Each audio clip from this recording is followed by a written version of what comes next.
It is him, Heaven has opened its eyes. Brother Chong and his group's gazes turned bright with excitement upon Fang Yuan's figure. I can't wait to see his arm break. Lady Zhang is kind.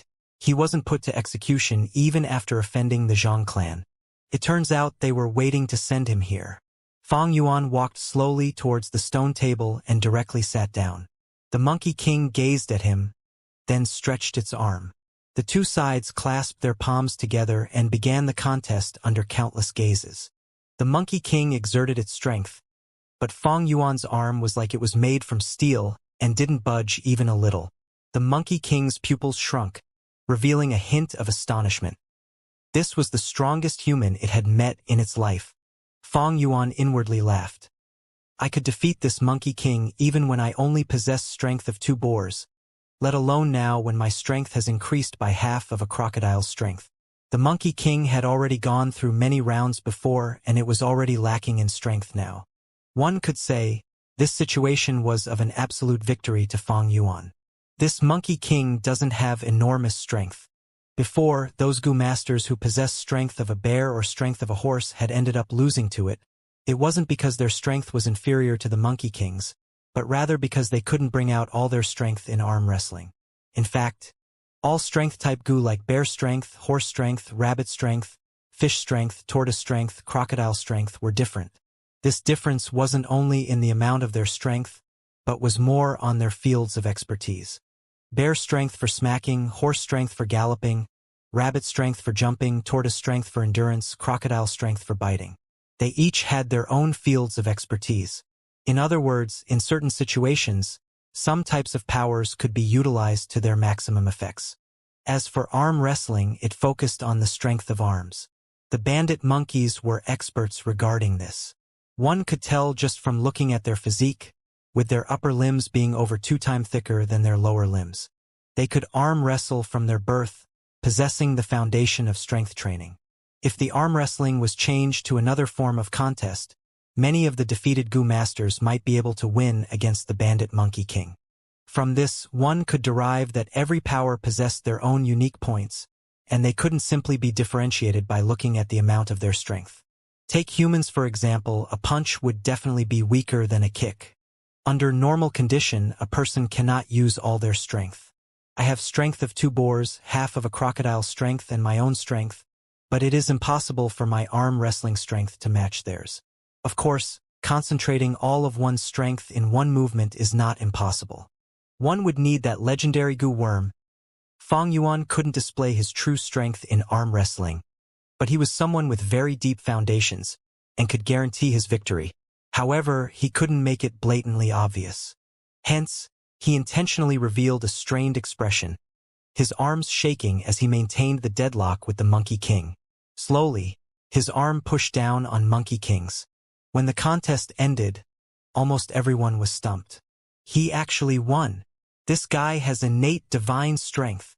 The human groups were in an uproar, their surprised gasps spreading to others. Inquire about this guy. We need to immediately recruit him if possible. The heads of main clans felt a rush of excitement. Compared to the Gu masters who they could only nurture after investing large amounts of funds, Fang Yuan's quality-to-price ratio was much higher. They could use him without any investment and bring in profits for their caravan.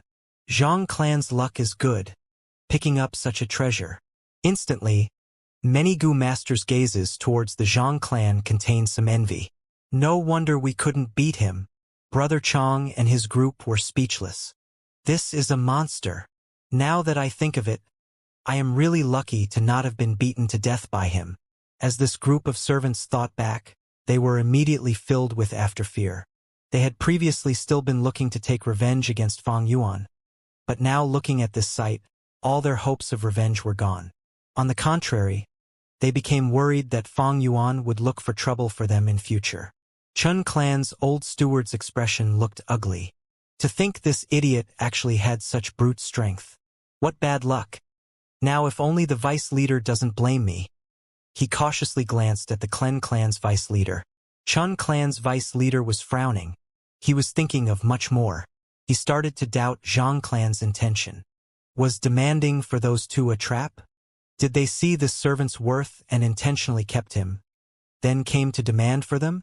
The more he thought, the more reasonable he felt his thoughts were. He couldn't help snorting coldly. Anyone who felt he was played with and cheated wouldn't have a good mood. But the mistake was already done. He could only pinch his nose and endure this bad luck. Am I seeing things? The servant girl Xiao Dai covered her mouth. She was speechless at this result. Worry disappeared from Shang Xianxi's face and was replaced by a smile. Let's go. Zhang Zhu waved at the troops to move ahead with a complex look on his eyes.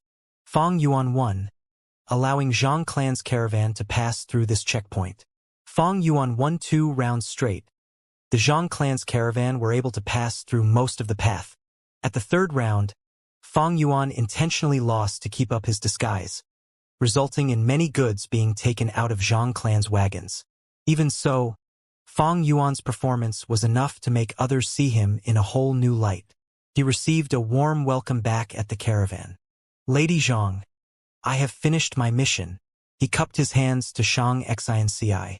Shang Xianci's beautiful eyes shone as she sized up Fang Yuan again and said with a gentle voice, My mother said to never judge people by their appearances, and hey too, you have given me a live example. I am really thankful to you. This is 150 primeval stones as my thanks to you. 150 primeval stones? The servant girl Xiao Dai was startled. Miss, what are you doing giving him so much? Fang Yuan backed a step and righteously declined. Lady, I did it to repay your kindness and not for these primeval stones. Please take them back. I can't take this reward. Xiao Dai immediately agreed. Miss, look, he doesn't want it. It is better if you put it away. Shang Xianci, however, insisted. This isn't a reward, but a gift of thanks. My thanks to you.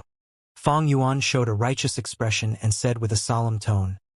Let alone this 150 primeval stones. Even if it was 1,000 primeval stones, I don't want them. Lady Zhang, I may only be immortal, but please don't humiliate me. This, Shang Xianci was helpless against such remark and could only put the primeval stones back. Humph, you know how to be tactful. Xiao Dai quirked her mouth. Zhang Zhu remained silent, his gaze turning more complicated. The favor of repaying life is hard to repay. Please let me use my strength for you. Fang Yuan cupped his hands.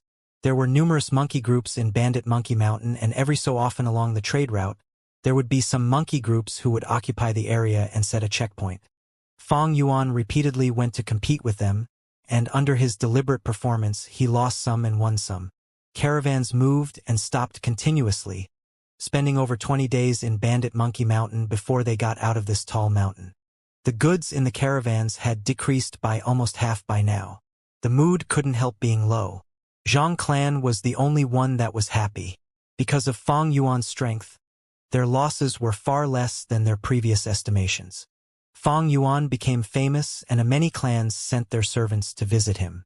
They all wanted to recruit Fang Yuan and gave attractive terms, but Fang Yuan refused all of them and stayed with Zhang clan. You have some conscience, kid. You didn't waste Missy's kindness. Xiao Dai's attitude towards Fang Yuan had changed. This servant girl said whatever she thought and wasn't shrewd, but whatever her attitude is, it was never in Fang Yuan's considerations. Fang Yuan only cared about Shang Xianci and her guard Zhang Zhu. Shang Xianci was gentle and kind, but also very smart. The Gu master Zhang Zhu was very experienced and prudent. Fang Yuan even felt that Zhang Zhu was already beginning to suspect him. In private, Bai Ningbing also reminded Fang Yuan, refusing that 150 primeval stones was a mistake. With your current identity, how could your heart not be moved by such a huge sum? For cautiousness, we should stop cultivation for some time to guard against Zhang Zhu's secret investigation. However, Fang Yuan refused this suggestion and still cultivated non-stop every night. Bai Ningbing also cooperated. She held an indifferent attitude towards her identity being exposed. In fact, she was more willing to see Fang Yuan's defeat. Snow-silver primeval essence gave an enormous help to Fang Yuan. His cultivation speed was rising as if it had grown wings.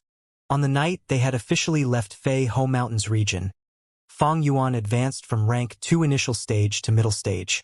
By the time the travel-worn caravan arrived at the base of Huangjin Mountain, Fang Yuan was finished with the crocodile strength goo, his strength permanently increasing by the strength of a crocodile. Huangjin Mountain possessed a lot of gold mines. Its soil contained abundant gold, and one could even obtain dozens of granules of gold if they scooped the water from the mountain streams and filtered the sediments.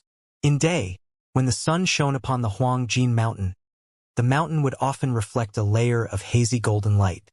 The scene of the mountain surrounded by the light was a glorious beauty. If this Huangjin Mountain was to be on Earth, there would definitely be bloody fights and wars for it.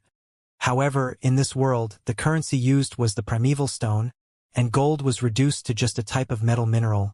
Its greatest use was as a material for refining goo. There were 2 clans located in Huangjin Mountain. In the southern side of the mountain was Huang Village, and in the northern side was Jin Village. A mountain can't hold 2 tigers.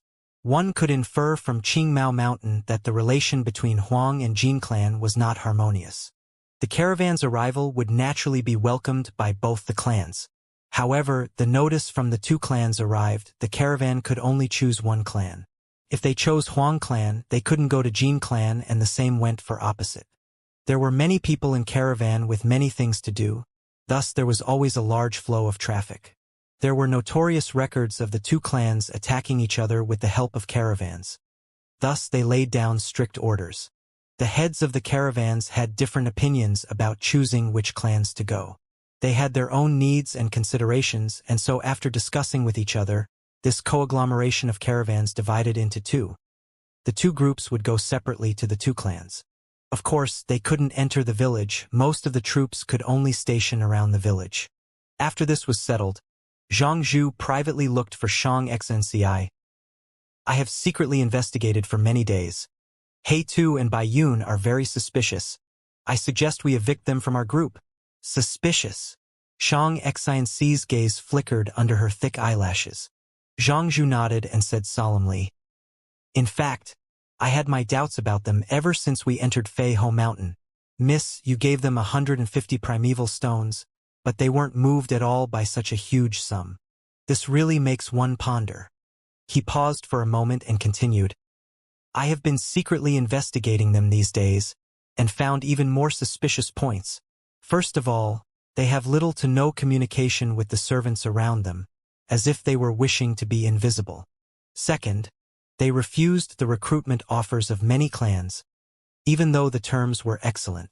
Miss, do you still remember his appearance when he came to ask help from us that night? Hey Tu, that guy has such powerful strength. How could he be wounded by others into such state? And finally, from my observation, his companion is wearing male clothing, but is actually a woman." The camp was filled with silence. After a long while, Shang Xinci smiled. "Powerful strength doesn't mean he can definitely win against others, right? 2 fists can't rival 4 palms. Hey Tu getting wounded was normal.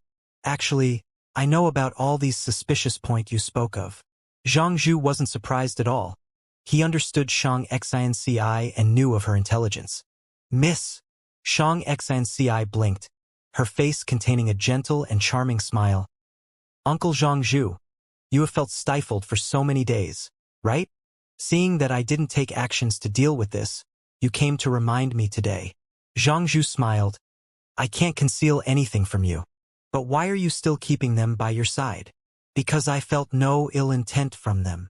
Shang Xinci's eyes shone with a wise light. "We became suspicious of them at the Fei Ho Mountain, and if they hadn't stood up at that time, we wouldn't have been able to feel any suspicion. But why did they still take a risk? Wasn't it to help me? If they had harbored treacherous schemes, they would definitely stay hidden and watch the show from the side, right? Or maybe receive that 150 primeval stones. But they didn't. When He Tu said he was repaying my kindness, his expression was sincere and I could tell that he was speaking the truth. He really wanted to repay this favor. Shang Xinci said. Zhang Zhu was tongue-tied for a long while. But they aren't simple. They definitely have secrets. A smile blossomed in Shang Xinci's face like a flower. Everyone has secrets. I also have them. Does having secrets make one a bad person? This world is bright. As someone who knows how to repay kindness, there has to be a limit to how bad he can be right. That might be so, but I can't help but wonder what their motives are. Maybe they are plotting something. Wait, I know, they must be accomplices of some bandits. They joined the caravan and are planning to rob it by cooperating with demonic path figures. That doesn't make sense. Shang Xnci shook her head. If they were accomplices, they should have even more reason to stay hidden. Why would they expose themselves in Feiho Mountain? So many people tried to recruit them, they could just join other groups and it wouldn't be any less easier to hide themselves. Why did they decide to stick with us? I feel they have definitely been through some suffering. We helped them and they are repaying us. Now they want to hide their identities. I think we should help them. Zhang Zhu sighed while shaking his head. Miss, why are you always thinking about others? One must know to guard against others. Uncle Zhang Zhu. Shang Xinci said, if we are really robbed, please don't go fight to protect the goods. If the goods are gone, then they are gone. It is not a big problem. My mother's final wish was for me to bring a token to someone in Shang Clan City. However, she also said if that person didn't accept us, we should continue living through these goods. My mother passed away swiftly. She didn't manage to convey who is the person I am supposed to look for. But I think wealth are just worldly possessions. Mother has already left me. You and Xiao Dai are my only remaining relatives. I don't want to see you guys meeting any mishaps. Miss, never say that. Zhang Zhu's eyes were red with emotions. Come. Take a look. Honest and real Xinjia silk. All kinds of fine liquors. I welcome everyone to taste them. Golden Chi-gu. Selling for just 50 primeval stones. The temporary market was a hubbub of conversations and hawkers selling out their wares as people moved to and fro. Whenever a caravan by, it would be like a festive moment for the clans. In the temporary market, not only the caravan was selling their wares, some Jin clansmen were also selling their goods. The goods they were selling were mainly golden statues or tools. There were pots, cups, ladles, and basins. Their profound sculpting skills were shown in the lifelike statues of animals and people. And with red, green, yellow, and blue gems or pearls as complements, the statues looked even more exquisite. Huangjin Mountain was a place blessed by heavens with gold found everywhere in it. The people living here, even the poor slaves, were wearing some accessories like golden rings and golden necklaces. Hairpins, earrings, and bracelets worn by many girls were shining with golden luster, looking very beautiful. They were chatting with each other in groups in beautiful voices, which was fresh and innocent. As for the Gu masters of the Jin clan, their uniforms were similar to Qing Mao Mountains. Short sleeves, long pants, belts, leg wrappings, and green bamboo shoes. It was just that some were using golden rope as leg wrappings. Belts, cloth cuffs, or pants were all rimmed in gold. This was Huangjin Mountain's characteristic. The clans of the southern border had basically the same attires. The demonic Gu masters, however, wore all sorts of bizarre dresses. Fang Yuan and Bai Ningbing were moving through the crowd. They had already bought some cow and goat milk from 3 to 4 Jin clansmen. Fang Yuan had tried his best to feed all the Bone Spear Gu. But even so, 2/3 of the Bone Spear Gu were already dead from starvation. Aren't you afraid your such big reckless purchasing will expose our identities? Bai Ningbing expressed his doubt. As long as one uses disguise, they will definitely be exposed one day. I don't have a thing to worry about, but you have too big of a flaw. Fang Yuan glanced at Bai Ningbing and said. Bai Ningbing snorted coldly. She knew what her flaw was, her gender. Even the old lady at the hamlet could see it. Women and men have physiological differences. This could be disguised. But that required a special gu worm which Bai Ningbing didn't have.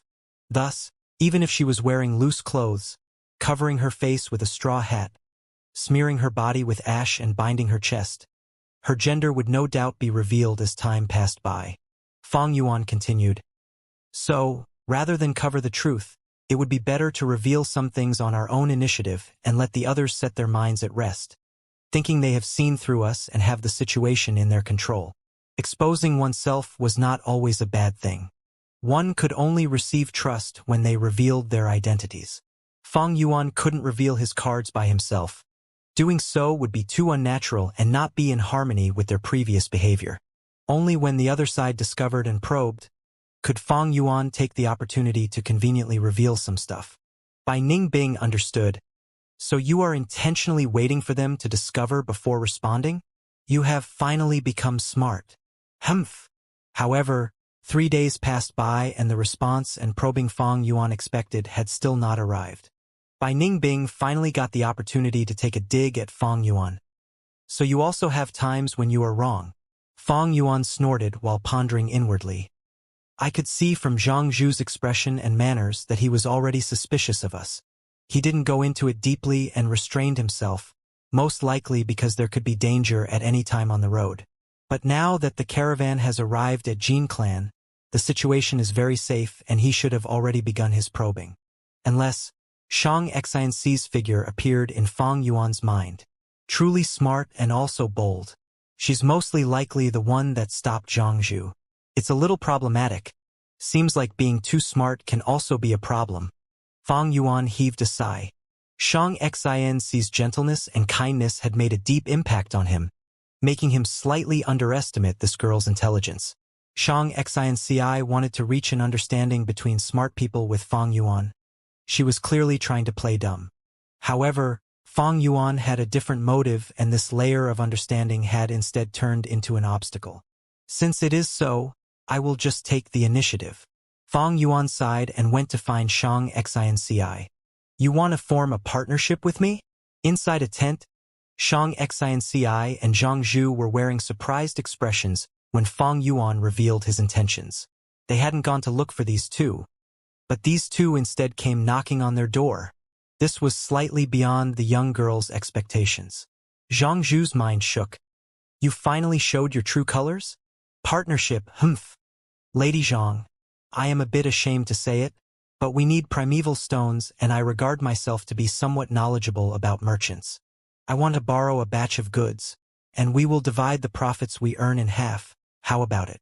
Fang Yuan slightly bowed his body, appearing neither servile nor overbearing. You don't have any primeval stones and are as poor as a mouse, yet you want to borrow the chicken that lays egg? You are overconfident. Zhang Zhu's gaze carried a cold light. Why do you think you will definitely earn profits? And on what basis do you think our Zhang clan will lend the goods to you? There will naturally be profits and losses in business. I also can't guarantee the profits. As to your second question, I think Lady Zhang is a good person and should lend the goods to me, right? You wanted to ask of my reason. I can only answer you that it is this feeling. If this feeling is wrong, then please consider this matter never happened. Fang Yuan answered with a smile. He was 1 ear less and his whole body was covered with burns, making him appear terrifying when he smiled. However, Shang Xianxi looked at him and saw in him a kind of confidence, decisiveness, and a radiance of careful planning. This radiance emitted a different type of charisma, penetrating through the ugly appearance. Interesting. It seems he also sensed our suspicions, so he wanted to reach a tacit understanding with me? Shang Xianxi's gaze continued to flash. After a short while, she laughed. This kind of frank communication style made her feel an indescribable safety and also a feeling of freshness. If you hadn't been there, there wouldn't even be a quarter of goods remaining. They would have already been snatched by those monkeys in Feiho Mountain. Since you have this notion, I will hand over these goods to you, she said. If the servant girl Xiao Dai were here, she might have started making a big fuss. Fang Yuan showed an expression of being in a daze for a while, before he bowed to show his thanks. Miss this. When Fang Yuan left the tent, Zhang Zhu couldn't endure it anymore. Shang Xianxi blinked mischievously like a child. Isn't this interesting? Did you hear what he said just now? He hadn't even started on the business, but was already talking of sharing the profits in half. His tone was as if the profits were certain. Humph, he is but a boor. How much talent could he have? Zhang Zhu disdainfully scoffed. If we talk about business talent, who could compare to Miss? I still remember how you have managed the properties all these years and expanded them. if it were not for the envy of those petty people in Zhang clan. Alright, what is the use of talking about the past? Since Uncle Zhangzhu believes in my talent, then you should trust me. Even if He Tu squanders these goods, I could still rebuild the business from scratch. Isn't that right? Shang Xinci said. Of course. Zhang Zhu said without hesitation. There are so much goods, it won't be cheap. It'll require at least 50,000 primeval stones. Jin Clan's Gu Master looked at Fang Yuan in suspicion.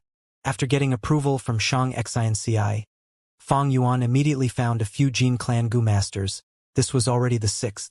I do not have primeval stones. Fang Yuan shook his head. But I can use my goods to exchange for yours. Exchange? The Gu Master's eyebrows rose. He was not surprised, as it was common to barter, especially in the caravan. To him, there was no loss in bartering as long as the value was about the same. What will you use to exchange? Fang Yuan brought him to the goods immediately. Jin Clan's Gu Master frowned. Your goods are cheaper than mine, but you can get a good price for it on this Huang Jin mountain. Am I wrong? Fang Yuan laughed. Jin Clan Gu Master frowned even deeper. If the price is set too high, we won't be able to sell it. Then sell it slowly, it'll be sold eventually. Goods are more expensive when they are rare. By then you will be sitting at home collecting your earnings. Fang Yuan smiled. The Gu Master laughed. The reason he talked so much was only to lower the price. His heart was moved long ago. You are not bad at all. As a mortal, you are neither haughty nor humble. I have 3 stores, are you interested in working for me? I can give you the position of shopkeeper. Your wages can also be further discussed. The Gu Master patted Fang Yuan's shoulders. Fang Yuan rejected politely. The Gu Master felt a little pity. Hey Tu, what have you done? After the transaction was over, Xiao Dai ran over with a frosty expression. You exchanged all the goods? What are you trying to do? You are too bold. Xiao Dai stomped her foot in anger. Do you know these goods were all chosen by Missy after much consideration? After we transport them to Shang Clan City, we can sell them for twice the amount. Quick! Exchange them back now.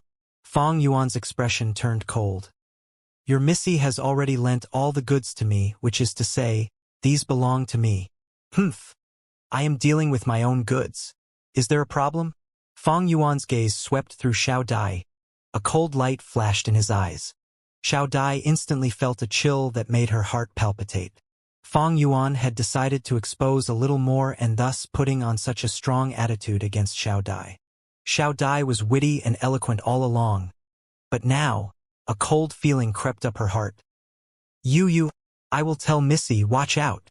She tried her best to hide her inner emotions, but still left frantically. Her report naturally caused no disturbance to Fang Yuan. But the servants that Shang Xinci brought along had much opinions about Fang Yuan's actions.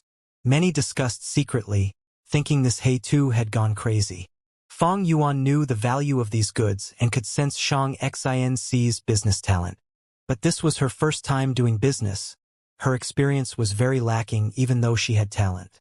Business was not just transporting goods to the destination and earning profits from the price difference. A true expert merchant earned along the way as well, using their keen foresight to explore new opportunities, learning about the specialty of each mountains, and tailoring to the needs of each clan. They built networks as they profited from all those around them. Of course, these requirements were too high for the current Shang Xinci. She had just turned 16. Although she had talent, she was still a fresh young girl. Fang Yuan spent about 100 years in his past life doing trade. He joined caravans and even became a leader. He also opened his own shops, including rock gambling and even auctions. When it came to experience and foresight, those leaders and vice leaders in the caravan could not hold a candle to Fang Yuan, let alone the inexperienced Shang Xinci. There is still a distance to Shangliang Mountain. If I manipulate this wholeheartedly, I can at least increase the value of these goods by 7 or 8 times. This profit margin was terrifying. Any higher and even Fang Yuan could do it. Due to actual circumstances, 7 to 8 times was the limit of this world. Of course, if I use unorthodox methods, not just 7 or 8, I can easily jack it up by 70 or 80 times. Thinking so, Fong Yuan could not help but think of a poem on earth. Obeying the law and living in constant worry.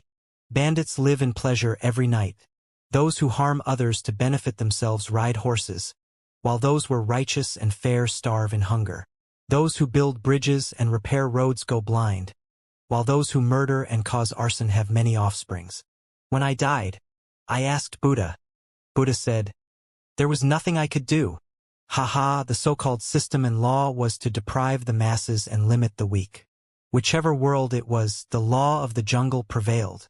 Thus, even during an era ruled by law, countless rich and influential people found loopholes and avoided the judgment of the law. Not to mention this Gu world, where strength was everything one needed to exert influence. In Fong Yuan's previous life, he once did business with all his heart, having millions of assets and countless properties.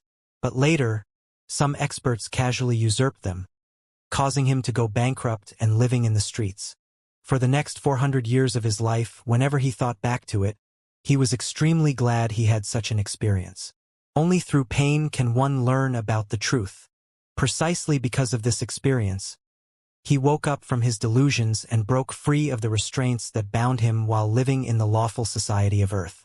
Humans were often blinded not by the sight before them, but by the chains in their hearts. To Fong Yuan, if he abided by morals of business and be a proper businessman, he could only earn 7 to 8 times the profit. But if he used some illegal methods, becoming an unscrupulous merchant, he could make over 10-fold worth of profits. If he abandoned his position and lied and scammed, becoming a dishonest trader, he could make tens of times of profits. If he directly murdered and robbed, he would not even need a capital. Business without investing capital was always the most profitable. But Fong Yuan had other objectives doing business now. Thus, methods that broke the rules could not be used, and this caused him to have some feeling of restraint. However, the night before the caravan set off, a Jin Clan Gu master secretly approached him. "There is a secret deal we want to make. Are you interested?" This Gu master was one of those who traded with Fong Yuan earlier. Fong Yuan did not mind it, but after a few minutes, he changed his ideas. "You are saying someone wants to sell Jinzan grass?" He was extremely surprised, almost suspecting that he had heard wrongly. To Jin Clan, Jinzan grass could not be replaced with other materials. It was an important war resource. It was exactly because it could be used as a refinement material that Jin Clan could produce large numbers of golden silkworm goo. But now someone wanted to sell it? In Fong Yuan's memories, it was because Jin Clan had large numbers of the rank 3 golden silkworm goo that their battle strength rose rapidly, thus eliminating Huang Clan and becoming the controller of the area. Wait a minute, Huang Clan still exists now. This means Jin Clan has not fully manufactured the recipe for the golden silkworm goo? That shouldn't be it. By this time they should have some ideas already. Otherwise, why would they mass plant Jinzan grass? Fong Yuan's thoughts moved like lightning. He probed, "I'm about done with trading goods. The Jinzan grass is an unpopular material, although it is rare. Little people need it." Seeing Fong Yuan reject, the Gu master panicked. "The price can be further discussed. Why don't we have a good talk about it?" Fong Yuan's gaze shone. Seeing the other party was very anxious, he started to lower the price. After an intense bargaining, the Jinzan grass price had been lowered to a horrifying degree. The Gu master's face paled. His expression turned ugly and his tone became irritated. "You win? We'll go with this price. Can we complete the deal now?" This price was very low, even lower than the cost of nurturing the Jinzan grass. If they sold it, it truly was making a loss. The Jin Clan Gu master knew this, and so his heart bled. Fong Yuan also knew this was the limit, but he still shook his head. "This price is too low. To speak the truth, your attitude makes me feel uncertain." The Jin Clan Gu master instantly exploded. "You were the one who lowered the price. Now you're finding it too low." Fong Yuan shrugged. "You said it earlier. This is a private transaction. There is no hard evidence. What if you sell me fake goods? Who would I find then? You see, the caravan is leaving tomorrow. By then, even if I made a loss, I have no choice but to leave." "Your suspicions are valid." Jin Clan Gu master's anger subsided. Don't worry about the goods. They are definitely real. To tell you the truth, this is secretly sold by our young master. Fong Yuan's eyes shone brilliantly. He had finally received some useful information. He pretended to be shocked. Your young master stole it? These Jinzan grass is a vegetation loved by the clan leader, purposely growing 3 acres of it. But we can't do anything about it since our clan leader has a unique interest. So do not worry, the Jinzan grass is nothing important. The son taking his father's things to sell, even if it is discovered, he will only be scolded. The Gu master said. Fong Yuan immediately understood everything. So it was like this. Jin clan had already been trying to fix the recipe for the golden silkworm goo. At this point, they had a rough idea already and were thus growing 3 acres of Jinzan grass.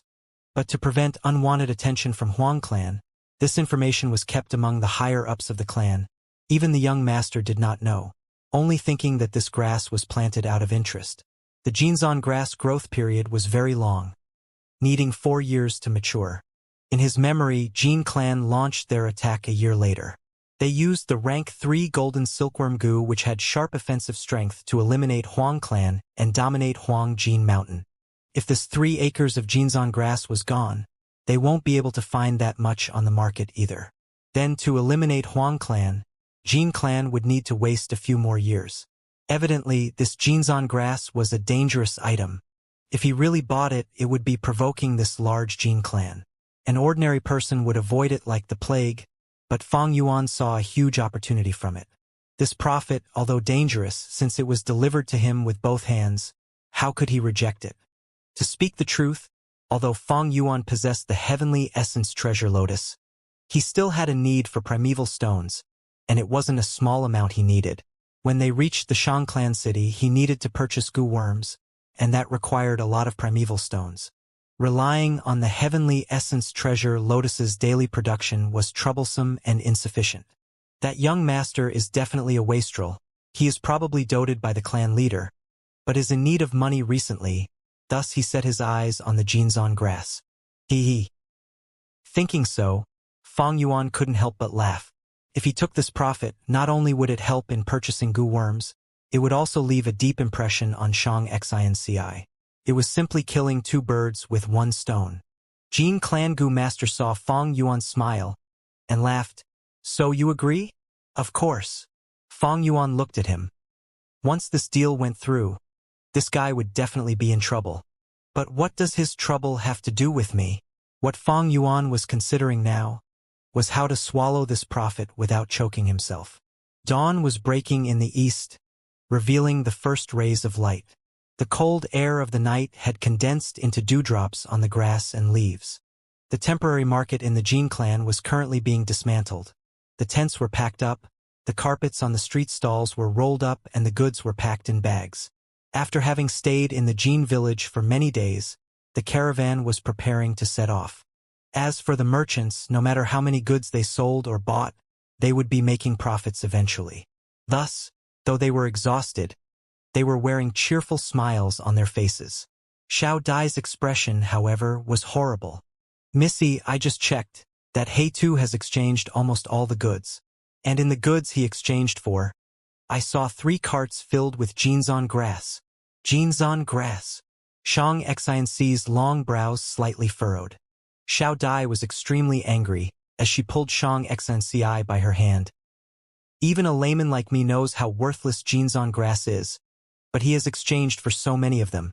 Missy, this He-Tu is simply making a trouble. Xiao Dai, calm down first. Shang Xinci patted Xiao Dai's hand. He should have exchanged for this Jinzan grass yesterday night. I don't know why he did that, but he must have a reason for exchanging other goods. Just think, it is already pretty good that he could accomplish this as Immortal. Missy, why are you standing up for him? I am only thinking for you. These goods were originally ours. Why would you let others squander it for nothing? Most importantly, he can't compensate us at all. Lord Zhangzhu, please persuade Missy. Xiao Dai pouted. Zhangzhu, who was looking on from the side, sighed. Miss, Xiao Dai is right. We lent the goods to him to test him, but now that we can already see the results, why are we still letting him squander them? We believe in your ability, miss, but if we can decrease our losses, why are we not doing so? It will also decrease our struggles when we reach Shang Clan City. This, Shang Xinci mumbled. She was young, her eyes started showing signs of hesitation. Previously, she had felt the goods exchanged by Fang Yuan was all right. However, this Jinzan grass, it was a great loss to exchange for so much Jinzan grass. Jinzan grass was easy to preserve, but it simply couldn't be sold as the demand for it was almost non-existent. Such a large stockpile would rot sooner or later, and finally, they would have no choice but to cut down the price and dump sell the stock. It was destined to make a loss. Excuse me, are you Lady Zhang Xinci? Just then, a middle-aged Gu master who was sweating profusely, anxiously ran towards Shang Xinci. The iron plate on his belt was carved with number 2, showing the rank of this Gu master. Shang Xinci gave a slight smile. Yes, I am. May I inquire who you are? The middle-aged man cupped his fists. I am the personal guard of Lord Clan Leader, here on his command to ask for a favor. Oh? Please speak. Lady Zhang should have bought a large batch of Jinzan grass yesterday night. The whole story is like this. Our clan leader is very passionate for Jinzan grass, and so he personally raised some for pleasure. But the young master secretly dug them out and sold them behind the clan leader's back. Now, clan leader has placed the young master in confinement, and also wishes to buy back the Jinzan grass. I sincerely request you to sell them back to us. This Gu master was polite, but that politeness carried his firm attitude. Miss? Zhang Zhu's expression turned solemn as he reminded Shang Xinci. This personal guard represented the clan leader of the Jin clan. This matter could be both big or small, and it could turn serious if it was handled improperly. Shang Xinci glanced at Zhang Zhu and nodded her head to indicate she understood. Actually, I'm also someone who loves flowers, and I can understand honorable clan leader's passion. We will hand over the Jinzan grass to your honorable clan, with not even a stem missing. It makes one happy to see such a reasonable lady. The personal guard Gu master's expression relaxed and revealed a slight smile. Shang Xinci continued. A subordinate of mine was in charge of this transaction. I will call him over. Fang Yuan had already been paying attention to the activity here. Hey Tu, you are in trouble. Missy has called you. Xiao Dai had come to summon him. Fang Yuan soon appeared in front of the personal guard and cupped his fists. I am the one who was responsible for the transaction of Jinzan grass. I heard the honorable clan leader wants to buy them back. The personal guard was surprised to see the newcomer was actually Immortal. His face immediately revealed a slight disdain and arrogance. He snorted. That's right. Mortal, you can relax. Lord Clan Leader is benevolent and is willing to use 3,000 primeval stones to buy back the 3 carts of Jinzan grass on you. So much! Xiao Dai was speechless and her gaze revealed her joy. Zhang Zhu frowned before gradually relaxing. 3,000 primeval stones should be the maximum market price for the Jinzan grass. And this showed Jin Clan Leader's sincerity. However, Fang Yuan shook his head. Jinzan grass is very precious. Only 3,000 primeval stones to buy them back. This doesn't seem to be sincere, right? The personal guard immediately frowned. What? The price I am giving is much higher than the maximum market price of the Jinzan grass. Mortal, what price did you buy it for? Fang Yuan rubbed his nose. Let's not discuss about the purchase price. We are all businessmen. Naturally, we will buy low and sell high. 3,000 primeval stones are too less. I am not selling. You! The personal guard clenched his teeth, before eventually showing 5 fingers. All right, then I will rise it by 2,000, 5,000 primeval stones. Xiao Dai's eyes widened in shock. Her face started to flush with excitement as she looked at the 5 stretched fingers of the personal guard. 5,000 primeval stones? This is what you said? You can't go back on it. She was almost jumping in excitement. She hadn't thought the situation would develop like this. Fang Yuan had profited huge. However, Fang Yuan still shook his head. The personal guard's expression turned cold as he threatened. Mortal, don't you think you are being greedy? These Jinzan grass were originally our clan's goods. You privately exchanged for them, which is already not permitted. You don't even have any evidence of transaction. I can even say you secretly stole them. Zhang Zhu was taken aback by the personal guard's anger. He looked at Fang Yuan. Just sell it. Fang Yuan laughed. You sold them, I bought. This was mutual consent. What more, it was your young master who sold them to me. I can't do anything if you are determined to say I stole them. Jin clan is so rich and powerful that it can bully the weak and rob our goods. Humph, the goods are just there, why don't you go take them? It is just that, as far as I know, it is not just me who bought the jeans on grass. Many others have a share of it. Is Jin clan going to snatch all of theirs too? Fang Yuan had already expected this situation. Thus he only bought a large majority yesterday night. The remaining Jinjian grass were sold to others by that Gu master. You! The personal guard was furious, but he could only clench his teeth at Fang Yuan's blatant extortion. He pointed at Fang Yuan. Your clan bought the most, you little brat? You want to make it hard for me? Of course not. I am only trying to make a transaction. Fang Yuan cupped his hands. Humph. Forget it. I will put 2,000 more, 7,000 primeval stones. Mortal. Bring all the jeans on grass you bought. The personal guard shouted. Hey two, just sell it. We need to pay attention to amiability while doing business. Shang Xinci couldn't endure this pressure. Since Miss has spoken, Fang Yuan nodded his head before immediately changing the subject. Then I will take back a step. 8,000 primeval stones and all the jeans on grass I have is yours. The moment these words came out, Shang Xinci and the rest all became dazed. The personal guard came back to his senses, unable to contain his anger. What? You bastard! Fang Yuan, however, had a smile on his face. Business is business. Please don't get angry, Lord Gu Master. Actually, I was thinking of selling them for 10,000 primeval stones. If Lord Gu Master can't decide it, how about letting me discuss with your honorable clan's clan leader? No need. The personal guard swung his arm as he looked at Fang Yuan with extreme disgust. You, Immortal. What qualifications do you have to meet, Lord Clan Leader? Bring the goods quickly. Taking advantage of others when they are down. I will remember you. Humph. His words, no doubt, meant he acceded to Fang Yuan's raised price. The two finished the transaction in moments. Fang Yuan hadn't even used 500 primeval stones to buy them. But in just one night, the jeans on grass changed hands for 8,000 primeval stones. Miss. There are 2 trunks filled to the brim with primeval stones. Xiao Dai was beaming with joy. She had witnessed the whole transaction process in fear. But now that she looked at these primeval stones, she felt that it was all worth it. Even her gaze towards Fang Yuan changed. Did you already know? That can't be it. This should just be the case of a blind cat coming across a dead mouse. She looked at Fang Yuan from top to bottom and remarked. Offending the Jin clan for just 8,000 primeval stones is not worth it. Zhang Zhu had been frowning from the start.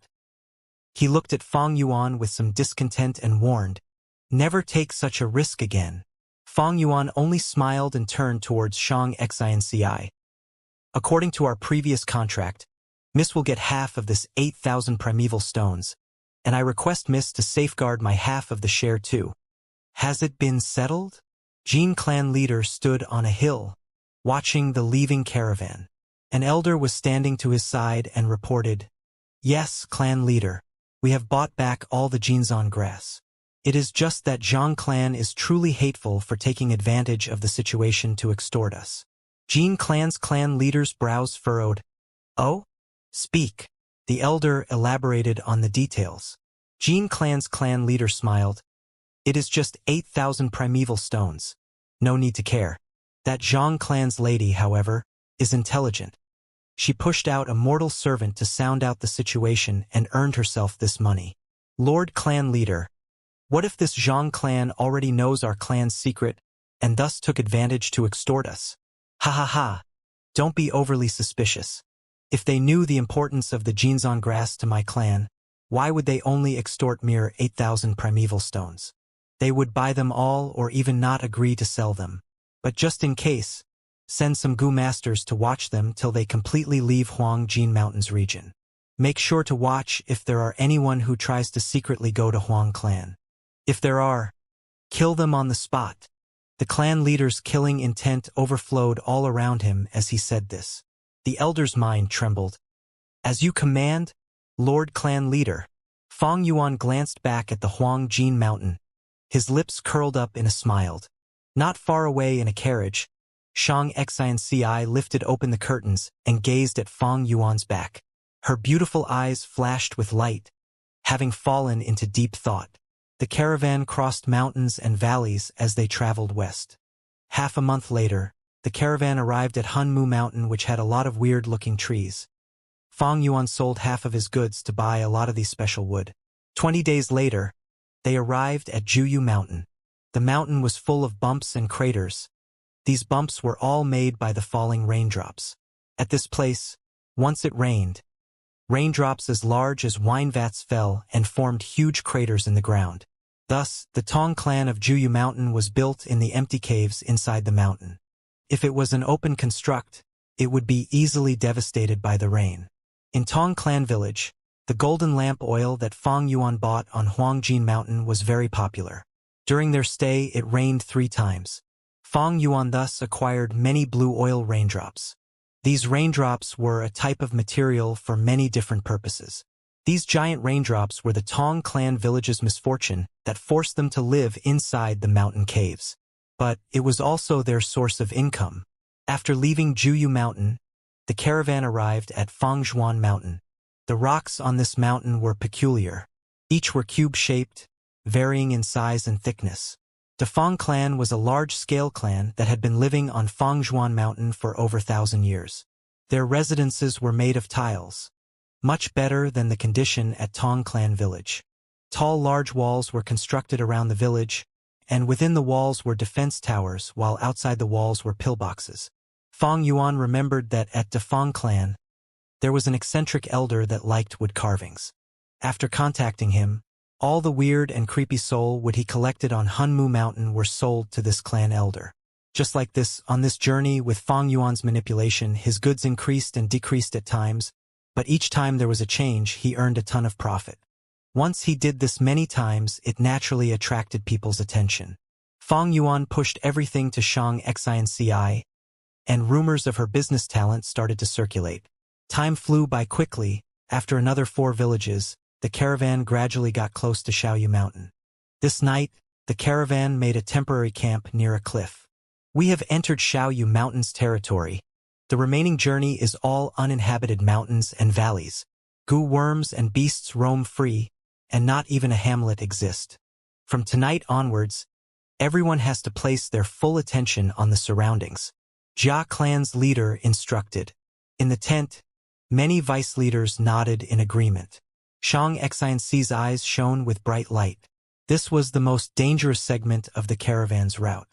Once they passed this, they would reach Shuelei Mountain, and after that, they would have to travel past a few more clan villages before reaching Shangliang Mountain's Shang clan city.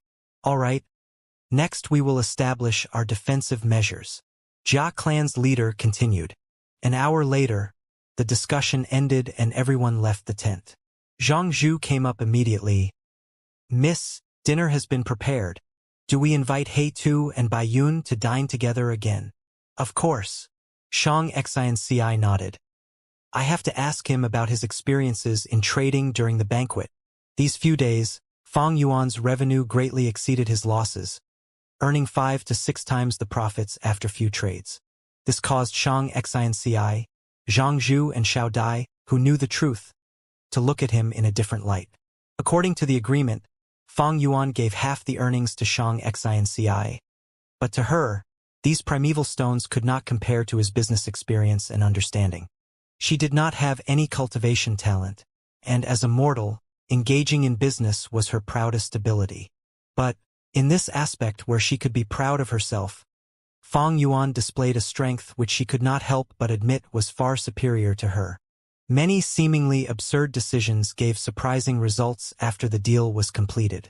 Shang Xinci was not someone who would give up on herself, and after knowing this difference in ability, she invited him to the dinner banquet daily. A few words of advice from Fang Yuan could benefit her greatly. Her talent in business was outstanding and she absorbed the knowledge like a sponge, growing rapidly. The more she interacted with Fong Yuan, the more she admired him. Miss, you have to be careful. These two obviously have their own stories. They are not ordinary people. Zhang Zhu sighed with worry. He was afraid Shang Xnci was sinking deeper into this. Don't worry, Uncle Zhang Zhu. I know what I am doing. Shang Xnci was indeed intelligent and smart.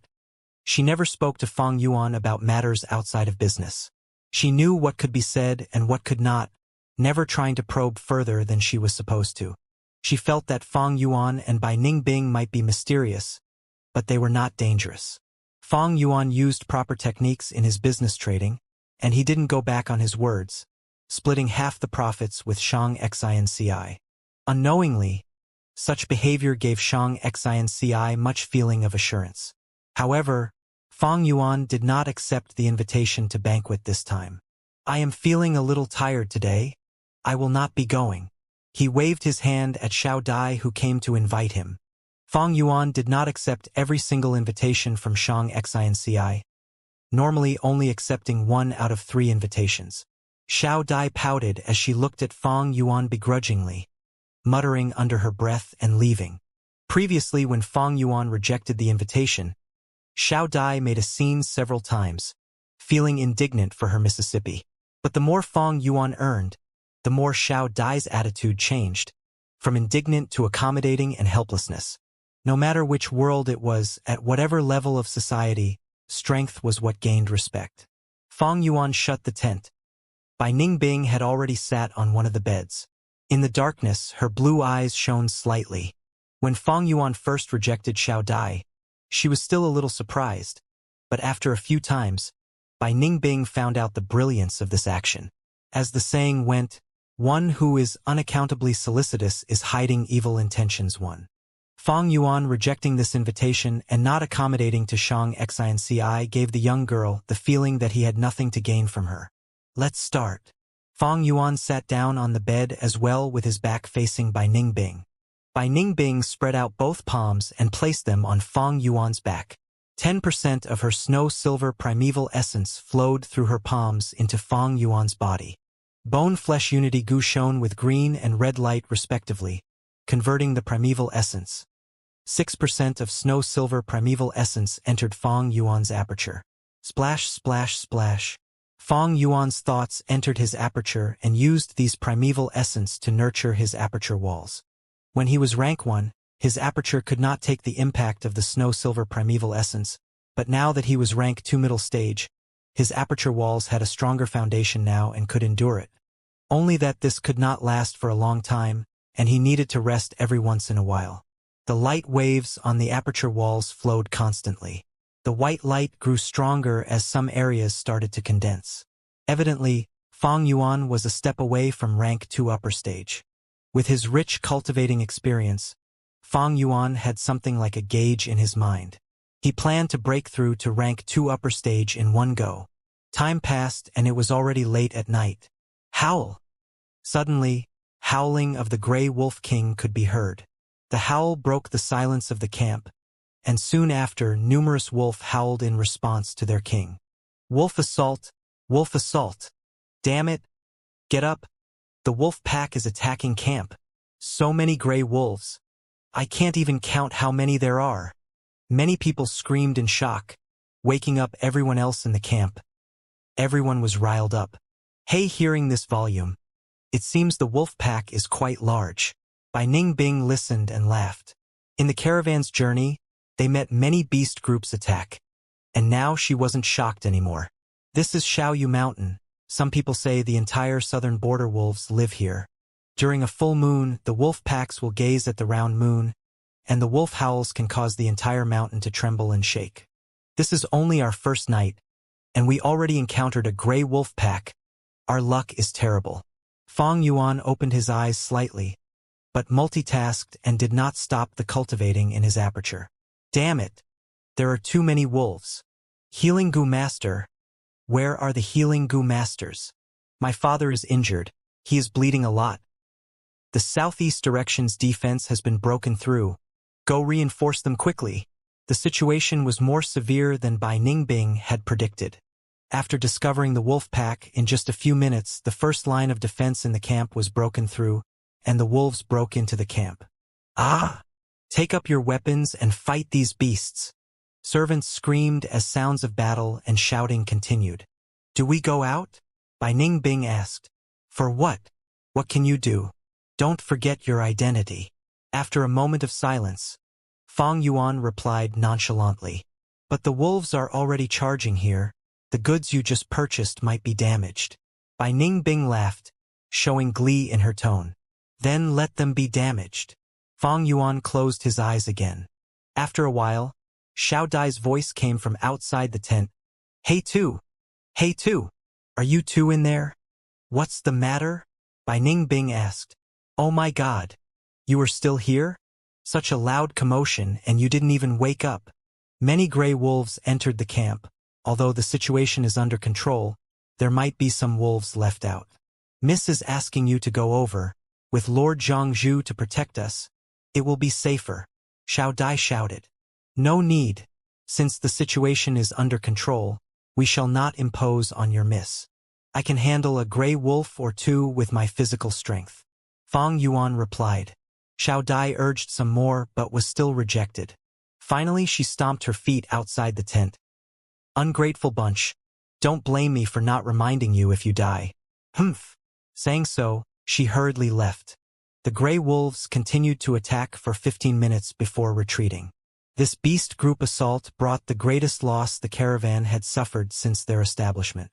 3 Gu masters died in battle, over a dozen injured, countless servants died, and most of the goods were damaged.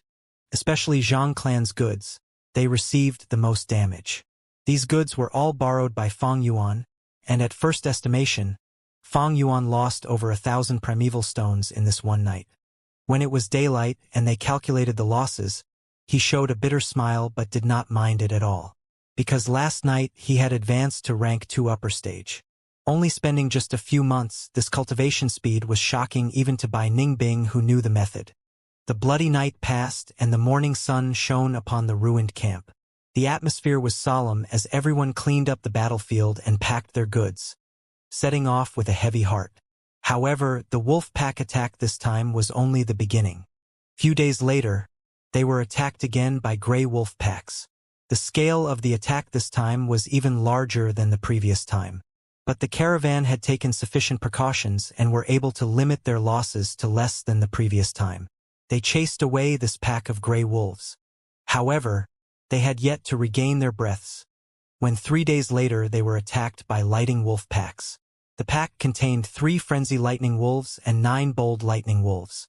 15 Gu masters were killed while fighting them. The battle ended with wolf corpses all around the ground, and a wounded frenzy lightning wolf escaped with the remaining injured wolves. There were many Gu masters who chased them for revenge, but couldn't catch up to them, and they didn't dare to enter deep into Xiaoyu Mountain. They could only stare fixedly at the retreating wolf packs. The attack this time made the caravan's leader and vice leaders realize the danger they were in. On that very evening, they decided to speed up and leave Xiaoyu Mountain as quickly as possible. Even so, for the next 15 days they were met with frequent attacks by the wolf packs. Gray wolves, lightning wolves, snow wolves, 2-headed wolves, and even bloodfang wolves. Everyone in the caravan let out a breath of relief after they got out of Xiaoyu Mountain. The caravan's next few days passed peacefully and smoothly, until they entered Baihu Mountain and were attacked by beast groups again. This time it was old turtle carapace apes. These white apes were enormous with a carapace armor on their back. The carapace armor was covered with turtle shell patterns. There weren't many casualties from the attacks of these ape groups, but the huge damage to the goods caused many to feel heartache. Fang Yuan's goods also met with hardship. The dozen carts of goods he had was decreased to less than half. The morale in caravan fell greatly. These people were merchants trying their best to earn money. However, these losses made this trip worthless to them. "We have made a fruitless trip. I checked my accounts yesterday. My earnings amounted to less than 2,000 primeval stones. My situation is even worse. I have already lost 30% of the goods. Even if it is worse, can it be as worse as the Zhang clans? They have already lost most of their goods. Sigh, if I had known earlier, I would have just curled up in the clan. Why would I bother to take risk and only earn this much? The caravan moved in such an atmosphere. 5 days later, they were attacked by a group of white tigers. There were losses again. 7 days later, a group of flame tigers ambushed them. Fire spread over the camp and a large amount of goods were burned down. The morale had reached an all-time low. Many of the merchants had lost all their investment. 10 days later, when they were about to cheer as they left the border of the Baihu mountain region, a biao one appeared. 5 tigers and 1 biao. A biao was a tiger that had grown wings and was at least 1,000 beast king. And because it had the ability to fly, it was even more troublesome. Some vice leaders of the caravan lost their lives while resisting this biao. The biao tailed the caravan for almost 100 miles, constantly harassing them. Finally, the caravan higher-ups decided to make minor sacrifices, quickly deciding to give up close to 100 servants. Most of these servants were injured or crippled. They rained curses and cried for their lives, but could do nothing to change their fate. Finally, the biao had its fill and left, satisfied. The caravan was only able to rest properly after leaving the Baihu mountain far behind. The leaders of each clans didn't stint on rewards, gradually raising the morale. The scale of the caravan was now already thinned by half of their original size. But after going through this cruel elimination and sharpening, the caravan now showed signs of an elite group. I have been a traveling merchant for so many years, and this was the most challenging of them all. Who knows what possessed these wild beasts, attacking so frequently? After this trip ends, I will retire and enjoy my life. No matter what, the risk of this trade route needs to be reevaluated. The main reason is still because these great mountains don't have any human inhabitations. With no clans and garrisons to purge these beasts, they have grown without check. Some sighed, some were downhearted, whereas some still retained some hope. However, the caravan seemed to be jinxed. On the road ahead, they were not only attacked by all kinds of beast groups, but also by many swarms of insects and wild goo worms. The size of the caravan was decreasing continuously. The merchants no longer cared about profits and loss. They were starting to sense their lives were on the line. They even abandoned a lot of goods willingly to speed up their traveling speed. The setting sun dyed the clouds in blood red. The caravan was crossing a mountain woods in silence. Everyone was exhausted and numb, their morale very low. Many had bandages on their body, covering light and heavy injuries. They moved step by step in the bumpy mountain passageway. It had rained yesterday, causing the mountain passage to be muddy and slippery. A handcart filled with goods got stuck in the mud. The ostrich that was dragging the cart raised its neck and made shrill crackling noises before using all its strength to pull the cart, but to no avail. Right at this time, 2 hands came from behind the cart and lifted it, pulling the stuck wheel out of the mud pit. It was Fang Yuan. He casually clapped his hands. The thousands of kilos worth of goods didn't seem to be that heavy in his hands. However, although the cart broke away from the mud pit, its wheels were somehow jammed and didn't move. Bai Ningbing, who was at the side, bent down to take a look at the wheel. After being in caravan for so long, she had learned many things with her disguised identity, and had already completely blended in. What is this? She rubbed the axle of the wheel, her eyes filled with doubt. There was some kind of stuff hidden in the axle of the wheel, and it was continuously grinded down into fine gray powder as the wheels moved. The fine powder was unnoticeable when they fell down to the ground. Bai Ningbing picked some of this powder and rubbed them with her fingers. The powder turned into grease. Ah!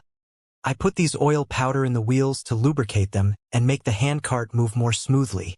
Fang Yuan walked over while taking out a cotton handkerchief from his pocket. He grabbed Bai Ningbing's hands and cleaned the grease off. After that, he crouched down and felt around the wheels. The wheels regained their mobility. Let's go. He wiped off the oil powder from his hands and patted Bai Ningbing's shoulder. The two continued to walk. Bai Ningbing's pace continued to become slower as the doubts in her heart intensified and formed into a dense fog that couldn't be dispelled. She sensed something was amiss. When did Fang Yuan get this oil powder? How come I had no idea? Was it since the beginning, or at Huangjin Mountain or at Shaoyu Mountain. Strange. He doesn't seem to give a damn about the caravan. He hasn't even frowned seeing such large losses to the caravan.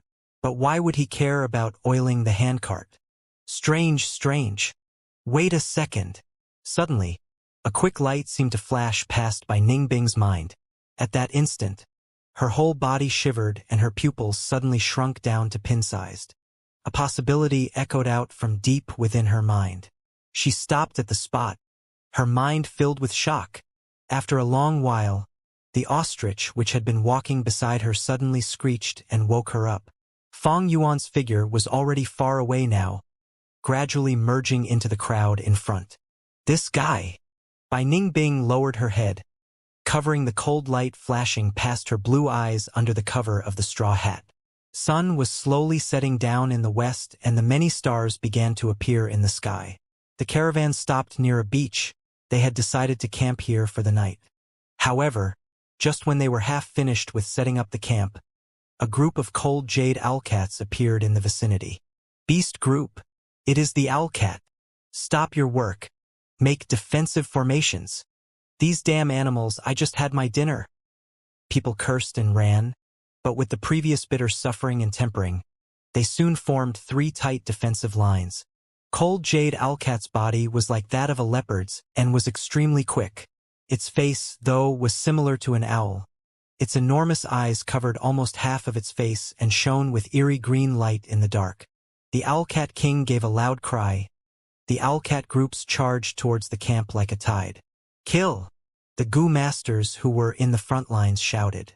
Momentarily, all kinds of colors flashed, fire blazed, rocks and soils flew, lightning rumbled, countless owlcats collapsed, but more waves of owlcats rushed forth. Heavens! This is a large-scale cold jade owlcat groups. Someone shouted. Ah! Save! A part of the defensive lines couldn't resist the attacks anymore, and a Gu master was pounced upon by 3 owlcats. His tragic scream stopped midway. Flesh and blood splattered in the air. Quick! Cover up that gap. 2 Gu masters were sent as reinforcements. However, it was of no use. The gap continued to increase, slowly destroying the whole defensive line. Retreat, retreat! In the end, they had no choice but to retreat to second defensive line. Link the handcarts and carriages, and pile up the goods into high walls. After the second defensive line, the third defensive line hurriedly set up a barricade. Many servants were busy moving the goods, their bodies soaked with sweat. No one could goof off at this time. Fang Yuan was moving a large trunk, when Bai Ningbing suddenly walked over and lifted a side of the trunk. On the surface, she seemed to be helping Fang Yuan, but actually she moved closer to Fang Yuan and whispered to his ears while gritting her teeth. You bastard! You attracted these cold jade owlcats, right? Fang Yuan looked surprised. Why do you say such a thing? Stop pretending. There was definitely something wrong with those powder.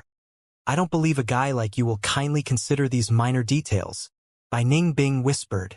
Ha ha ha! You finally discovered it. Fang Yuan didn't deny. Bai Ningbing couldn't help gritting her teeth. All the frequent attacks the caravan suffered on the way was all due to Fang Yuan's contribution. The 2 lifted the wooden trunk and moved slowly. The people around them were all busy shouting and moving, their concentration all on the battlefield. Who could have the time to listen to Fang and Bai's whisperings? Why are you doing this? After a moment of silence, Bai Ningbing asked. Ha ha! Fang Yuan laughed. Guess. Immediately, Bai Ningbing felt a violent impulse to beat Fang Yuan up. Bai Ningbing controlled her urge as her eyes squinted. She was after all an icy genius, easily able to understand things. What does Shang Xinci have that makes Fang Yuan put in so much effort? Firstly, she had assumed that Fang Yuan was after Shang Xinci's beauty, but now she had overruled that assumption. She understood Fang Yuan only a huge amount of benefit could make him exert himself like this. But after so many days, Bai Ningbing had already understood Shang Xinci's background. She was ostracized by Zhang clan, and was only immortal with no cultivating talent. Shang Xinci was indeed beautiful as a flower, but this appearance was not a strength of hers, but a weakness. This appearance would invite the demonic claws of lust and crime. Most importantly, she did not have the power to protect herself, if not for the loyal rank 3 Gu master serving her. She would have been caught and turned into a plaything long ago. Such a person, what value does she hold? Her business talent? It was nothing compared to Fang Yuan's. Bai Ningbing could not comprehend it at all. Fang Yuan did not speak, and did not reply Bai Ningbing. Those two over there, move faster. Stop wasting time. Not far away. A Gu master pointed at Fang and Bai, shouting. Fang and Bai moved more quickly, as Bai Ningbing suppressed her voice. You're messing around like this? Aren't you afraid of getting exposed? If anyone finds out, hee, these people will fight you to the death. Then did they find out? Fang Yuan rebuked. Tisk! The two put down their wooden boxes and walked back. To eliminate his own suspicion, Fang Yuan sacrificed most of his goods during the first beast group attack. After a few assaults, Zhang clan's losses were the most severe. Many people felt pity for Shang Xinci, and even Shang Xinci herself approached Fang Yuan and consoled him. But now that Bai Ningbing thought about it, she realized, although Fang Yuan seemed to have lost a lot of goods, his truly valuable goods were still kept till today. These goods were more than half the value of his entire fortune. Thus his real losses were not as much as it seems. His concealment methods were truly divine. If she did not discover it by accident, she would still be in the dark. Thinking so, Bai Ningbing felt indignant. This guy, he even hid the truth from me. The two carried another box. Fang Yuan seemed to know Bai Ningbing's inner thoughts, laughing lightly. To deceive the enemy, we have to deceive ourselves first. After all, I was not intentionally keeping it from you. You have your purpose to serve. Oh, what purpose? Bai Ningbing naturally asked. To alert myself. You are the person closest to me. If you find anything amiss, the others will do so soon. But it was coincidence today that Fang Yuan shook his head. Chance is represented by a certain trend. Regardless, it is about time already. Bai Ningbing's eyes shone. What are you going to do? Cold Jade Owlcat did not manage to break the third line of defense, as the second line of defense still held on, eliminating these attackers. After the battle, the survivors tallied the results and cleaned up the battlefield. How many times have we been attacked already? I want to go home. Damn it. Our luck is too terrible this time. Should we continue forward? Maybe if we stay here and wait for the other caravan's help, it might be a good idea. Everyone's morale was low. Some people grumbled, while most felt that the future was uncertain and did not want to proceed further. Fear towards death, frustration and dread of the unknown emanated throughout the camp. Jia caravan leader, why do you assign our Chun clan to guard the first line of defense every time? What motive do you have? Chun vice leader, I have been fair and impartial the entire time. Your Chun clan has the greatest strength. Now that we are in this together, we have to help each other. Those who are stronger put in more effort. Of course you have more responsibilities as well. As the argument was sudden, many people's attention was attracted. Jia Long and Chun vice leader Chan Shuang Jin stared at each other in a tense atmosphere. My Chun clan is the strongest? Haha. Jia caravan leader, you are truly speaking bullshit. Everyone knows how much fighting force you have left. Chun Shuang Jin laughed coldly. Ridiculous. From my clan. Such a good person like Jia Ping had been sacrificed. What about your Chun clan? Jia Long chided. Both of you, now is not the time for arguments. Lin clan vice leader walked over and advised. Eventually, Jia and Chun left without coming to an agreement. Even Lord Jia Long and Lord Chun Shuangjin have argued. I thought Jia and Chun clan were very close. Sigh, at this crucial moment, it is everyone for themselves. Thinking of how to preserve their own strength, the relationship no longer matters. According to the newest information, Jia clan's 2 young masters have a huge disagreement, and Chun clan seem to have gone to rely on Jia Gue. So that's it. Lord Jia Long is Jia Fu's subordinate. No wonder Chun clan did not give them face. The few Gu masters discussed softly, as Fang Yuan's heart stirred. Few days later, the caravan whose morale is rock bottom reached Xiangya Mountain. Xiangya Mountain reached into the clouds as large groups of elephants lived in it. The climate on the mountain was unique. From the mountain foot to mountain belt, it was moist and tropical with lots of rainforests. From the mountain belt to mountain peak, it was snowy, dry and cold as cedar trees grew there. Everyone was cautious, but good news was that after entering Xiangya Mountain for a few days, they did not encounter any beast group attacks. Are we finally lucky for once? Naturally, after our luck hit rock bottom, it can only go up after that. What a pity. Our goods were almost all destroyed. We will have lost a lot of profits this time. Humph. Be content you can keep your life. That's good enough already. After Xiangya Mountain, we have to get by Mu Bei Mountain, Shuangjiang Mountain. Then we will reach Zhao Clan Village. At that place, I must sleep at least 3 days straight. Everyone were in a conversation as they commented on the future, as morale rose slightly. Snowing? Someone looked up, seeing spots of white particles floating down from the air. Rubbish. This is the foot of Xiangya Mountain. How can there be snow? Someone did not believe it, but once he raised his head, his expression froze. It really is snowing. Damn it, this isn't snow, it's feathers, someone shouted. Many Gu masters in the caravan heard this and shuddered. White feathers, could it be? White feather flying elephant. At this moment, intense winds flew as white feathers floated everywhere, like the advent of a snowstorm. Hundreds of elephants cried out at once, stepping in the air as they charged towards the caravan on the ground. Damn it!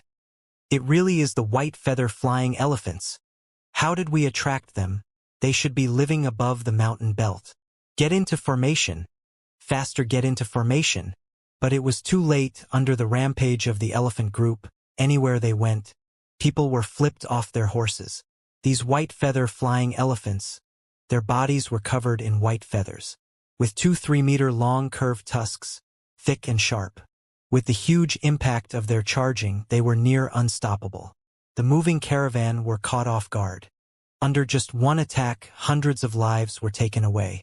Many servants were stomped into meat paste, and the carriages were pierced by the tusks.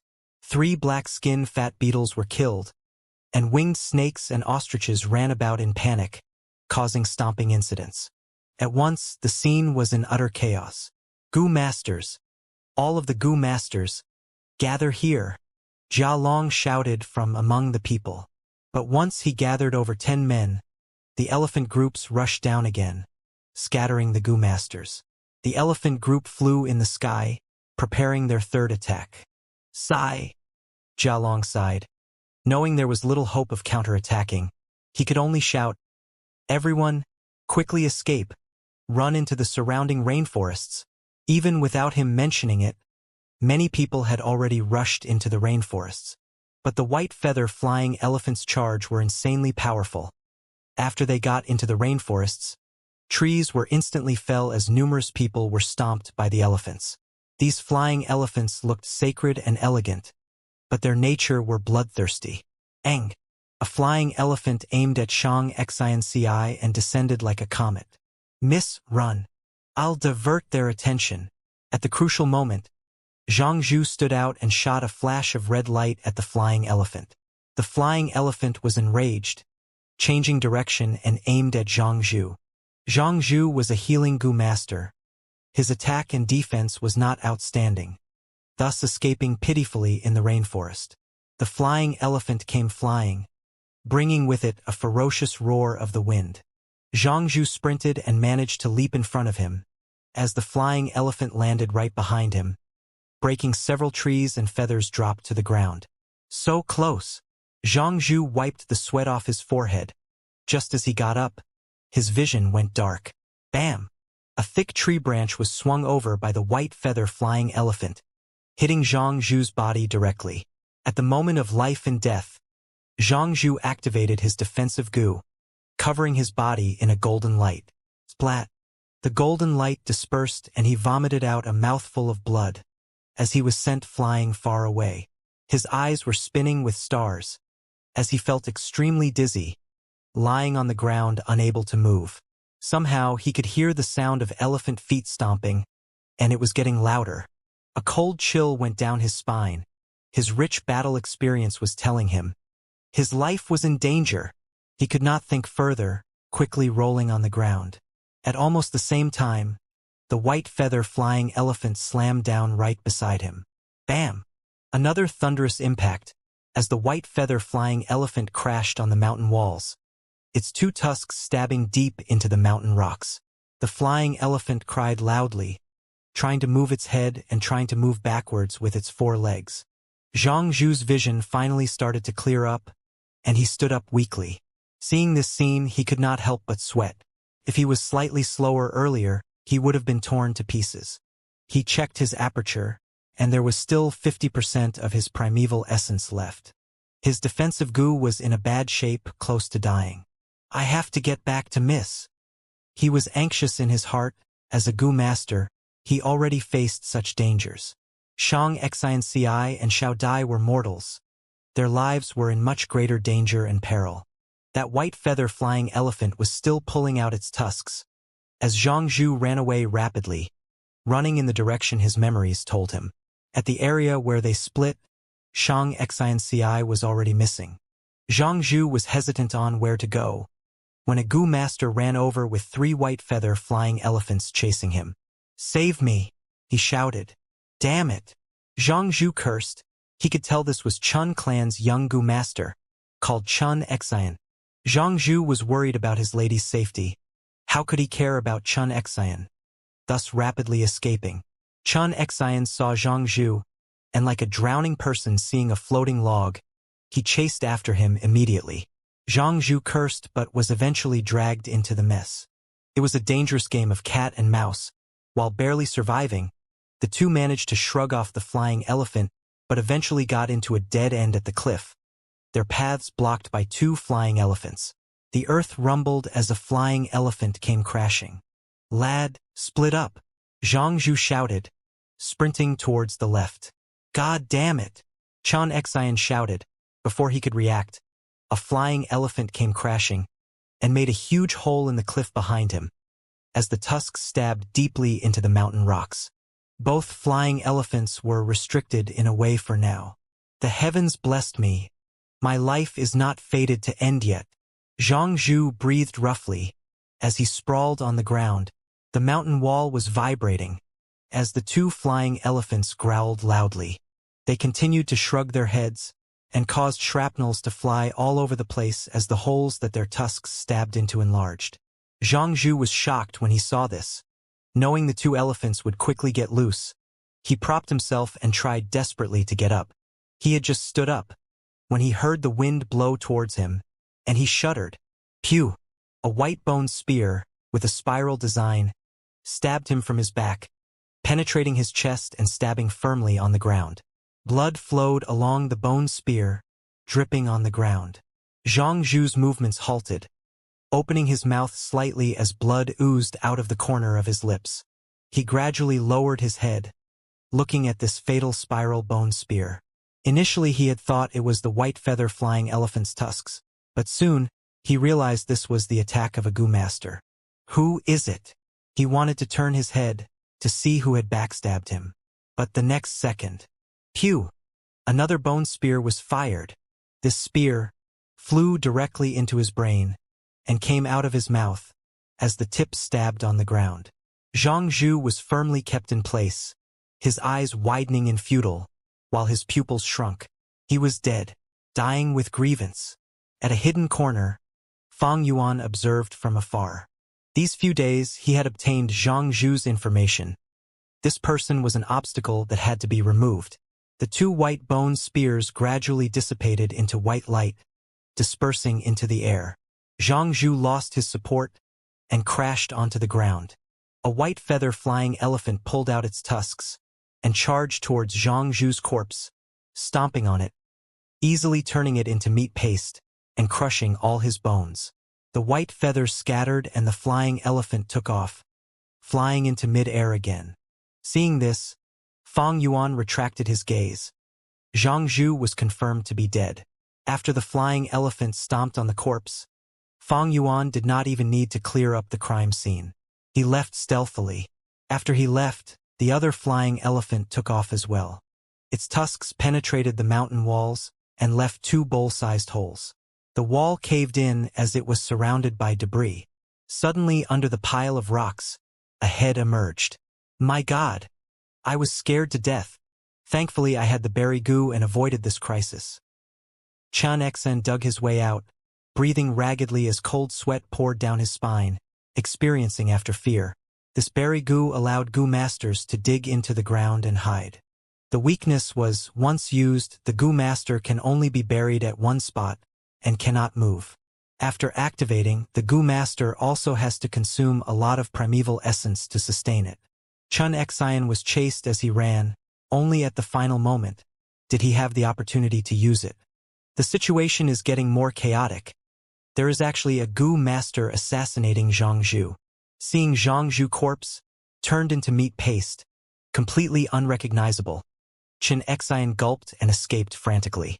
The elephant group continued rampaging for 2 hours before leaving. Shang Xinci and Xiao Dai supported each other as they walked out of the rainforest. Their bodies were full of mud and soil, looking battered and exhausted, and Xiao Dai's face was even blue-black. Evidently, when escaping, she had knocked into something and gotten a bruise. Missy? She was scared out of her wits. Death was so close to her, even trembling as she walked. Shang Xinci patted her hand, trying to give her assurance. However, she herself was pale. Along the way, corpses lined the road as blood flowed into the wilderness. Broken carriage wheels, dead ostriches, and the corpses of black-skinned fat beetles and winged snakes laid on the pavements. As the survivors gathered together, anguished cries, sniffing and painful growls mixed into one. As the leader of the caravan, Jialong's face was as black as charcoal. The fatalities were too severe this time. The entire caravan lost majority of its members. Less than a tenth remained. Most were crippled. After gathering the people, only 100 were left. Majority were goo masters, and few were mortals. The strongest Jia clan and Chun clan were deep in losses, not to mention the others. Lin clan had only 3 goo masters left, and some unfortunate clans groups were completely wiped out. The rainforest also had its danger. Many people did not die from the white feather flying elephant's rampage, but were attacked by the wild beasts and poisonous worms in the rainforest. Baiyun, it is great to see you. Earlier in the rainforest, thanks for drawing a white feather flying elephant away from us. Among the people, Shang Xinci found Bai Ningbing and thanked her. Fang Yuan did not trust Bai Ningbing, afraid she would collude with Zhangzhu. Thus he went to kill Zhangzhu personally. As a result, Bai Ningbing followed Shang Xinci in secret to protect her life. This is nothing. I always return kindness. Zhang clan lady, what saved you is not me, but your kind actions in the past. Bai Ningbing said. She was always quiet and solemn, almost never speaking. Even if she spoke, she suppressed and changed her voice intentionally. But now she no longer concealed it, using her normal voice to speak. Her tone was cold and indifferent, but clear and evidently female, causing Shang Xinci and Xiao Dai's face to turn slightly shocked. That's right, Baiyun. Did you see Uncle Zhangzhu? Shang Xinci asked anxiously. I've looked around but did not manage to find him. Bai Ningbing sighed. Since Fang Yuan returned, she knew Zhangzhu was definitely dead. No worries, lady. Zhangzhu is a goo master, having the ability to protect himself. He might be on the way back, she consoled. Hopefully so. Shang Xinci's eyebrows were tightly knit, as the uneasiness in her heart intensified. At the other side, Leader Jialong stood at a high ground, shouting, Everyone, listen up. The smell here will soon attract other beast groups. We have to leave quickly. Everyone move quickly. Bring along all the goods that you can salvage. Those that are too heavy, we will have to discard them. In 30 minutes, we must leave this area. The danger was not over yet.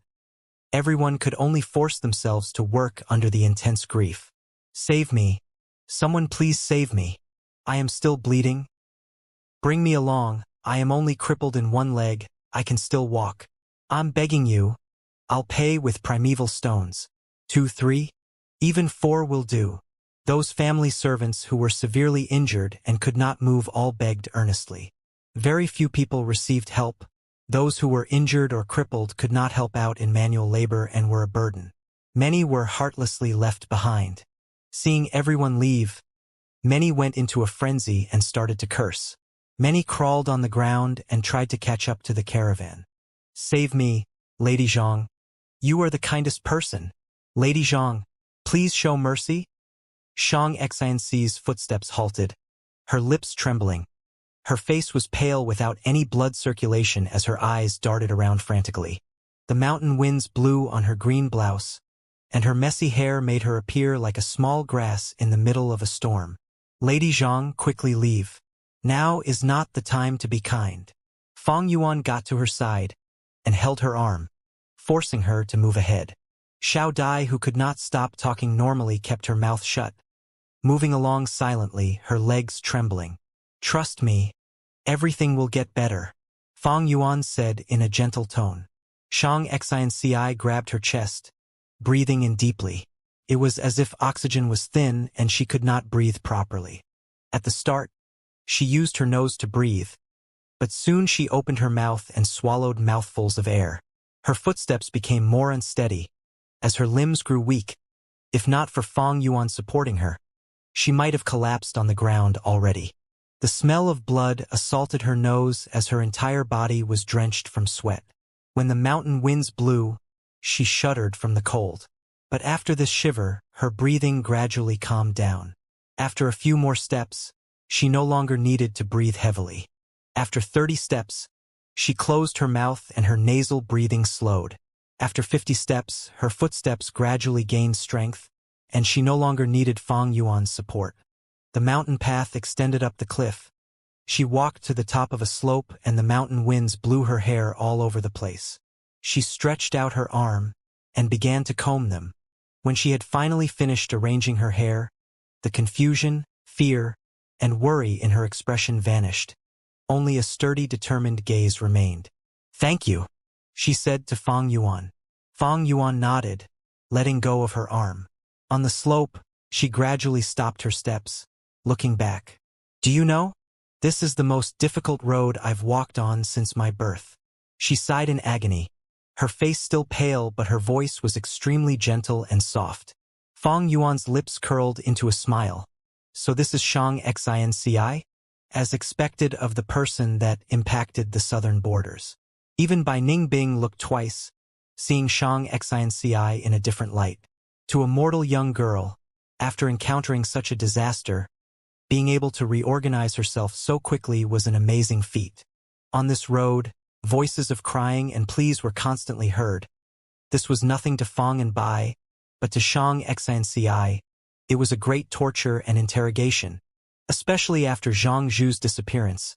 After losing her greatest reliance, Shang Xianci could still bravely face the situation head-on. It was truly outstanding. On this road, although it was an ordinary mountain path, it was a difficult trial of the heart.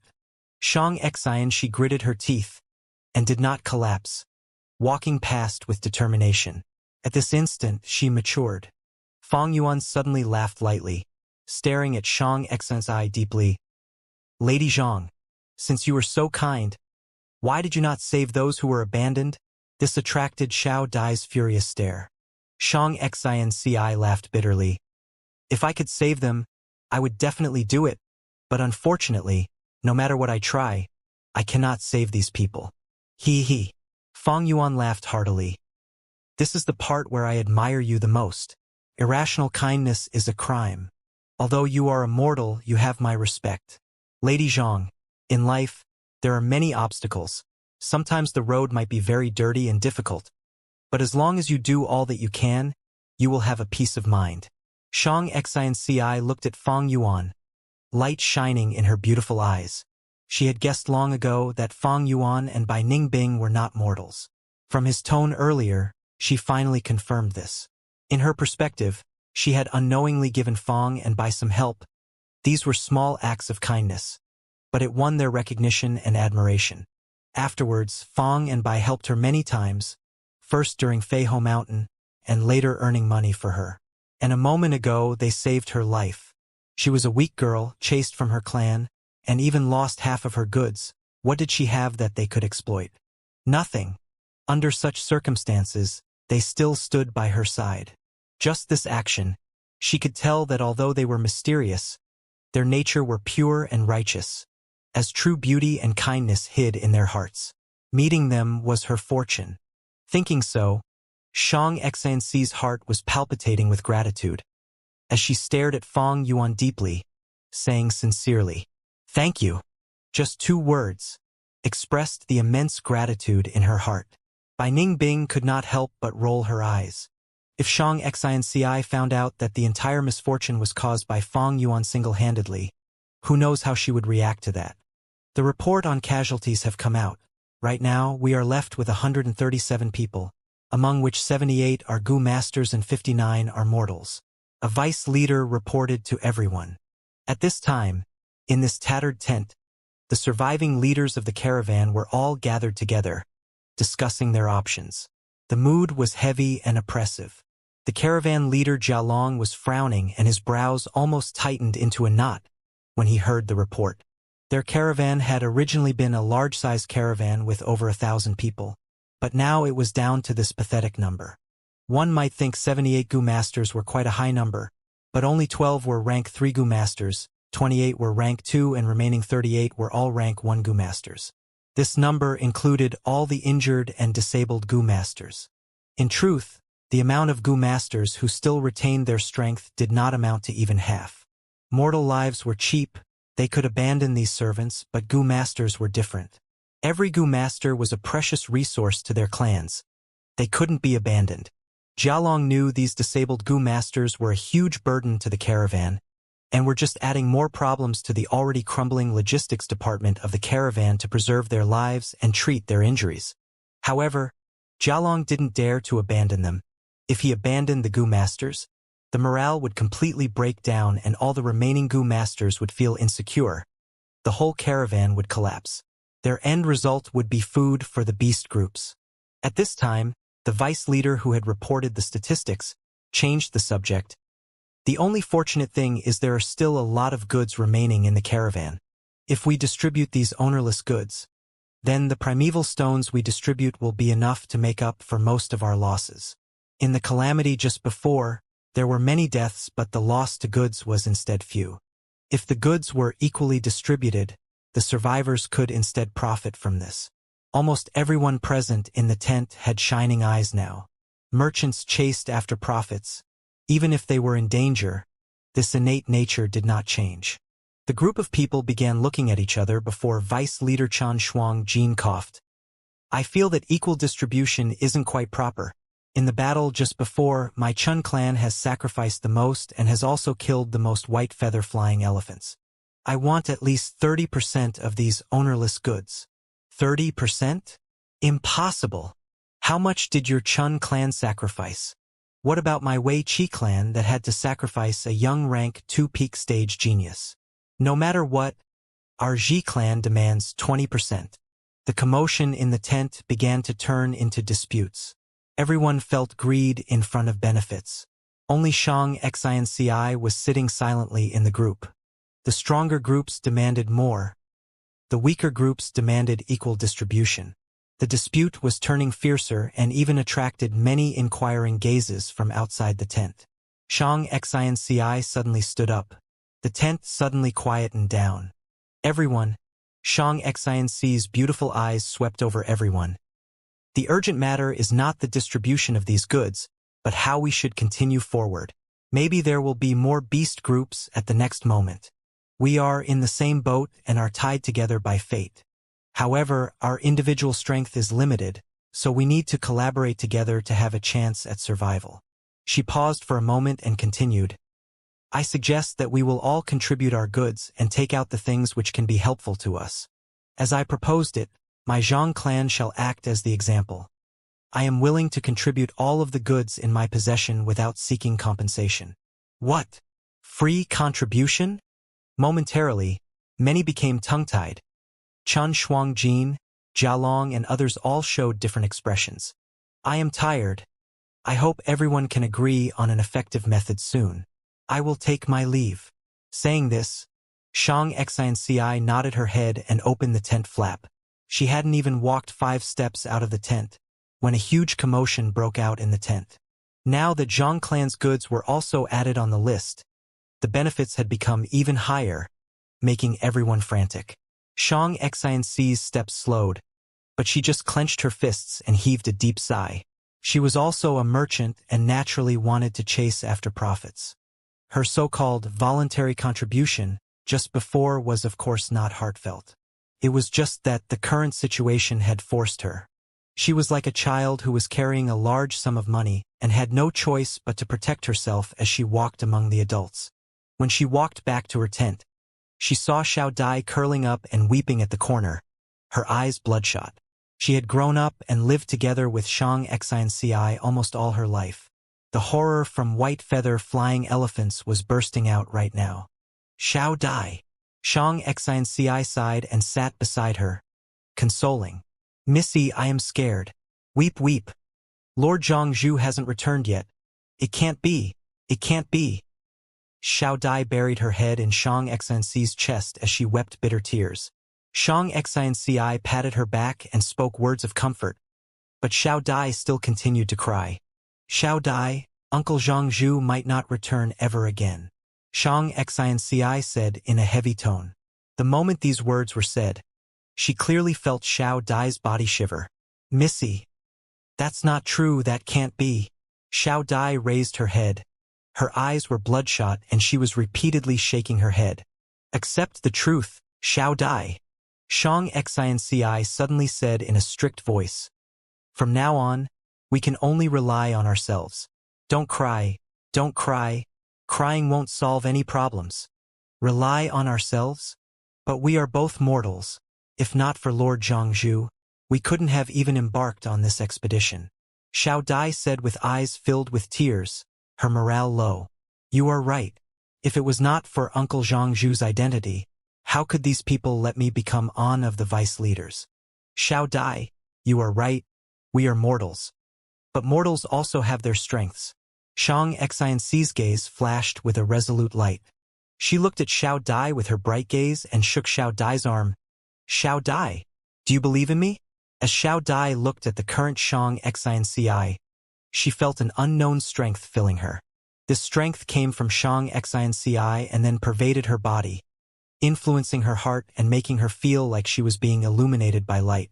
Missy? Xiao Dai's gaze flashed. She had never seen this form of her lady. At this instant, she felt that her lady looked more beautiful than ever before. I believe you, she answered softly but resolutely. Good. Listen properly, we are in a dangerous situation now. Sometimes people can be more dreadful than wild beasts. Bring all our savings and let's go find Hei-Tu and Bai-Yun. Okay. I will do as you say, Missy.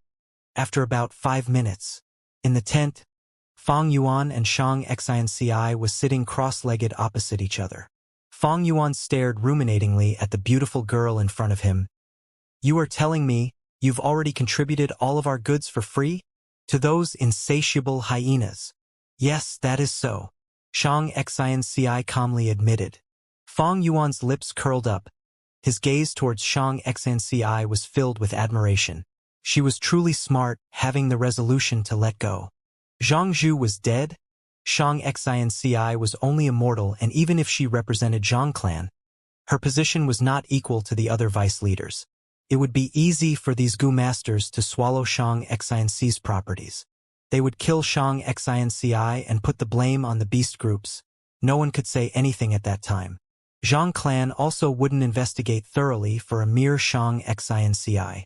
To Shang Xianci, these goods on her hands had become incomparably hot and could court disaster towards her.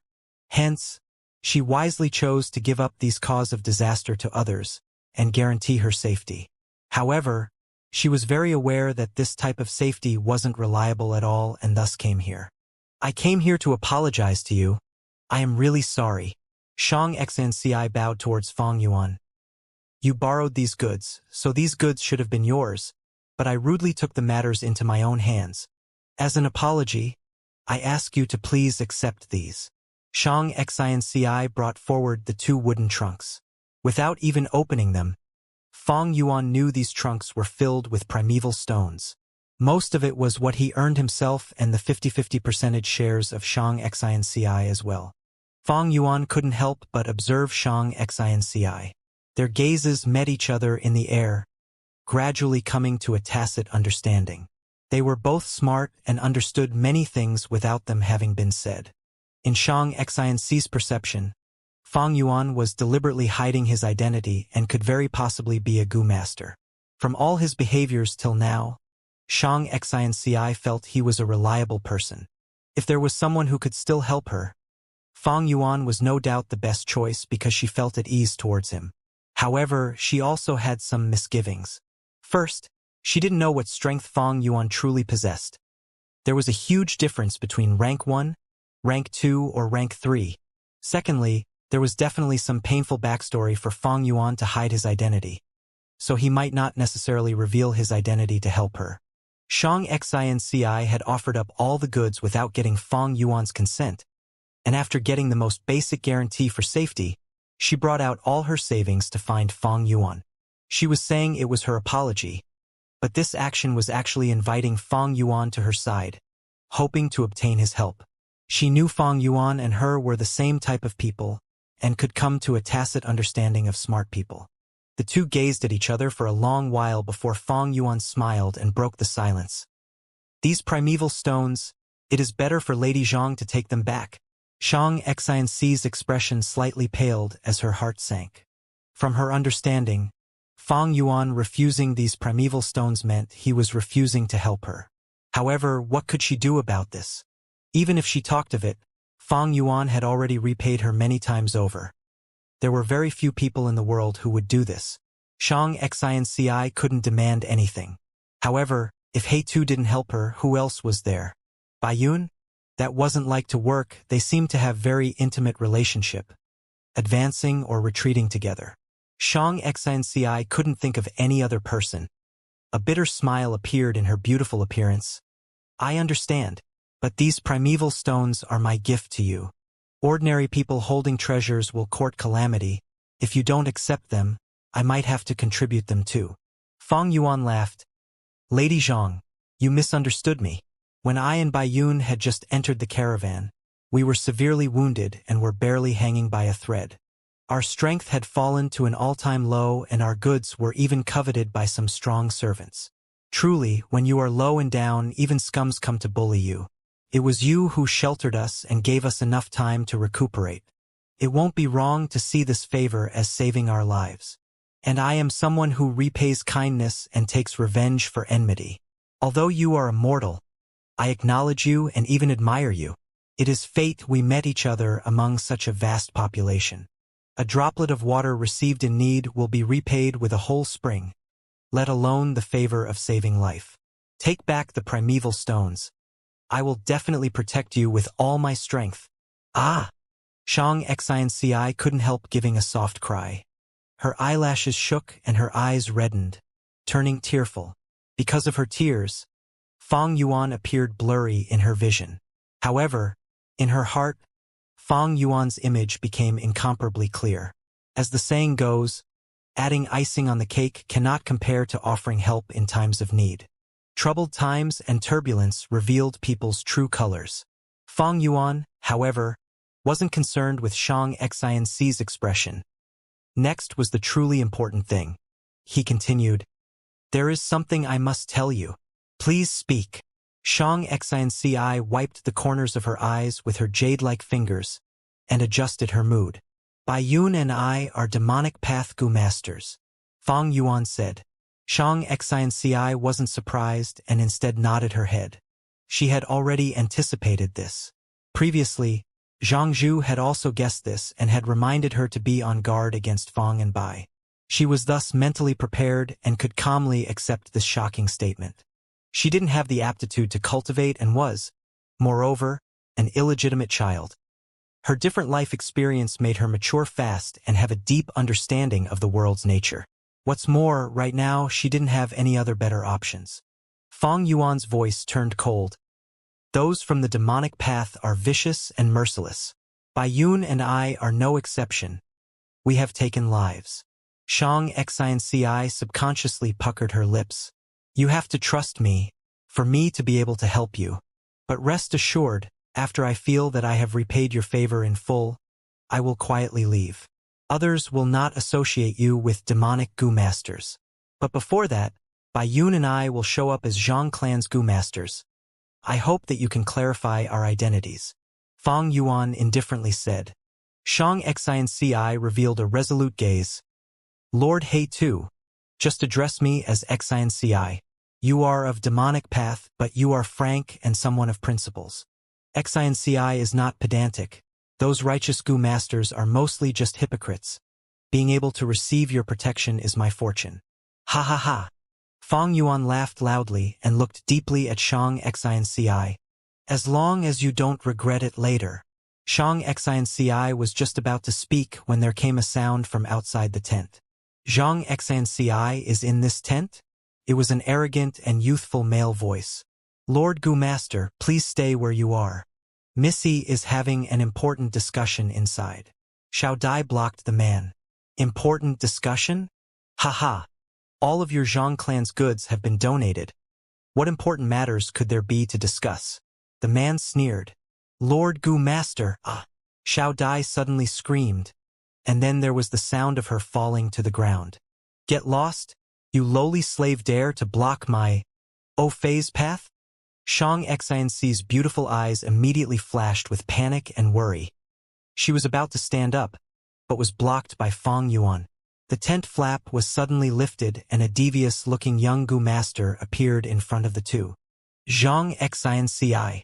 The young Gu Master's gaze immediately landed on Shang Xinci's body, without bothering to conceal the lustful desire within. Haha! You were here. I have been looking all over for you. He curled up his lips and raised his head, looking at Shang Xinci as if everything was under his control. Shang Xinci was wearing green clothings and looked like a delicate lotus. There seemed to be nothing more beautiful than her. This beautiful figure was already ingrained into many hearts in the caravan. Fei was one of them. He had always yearned for her and wooed after her several times, but was always rejected by Shang Xinci. He had thought of using force, but had to control himself because of Zhang Zhu's presence. Now, the only Gu Master from Zhang clan in the caravan, Zhang Zhu, was dead. Shang Xinci was just a mere mortal but was so beautiful. Fei had been coveting her in his heart and now he had this chance. Fei's lustful and invading gaze made Shang Xinci's heart twinge, her mood turning dismal. She had given up the goods of her own accord, but was still not able to obtain safety. Her appearance had become a curse. These righteous Gu Masters who normally appeared dignified had now torn their masks. Shang Xinci was clear that this Fei was only the most impatient one, and there were still many other wolves like him. I am not sure for what matters has Lord Fei come for? Shang Xinci stood up and asked in greeting. Ha ha ha. Fei threw his head back and laughed. I came to help you, Xinci. Darling, the Gu Master protecting you has still not returned. He is definitely dead. You are only a weak woman, and as long as you rely on me, you can live safely. Pitiful girl, you don't need to thank me. This is how kind I am. Just follow me. Saying so, he walked forward to grab Shang Xinci. Shang Xinci's face was pale. She was a young girl after all, and couldn't help taking a step back. This delicate and pitiful look instead ignited the lust in Fei. Missy, you can't go with him. Xiao Dai ran into the tent and opened her arms to block in front of Fei. Fei became furious and immediately slapped Xiao Dai. Xiao Dai tumbled onto the ground. Her cheek was already swollen up. She felt dizzy and her ears were ringing from the slap. Xiao Dai! Shang Xinci quickly crouched down and supported her. Missy, leave quickly. Even if I die, I won't let you take Missy. Xiao Dai slowly stood up and stared fiercely at Fei. Her gaze carried fear, anger, and also decisiveness. You lowly servant, you want to die? I will fulfill your wish. Fei was going crazy with anger. He raised his hand and slapped down. However, the next moment, a sturdy hand stretched out from seemingly nothingness and fiercely grabbed his arm. "Who is it?" Fei was startled, but when he looked at the person that was grabbing his arm, he only saw an ugly servant. Such audacity! Fei's expression twisted into one full of anger. He tried taking back his arm, but Fang Yuan's arm was like iron pincers and didn't even move a bit. "Dog slave, you are still not releasing your hand?" Fei's anger had reached the peak, turning into huge killing intent. He was going to activate his primeval essence when Fang Yuan suddenly smiled. His whole face was full of burn injuries, and he was also one ear short. Right now, as he smiled, he appeared extremely terrifying. Fei's heart immediately palpitated. Fang Yuan had already released his hand. Then, he raised his leg and gave a strong kick at Fei's stomach. Bang! Fei only felt an enormous strength that he had no way to resist, attack him. With the intense pain that followed, his whole body flew out of the tent like tattered rags, stopping only after 20 to 30 feet. For a person to shoot out from a tent was a rather big commotion. The surrounding people stopped to watch the show. The tent flap was torn when Fei flew out. From the torn hole, Shang Xianci and Xiao Dai saw Fei lying motionless on the ground. The two were dumbfounded. Merchants always paid particular attention to amiability with others, even putting on smiles when they were wronged. Shang Xianci's came from a poor background. She had already learned to endure and was used to lowering her head. Although she had rank 3 Zhangzhu before, he was after all a healing Gu master and couldn't do much by himself. Most of the conflicting views had to be resolved warmly, peacefully like the flow of water or the thawing of snow. However, Fang Yuan's sudden kick was like a crash of thunder, a steep cliff. With no hints of moderation and restraint, it carried a dominating tyranny. This intense violence far surpassed the two girls' imagination. Fei laid on the ground, stupefied for several seconds. Then the intense pain in his stomach aroused strong hatred and anger in him. Someone had kicked him, and that someone was even a servant. "Bastard! You actually dared to kick me. How dare you kick me? You lowly mortal, you are asking for death. I will cut your corpse into 1,000 pieces." Fei growled in fury and stood up from the ground. The anger made his whole face red. He was gritting his teeth and his eyes clearly showed his anger. He looked just like a wild beast that was about to devour a human. "Go and die!" He crazily charged towards Fang Yuan. Fang Yuan took a steady step forward and blocked in front of the two girls with his head high and chest out. Fei suddenly jumped when he reached close. He reached the heights of 20 feet before diving down at Fang Yuan. "I will sweat you into meat paste," he shouted and stretched out his two palms.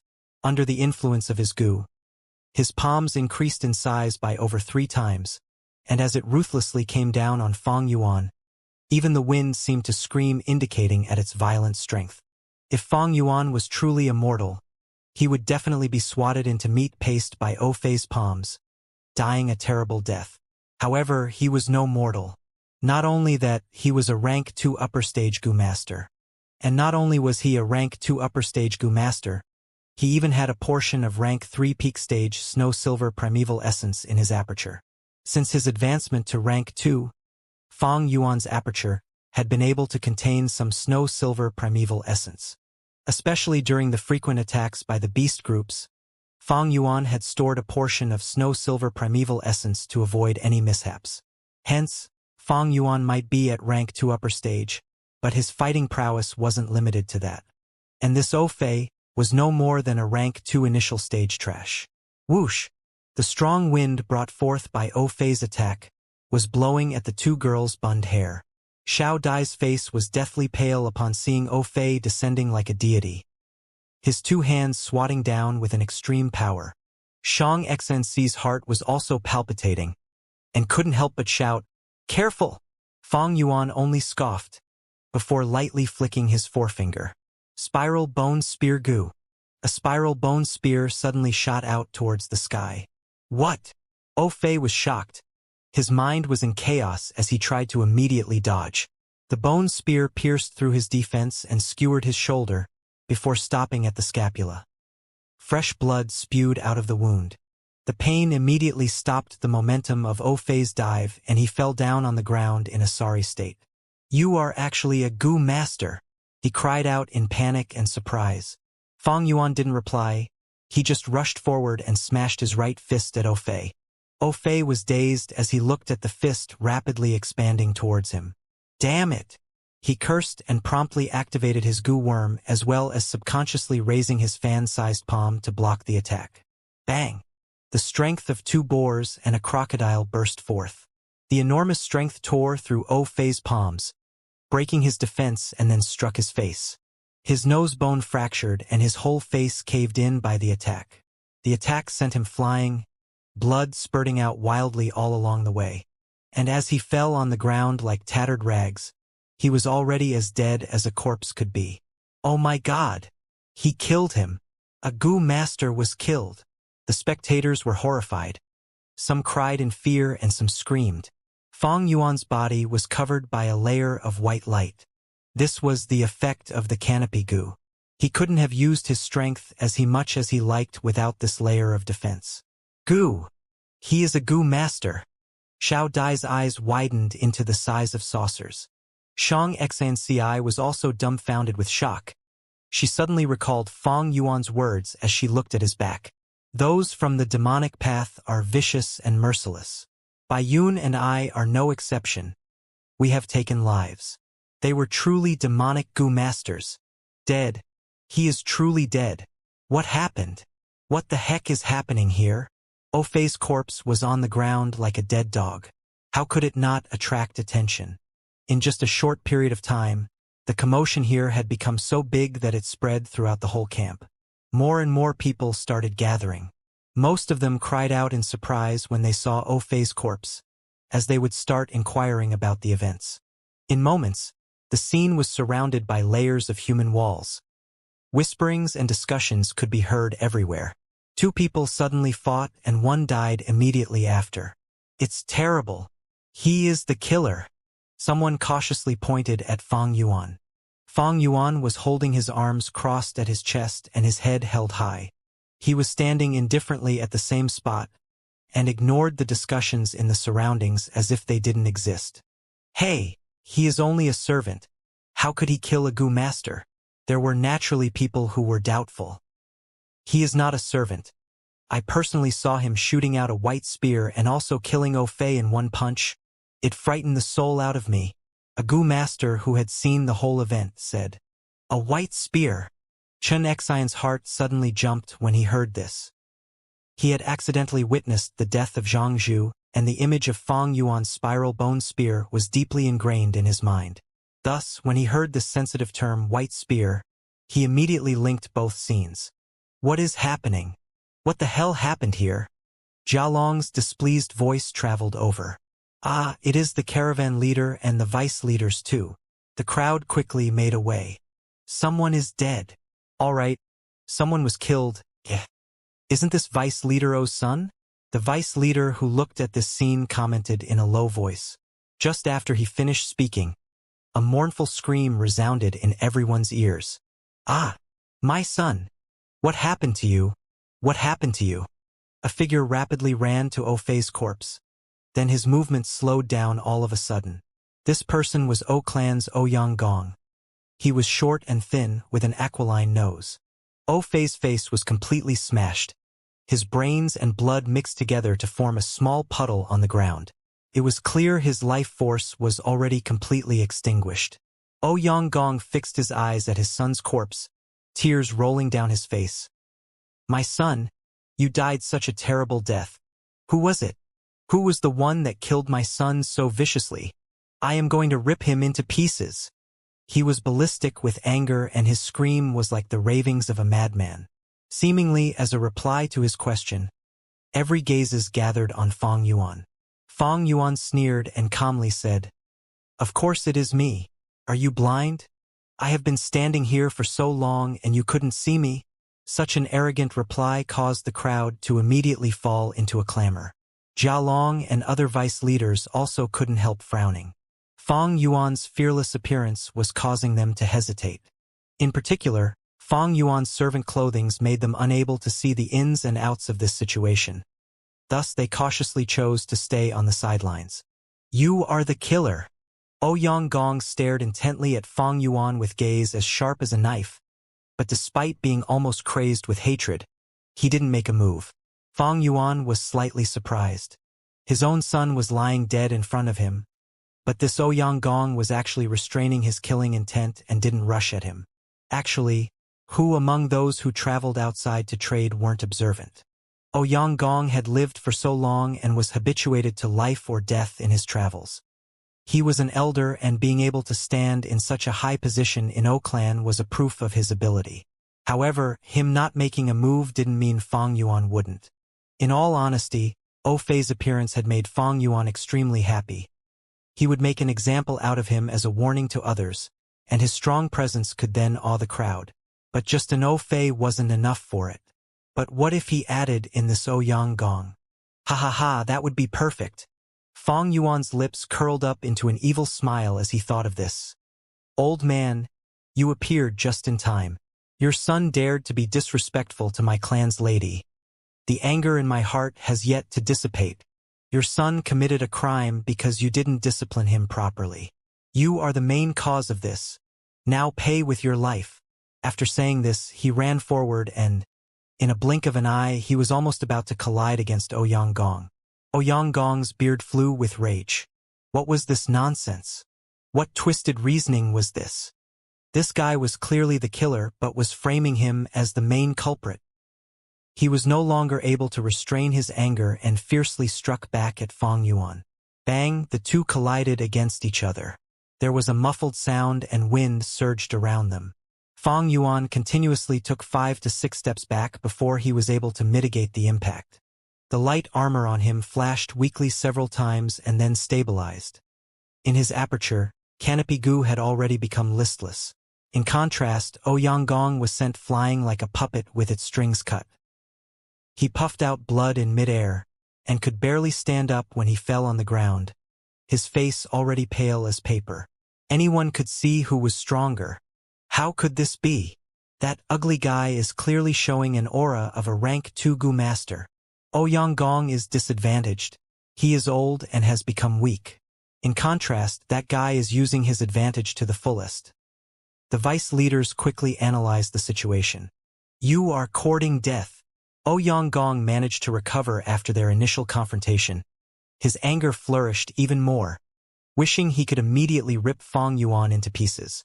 Just before, he hadn't expected Fang Yuan to make the first move, and not having any information on Fang Yuan. Under the urgency of the situation, he couldn't think properly and chose to meet Fang Yuan head-on. "Rascal! I will let you know the difference between rank 2 and rank 3. Ouyang Gong roared in rage and charged at Fang Yuan. Fang Yuan was fearless as he maintained the Canopy Gu. With a spiral bone spear in one hand, Blood Moon Gu in another, and jumping grass on his feet, he also rushed towards Ouyang Gong. The crowd quickly retreated, opening up a huge empty space. Ouyang Gong was at rank 3 initial stage and Fang Yuan was at rank 2 upper stage. The difference between their cultivation bases was extremely far, with the separation of a small realm and a big realm on top of that. However, Fang Yuan's situation was very unusual. He possessed snow-silver primeval essence borrowed from Bai Ningbing and mostly used rank 3 Gu worms. His total fighting strength was even higher than Ouyang Gong. The two fought for 5 rounds, but Fang Yuan was still at the dominating end. The crowd were aghast at this situation. What the hell is going on? A rank 3 Gu master is actually being pressured by a rank 2 Gu master? This is ridiculous. The crowd couldn't believe this scene, and many had even dazed expressions. After several more rounds, Fang Yuan completely maintained the upper hand and was firmly suppressing Ouyang Gong. A small portion of the crowd realized something. This ugly guy is showing rank 2 aura, but his true cultivation is definitely above this. Right? He must be using a Gu worm to conceal his aura. We didn't discover it when he was pretending to be a servant before. This guy is really vicious. He has been targeting Ouyang Gong's vital parts. It doesn't seem to bode well for Ouyang Gong. Right now, Ouyang Gong was having incessant grievances in his heart. He had thought he could easily beat Fang Yuan. But to think this guy was actually a wolf in sheep's clothing. It was no wonder he took the initiative to attack and looked fearless. It was because his cultivation base was not inferior to him. This guy really was too despicable and shameless. After several more rounds, the result was clear for all to see. Most of the crowd could see how terrible Ouyang-gong's situation would be. Ouyang-gong is sure to lose. He will be killed if this continues on. Ouyang-gong is weaker than the other guy and has been slowly losing since the start of the battle. He won't be able to avenge his son's death. This ugly guy is really powerful with such great strength and vicious methods. Where in the world did this guy pop out from? I know this guy. He is that servant who won against numerous bandit monkey kings in Fei Ho Mountain. The crowd commented one after another. They were worried, curious, afraid, and shocked. Both of you, please stop. There has to be some misunderstandings here. Seeing Ouyang-gong about to be killed by Fang Yuan, Jialong, as the caravan leader, couldn't just sit back anymore. He quickly moved to the battlefield and interrupted the battle. Right now, Ouyang-gong was already soaked with sweat. His heart throbbed rapidly in fear of death and his face was deadly pale. Hearing Jialong's words, he immediately felt joyous and saw a light of hope. He immediately got away from Fang Yuan and moved closer to Jialong. Fang Yuan quickly swept his eyes and realized he would not be able to reach Ouyang Fei in time. He gave a loud laugh and his momentum stopped. Brother Jialong came in time. Let's use the bone spear to kill him together. The moment these words came out, the whole crowd was stumped. This ugly guy knew leader Jialong? This was the first thought the crowd had. Greeting in such an affectionate way. Their relation looked pretty good. This was the second thought the crowd had. No, he might be intentionally saying this to mislead them. This was the third thought the crowd had. As the proverb goes, people involved in the situation are baffled while the spectators observe clearly. The spectators weren't battling. Naturally, they could think more clearly.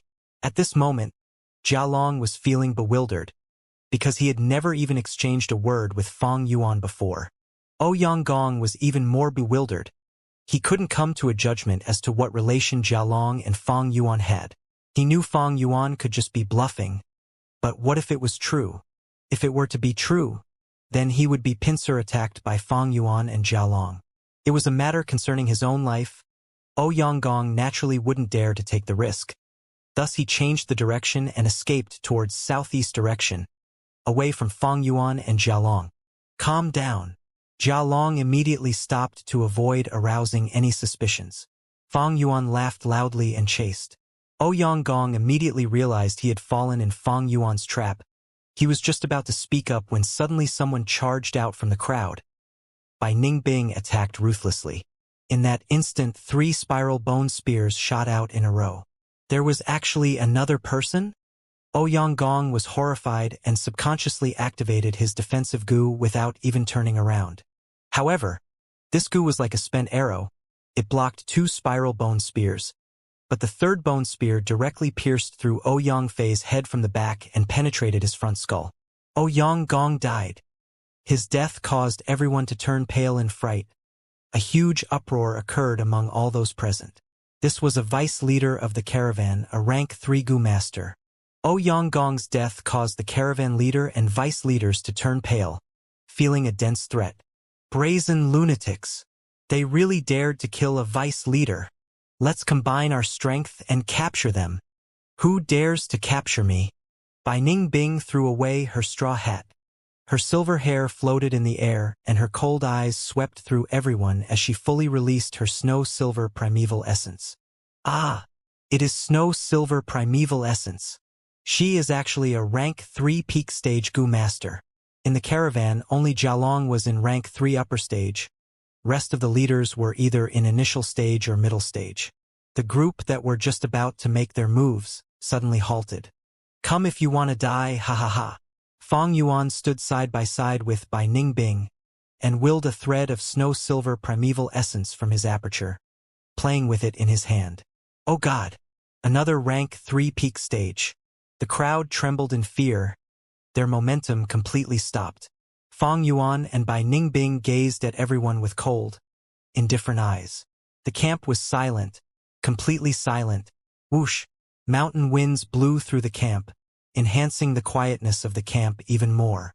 The 100 over people formed a circle. Inside the circle were 2 dead bodies and 2 standing people. Fang Yuan and Bai Ningbing's gaze slowly swept through everyone. Many did not even dare to match their cold gaze. At the end, Fang and Bai's gaze landed on Jialong and other caravan leaders. These people had charged out aggressively, but were immediately taken aback by the cultivation levels Fang Yuan and Bai Ningbing revealed. Right now, they were in a situation where they could neither retreat nor advance. With the loss of Ouyang Gong and Fei, the caravan now had 11 rank 3, 27 rank 2 and 38 rank 1 Gu masters. Their combined strength was naturally greater than Fang Yuan and Bai Ningbing by a lot. However, the caravan was only a temporary mix-match of different groups. These Gu masters were from their respective clans and were normally engaged in scheming and guarding against each other. They would only cooperate if it was under a favorable situation. They had their own interests and were not a united bloc, and had their own ways of doing things. They were of different minds and would not be easy to lead. Fang Yuan and Bai Ningbing displayed rank 3 peak stage cultivation. No doubt they were 2 tough figures. No single clan could take them down alone, and even if they combined their strength, there would definitely be severe damage to the caravan. Momentarily, Jialong, Chun Shuangjin and other leaders looked at Fang and Bai, before quietly sizing up each other. None of them wanted to be cannon fodder and benefit others instead. Moreover, the current situation was one where the beast groups frequently attacked. Everyone in the caravan were having trouble protecting themselves, let alone care about others. External pressure and the worries in their heart made them hesitate. The corner of Fang Yuan's lips curled up into an indistinct smile. Their reactions were all within his expectations. Now it is all up to her. Although things had escalated quickly, and he hadn't communicated with Shang Xinci, Fang Yuan believed she should be able to sense this opportunity with her intelligence. Sure enough, the next moment, Shang Xinci and Xiao Dai walked out of the tent. Caravan leaders. These 2 are my Zhang clan's hidden elders, Lord He Tu and Lord Baiyun. Shang Xinci took this chance to introduce them. Her voice wasn't loud, but she was the only one speaking among everyone present. Thus everyone could clearly hear her. The caravan leaders all had different expressions, whereas the crowd began to think over the 2 names, He Tu and Baiyun. Shang Xinci faintly smiled. The 2 lords were on a secret clan mission and coincidentally entered this caravan on the way. The caravan leaders looked at each other, all falling into silence. Since they were hidden elders, even Zhang clan's clan leader might not necessarily know of their existences. Moreover, the secret clan mission meant it was inappropriate to inquire about their motives. Shang Xinci's 2 sentences blocked any questions they wanted to ask. Of course, although these words were reasonable, it was only a one-sided statement by Shang Xinci. The caravan leaders were all astute. Each of them had made their own contemplations in their minds. Nobody was thoroughly convinced, and suspicious ones were still suspicious. But whether suspicious or believing, Fang and Bai's strength were already displayed before them, so there could only be one way to end this. Thereupon, ha ha ha. So it was like that. Everything was a misunderstanding. Jialong suddenly laughed, his face revealing a warm smile. He cupped his hands towards Fang and Bai, and sincerely praised them. I had never expected such great heroes to be hidden in our midst. This father and son from O clan were indeed too unreasonable, and their way of doing things were also questionable. I have already persuaded them many times before, but a pity they didn't take it to heart. Their execution today can be said to be their just deserts. These words had immediately concluded this matter. The other vice leaders also responded at this moment, cupping their hands at Fang and Bai while cursing Jialong inwardly for being shameless. Zhang clan is well known, and is worthy of being one of the top clans of our southern border. I am Lei Gongcheng of Lei clan. It is my good fortune to be able to meet both of you. It is our great fortune that both of you have exterminated evil for us. The vice leaders were all full of smiles as they said nonsense, twisting logic as they pleased. The killers became the righteous representative while the O clan's father and son became evildoers. As for O clan's other Gu masters, there were only 3 of them remaining, who cared about their unsightly expressions. In any case, Ouyang was dead. Without a rank 3 Gu master, who would dare to be bold? Who could stand up for them? You scoundrels! Still not greeting the two lords? One of the vice leaders shouted while pretending to be displeased. We pay respects to Lord Heitu and Lord Baiyun. Over 20 people immediately bowed and greeted Fong and Bai. The whole camp was again sent into a clamor. The caravan has suffered heavy losses and is on the brink of crisis. It is our fortune to have met both of you. Please, I invite you into the tent to further discuss our situation. Jia Long walked closer and invited them sincerely. Fong Yuan and Bai Ningbing glanced at each other. Before Fong Yuan walked towards Shang Xinci and consulted, Xinci, what is your opinion? Seeing this scene, Jia Long immediately raised the status of Shang Xinci in his mind. Shang Xinci slightly shook her head and spoke with a delicate tone. I am tired. It is better for the caravan leaders to discuss together. Fong Yuan inwardly praised her intelligence. This was just the time to take a step back to make an opportunity for greater advances later. He nodded and said in agreement, Our Zhang clan's goods have all been donated. We have no interest towards these and will not interfere. This? Jia Long hesitated and was about to persuade, but Shang Xinci had already turned around. Fong and Bai also left in an impressive way without giving any opportunity to Jia Long, leaving behind this crime scene for others to deal with. All right, everyone get back to your work now. The camp still needs to be strengthened. It is a good thing 2 rank 3 peak stage Gu masters appeared. And the O clan's people, clean up these 2 corpses. The only 3 remaining Gu masters of the O clan ran over. 1 rank 2 middle stage and 2 rank 1 Gu masters. Tears flowed down their faces as they held in their hatred, lowered their heads and carried the father and son's corpses. The crowd slowly dispersed. The high-spirited caravan leaders couldn't maintain their composure any longer when they were back at the tent, their expressions fluctuating, as the hypocritical smiles disappeared from their faces, into solemnness, bewilderment, indifference, and worry. Jia Long slowly sat down on the main seat and spoke with a gloomy voice. The sudden appearance of 2 Gu masters, what do you make of it? Humph. These are 2 lawless lunatics, publicly killing people. That pitiful Ouyang Gong. We were just here sitting with him a moment ago. I feel like these 2's origins are highly suspicious.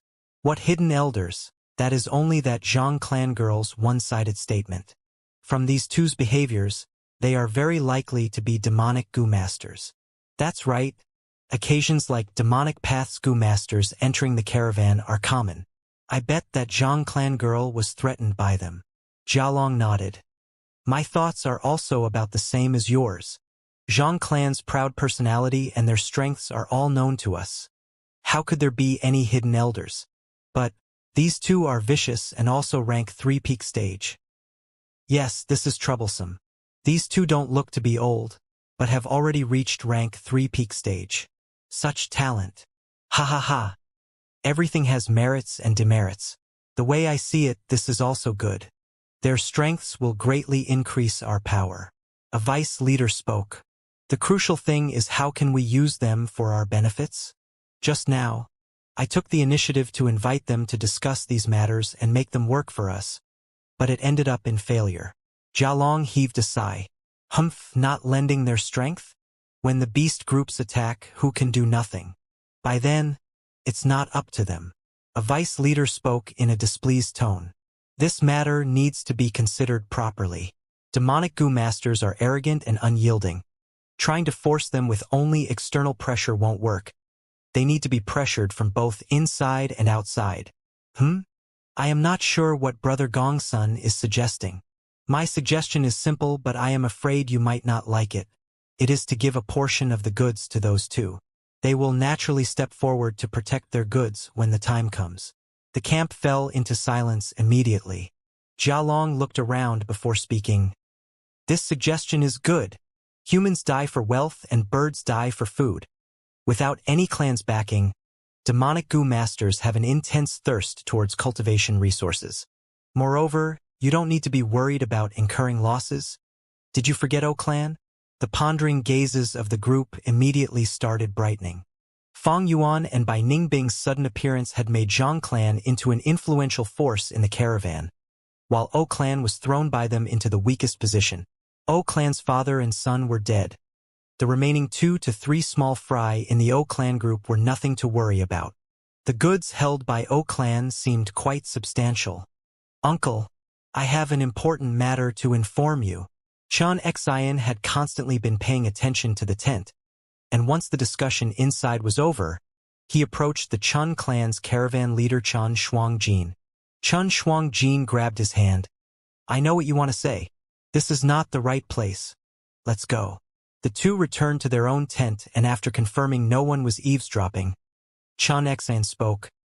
"Uncle, do you remember I reported to you about how Zhang Zhu was murdered?" Chun Shuangjin's face was grave as he nodded his head. Zhang Zhu was killed by someone with bone spears, and today, that He Tu and Bai Yun also used bone spears. "That is it. Uncle, those two are harboring some unfathomable motives, are very ruthless. We need to make their crime known and combine our strength to kill off this danger early." Chun Xian was agitated. Chun Shuangjin slowly shook his head and sighed. Chun Xian was puzzled. "Uncle, you don't approve?" "It is not that I don't approve, but that it is not feasible. I saw with my own eyes, we have evidence.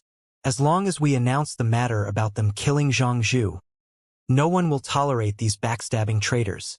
"Humph. Evidence? There is witness testimony, but what about material evidence?" Chan Shuangjin scoffed. "Even if we have material evidence, what good it would do? My nephew, only evidence is of no use. The main thing is whether you have the strength. Just before they killed the O clan's father and son, you also saw that, and others also saw it.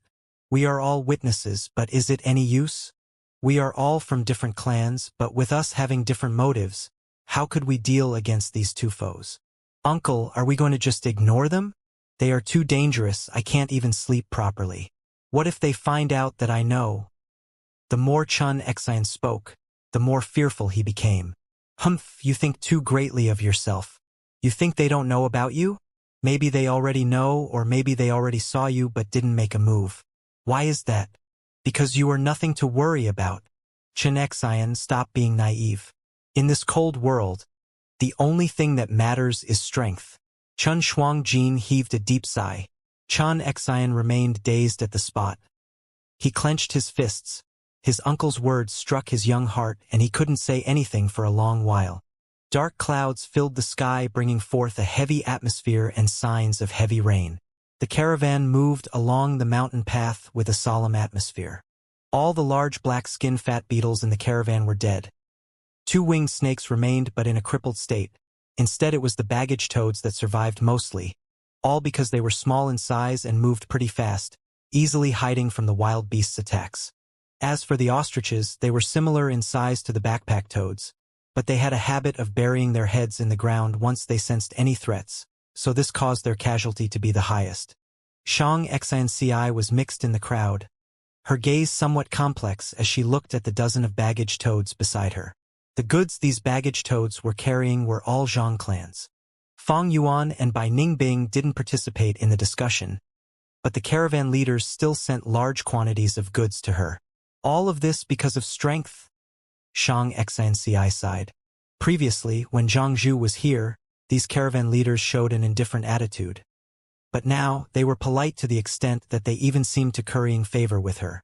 Moreover, when these Gu masters and the servants looked at her now, their gazes carried reverence and fear. All these changes are due to them. Shang Xianci gave a complex gaze towards Fang Yuan and Bai Ningbing, who were not that far away.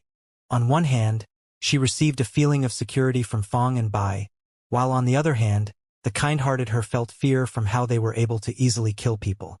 "Ha ha ha! It seems we have really frightened that girl."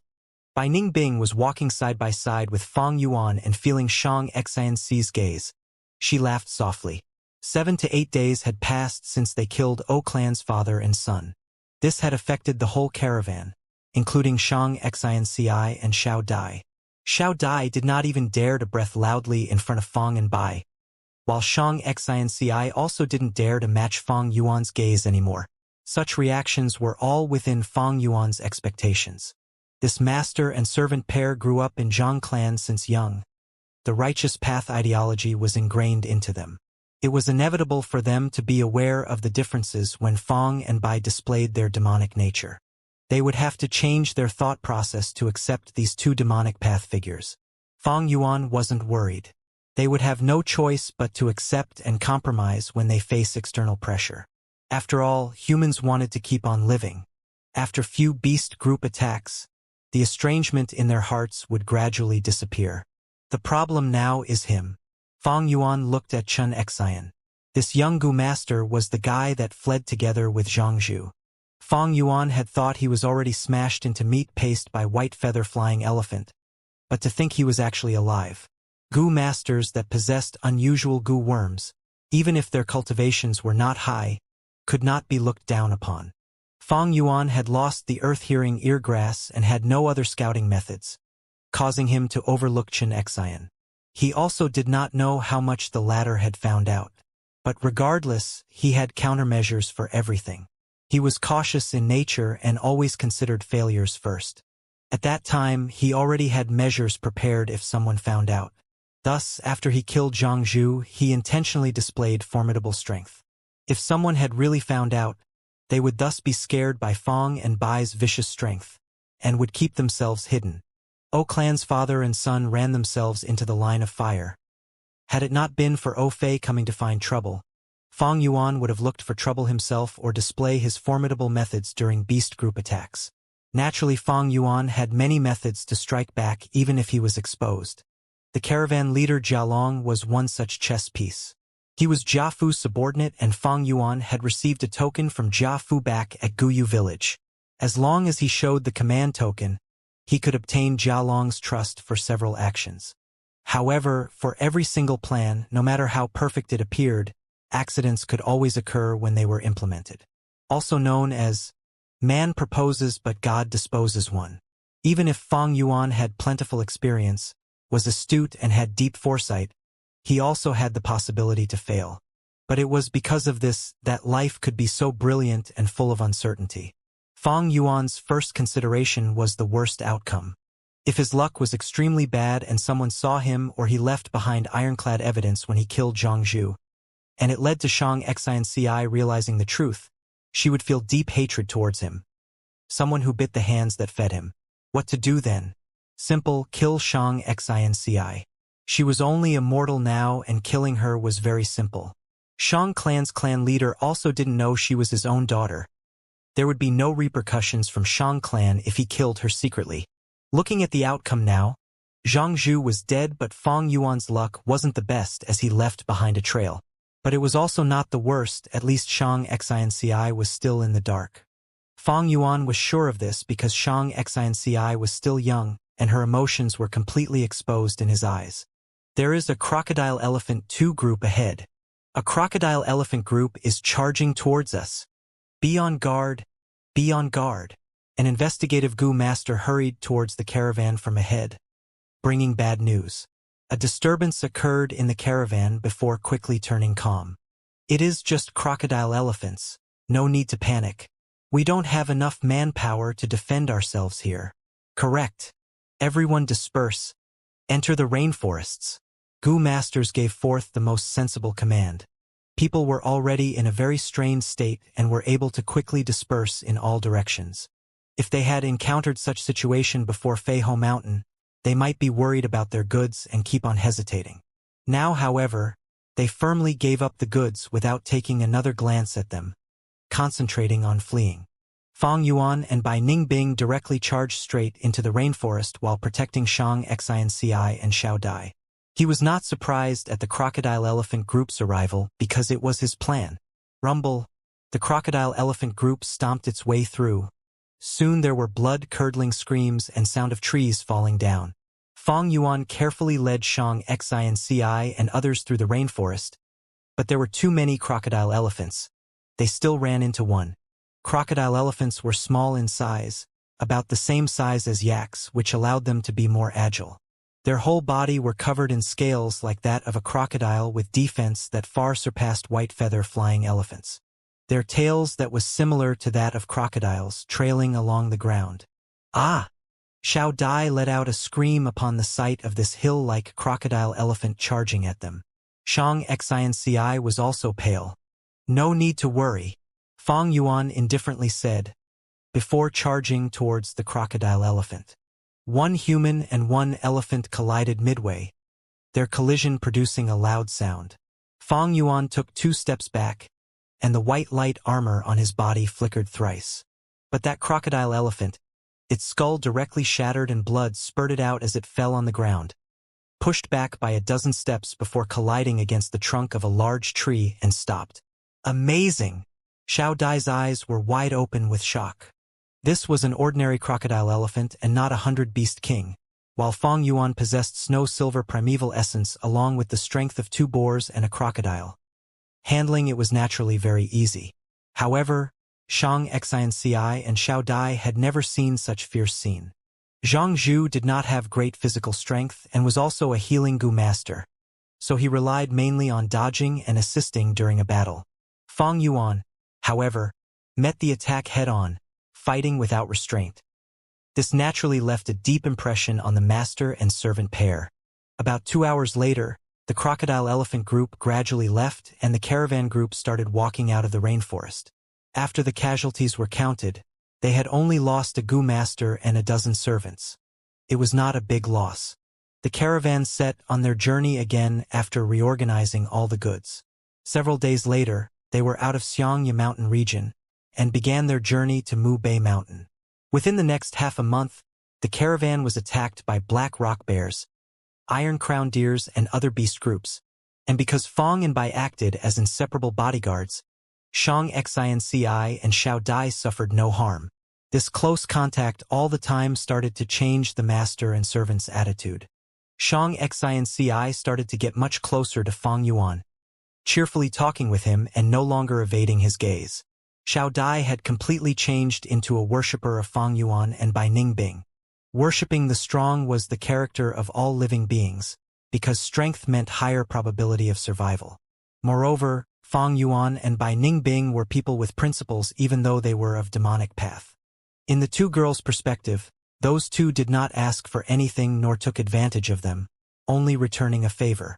This conduct was full of heroic aura, and even among righteous path, how many people had such character? No matter how ugly Fang Yuan looked, in the master and servant's heart, he was much more likable than the many hypocritical and crafty righteous path people. Several days later, the caravan entered Mu Bei mountain region.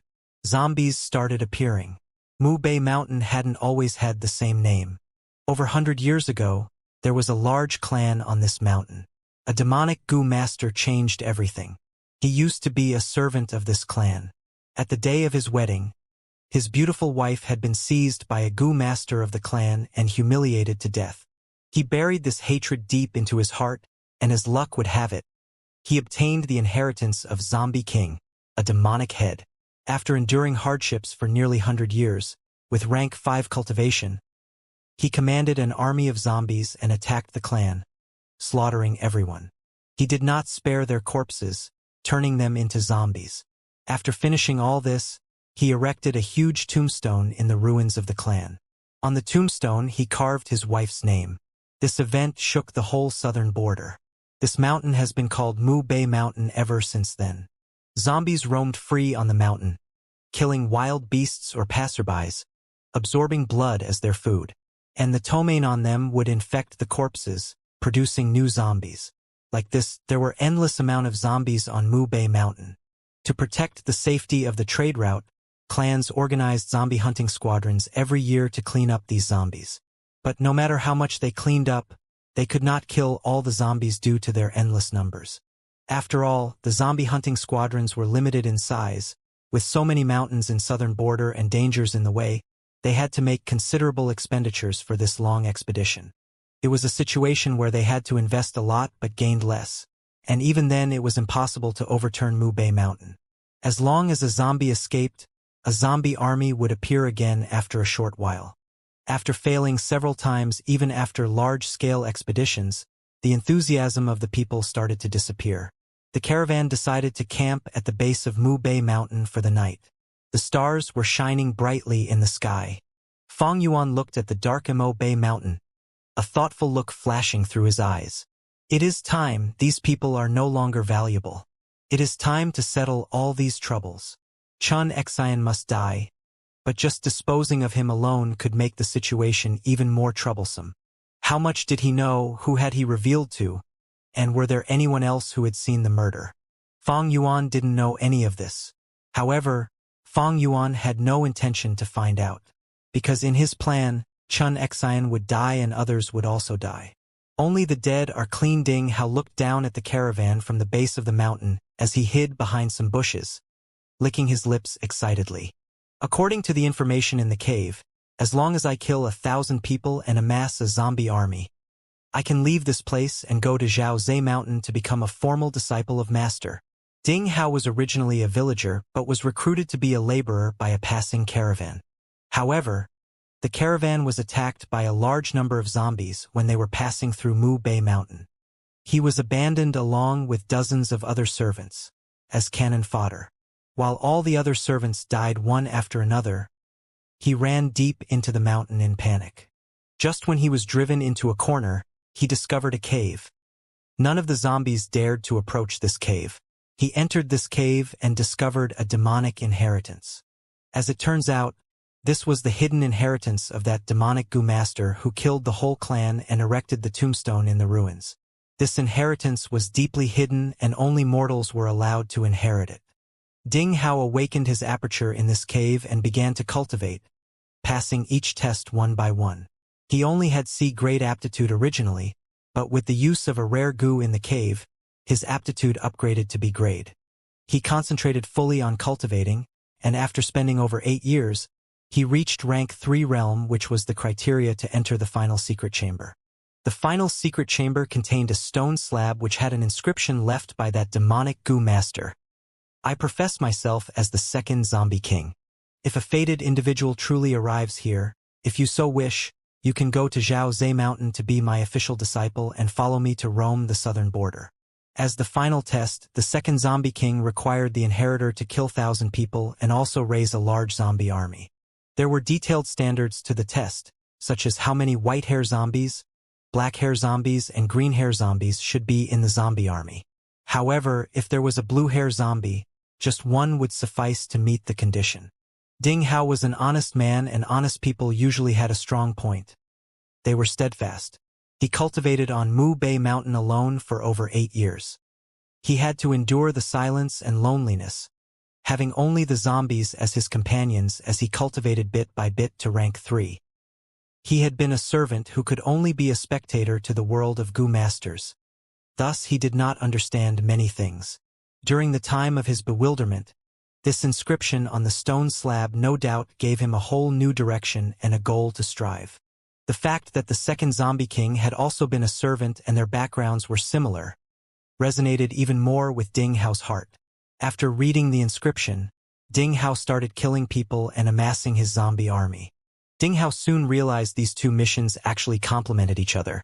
He could use the corpses of the people he killed to obtain new zombies, and the new zombies could thereby increase his strength to kill more people. Mu Bei Mountain was located by one of the 3 most important trade routes of southern border, with caravans passing through it every month. Ding Hao spent another 3 years of time to reach this point where he was close to accomplishing the mission. The caravan at the base of this mountain would be his final stepping stone to success. And it was a perfect prey. There were caravans of all sizes, some big and some small. Ding Hao could do nothing more than hide far away every time a large-scale caravan passed by. He did not dare to attack the mid-scale caravan as well. Only against these small-scale caravans could Ding Hao make his move and secretly command the zombies to attack.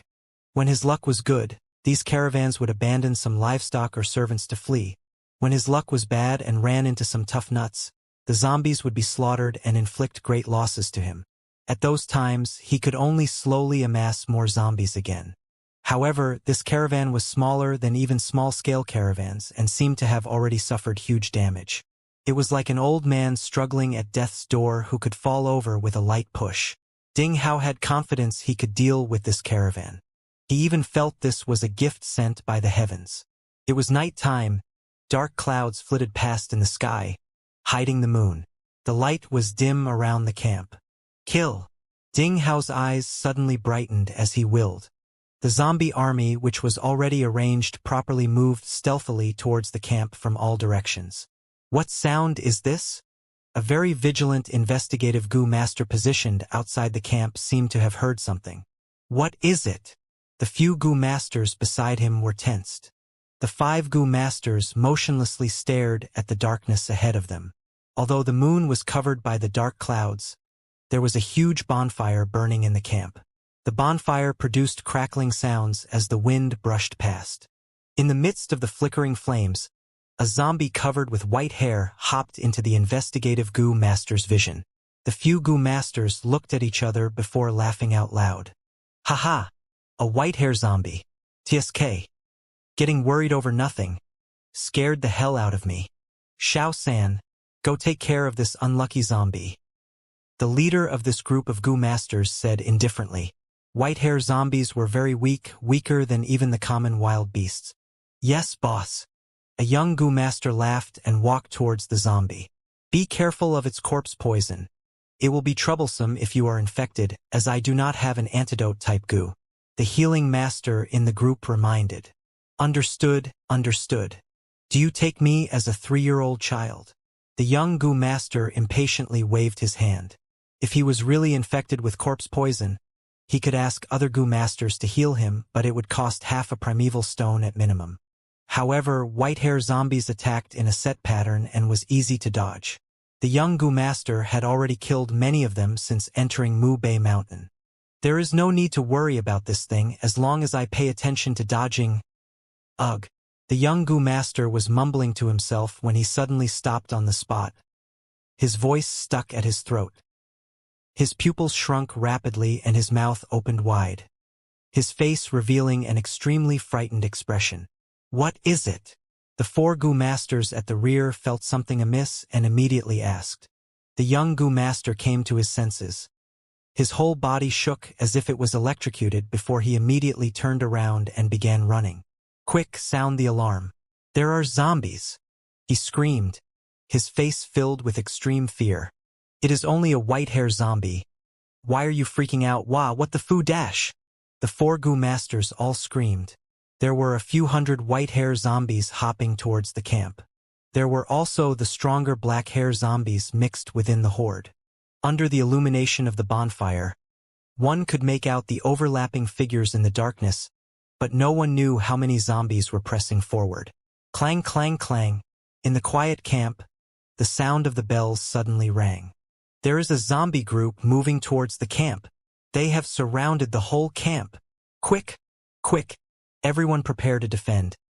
Jialong and some vice leaders climbed up a wooden wall and observed the situation, their expressions extremely grave. Damn it! Which deity did this caravan offend? Such incredibly bad luck. I have been to Mu Bay Mountain dozens of times but have never seen such a large-scale zombie group. There is no use in complaining. Since we can't change the situation, we have to fight with our lives on the line if we want to live. We should combine our strength and defeat this zombie group. Everyone in the camp felt their morale increasing as they growled in anger. In contrast, the zombie army was completely silent, other than the constant sound of the jumping and landing. The troop arrangement in the two sides formed a strange and clear contrast. The battle unfolded completely. Gu masters relied on the defense of wooden walls and launched all kinds of long-range attacks. All kinds of color flashed around the camp. Icicles, fireballs, vines, rolling boulders and so on collided right into the vanguard of the zombies. Large numbers of white-hair zombies fell, cut into pieces, burnt to ashes, froze into ice cubes or stone rolled into meat paste. Kill, slaughter them all. Ha ha ha. Ding Hao was observing all this from up the mountain with a cold smile on his face. He was no longer the inexperienced guy he once was. These white-hair zombies were cannon fodder meant to waste the Gu Master's primeval essence. Sure enough, after some time, the Gu Master's attacks became less frequent and weak. I am out of steam. I don't have much primeval essence left. I also need to recover my primeval essence. Can anyone take my place? Damn it. Why are these white-hair zombies not decreasing? There were too few goo masters in the caravan while the white-hair zombies seemed to be endless. Finally, they were able to resist the pressure and reach the wooden wall. Under the attack of the zombie group, these temporarily constructed crude wooden walls immediately let out dangerous creaking sounds. Damn it! Block them! Block them! Call in the reserve forces. Both sides entered a deadlock around the wooden wall. One side charged forward while the other side guarded this barrier. The huge losses to the white-hair zombies caused Ding Hao's heart to ache. It is your turn, my babies. With a thought in his mind, a batch of black-hair zombies charged forward from the rear and entered the battlefield. White-haired zombies were slow and could be harmed by sunlight, so they couldn't move around in daytime. If they fed on blood for years, they could evolve into black-hair zombies. Black-hair zombies were covered with black hair. Their strength and defensive ability were stronger than the white-hair zombies, and their hopping speed was much faster. Although they still received damage from sunlight, they didn't fear it like the white-hair zombies. Black-hair zombies had the strength of 100 Beast King. Ding Hao sent over 50 black-hair zombies in this batch, all of them charging forward in a group. They looked for a gap in the camp's defensive wall and immediately destroyed a part of it like dried twigs. Despite the camp sending more manpower to reinforce this gap, several black-hair zombies were still able to charge into the inner camp. A black-hair zombie swept around its arms and sent a rank 1 goo master flying. The goo master fell on the ground and was unable to stand up immediately. The black-hair zombie pounced at him. I am finished. The goo master closed his eyes in despair, but suddenly he heard a loud sound. He opened his eyes. A strong figure was blocking in front of him, while that black-hair zombie collapsed far away. It is Lord He Tu of Zhang Clan. The goo master's heart shook. Grr. That black-hair zombie's chest had caved in from Fong Yuan's punch, but it wasn't dead. Instead it hopped up and charged towards Fong Yuan. Fong Yuan was covered with a layer of white light armor. He slightly frowned and waited for it to come near him. Then he grabbed its 2 arms and pulled them fiercely. The black-hair zombie was immediately torn apart into 2 halves. Foul blood that carried corpse poison splattered but was completely repelled by the white light armor. Fong Yuan casually threw the 2 halves of the corpse. Even a myriad Beast King level blue-hair zombie would die from such injuries. Thank you, Lord He Tu, for saving my life. The rescued goo master was completely absorbed in Fong Yuan's momentum and said with a voice filled with joy and reverence. Fong Yuan ignored him but directed his gaze towards the chaotic battlefield. By now, the wooden walls were already mostly collapsed, as hordes of zombies charged into the camp and fought with the goo masters. Upon seeing this, Fong Yuan was already certain this zombie army was manipulated by Ding Hao. If it was an ordinary zombie group, they would all swarm in like bees, or the black-hair zombies would attack after the white-hair zombies died. Where would there be battle tactics like shown here? Someone was clearly controlling them from behind. And no doubt, the one controlling these zombies was Ding Hao. Fong Yuan remembered the second zombie king left behind an inheritance after exterminating the clan on Mu Bei Mountain. The inheritor of this inheritance was Ding Hao. He later went on to become second zombie king's eldest disciple, and although he was of demonic path, he was very loyal. Later in the battle between righteous and demonic on Etian Mountain, he took the place of second zombie king of his own choice and died in the battle. I had thought of looking for you, but to think you would deliver yourself to me, that saves me a lot of time. Fong Yuan's plan had been to use this Ding Hao to eradicate the caravan and kill everyone. Although he had methods to attract the beast groups, it wasn't easy to control the size of it. The caravan's strength had already decreased to a very low level, and if large amounts of beast groups were attracted, it would instead cause his own life to be in danger. It would be even more troublesome to protect Shang Xinci on top of that. Under such circumstances, Ding Hao was the perfect chess piece. But where is this guy hiding? Fire blazed all around. Fong Yuan narrowed his eyes and observed his surroundings. He needs to be at a high ground if he wants to observe the battlefield and command the zombie army. Of course, he might have other goo worms which could give him a bird's eye view of the camp. Regardless, the place he is hiding in should be convenient to escape. Fong Yuan lost the earth-hearing eargrass and possessed no other investigative methods. Thus he had to rely on speculations. The battles were becoming more desperate. While hundreds of zombies were scattered all over the ground, there were also catastrophic losses to the Goo Masters. Under the endless flood of the zombies, the Goo Masters retreated bit by bit and soon reached the central area of the camp. There, a bunker was made by piling up goods, and some rank 1 Goo Masters were using many methods to reinforce it. There are too many zombies. The defense here will fall sooner or later. We need to break the siege. Break the siege, how will we break through? There are dozens of black hair zombies. It would be better to reinforce our defense and wait for dawn. The zombies would receive a huge decrease in strength under the sunlight. We won't even need to make a move and they will retreat by themselves. Arguments arose, and people were divided into two sides. One wanted to break through while the other wanted to defend their positions. The two sides kept on arguing while the zombie horde was already pressing closer. This temporarily formed caravan showed its biggest weakness right now, being unable to truly unite and lacking a strong figure to take control of the situation. Fong Yuan had been observing the situation as a spectator. Now, he suddenly stood up. "Stop shouting!" The noisy scene quieted down almost instantly. In everyone's eyes, he was a rank 3 peak stage Goo Master, one of the strongest experts in the caravan. Especially now at this critical life and death juncture, Fong Yuan had even more authority.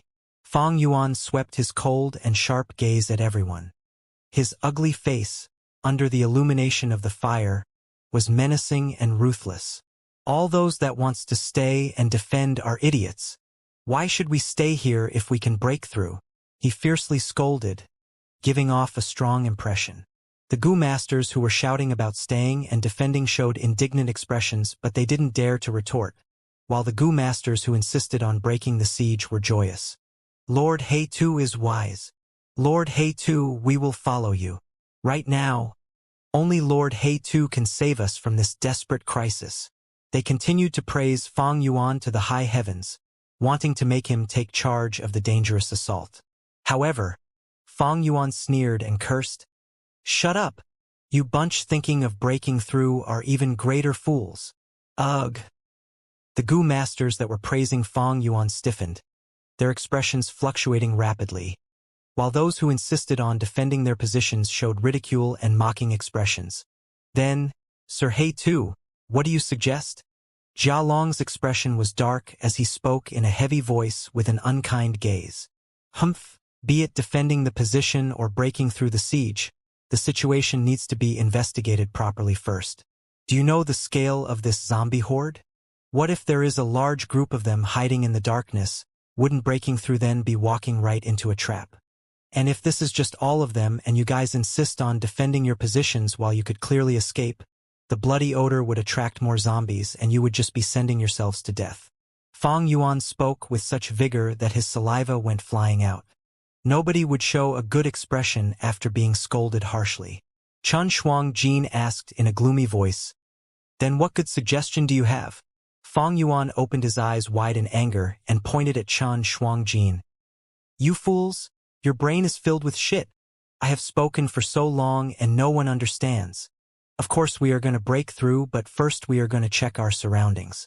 Investigative Goo Masters, you need to work hard," being pointed out by Fong Yuan and reprimanded. Chun Shuang Jin's expression turned ugly and a fire burned in his heart. However, he still vividly remembered that time when Fong Yuan killed O-Clan father and son, so he could only suppress his anger. Many became dissatisfied with Fong Yuan's aggressiveness. But at the same time, in this situation, such aggressiveness instead gave them a sense of indescribable security. Soon, a group was organized to break through the siege under Fong Yuan's manipulation. "Break through that direction," Fong Yuan said solemnly as he pointed towards southeast direction. "Yes, Lord Hei-Tu. Remember, scouting is the priority. Protect yourselves and retreat if you can't continue." Fong Yuan smiled and patted the group leader's shoulder. The group leader's heart immediately relaxed and Fong Yuan's image in his mind was no longer as repulsive as before. The zombie horde reached the final defensive line and battles issued everywhere. Breaking the siege group charged forward 300 steps before they were forced to retreat. Too terrifying. I discovered at least hundreds of zombies in the darkness at that side. The investigative goo master's heart was still fearful as he made the report. Everyone turned slightly pale at these words. No problem, take a rest. Second group, break through that direction, Fang Yuan commanded. This group charged through 400 to 500 steps before they had to retreat. There are too many zombies. The investigative goo master was pale. Fang Yuan let them rest, and said to the newly formed third group, go in that direction. But that side is a valley. The group leader was somewhat puzzled. Slap. Fang Yuan slapped the man. If I say go, then go. Don't give me nonsense. The group leader was stunned by the slap, but he didn't dare to meet Fang Yuan's angry gaze, so he turned around and led his group to the direction Fang Yuan pointed. Fang Yuan had organized 3 breaking the siege groups, sending them out to probe the situation and finally rule out the possible areas. The only place remaining is that high slope now. If I am not wrong, Ding Hao is definitely hiding there. Fang Yuan sneered inwardly and continued to arrange breaking the siege groups. These people are really not giving up. Ding Hao's brows furrowed but soon relaxed. Haha. You guys might have been able to break through if it was an ordinary zombie horde. But too bad for you. This zombie horde is being controlled by me. He mobilized the zombies in the darkness to constantly replenish any gaps. At the same time, he deployed massive forces towards several areas. Several rounds later, the casualties in breaking the siege groups increased to a disastrous amount. This is enough. Breaking through can't succeed. We can't make any more sacrifices in vain. Sigh. Looks like we can only defend our positions. Everyone persevere. Endure till the sun rises. These zombies would be weak as paper then. Stop your nonsense. Success is in sight. I will personally lead this time. Baiyun, you stand guard here. Fang Yuan cursed and aggressively insisted on breaking through. Because of his aggressiveness, Goo Masters could only form another group. 8 Goo Masters charged out with Fang Yuan in the lead. With enormous strength combined with snow-silver primeval essence and canopy goo, he was able to easily force his way through the encirclement. Damn, that side is somewhat thin. Ding Hao also couldn't prevent Fang Yuan from breaking through. He hadn't thought Fang Yuan would choose this side to break through. This side was a dead end, and he had continuously mobilized the zombies to other sides to fill up the gaps caused by the previous breakthrough attempts, causing the zombies in this side to be the least in numbers. They really succeeded. They broke through. The people in the camp were looking at this scene with wide eyes. Although in the process, 5 Goo Masters died, Fang Yuan and the 2 other Goo Masters successfully broke through. We are saved. Quick! Let's break through that side. Everyone was joyous in the camp. Don't even think about succeeding. Ding Hao gritted his teeth and immediately mobilized zombies to fill the gap. The camp was still in the process of organizing while white-hair zombies were already covering the area Fang Yuan broke through. There were also 5 black-hair zombies pouncing upon Fang Yuan's group. The 2 Goo Masters were shell-shocked. Follow me! Fang Yuan shouted and charged towards the direction where Ding Hao was hiding. The 2 Goo Masters couldn't think properly because of their fear and subconsciously followed Fang Yuan. Humph! Choosing to run towards me. Ha ha ha! It seems even heaven wants you dead. Ding Hao's lips curled up as he looked proudly towards 2 zombies beside him. These 2 zombies were huge, with green hair covering their body. They were green hair zombies, which was stronger than black hair zombies, and could show a power equivalent to that of 1,000 Beast King during night. Ding Hao was only able to raise these 2 during his many years in the mountain. Go! He willed, and these 2 green hair zombies immediately charged out. 80 steps later, they met Fang Yuan's group. Fang Yuan met one head-on. Even though he had strength of 2 boars and a crocodile, they were evenly matched and both were sent back several steps from the collision. The 2 remaining Goo Masters battled the other green hair zombie, but they were being pressured and the situation already looked dangerous. Let me help. Fang Yuan activated jumping grass and leapt towards the battle. The 2 Goo Masters were exulted and were about to express their thanks.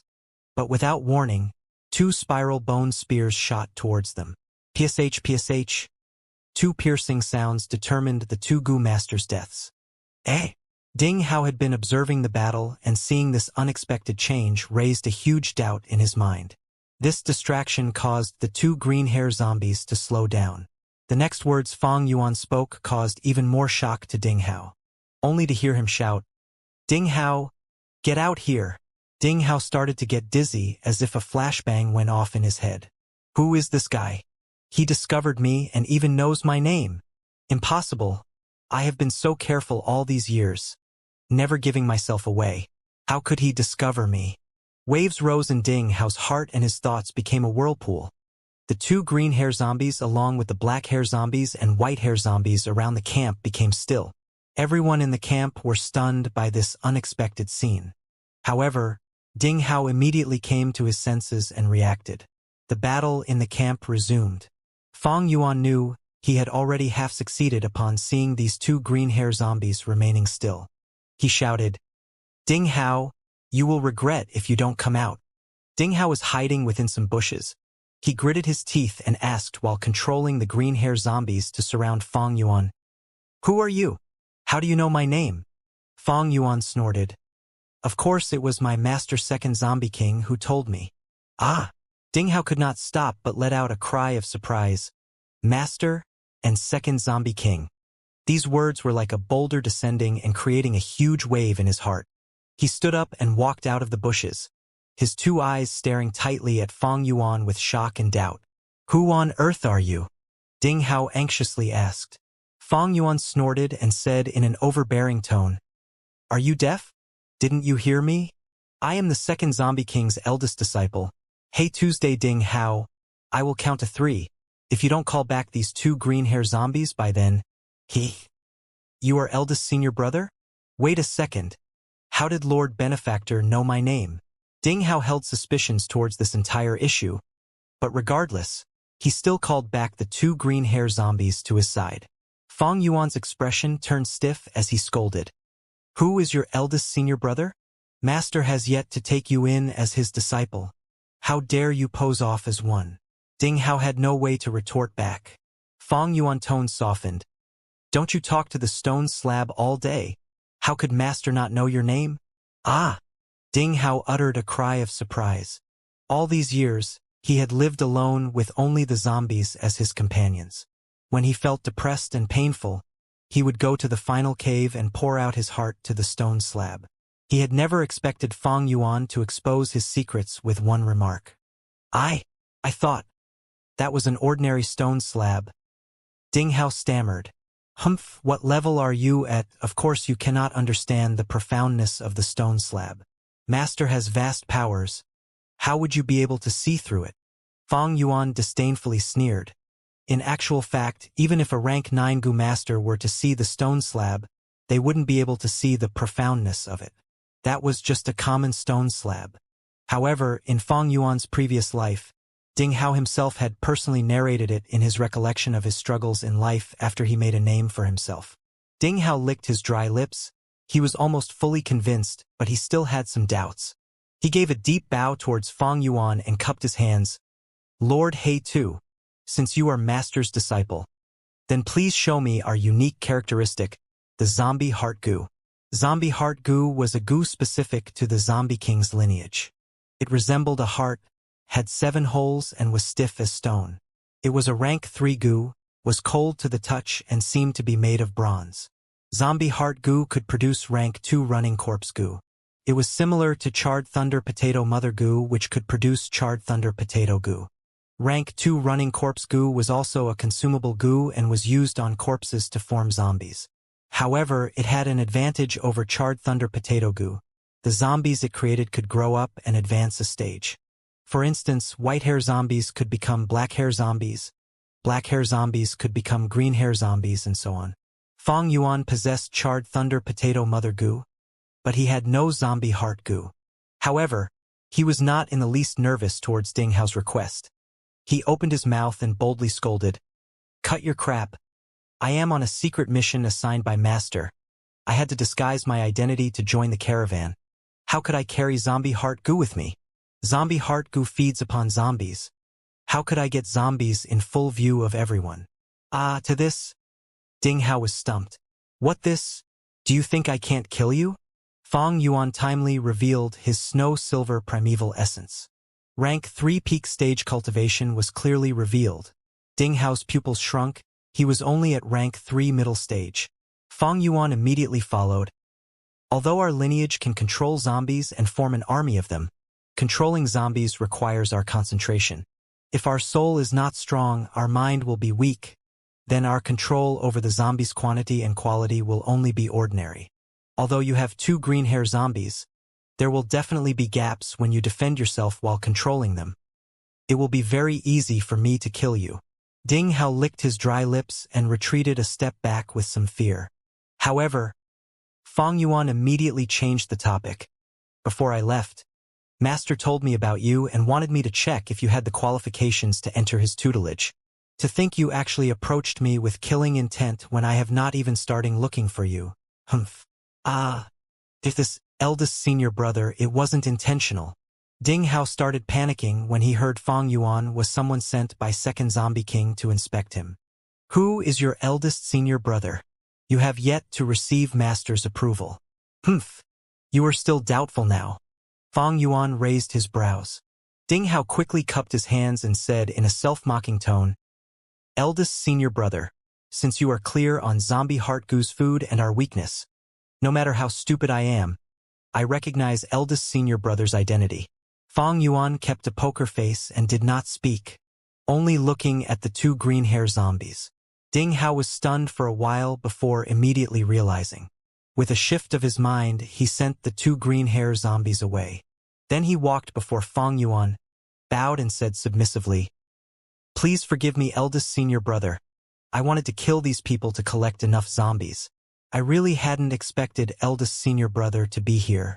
If I had known, I would have come down the mountain and welcomed you. I really yearn and am determined to follow Master. Heaven can testify my loyalty. Fong Yuan relaxed his tone. Humph. Master knows of your loyalty. Before I departed, Master spoke of it and praised your loyalty when he asked me to inspect you on my journey. Even if you had not reached the standard, as long as there isn't a huge gap, it's no problem. So it was like that. Ding Hao was overjoyed. However, Fong Yuan's expression turned heavy and his tone cold. You had the cheek to attack the caravan, wrecking my secret mission. Do you know how much effort I and your second senior sister had to waste to infiltrate this caravan? Eldest senior brother, it really was not intentional. Ding Hao was indignant. His excitement just before sank through the floor due to Fong Yuan's words. Second senior sister is also in the caravan? I will call back the zombie horde. What? Fong Yuan was furious as he knocked his fingers on Ding Hao's head. Is your brain made of glue? Can't you think? You moron, wouldn't they start doubting me if the zombies retreated for no rhyme or reason? Idiot. Ding Hao rubbed his aching head before quickly nodding and apologizing. Yes, eldest senior brother is right. Then eldest senior brother, I will do whatever you say. Fong Yuan pointed at Ding Hao.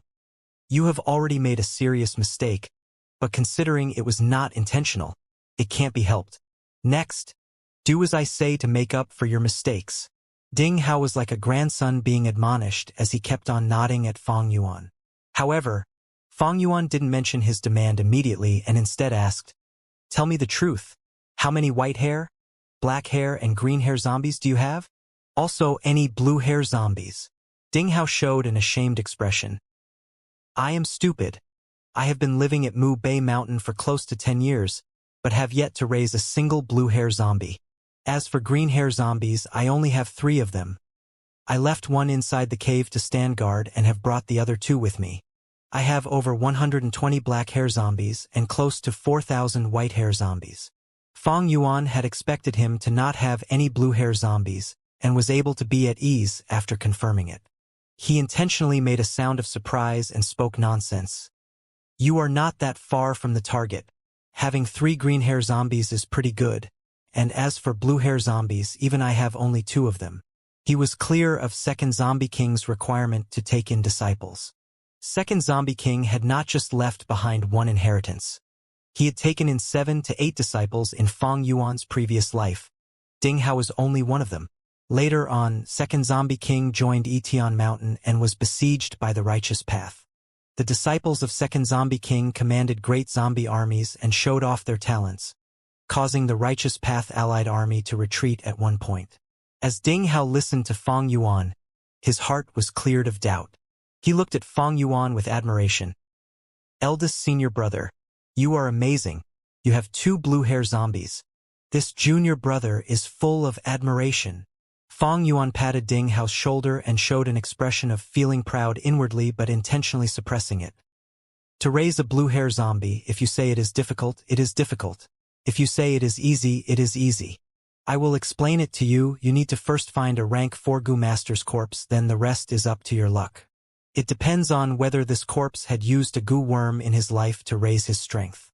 If he did, it will be at least a green hair. If you use fresh blood to nurture it for a year or 2, it will evolve into a blue hair." "I see." Ding Hao knew Fang Yuan spoke the truth after he combined it to his own experiences. He gratefully said, "Thank you, eldest senior brother, for your pointers."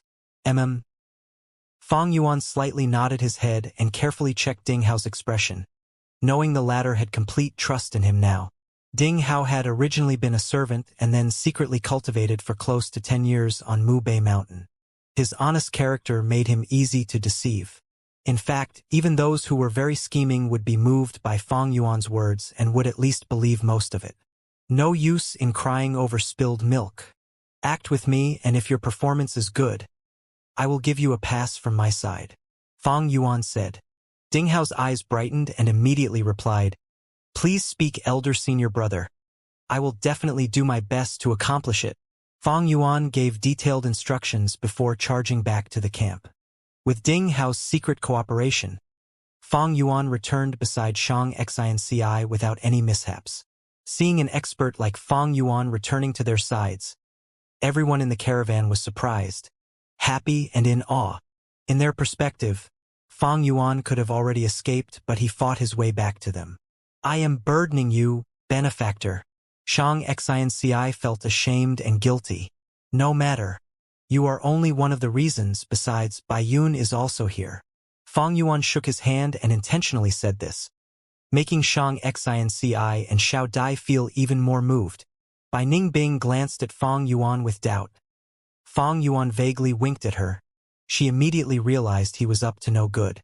The zombie horde's attacks gradually slowed down and the situation came to a standstill. Time passed minutes by minutes. Occasionally, some Goo Masters heroically sacrificed themselves or zombies fell down. 2 hours later, Ding Hao followed Fang Yuan's instruction and steeply increased the attacks of the zombies, breaking the defensive line that was hanging by a thread. There were only 30 or so people in the caravan now. They had to break through. They were all of one mind on this, as every one of them could see that there was a chance at survival if they broke through, and if they insisted on defending their positions, their deaths were certain. To break through would also be a desperate struggle. Layers upon layers of white-hair zombies had encircled them, and there were also black-hair zombies obstructing them. "Give up on these mortals. They will only slow down our speed," Jia Long shouted. Shang Xinci and Xiao Dai became pale. "Don't worry, I am here." Fang Yuan defended them. All the remaining mortals were ruthlessly abandoned. Only the 2 of them remained. Jialong and other Goo Masters didn't dare to say anything since they had to rely on Fang and Bai's strength. They were progressing shakily through the siege, and just when it looked like they were about to break out, 2 green-hair zombies appeared. "We will go back." Fang Yuan pulled Shang Xinci and Xiao Dai, and said in a soft voice. Bai Ningbing stopped. Weren't they entering into the encirclement again by going back? However, Fang Yuan was already retreating towards the back with Shang Xinci and Xiao Dai. Bai Ningbing gritted her teeth as she looked at the empty field in front of her, but she still turned around and followed Fang Yuan. The other Goo Masters fell into a chaotic battle against the 2 green-hair zombies. Green-hair zombies were as strong as Thousand Beast King, and though there were many rank 3 Goo Masters, they were already exhausted.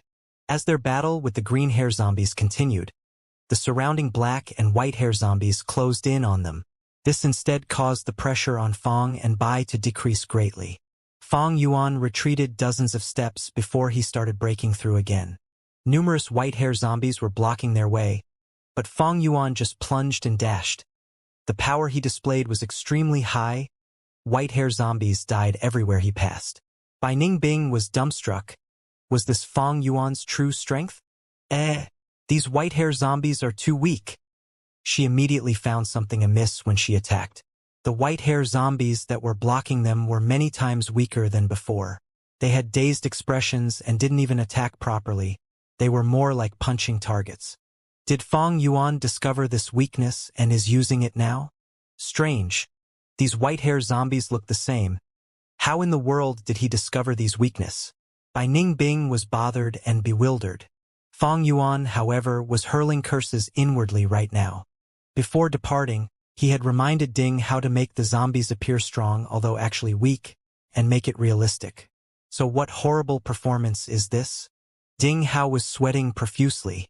He had never exerted so much concentration to control the zombie army. He was extremely nervous, feeling that he had destroyed eldest senior brother's secret mission. Guilt and worry made him cooperate with Fong Yuan's act with all his efforts. It was okay when he didn't know Fong Yuan's identity, but now that he knew Fong Yuan was his eldest senior brother, how could he dare to truly attack him? Amazing! Xiao Dai exclaimed in surprise. Shang Xianxi's beautiful eyes also brightened. Fong Yuan was moving unhindered, like an unmatched general maneuvering on the battlefield, giving off a feeling of invincibility. Who does not love heroes? Which girl did not dream of a prince riding a white horse? A hero saving the beauty. Xiao Dai did, and so did Shang Xianxi. Right now, as the master and servant looked at Fong Yuan's wide back, there were ripples in their hearts. Fong Yuan was ugly, but at this moment, this ugliness gave off a beautiful radiance to them. His bravery and spirit gave an indescribable sense of security to these two girls who were in this dangerous situation. They could not help but want to rely and depend on him. Such terrible acting. This coward. Fong Yuan really wanted to kick Ding Hao to death. His thoughts moved rapidly and he could make out Ding Hao's mental state. It seems I have no choice. Fong Yuan narrowed his eyes. Then he resolutely deactivated Canopy Goo and charged towards an attacking white-hair zombie. His flesh was torn open. Fong Yuan got injured. Good. This is how it should be. Fong Yuan happily thought. This was the best chance to win Shang Xianxi's trust. How could he let it go in vain? Damn it! Bai Ningbing cursed and immediately rushed towards Fong Yuan, abandoning Shang Xianxi. Fong Yuan had the Yanggu on him. That was the key to her reverting back to a man, and it could absolutely not be lost. Oh my heavens! Ding Hao's whole body shook when he saw Fong Yuan being injured. He was blaming himself. The worry and panic was clear on his face as he mumbled. It wasn't intentional. It really wasn't intentional, eldest senior brother. Ah! Shang Xianxi and Xiao Dai both cried out. Their hearts ached seeing Fong Yuan injured. What are you doing? Go back and protect them. Fong Yuan shouted in a soft voice when Bai Ningbing approached him. Bai Ningbing's blue pupils widened. She immediately realized Fong Yuan had intentionally received the attack. This bastard. Don't go overboard. Bai Ningbing's eyes twitched. She said these words and left.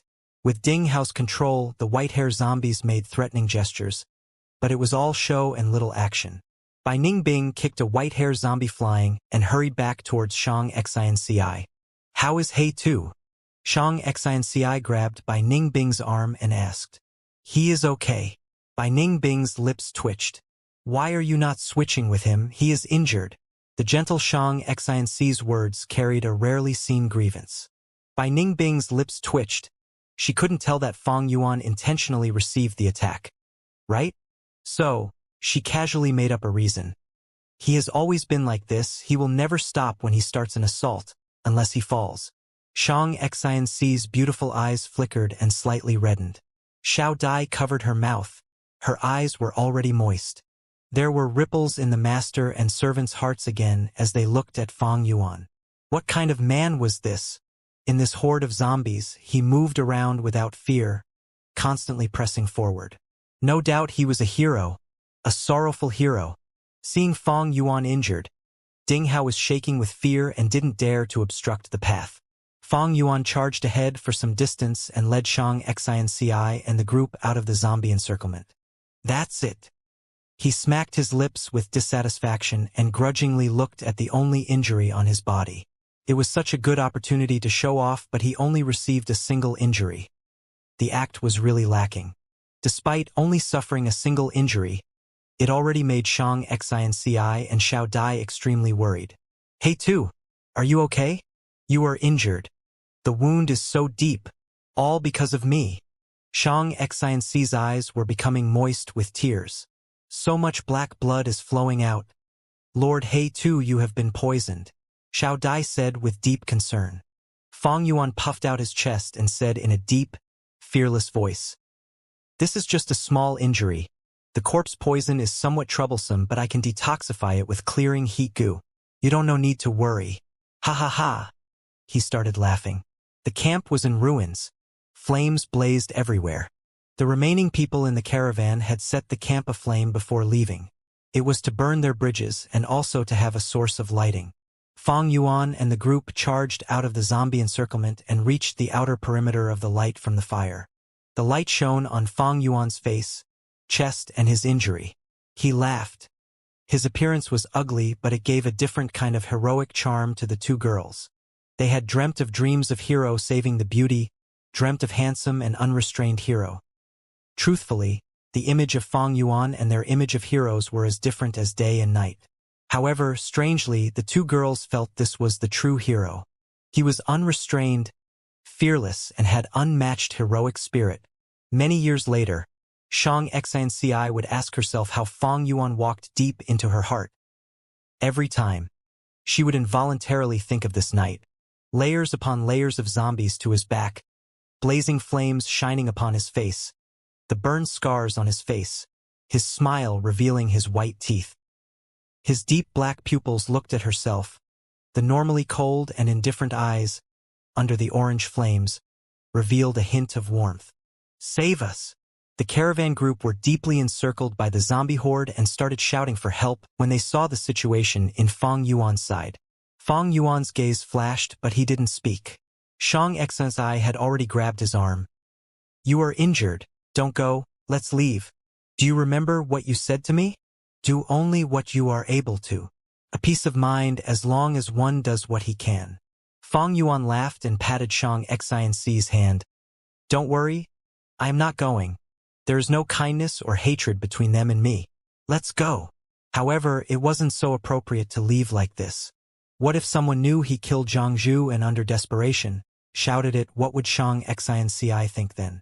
In truth, his worries were unnecessary. Chen Xian and Chen Shuangjin, who knew about the matter, had already died in battle.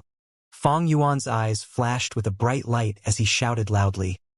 Continue to persevere. Wait till I bring them to a safe place.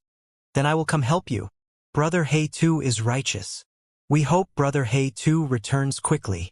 Brother He Tu, if you save me, I will give you a huge amount of money. The caravan people shouted one after another. Fang Yuan laughed bitterly and looked at the master and servant's puzzled gaze. I am giving them some hope so that they might create a miracle. Sigh, I can only do this much. Fang Yuan's image immediately rose to a much greater height in the two girls' hearts. Fang Yuan and the group ran along the mountain passage. Under the moonlight, the mountain passage looked like it was covered with snow. As per their previous discussion, Ding Hao arranged a batch of zombies around here to block the path. The four rushed to the arranged area. Fang Yuan signaled by Ning Bing with his eyes, then stood at the spot. You guys leave first. I will stop these zombies and hurry back to you. The master and servant's steps immediately slowed down, but under by Ning Bing's persuasion, they continued to run along the path and soon left Fang Yuan's sight. Fang Yuan laughed. He acted as if he was in a struggle with the zombies and finding an opportune timing. He activated jumping grass and jumped over the zombies, arriving beside Ding Hao. The battle with the caravan was still ongoing. There were only 3 remaining in the caravan side. But what amazed Fang Yuan was a green-hair zombie had actually perished. After asking Ding Hao, he realized a goo master had used a rare rank 3 detonation goo. Eldest senior brother. Ding Hao immediately bowed. His face was pale and his forehead filled with sweat. He had never tried splitting his thoughts to control the zombies with such intensity. The main thing was he had to act according to Fang Yuan's directions, making him more exhausted. Previously, he would just command the zombies to attack or retreat. How could he have commanded them to only make threatening gestures and attack empty air? And he still had to control these zombies to keep still when attacked by Fang Yuan. Eldest senior brother, how is your injury? It really wasn't intentional. I have a healing goo here. Ding Hao started to explain hurriedly. Fang Yuan patted his shoulder. You are good. You have put in a lot of effort. No need to worry about my injury. I suffered it intentionally. Now, you just have to use more strength and eradicate these people. Yes. Ding Hao immediately let out a breath of relief. With his spirits raised, he started maneuvering countless zombies forward. The surviving 3 knew their deaths were certain. One closed his eyes and sighed. Another cried out Fang Yuan's name, and another was crying loudly. Under the threat of death, their natural instincts were fully revealed. The zombie horde submerged the 3. Fang Yuan satisfiedly nodded. Was there anyone who escaped? No, absolutely none. I did what eldest senior brother instructed and arranged a large amount of zombies in the perimeter. Ding Hao quickly answered. Good, well done. Clean up the battlefield. Remember to not leave behind any tracks. Yes, eldest senior brother. Ding Hao had never exposed himself when he attacked the caravans, which showed he had certain level of accomplishment in clearing the tracks. He cleaned up the battlefield with ease and disguised the traces as ordinary zombie horde attacking the caravan. Fang Yuan secretly nodded his head in approval. However, although he was older than Fang Yuan, his experience couldn't compare to the veteran Fang Yuan. Fang Yuan pointed out some areas that were overlooked, causing Ding Hao to admire him. For instance, the primeval stones couldn't be entirely taken. They had to leave some behind. After all, the zombies wouldn't collect them. Another point would be not all the corpses should be changed to zombies. The corpse poison could be deep or shallow, and they didn't have 100% chance to turn corpses into zombies. Eldest senior brother, please take these primeval stones. About 5 minutes later, Ding Hao sensibly offered the primeval stones he collected. Fang Yuan glanced at it. There were approximately 13,000 primeval stones. He didn't hesitate to take it and put them in tusita flour. How are your gains? Fang Yuan patted Ding Hao's shoulder and warmly asked. Ding Hao's pale face let out an excited light. The gains are huge this time. I obtained 5 complete bodies, and they are all rank 3 Gu Masters. There are also dozen Gu Master corpses. They are all strength Gu Masters. I will get at least black hair zombies once they are turned into zombies. Ha ha ha, you have obtained a good harvest. Raise these black hair zombies properly, and you will definitely have new green hair zombies. Ding Hao repeatedly nodded his head, his face filled with admiration. This is the first time I have devoured a whole caravan. It is all thanks to eldest senior brother for attracting beast groups along the way and constantly reducing their forces. All these gains I made is because of eldest senior brother. You are not too shabby either. Your commanding ability is quite good. But looking at your face, you have used your brain too much. Your mind is haggard and your soul is wounded. You need to recuperate for a while. Taking good care of our soul is very important to our lineage. If our soul is not strong, our mind will be weak and commanding the zombies will be more difficult. Fang Yuan smiled, speaking gently. Thank you, eldest senior brother, for your concern. Ding Hao had lived alone for close to 10 years. This was the first time someone showed concern for him, so he couldn't help being moved. This emotional spike immediately caused him to have an intense dizziness. His body shook, and if not for Fang Yuan supporting him, he might have fallen headfirst into the ground. I am ashamed. My cultivation is still not enough. I am feeling dizzy and my mind is not working properly. Ding Hao was able to barely stand up. There is no need to worry. Return to the cave and rest properly. Although you will still feel headaches tomorrow, your mind will have mostly recovered and can smoothly command these zombies. Fang Yuan smiled. Yes, I have experienced this before when I tried to control too many zombies. I almost fainted on the spot. Ha ha ha. Ding Hao laughed. Okay, I need to leave now. I give you my approval. Rest properly and wait for me to come back. I will bring you to pay respects to master. Right, where is your cave? It is halfway up the mountain beside a dark pond. It is easy to find. That dark pond is very unique. It is shaped like a pentagram. Ding Hao was very happy and immediately answered, Eldest senior brother, you really won't come visit my cave with me? I can't, time is pressing.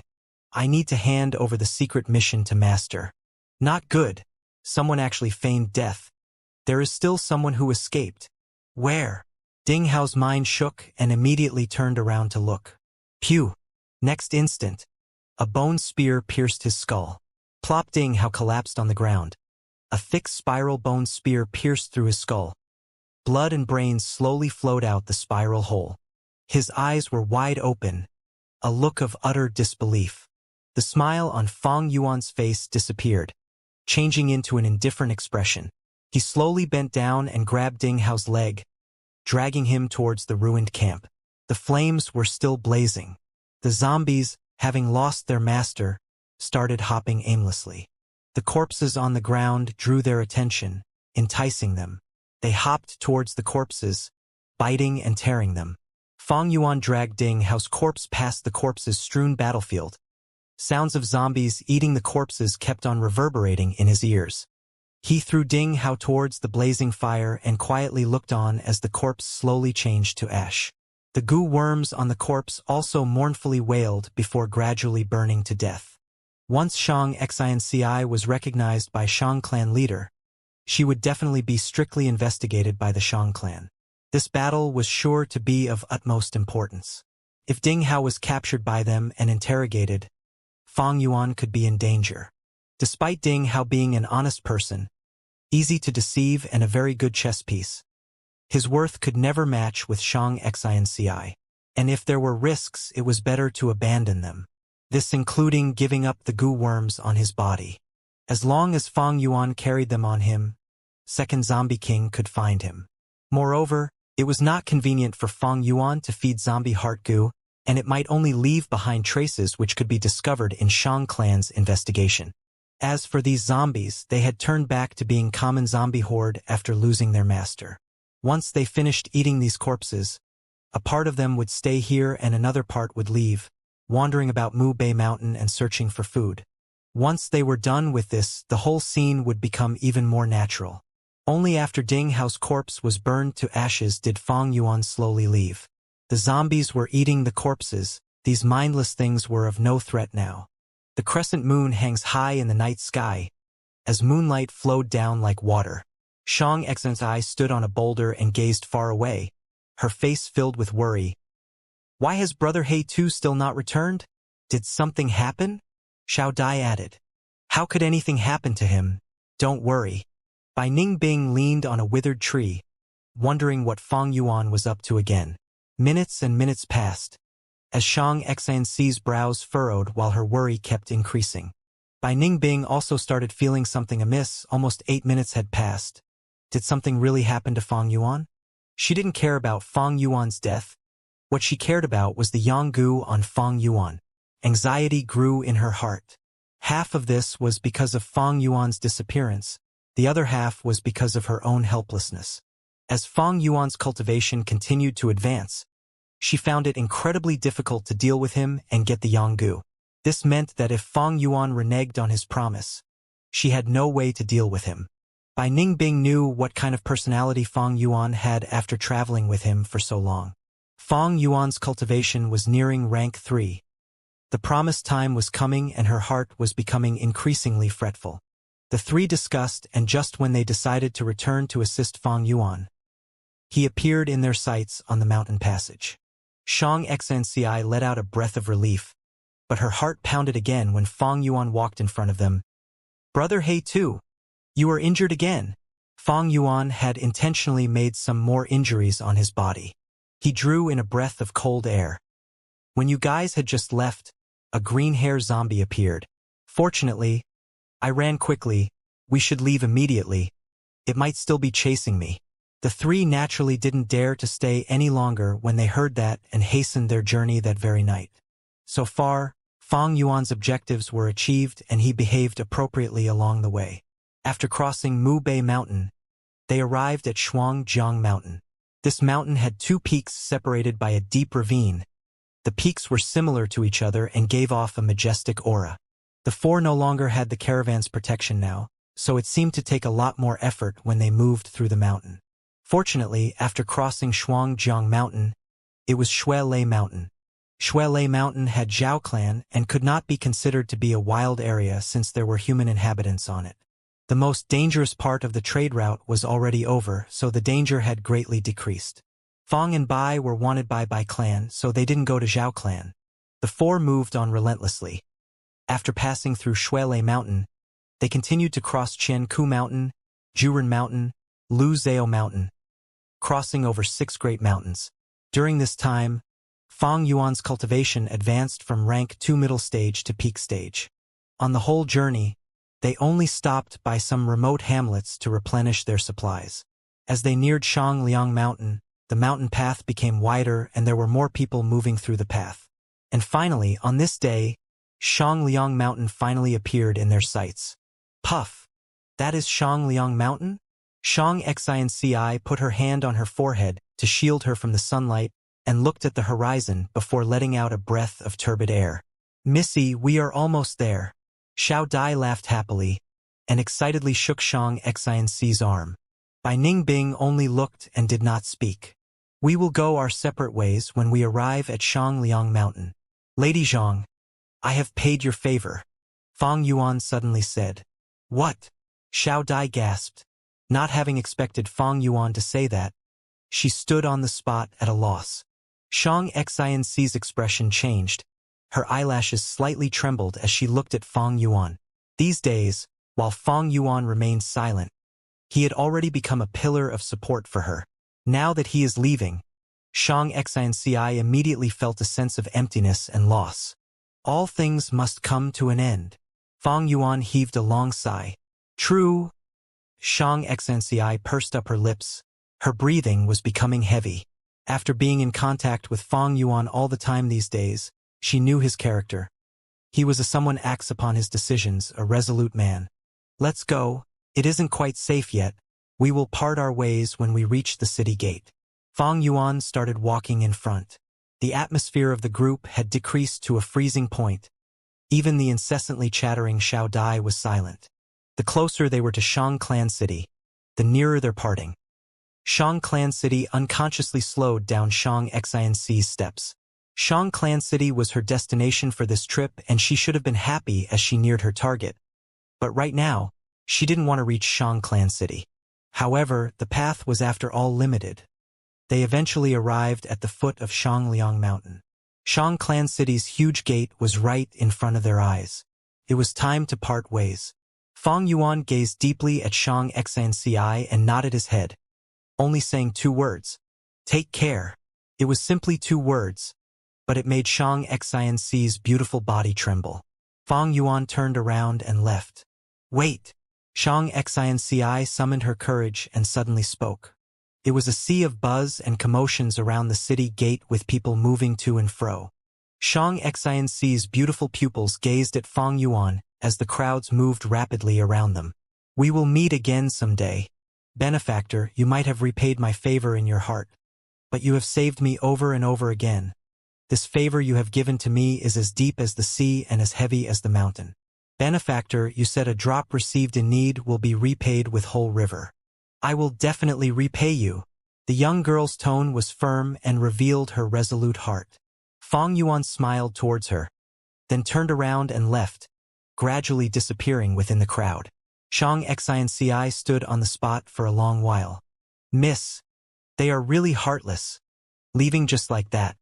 Xiao Dai walked over and held her hand. They do not want to implicate us. Their demonic path identity cannot be exposed even on Shangliang Mountain. Shang Xinci's nature was kind, always thinking of people positively. Oh, it was like that. Xiao Dai realized.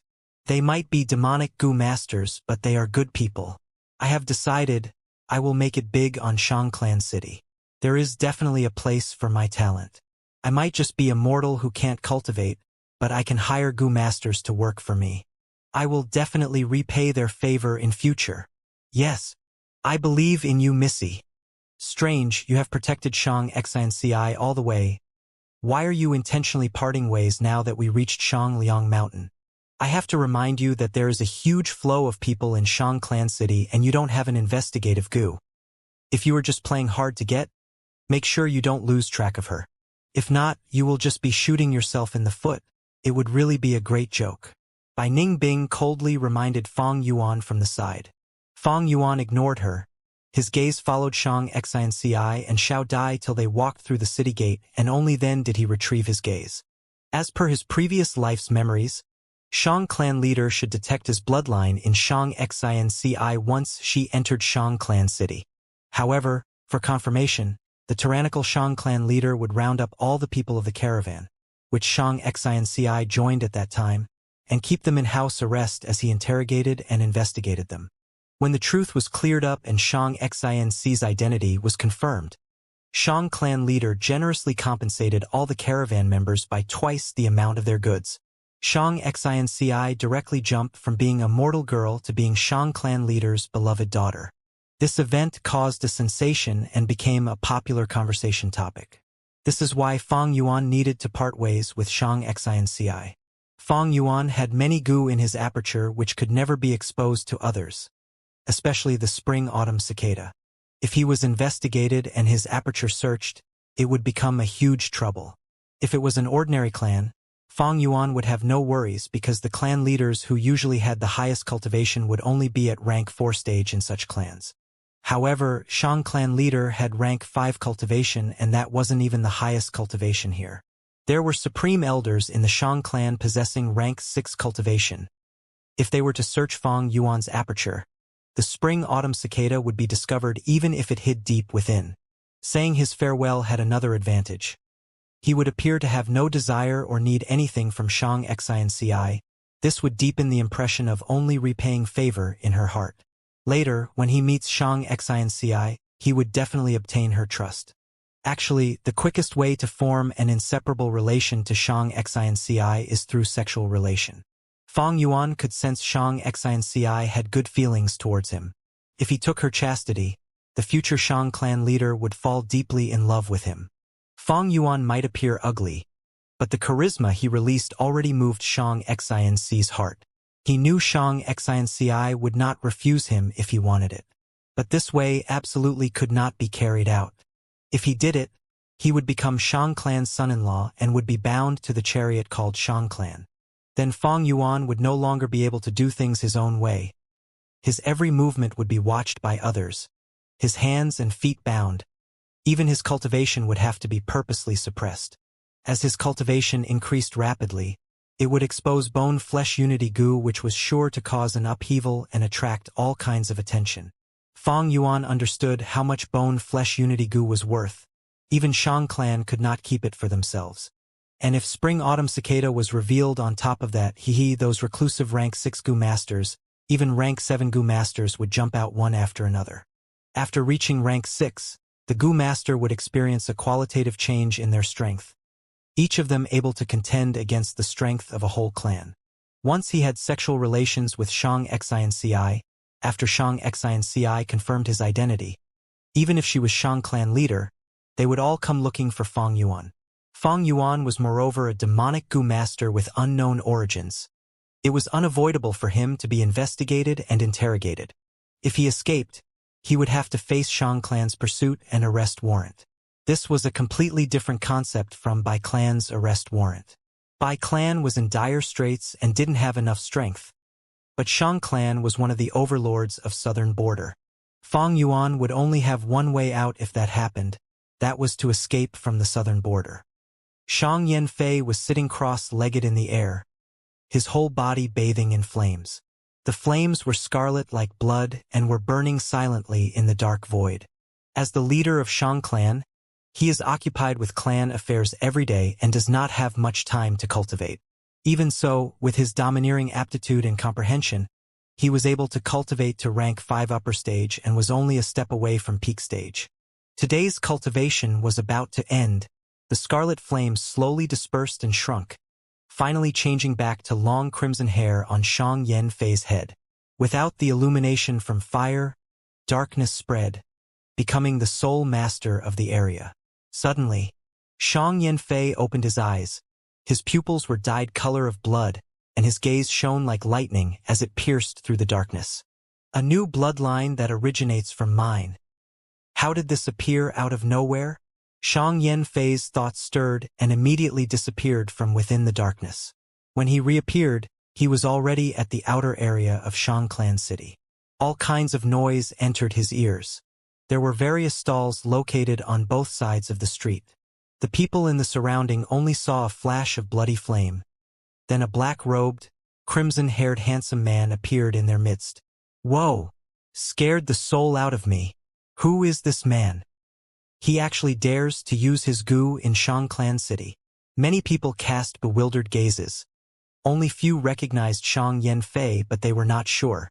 Shang Yanfei ignored these gazes and followed the bloodline reaction. His sharp senses landed on Shang Xinci. Two girls stopped in front of a stall. Missy, this hairpin is really beautiful. Xiao Dai picked up a jade hairpin from the stall and matched it with Shang Xinci's beautiful hair. Shang Xinci forced out a smile.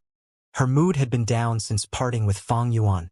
Xiao Dai was instead lively, fascinated by the flourishing scene in the city. Suddenly, Shang Xinci felt something in her heart and turned around. Her gaze immediately landed on Shang Yanfei. The black-robed, crimson-haired Shang Yanfei was very conspicuous in the crowd, like a crane in a flock of chickens. However, what attracted Shang Xinci was not his appearance but rather a mysterious familial connection and calling from her bloodline. Without any word being said, the moment Shang Xinci saw Shang Yanfei, she knew this middle-aged man's identity. He was her father. Father, to Shang Xinci. This word was mysterious and distant, containing sorrow and sadness. Since young, she had asked her mother countless times about her father, but her mother always remained silent. And now she finally met her father. So this was the reason Mother told me to go to Shang Clan City before her death. Realization dawned upon her and tears uncontrollably fell down her eyes. The moment Shang Yanfei saw Shang Xinci, he connected it to her mother and realized her identity. They were really similar. This child's gentle appearance was no different from hers. Shang Yanfei suddenly felt pain in his heart. He was vaguely able to see her again. In that distant afternoon when spring rain was drizzling down, when willow trees were carefully swaying beside the lotus pool. Under a shabby hut, Shang Clan's young master Shang Yanfei met the young lady of Zhang Clan who was running from rain. A meeting of a scholar and beauty. It was love at first sight. They poured their hearts out to each other and pledged to be married. However, one could only be helpless in the affairs of the world. Power and beauty was just like fish and bear paw. Who could have both? The young Shang Yanfei was someone with blazing fire in his heart. This fire was the natural ambition of men towards power and influence. Ambition or love, duty or freedom, oppressing his enemies or his promise to the beauty. Shang Yanfei chose the former in the end and abandoned the latter. He later defeated his brothers and sisters, ascended to the position of Shang Clan leader and sat on the glorious throne. He became a rank 5 Gu master, married countless beauties and now had many sons and daughters. And because Zhang Clan and Shang Clan had been enemies for generations, he could no longer look for her. One cannot control everything in the world. Clan leader's identity became his symbol of success but also the shackles that binds him. The king's every movement could bring about upheavals and was closely watched by everyone. As the clan leader of Shang Clan, how could he let his love affair affect the clan? All these years, he tried hard to convince himself and hide his guilt and worries deep within by using the reasons of righteousness and duty. He thought he had forgotten it all. But now when he saw Shang Xinci, those warm memories hidden deep within him instantly enveloped his soul like the sound of spring rain. Right now, waves were surging in his heart. The blood of kinship that is thicker than water had turned into a river. Now, his guilt overflowed into this river and became a sea, instantly submerging him. He took a light step and disappeared, reappearing in front of Shang Xinci the next moment.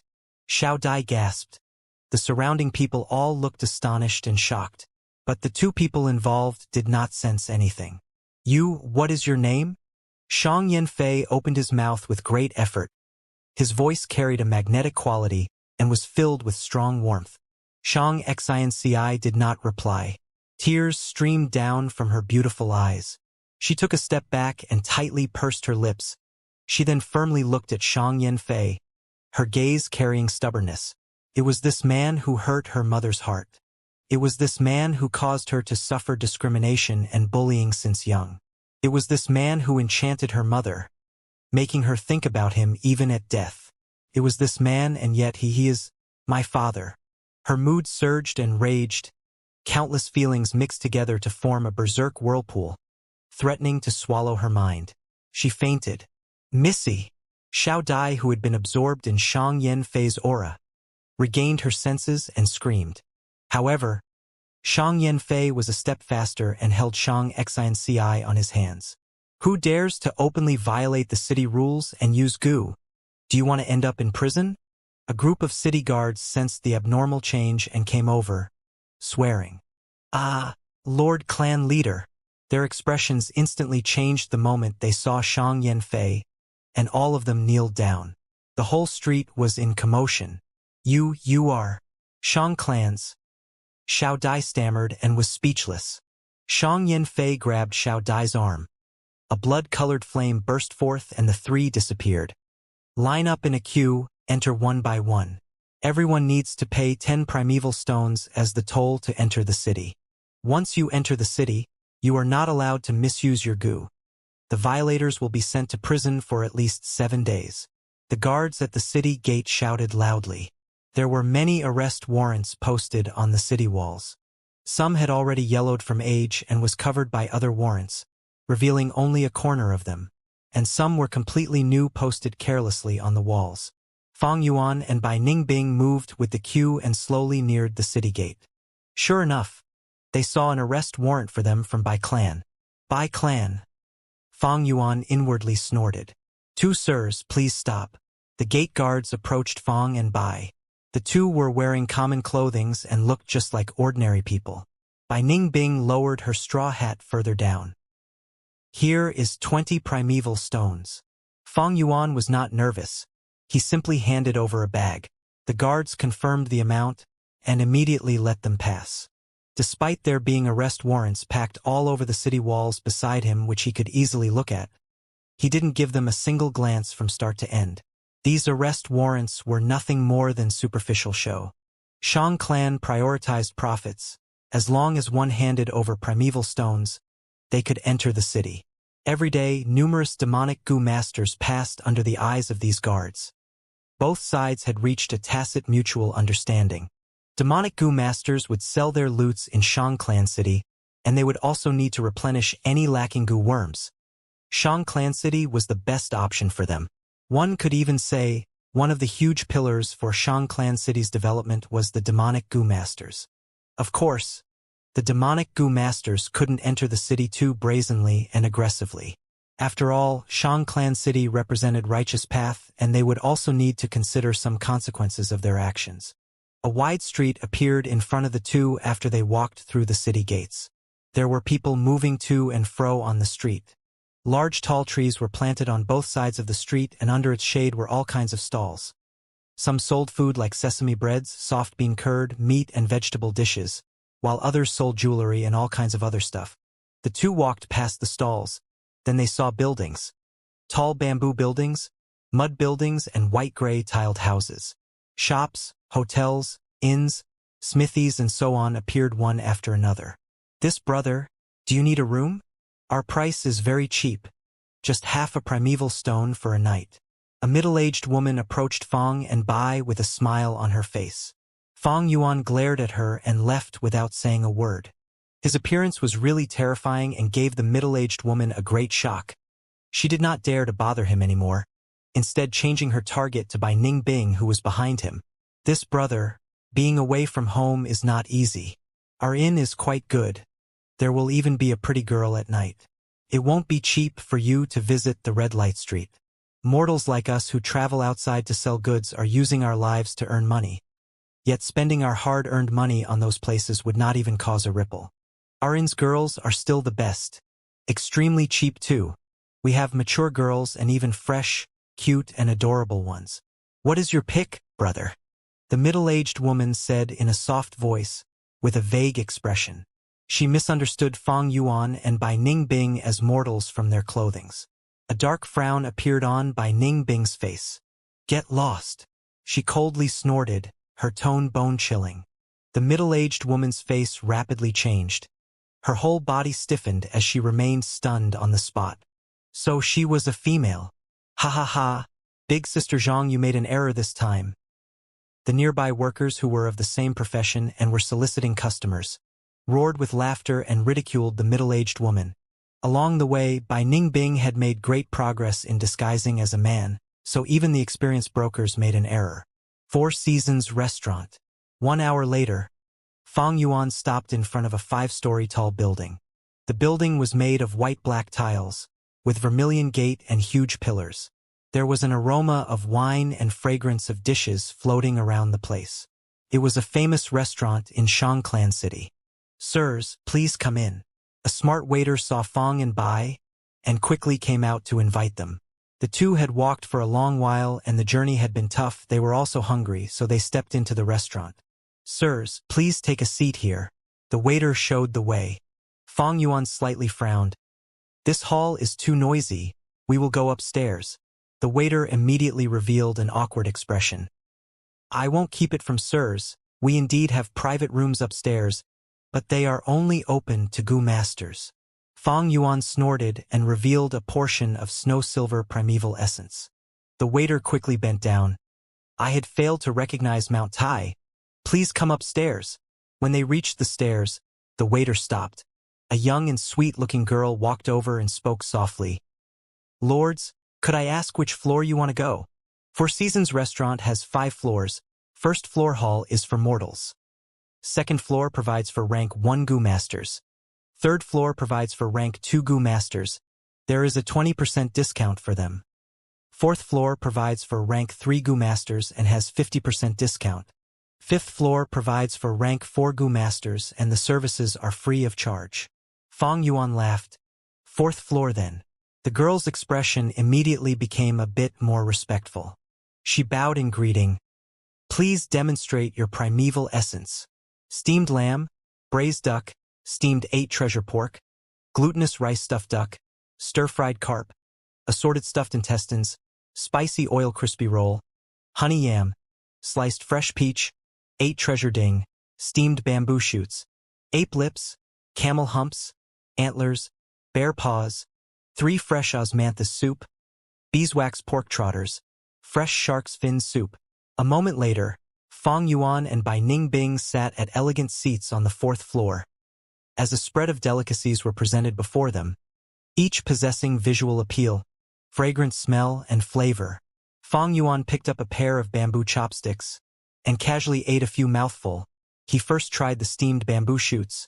They tasted refreshing, raising one's concentration. He next took a piece of the fresh peach. Its sweetness was perfection.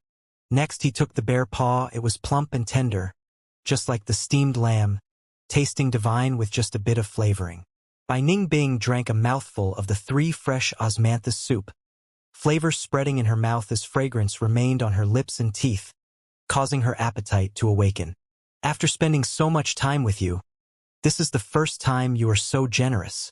As she ate, she did not forget her sarcastic comments to Fang Yuan.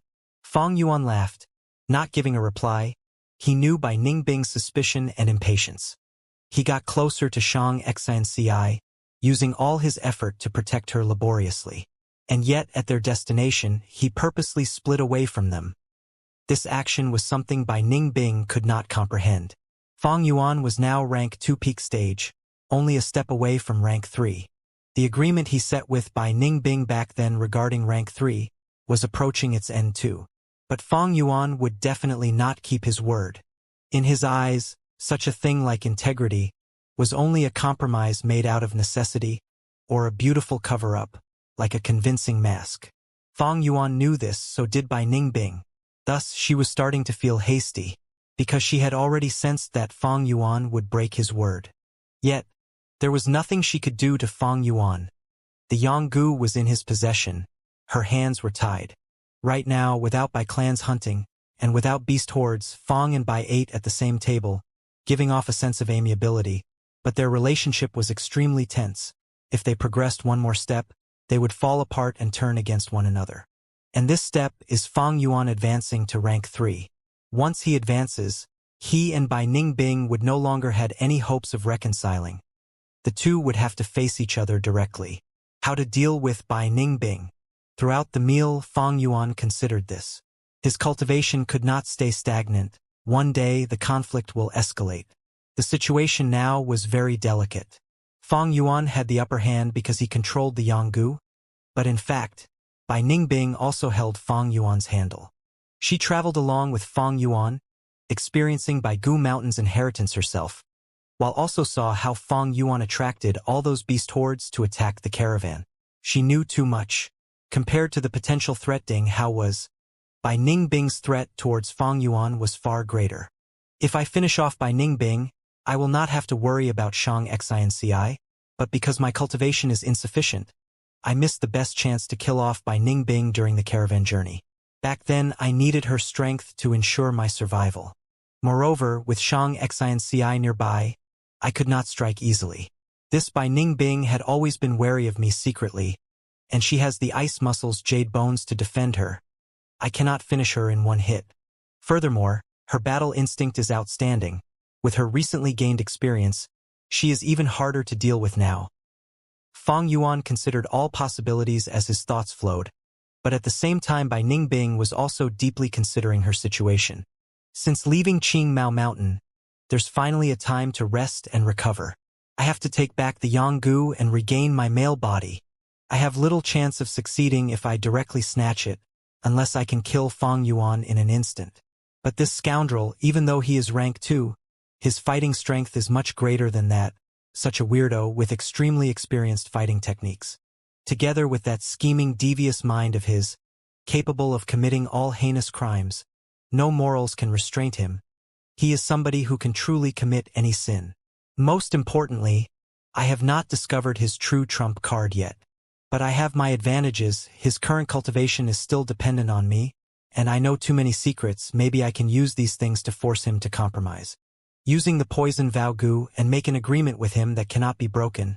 Other than that, I can use Plunder Gu, Seize Gu, Petty Thief Gu and others to steal the Yang Gu. Bai Ningbing was not stupid. She had been observing along the way and considering her options. As the two ate on the same table, not even 3 steps away from each other, they looked like good friends, but were scheming against each other in their minds. The disappearance of external pressure caused their internal conflicts to surface.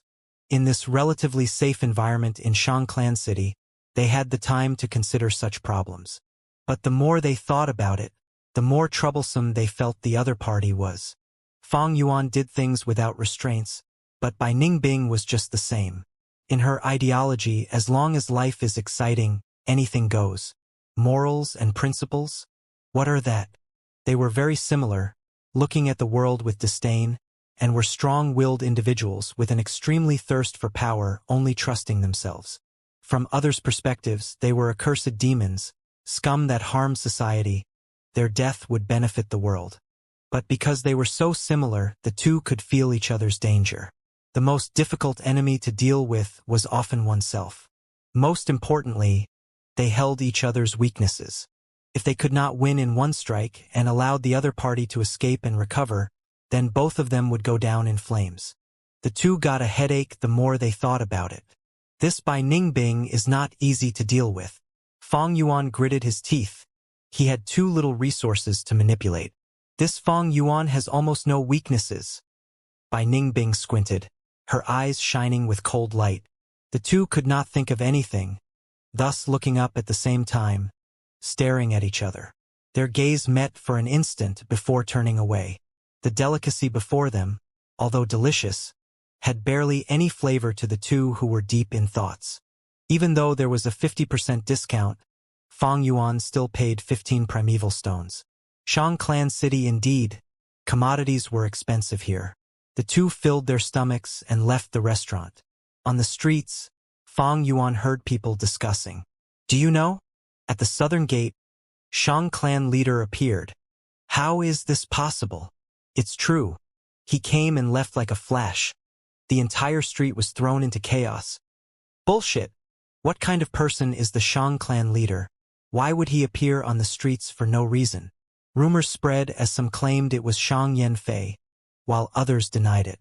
Fang Yuan chose to enter from the eastern gate, while Shang Xinci came in from the south.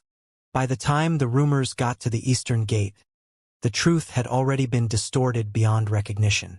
Bai Ningbing heard this, and thought of it as just a passing rumor, not paying attention to it. Soon, people started a new conversation. But to Fang Yuan, it was a clear indication of events. He laughed secretly. It seems that Shang Xinci's situation did not exceed what he had expected from his memories. Next, he would wait for the fruits to mature and land on himself. Quickly look, it's the flying blue whale. E-Clan's caravan is here.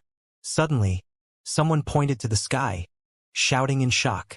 At once, people on the streets stopped and looked up in the sky. A giant shadow engulfed everyone.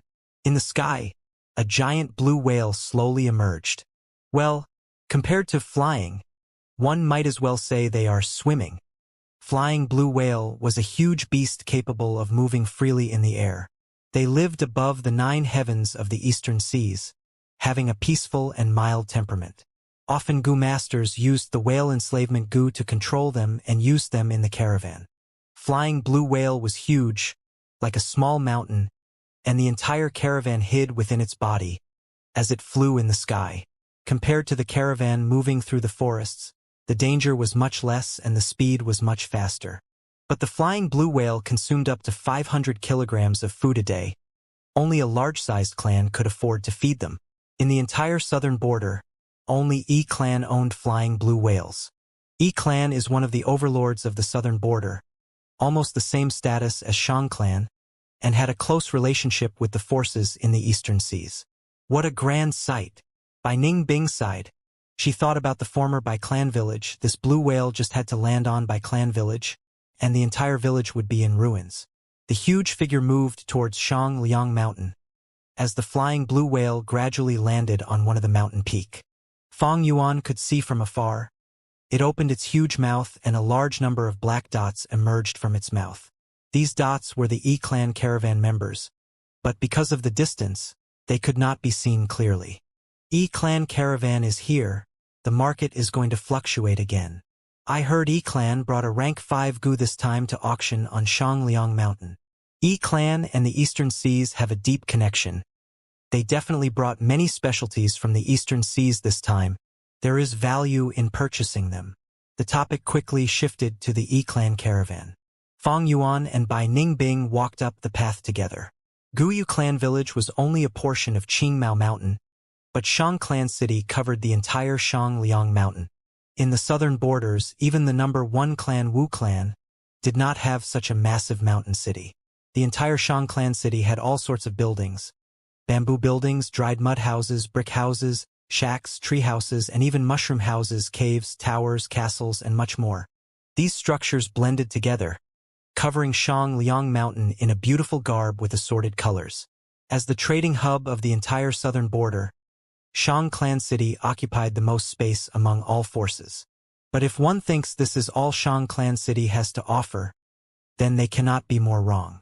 This is only the outer city of Shang Clan City. Fang Yuan and Bai Ningbing came to a huge cave. Would both guests like to enter the inner city? It will be 100 primeval stones per person. The guarding Gu master requested. Just entering requires 100? Bai Ningbing expressed her shock. The inner city has a smaller space. This is to prevent irrelevant people from entering, and also to maintain social order. The Gu master replied respectfully. Shangliang Mountain had been modeled by Shang Clan for thousands of years. Not only did they use up the surface of the mountain, but even deeper into the mountain's interior, they built an inner city. Fang Yuan paid 200 primeval stones and entered the inner city with Bai Ningbing. Inner city, although built in the mountain, had wide walking paths that could accommodate 10 horse carts traveling in a line. Once they entered, the crowds became much smaller, less than half of the outer city. But Gu masters became littered everywhere. Rank 1s were all over the place, rank 2 mixed in among them, and occasionally 1 or 2 rank 3s. There were few to no mortals, after all. 100 primeval stones were needed to enter. Most Gu master had servants to attend to them, but did not want to waste their money like this. The illumination of the inner city was through a type of charcoal. The charcoal stone could burn for a long time and did not produce smoke. Every 100 steps, Fong and Bai would see a hole dug in the walls, as a bunch of charcoal stones burnt within. Even though the charcoal stone did not emit much heat, with so many of them burning at once, it still caused the inner city's temperature to be higher than outside, and the air to be much drier. Unlike outer city, which had all sorts of buildings, being a complete mix, the buildings here were all of one structure, and looked the same, made through a heat-resistant red lava stone. All sorts of paths extended out from the main street. At the same time, every 500 steps, a huge round pillar would appear. There was a spiral stone stairs on the surface of the pillar, as it extended upwards, with railings along the stone stairs. Through the stone pillars, people could go up 1 floor or get to the street 1 floor lower. The inner city was not flat, but was more spherical. From up to down, numerous paths and buildings existed, linking together and allowing one to travel anywhere they wanted easily. Fong Yuan and Bai Ningbing moved towards the deeper part of the mountain. This was still not their destination. At a certain location, a sentry appeared. The Gu master at work had higher cultivation, as the security of the place was heightened. "Do both of you have a token?" The guard stopped Fong and Bai. Shang clan gave tokens of varied authority to people of different statuses. "This is our first visit," Fong Yuan said. Obviously, he had no such thing. "In that case, it will be 200 primeval stones per person," the guard said. Fong Yuan paid the primeval stones, and the guard let them through. The two arrived at the 4th inner city as a result.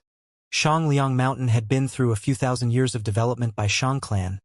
The entire mountain was remodeled by Shang clan, digging paths and constructing new buildings, classifying the place into regions. Thus, the inner city was huge. From inner to outer, there was 5 regions. The first inner city was called the Central Inner City, the political heart of Shang clan, and also their military base. The second inner city was also known as the Clan City. Only Shang clansmen could stay here. The third inner city had an elegant environment with clean and fresh air. It was the high-class zone. Fourth inner city was the middle-class zone. Fifth inner city was the low-class zone. Any further and we get to the outer city having high traffic flow and all sorts of goods transportation. Compared to the inner city, it was much more chaotic. This construction structure was somewhat like a termite hill on Earth. Termite hills were 4 to 10 meters long, with the termites living within, in small interconnected tunnels, complex and exquisite. Once the two entered the 4th inner city, they could feel more moisture in the air as the temperature dropped slightly. Compared to 5th inner city, 4th inner city was a grade higher. Not only was the entrance fee twice as high, it also had much better facilities. Firstly, light was not provided by charcoal, but by a large number of a specific rank 1 grass goo. The name is Moonlight Crawling Mountain Tiger. This was a type of vine, growing on the walls of both sides of the street. As it spread out, it could be seen everywhere. The roots were deep blue, and the leaves were wide and large, emitting a small blue moonlight. Just one segment of the path had thousands of leaves, as the gentle blue light merged into one. Because of the large numbers of leaves, the air is more humid and water vapor filled the air. Near the ground, there was mist from the condensed vapor. The moonlight refracted in the mist, turning into an aurora. As one walked on the streets, they had a feeling of walking in a spiritual realm. The buildings here were mostly full of carvings and decorations. Some residents created grass fields and placed flower vats, while others made artificial mountains and pavilions.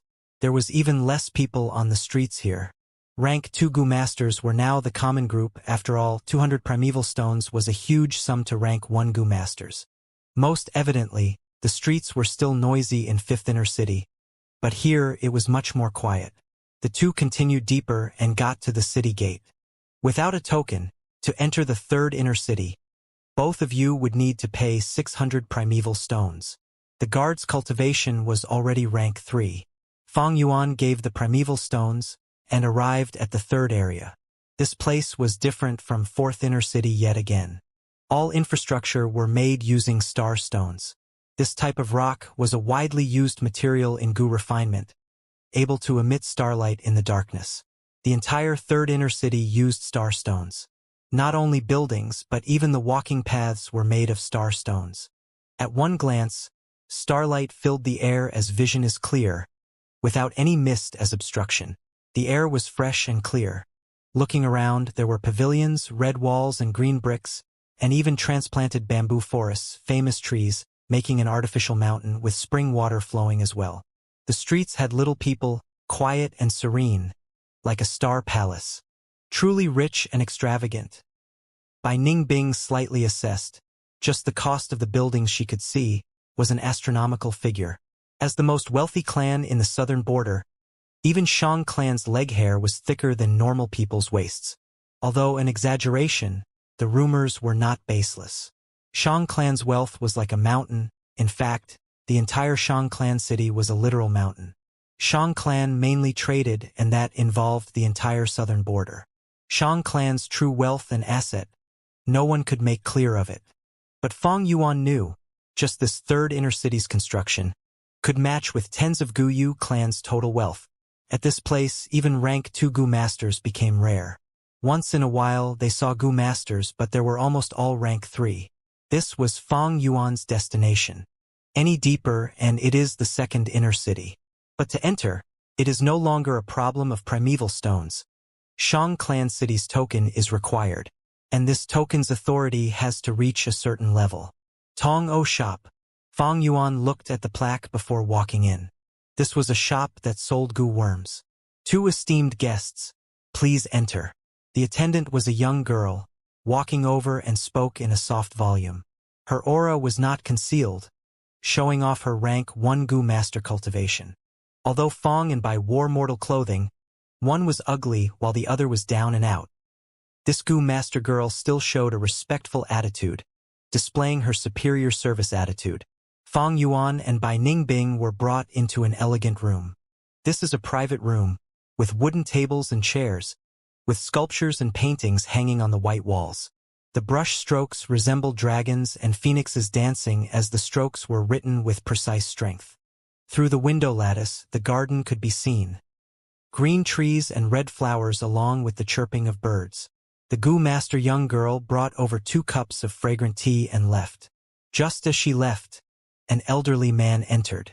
May I inquire if our 2 esteemed guests are here to buy or sell? The elderly was a rank 2 Goo Master, smiling as he cupped his fists and asked. Both buying and also selling. Fang Yuan raised his cup as he answered. The elderly laughed, and 2 flashes of light flew out of his body, floating in front of Fang Yuan and Bai Ningbing. It was 2 bookworms. Bookworm was a rank 1 Goo worm, but was precious, as rare as the liquor worm. Once one appears on the market, it would be sold instantly. There was often demand but no supply for it. It was like a silkworm, although it had a head, body and stomach, 3 distinct parts.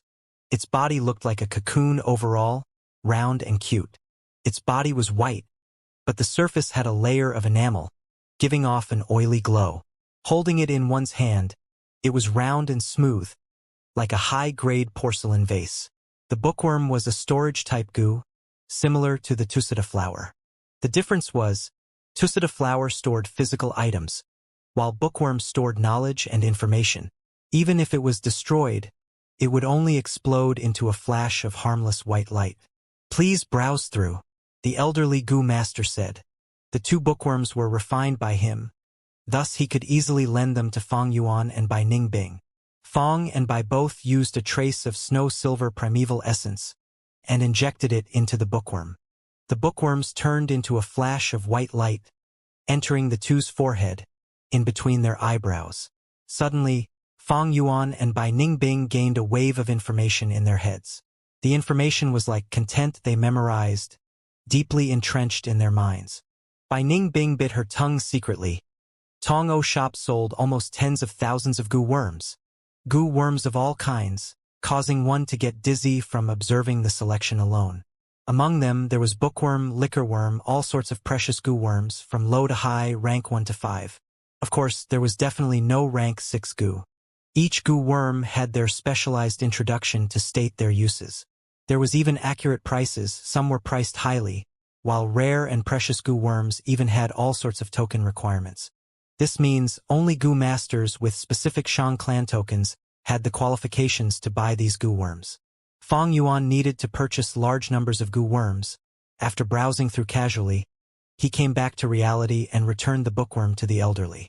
Although he had over 10,000 primeval stones now, to purchase all the goo worms he needed, there was still some way to go. Money was not the problem because some of the goo worms had token requirements. Esteemed guest, what are you interested in? If you purchase in bulk, we can give an appropriate discount. The elderly smiled and said, seeing Fang Yuan and Bai Ningbing's snow-silver primeval essence, his tone became even more respectful. Fang Yuan waved his hand. No rush, I have goo worms to sell. Saying so, he summoned a bone spear goo. The elderly was not surprised. There was many who came to Tong O shop to buy, but also many who came to sell. He held the bone spear goo, took a look, and showed a trace of surprise on his face. He had never seen the bone spear goo. Of course he has not. This was a special goo worms made by Grey Bone Scholar. It had never entered the market. Please enlighten me, esteemed guest. The elderly showed a solemn expression as he cupped his fists. Fang Yuan nodded, drinking some tea. Of course, this is the bone spear goo, a specific lineage of goo worms. I'll lend it to you now, you'll know when you try it. The elderly wielded it at once, remarking, this goo, although rank 1, is not easy to raise. But its attack power is high and is rather unique. It is worth this price. The elderly stretched out his palm, showing a number. 310? Seeing the amount shown by the elderly, Fang Yuan raised his eyebrows. Liquor worm's price was 580. Bookworm was slightly higher, at 600. Black and white boar goo were also 600. But all these goo worms were rank 1 rare goo, with little numbers, thus their price was steep. Ordinary rank 1 goo were around 250 primeval stones. One-time expenditure goo like Vitality Grass were priced at 50 apiece. Setting the bone spear goo at 310 was already quite good.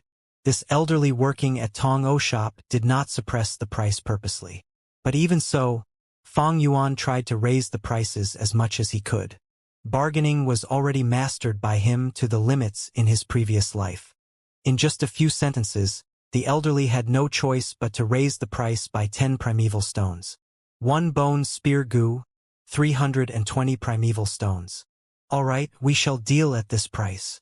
Fang Yuan waved his hand, and a wave of light flew out of his aperture. 56 bone spear goo floated in front of the elderly, causing him to jump from shock. So many! He instantly regretted it. Each raised by 10 primeval stones, this is nearly a 600 primeval stone increment. The truth is, Fang Yuan took almost 200 bone spear goo from Baigu Mountain. But as he traded along the way without sufficient food, most of them had died already, only so little remain.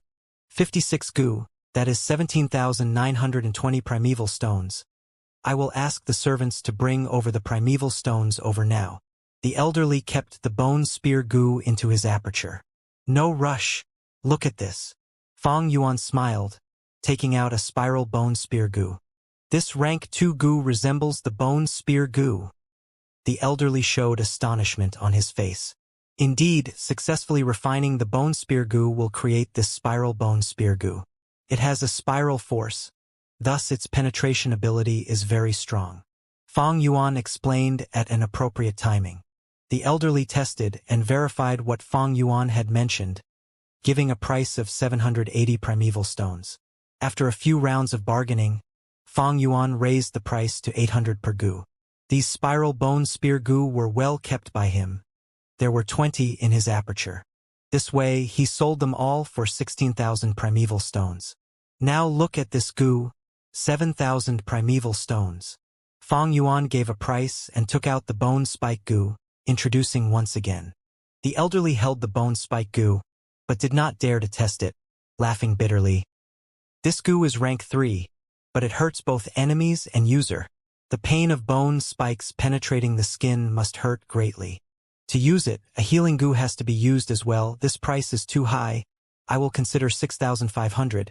It is just the right price. Let's not bargain anymore. I'll give in a little, 6,700. Fong Yuan said. After 2 rounds, the elderly found Fong Yuan extremely hard to deal with. He wiped the sweat off his forehead and gritted his teeth. Deal. Then that is 40,620. 40620. Primeval stones in total.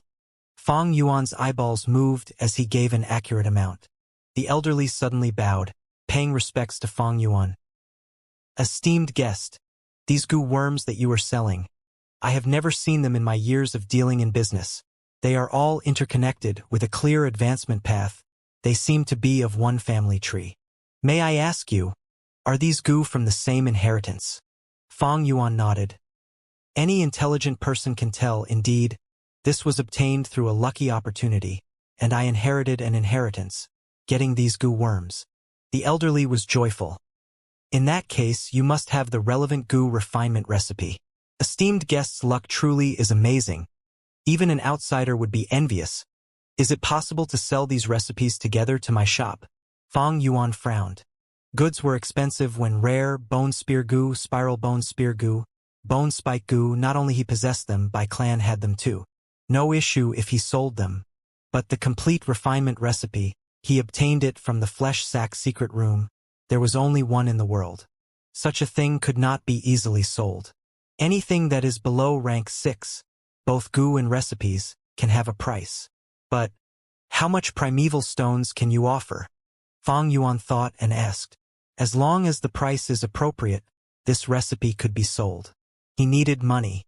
After selling the bone spear goo and others, the 40,000 primeval stones was insufficient for his plans.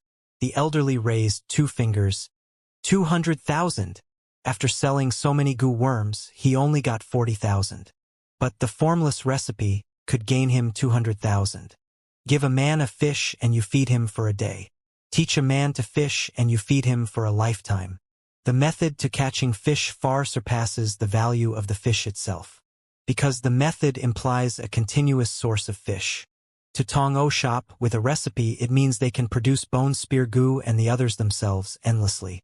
That means a long-term transaction item only sold at a single place.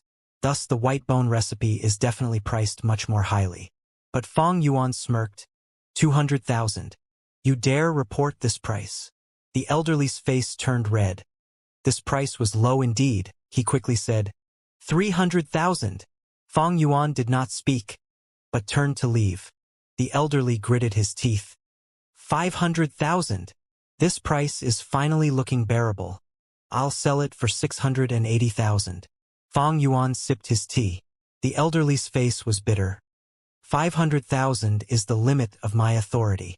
Esteemed guest, you sold so many bone spear goo, we can hire a recipe master to reverse engineer your recipe. It is really not bad to sell it for 500,000 already. Fong Yuan shook his head, his attitude firm. The recipe in my hands is unique to this world. There is only one in the entire world. At least 650,000. Otherwise, I will not sell it. Within this Shang clan city, I'm sure there are other shops, right? You do not know this, esteemed guest. Shang clan city has many shops, but most are under the control of my clan's young master. If you cannot sell it here, no other places would buy it either. If you do not sell the recipe, I'm afraid you won't be able to sell these goo worms too. The elderly cupped his fist, his words being both firm and compromising, with a hint of threat. Oh? Then we'll see about that. Fong Yuan kept all these goo worms and left. Esteemed guests, I am sincerely advising you, please stay and sell it. The elderly gave his last attempt. Fong Yuan did not pay him any attention, walking out of the room immediately. Bai Ningbing could only follow closely behind. Esteemed guest, you will come here again. The elderly laughed coldly, sending the two off with his gaze. After Fong and Bai left, the elderly came to the secret room and activated his primeval essence, summoning a goo. This goo turned into a flash of light and entered a bronze mirror. Ripples appeared on the mirror surface as a young man's face showed up.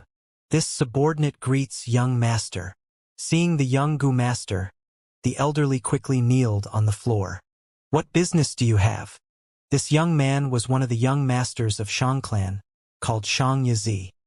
He was only 18 at the peak of his life, but he was an alcoholic, causing his face to be skinny, and his skin to be pale and giving off a dazed expression. The elderly spoke about Fang Yuan's matter. In Shang Yazi's eyes, a devious but excited light shone. He shouted loudly, "Excellent! Heaven really leaves a path for the desperate. I was worrying about how to keep my young master position, and now heaven sends me this gift. I have to obtain this inheritance. With this deal, I would be able to pass the evaluation this year. This subordinate will do his best, but I am only in charge of Tong O shop. As for the others, I will arrange it. Humph, these two wants to sell goo worms. They can only bow to me." Shang Yazi snorted in disdain. "Bao shop. Sorry guests, there are instructions from the higher-ups. If the two of you wants to sell goo, you should go to Tong O shop. Yuan Fong 1 building. So it is the two esteemed guests. If you sell the recipe, all can be discussed. Budao store. You two are esteemed guests. I am a businesswoman, why would I chase you away? But I am left with no choice either." After 3 shops, Fang Yuan did not manage to sell his goo worms. "Haha, to think you would have this day." The old man was not wrong. This is indeed their territory. Bai Ningbing struck a blow to Fang Yuan relentlessly. After several rejections, Fang Yuan's face was still calm. Shang clan leader Shang Yanfei has many children, but there is only one position for young clan leader and 10 young masters. Every year there would be an evaluation to choose the young clan leader and remove the worst performing young master to make room for his other children.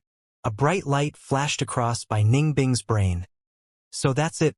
That means the Shang clan young master is either vying for the young clan leader position or to defend his young master title.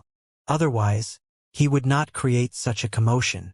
Fang Yuan laughed as he clapped his hands together. This is Shang clan's 3rd inner city. No fighting is allowed. Even if Bai clan came here, they cannot do anything here.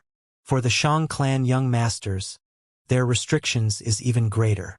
With the impending evaluation, every movement from them will be strictly observed. We are in no hurry. Let's find a place to sit down first. At Shang clan, there is no worry about lack of food. Let's just stall it out and wait a few more days with these bone spear goo. Let's see who outlasts the other. At the same time, in the 1st inner city. Did you investigate clearly?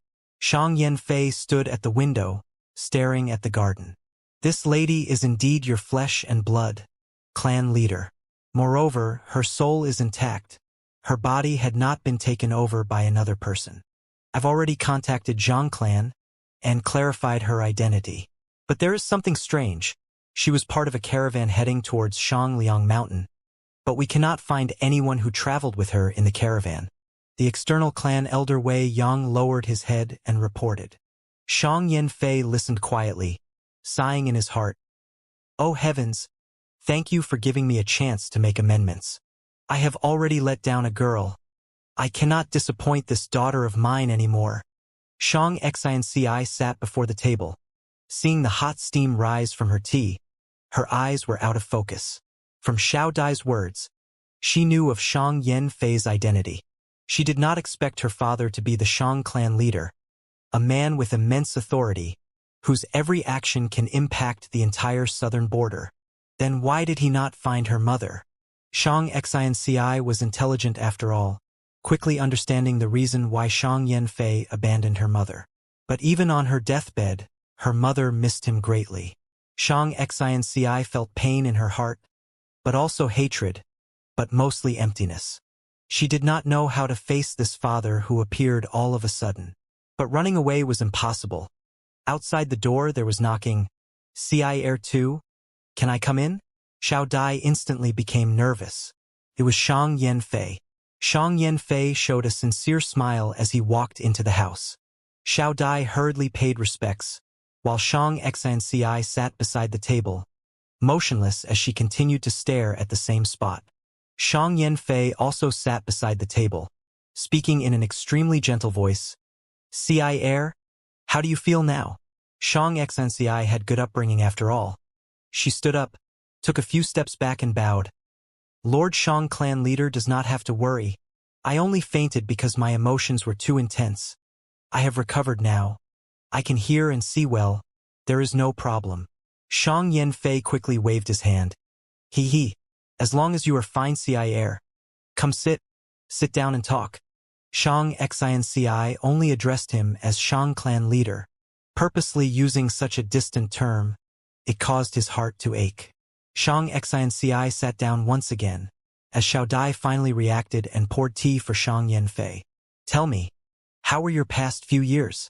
Shang Yanfei looked at Shang Xinci gently. "It was rather all right," Shang Xinci answered curtly, not wishing to converse deeply into it. But Xiao Dai started to grumble. "From young, Missy has been isolated by the clansmen. After Madame passed away, they got even harsher and wanted to snatch our family fortune. They are too evil, sir. You have to help Missy." "Xiao Dai, pour your tea." Shang Xinci rolled her eyes at Xiao Dai. Xiao Dai instantly shut up, not speaking anymore. Facing this, Shang Yanfei did not get anxious. Instead, the pity and pain in his heart grew. He laughed. "Right. How did you get here?" "Coming here from Zhang clan. It is a huge distance away." "Sir, you almost failed to see Missy. We barely made it out alive in this journey. The entire caravan of 1,000 was reduced to us 4. Luckily, we met Lord Heitu and Baiyun and gained their assistance. If not..." Xiao Dai could not control herself and blabbered. "Xiao Dai!" Shang Xinci glared at Xiao Dai. Xiao Dai had to shut up once again. Shang Yanfei memorized the 2 names, Heitu and Baiyun, as he smiled. "From now on, you 2 will stay here. It is extremely safe. When you are bored, you can take a walk in the garden or go outside for shopping. You have just arrived here and are not familiar with the estate yet. It is easy to get lost. I will send a servant over to you. She is familiar with the environment. I shall leave first. Take a good rest for now." Shang Yanfei could tell Shang Xinci still needed time to adjust her mindset. At this point, he needed to give her time and space to adapt. Master is such a good person. Although he is the Shang clan leader, he is so amiable. "Missy, he is your birth father after all." Seeing Shang Yanfei leave, Xiao Dai urged. "I know. I understood mother's intentions when I first saw him. She instructed me to come to Shangliang Mountain before she died, yet not telling me the reason. That is because she was not certain if he would acknowledge me as his daughter. Although he has accepted me, I do not feel good about it. This is all too sudden. Missy, no matter what, no matter where you go, I will stay by your side." Xiao Dai stood before the table, grabbing Shang Xinci's hand and encouraging. Shang Xinci was moved and nodded, placing her palm on top of Xiao Dai's. "Of course, if Missy can stay here, that would be the best. This is Shang clan. Oh God, glory and wealth are all within arm's reach. Zhang clan can't even hold a candle to Shang clan, Missy." Xiao Dai made a wry face as she said, "Oh you." Shang Xinci laughing speechlessly, feeling helpless against Xiao Dai. Xiao Dai snickered. As her laughter infected Shang Xinci, it resolved the remaining grudge in her heart. Shang Yanfei walked out of the room, and his smile vanished completely. He wore a black robe and had blood-colored hair. A handsome face with eyes shining with cold light, he habitually tightened his lips together, showing off his determined and decisive personality. He is Shang Yanfei, this generation's Shang clan leader. He was cruel and ruthless. For the clan leader position, he forced 2 brothers and a sister to commit suicide. He was resolute in killing. When he first got into power, a faraway clan village thought that they were at a safe distance and attacked Shang clan's caravan. He ignored all objections and expended much resources to murder every single person in that village. He murdered all those who surrendered, and their skulls piled into a mountain, in front of those elders who first objected his decision to retaliate. He held an iron rule since he got into power. He consolidated his political strength and practiced nepotism, suppressing his competition. Quickly adding over a dozen external clan elders, he used only 3 years to transform the entire Shang clan higher up into his personal voice. He had great vision and talent for business. During his years in power, Shang clan's caravan grew 3 times in size. Up to 100 clans became Shang clan's subordinates and formed into a great hidden force. He appointed people based on merits, even for his own children. There was 15 Shang clan young master positions originally, but after his rule, he reduced it to 10. What's more rare is his talent, having a great aptitude at the same time as he ruled the clan. His cultivation also rose as quickly, ahead of his peers, causing many to admire, hate, and be jealous of him. This is Shang Yanfei, the man standing on top of the southern border's mortal realm. This subordinate greets Lord Clan Leader. A young female Gu master bowed and paid respects. Tianlan, from today onwards, you will take care of Missy Ci heir to the best of your efforts. Shang Yanfei said coldly. This subordinate understands. The young girl nodded. When you are near her, pay great attention and find out some information. Missy Ci heir might not like to speak, but her servant speaks without thinking. She is your easiest breakthrough point. I want you to find out how exactly did they manage to come to Shangliang Mountain. Yes, this subordinate understands. Go now. This subordinate takes her leave. Tianlan was an orphan adopted by Shang Yanfei. She was loyal and could be trusted to use. Her ability to perform was great too. In just 3 days, she completed her mission. Hey Tu Baiyun? Demonic Gu Masters. Shang Yanfei rubbed his chin. If this is real, I have to thank the 2 of them well. But to prevent other possibilities, I have to investigate them more clearly. Thinking of this, Shang Yanfei summoned Wei Yang. Go find these 2. One is called Hey Tu, the other Baiyun, 1 male and 1 female, both demonic Gu Masters. Their facial features are as such. In 3rd Inner City. It has already been 3 days. Have those 2 stayed in Nanshou Garden the entire time? Yes, young master, from that day on they stayed deep within. The most they did was to come out and buy some milk. This subordinate thinks those milk are for feeding the goo worms. Damn it! Shang Yizi gritted his teeth. His gaze was like a dagger that wanted to cut those 2 people into pieces. The assessment was impending. Among the 10 young masters, he was at last place. If he does not get any business done, he would definitely be eliminated. Shang Yanfei had many children, but there are only 10 young master positions. Comparing ordinary children and young masters, their treatment were a world apart from each other. Young masters gathered attention and could control one of Shang clan's business, with unlimited glamour and fortune awaiting. Young clan leader was even more outstanding. But if it were just ordinary children, then their treatment was no different than other clansmen. Shang Yizi had already experienced the authority of a young master. Asking him to go back to the ordinary lifestyle of the clansman is akin to asking him to die. Thus, he needed that inheritance. Not just obtaining it, but also getting it at a low price. Only when the price is low will his profit be high. But these 2, Fang and Bai, were as stubborn as rocks, refusing to bow to him. If this was the 4th or 5th inner city, he could use some extreme methods and force them to submit. But now that they stayed in 3rd inner city, Shang Yizi would not even dare to think of using force here. This cannot go on, they have time to waste, but I do not. It seems I have to go myself, humph. Shang Yizi could not take it anymore, bringing his subordinates and arriving at Nanshou Garden.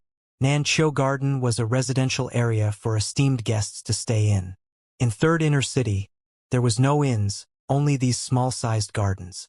Staying here for a day requires 30 primeval stones, that is, 300 for 10 days and nearly 1,000 a month. Nanshou Garden's price was still cheap among 3rd Inner City estates. Some large-sized gardens require 100 primeval stones a day. For some special grade gardens, you cannot stay with just primeval stones, you needed the Shang Clan token. In Shang Clan City, every acre of land is as valuable as gold, especially in 3rd Inner City where commodity prices are sky-high. Shang Yizi brought his people over to visit, as Fang and Bai were playing chess beside the lotus pond. Shang Yizi snorted, saying in a taunting tone, "You two sure have great interests. Why didn't you go to other shops to ask these days? What's there to ask? Those who want to buy will find their way here. Am I right?" Fang Yuan laughed lightly. "You!" Shang Yizi flew into a rage. Fang Yuan's attitude was angering him. He gritted his teeth, forcefully suppressing his emotions, raising his head and saying arrogantly, "I'm looking at the fact that you have it tough. I'll make it 500,000. Are you happy now? 500,000 primeval stones? No deal. At least 650. Fang Yuan glanced at Shang Yizi before turning back to the chessboard. Shang Yizi's eyes squinted into a thin line as he took a few steps towards Fang Yuan and threatened, "You two demonic goo masters, how dare you pretend? I've checked up on your backgrounds. You snatched this inheritance from Bai clan, right? I heard you even killed Bai clan's two young masters? You had better take the chance now and sell it quickly. I'll tell you, these few days, a Thai clan group has already reached Shangliang Mountain and are looking for your traces. What do you think will happen if I expose your information to them?" "Oh? Go tell them then." Fang Yuan laughed heartily. "You!" Shang Yizi pointed at Fang Yuan, unable to endure it anymore. "I'll tell you, 500,000 is my greatest sincerity. Other than selling it to me, what other choices do you have? None. This is my sorority. You had better understand your circumstances." At this time, a light descended from the sky and turned into a goo master. This goo master looked around, before bowing slightly, saying towards Fang and Bai, "Sir He Tu and Lady Bai Yun, I am Wei Yang. As with clan leader's orders, I am inviting both of you to the second inner city for a talk." What? Father wants to meet these two personally? Shang Yizi felt lightning strike him as his eyes stared widely, expressing his utter fear. This is really bad. Shang Yizi turned pale with fright. His action of suppressing the price was against the rules. He would receive severe punishment were it to be discovered. This was an organization. Once you were in a high position, you needed to comply with the rules. The rules of a system was to ensure the benefits of the higher-ups. Despite many of the organization's advertising they represented the benefits of the majority, it was, for the most part, just a joke. So the higher your position is, the more you needed to comply with the rules. On the contrary, there was more corruption in the low-mid-level positions. After you reached a higher position, individual benefits had already become inseparably linked with the benefits of the organization. Often, the benefits the organization received would represent your own benefits. Shang Yizi could only be said to be a temporary higher-up. Many paid attention to him as one of the young masters of Shang clan, but his real authority came from his father. He was just like rootless weed. This also signified his punishment would be more harsh when he violated the rules because many people were watching him. "This is not possible. I have already carefully investigated before I came. I even spent a large amount of primeval stones to buy information on these two from Fengyu Manor. These two are clearly demonic goo masters and are also listed as wanted. They are stray dogs. Why would Lord Father invite them?" Shang Yizi felt this situation was incredibly unbelievable. It was like the case of a rich person making things difficult for two beggars, when suddenly an imperial edict comes declaring that the emperor wanted to see these two beggars. Shang Yizi was pressuring Fang Yuan because they were lone forces. Oppressing them and finishing this affair in secrecy should have been absolutely safe and no one would know. Naturally, there was bound to be some risks, but Shang Yizi could only take that risk to protect his position as a young master. How could they have any relation to father when they don't have any background? Damn it, has the world gone crazy? What do I do? If they disclose this matter, my young master position is finished. Should I kill them? No, this is just courting my own death. I don't have any chance of doing anything in this third inner city, especially now that they have received father's attention. The main thing is these two bastards, they are at rank 3 peak stage. How am I supposed to do anything in this situation? In a split second, thoughts processed like lightning in Shang Yizi's mind, trying to think of countermeasures. His eyes kept on moving about, and sweat was already starting to seep out of his forehead. He had played with fire this time. Damn it, what do I do? What else is there? He was roaring with worry in his mind. Shang clan leader wants to see us? What for? Fang Yuan timely showed his doubt. Bai Ningbing was even more puzzled. What is going on? She suspected this was Fang Yuan's trick at first, and so glanced at Fang Yuan. However, Fang Yuan also showed a puzzled expression which baffled her. She couldn't help but think. I have been with him all the time. He shouldn't be able to conceal anything from me if he was up to something.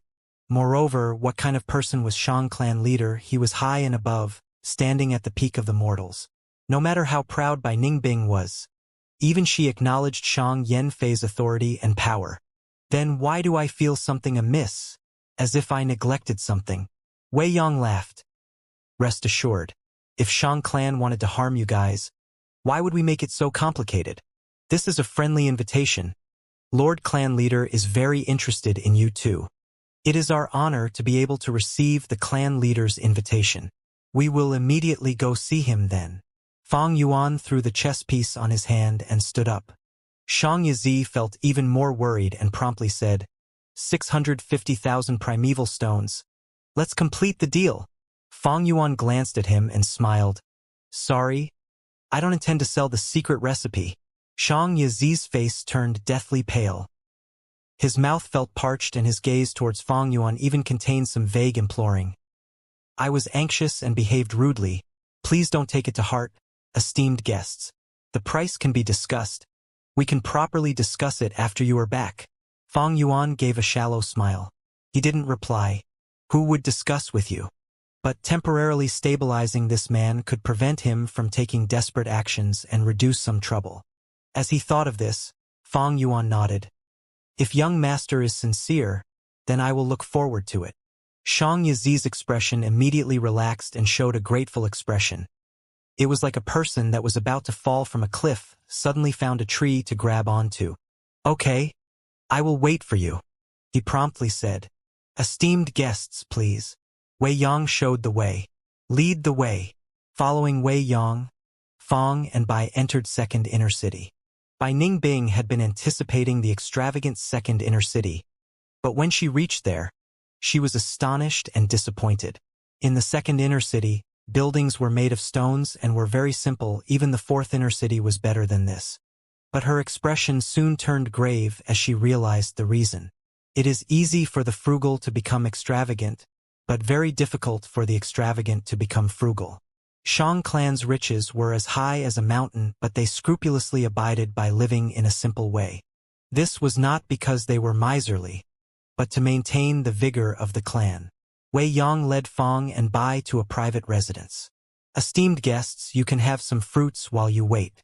Lord Clan Leader has just recently come out of closed-door cultivation and is handling some matters. He will come here soon. This is Clan Leader's private residence. Please stay here and don't casually move outside. I will take my leave now. There was no one else in the house. Fang and Bai were left alone after Wei Yang's departure. The two waited for a whole 6 hours but did not see even a shadow. Wei Yang said they could eat fruits, but where were the fruits?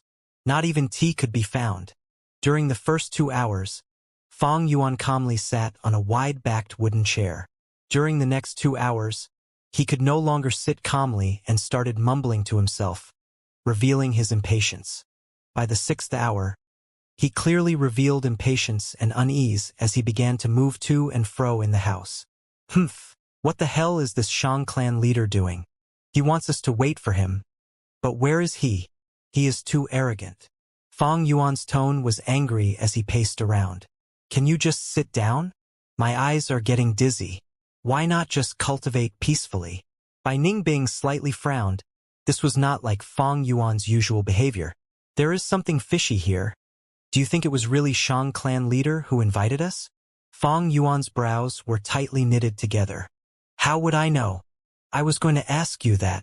Bai Ningbing rolled her eyes and puzzledly said, Did you do something wrong and offended Shang clan? Fang Yuan snorted. You have been with me all the time and you still can't understand me? There is no one in this private residence. I am not able to be at ease here. Let's go out and take a look at the situation.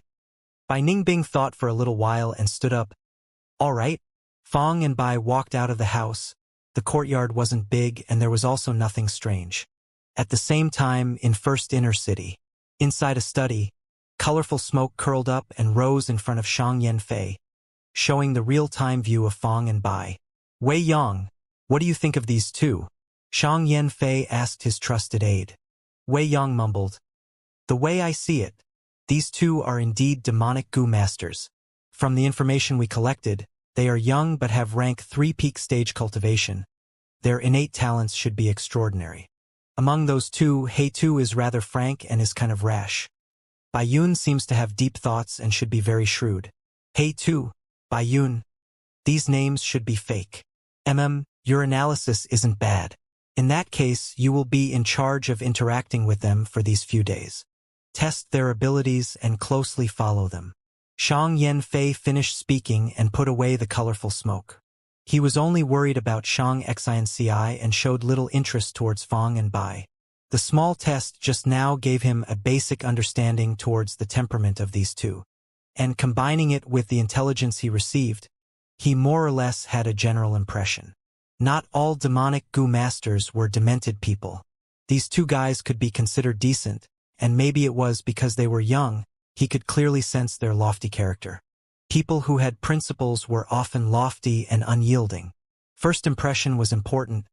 Shang Yanfei honestly felt Fong and Bai were quite good. But he was a prudent person. Anyone who could sit stably at a position like his were all prudent. He was waiting for the people he sent to investigate the truth to come back and confirm everything. Then he could rest easy. All right, handle this properly. You can leave now. Shang Yanfei waved his hands. Then he took out the top document from the tall pile of documents in the study. He had only been in closed cultivation for half a month, and the work had piled up so much already. Fong Yuan and Bai Ningbing made a round in the private residence. There really was no one else. The two were hesitating whether to go out to check the situation when Wei Yang appeared before them. Two esteemed guests. Lord Clan Leader is very busy with work and is not able to leave right now. We can only cancel this meeting. He looked like he was sincerely apologizing. What? We come and leave according to your whims. Fong Yuan was indignant. Bai Ningbing was silent and expressionless. Wei Yang smiled. You two are our esteemed guests. Why would Shang Clan chase away their esteemed guests?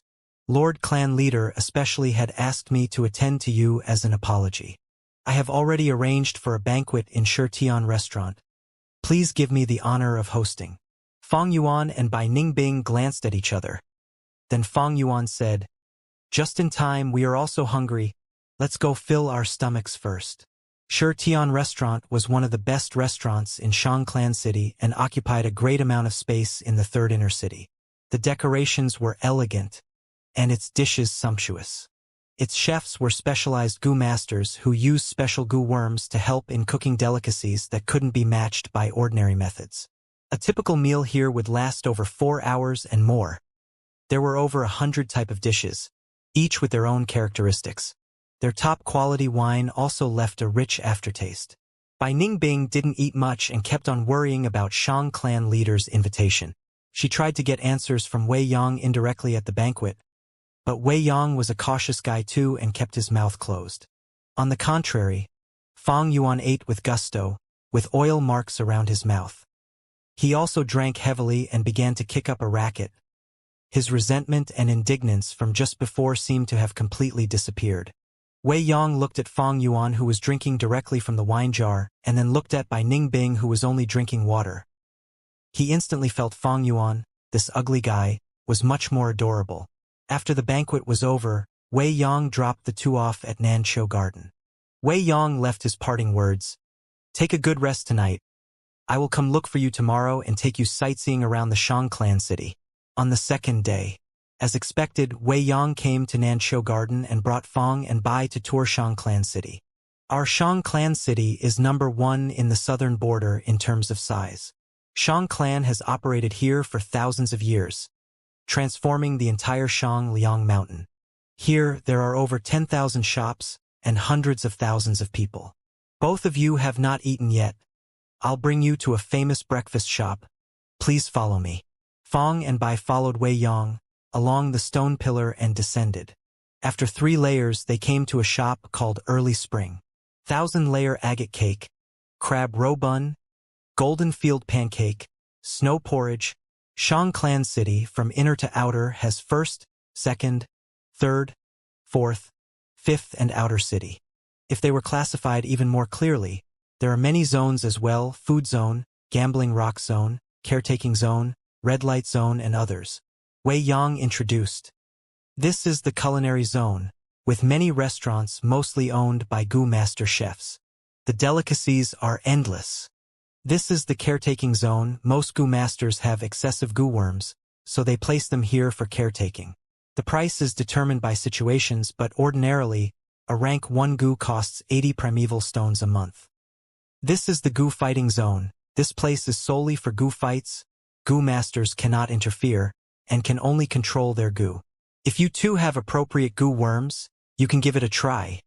This is the red light zone, having the most number of brothels in the entire Shang Clan city. Many Gu masters come here to relax.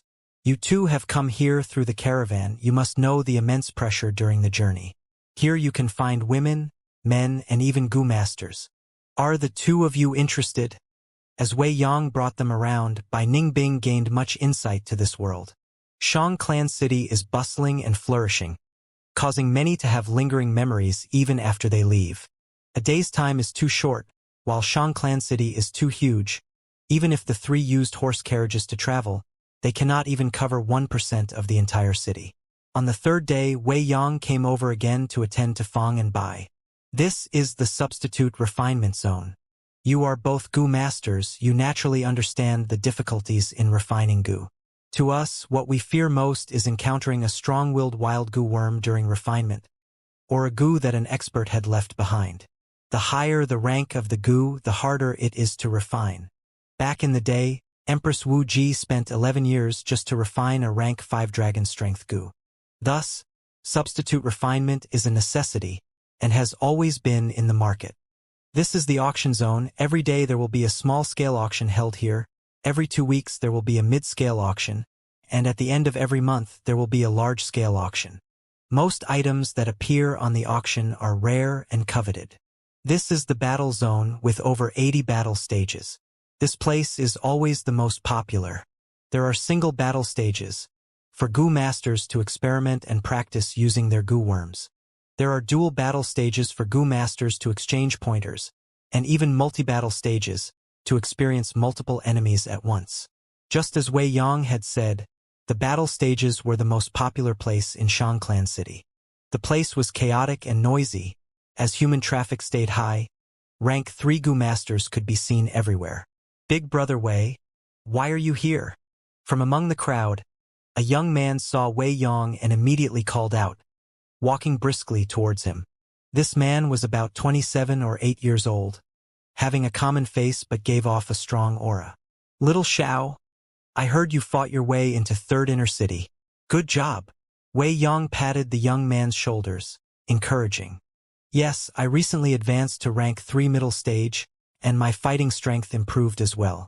Come to think of it, I have to thank you for all your guidance, or I would have never made it this far. The young man earnestly thanked. You have good talent, lad. You could do it even without me. You are not 30 yet, but you have already reached rank 3 middle stage. That is much more impressive than me back then, haha. Wei Yang laughed and said. The young man gave Wei Yang an admiring gaze. Big Brother Wei Yang, how can I compare to you? You were only rank 3 middle stage back then, and already dominated the 3rd Inner City. At 25, you got the attention of the Lord Clan leader and was recruited. Now, you are already a clan elder. Just look at Shang Clan. How many external clan elders are there in total? As long as you work hard, you can do it too. Wei Yang encouraged the young man. Soon after, he turned around and explained to Fang and Bai. The battle zone is one of the ways Shang Clan recruit outside talents. Back then, I fought my way from the 5th Inner City's battle zone all the way to 3rd Inner City, and stayed on the stage for 18 consecutive rounds before being recruited by Lord Clan leader. Back then, Shang Yanfei was still not the clan leader. After becoming his trusted aide, Wei Yang was also successfully promoted to an external clan elder after Shang Yanfei got into power. Bai Ningbing suddenly realized. No wonder the battle zone was so popular. Shang Clan's enterprise was huge, and they needed manpower in many areas. Just relying on their clansmen would be difficult to handle the entire situation. The many generations of Shang clan young masters would definitely recruit a number of demonic goo masters for their own use. If the young master that supported these demonic goo masters became the clan leader, then the demonic goo masters under them would likely become an external clan elder, enjoying the treatment of a clan elder. Goo masters' cultivation required lots of resources. Many demonic goo masters did not have a stable source of resources from their clans, and were often poor. Only by relying on a clan could they better survive. Wei Yong was a successful example. In Shang Clan City's battle zone, there are large numbers of demonic goo masters. In order to join the Shang clan and become part of the righteous path, to become someone like Wei Yong, they had to compete as they fought their way up to the top. Battle stage. This place is filled with memories. Guests, would you like to have a spar with me? Wei Yong suddenly suggested. Big Brother Wei is going on the stage? Little Xiao suddenly became excited, his eyes gleaming. Fang Yuan and Bai Ningbing looked at each other. All right, then let me experience it. Fang Yuan had expected Shang clan to probe into this. Thus he went with the flow. Big Brother Wei, you don't come here often. This place has been remodeled many times. Let me lead the way. Little Xiao volunteered. Wei Yong nodded. Okay. Little Xiao asked, Brother Wei, what field do you want? Forest? Mountain? Wilderness or desert? Lake? Wei Yong turned around, asking for Fang and Bai's opinion. Let our two esteemed guests choose. Some Gu masters specialized in mountain battles. Some specialized in desert battles. The battle environment was an important element in affecting battle results. We can choose different stages here? What fields do you have? Bai Ningbing asked curiously. Little Xiao heard Wei Yong address Fang and Bai as esteemed guests, and did not dare to drag on, quickly explaining to them. The battle stages in the third inner city had around tens of different environments, almost encompassing all kinds of terrain that one could possibly be in. After hearing so, Bai Ningbing could not help but have an urge to try. Then let's choose the flagstone stage. Flagstone stage, the most common battle stage, without any wind, snow, rain or sand as natural elements. The specialized black flagstone, covered over 100 meters of land. Quickly look, it seems to be Elder Wei Yong. It is Elder Wei Yong, that's him. Although he has great aptitude, he was a successful story that left the battle stage. Back then, I even competed with him. Wei Yong seemed to be popular as his appearance on the battle stage attracted many people's attention. But Wei Yong kept a low profile, using his clan elder authority to seal this battle stage, preventing outsiders from watching. Only Little Xiao was left. Wei Yong walked to the center of the stage. According to normal rules, both sides of the competitors have to announce their cultivation before assessing it fairly. But since we are just having a casual spar, we shall skip that. Please, have the first move. What he meant was he wanted to challenge both Fang and Bai single-handedly. Little Xiao stood outside the stage, gripping his fist in excitement. Big Brother Wei won as the weaker side back then, using his rank 3 middle stage cultivation to dominate the stage, and guarding 18 rounds of battle. Almost every fight was a classic. Now that he is rank 3 peak stage, I have to observe this battle carefully. Fang Yuan and Bai Ningbing gave each other a look, before suddenly attacking, moving towards Wei Yong from the left and right respectively. Going for close combat? Wei Yong stood at the center, not moving as his body glowed in a golden light, forming a battle armor, protecting his entire body. Pew pew pew. Fang Yuan and Bai Ningbing activated their spiral bone spear goo as they charged towards Wei Yong. Multiple bone spears spun as they penetrated the air, shooting towards Wei Yong. What goo is this? Wei Yong was confused in his mind. This was the first time he saw the bone spear goo. He did not dodge, intending to test out the power of the spiral bone spear goo, and took 3 hits. The light golden armor flickered, but managed to endure the hits. This goo is not bad, having a spiral force and is good at penetrating defenses. Wei Yong did not fluster, utilizing his primeval essence and causing the light armor to regain its toughness. My turn, he lightly shouted, grabbing the air with both hands, as two broadswords of light formed from this air, shining brilliantly. It appeared, Big Brother Wei's broadsword light goo. Little Xiao saw this, and spoke out in excitement. Wei Yong grabbed the two broadswords, sweeping his gaze and choosing to charge at Fang Yuan. Broadsword light goo and sword shadow goo are known as the strongest attacking goo among the rank 3 goo worms.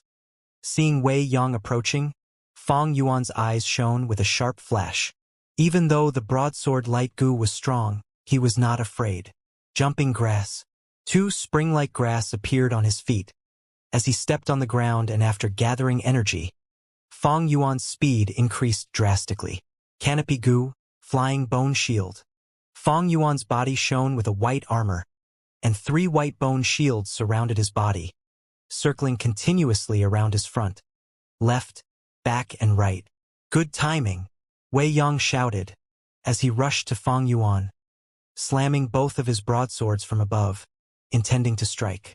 Fang Yuan did not dodge or avoid, raising his right fist and smashing right at it. Wei Yang's eyes shone with surprise, not expecting Fang Yuan to fight so bravely. 2 broadswords of light slammed down, as the white bone shields automatically blocked it. The broadswords cut the white bone shields into halves, before landing on the white armor of the canopy goo, giving off a strong white light. At the same time, Fang Yuan's fist hit Wei Yang's stomach. Although he did not break the light golden armor, the huge force sent Wei Yang flying. Bai Ningbing rushed up at the crucial moment, waving her hand as multiple spiral bone spear goo shot towards Wei Yang. The attack was ruthless and decisive, with the intention of sending Wei Yang to his grave.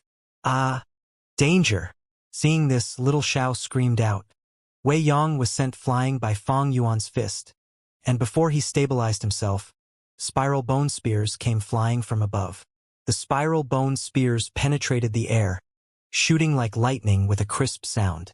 At such a distance, Wei Yang could even see the spiral carvings on the bone spear tip. These spiral bone spear goo, although strong and are able to penetrate defenses, are only rank 2 goo worms. There is no threat in them. At that instant, Wei Yang's thoughts moved like lightning. Bai Ningbing's blue eyes were cold as ice. Wei Yang challenging both of them at the same time triggered the arrogance in her heart. Spiral bone spear can only restrict him. I don't have enough goo. If I want to finish him, I'll need to use my fists and legs. She was a genius. When Fang Yuan sent Wei Yang flying, although it was just one hit, it showed Bai Ningbing his weakness.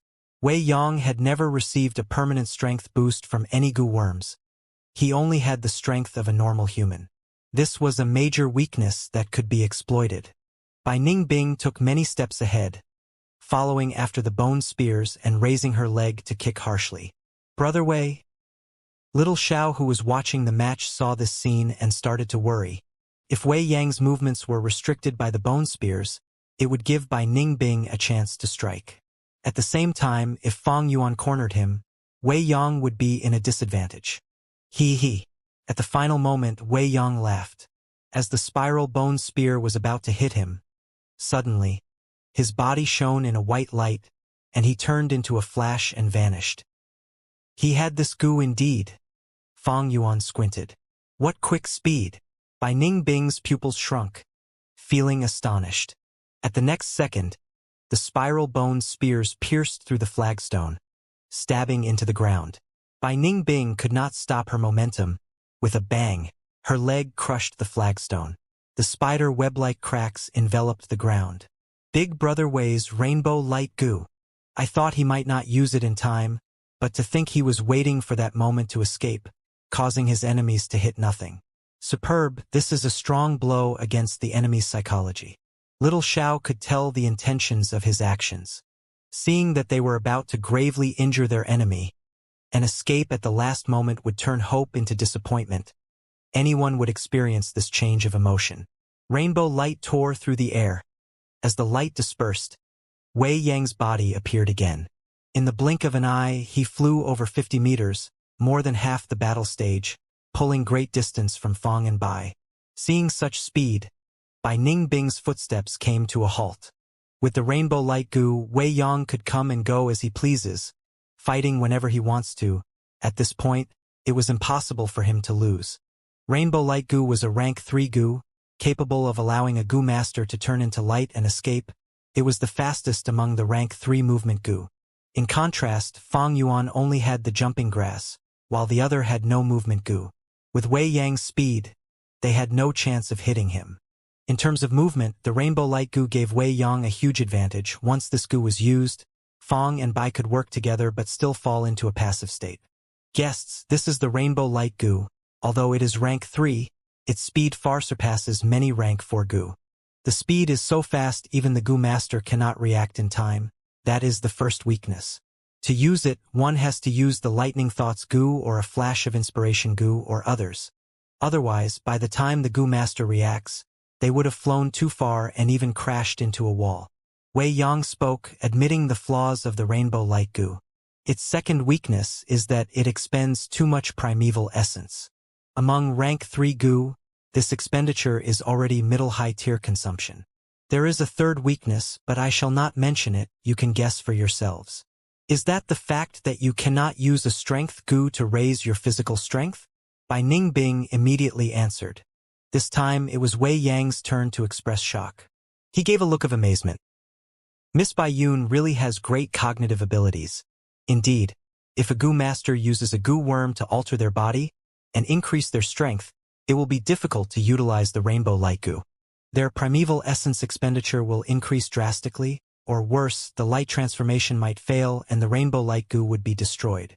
But to think, after Bai Ningbing heard his praise, her expression turned cold as her gaze was like ice, staring at Wei Yang with killing intent. Hey! Let me warn you. Do not call me miss. Eh? Wei Yang's expression froze. What did I say wrong? Is it wrong to use the word miss? What a strange taboo. Wei Yang thought in his heart, as he apologized. I'm sorry for the offense, Lady Bai Yun. Veins popped on Bai Ningbing's forehead, as she gritted her teeth. Do not use that either. Oh then, Sir Bai Yun. Wei Yang observed her expression as he carefully chose his vocabulary. Bai Ningbing's face finally returned to normal. Wei Yang's lips curled into a smile, continuing, Then two sirs, it is my turn to attack. Give me all you've got. Fang Yuan patted his chest, screaming and scaring Bai Ningbing, who was right beside him. Sir He-Tu is truly brave and admirable. Then take my hit. Wei Yang praised. As he spoke, he turned into a white light and crashed towards Fang and Bai. Facing such speed, Fang and Bai could not even blink before this rainbow went through the gap between them and arrived behind them. The white light dispersed and turned back into Wei Yang. He held two broadswords and slashed them towards Fang Yuan and Bai Ningbing respectively. Before this broadsword hit, Bai Ningbing felt her skin tighten. She immediately knew that the ice muscle's protection could not endure this blade, and she quickly retreated.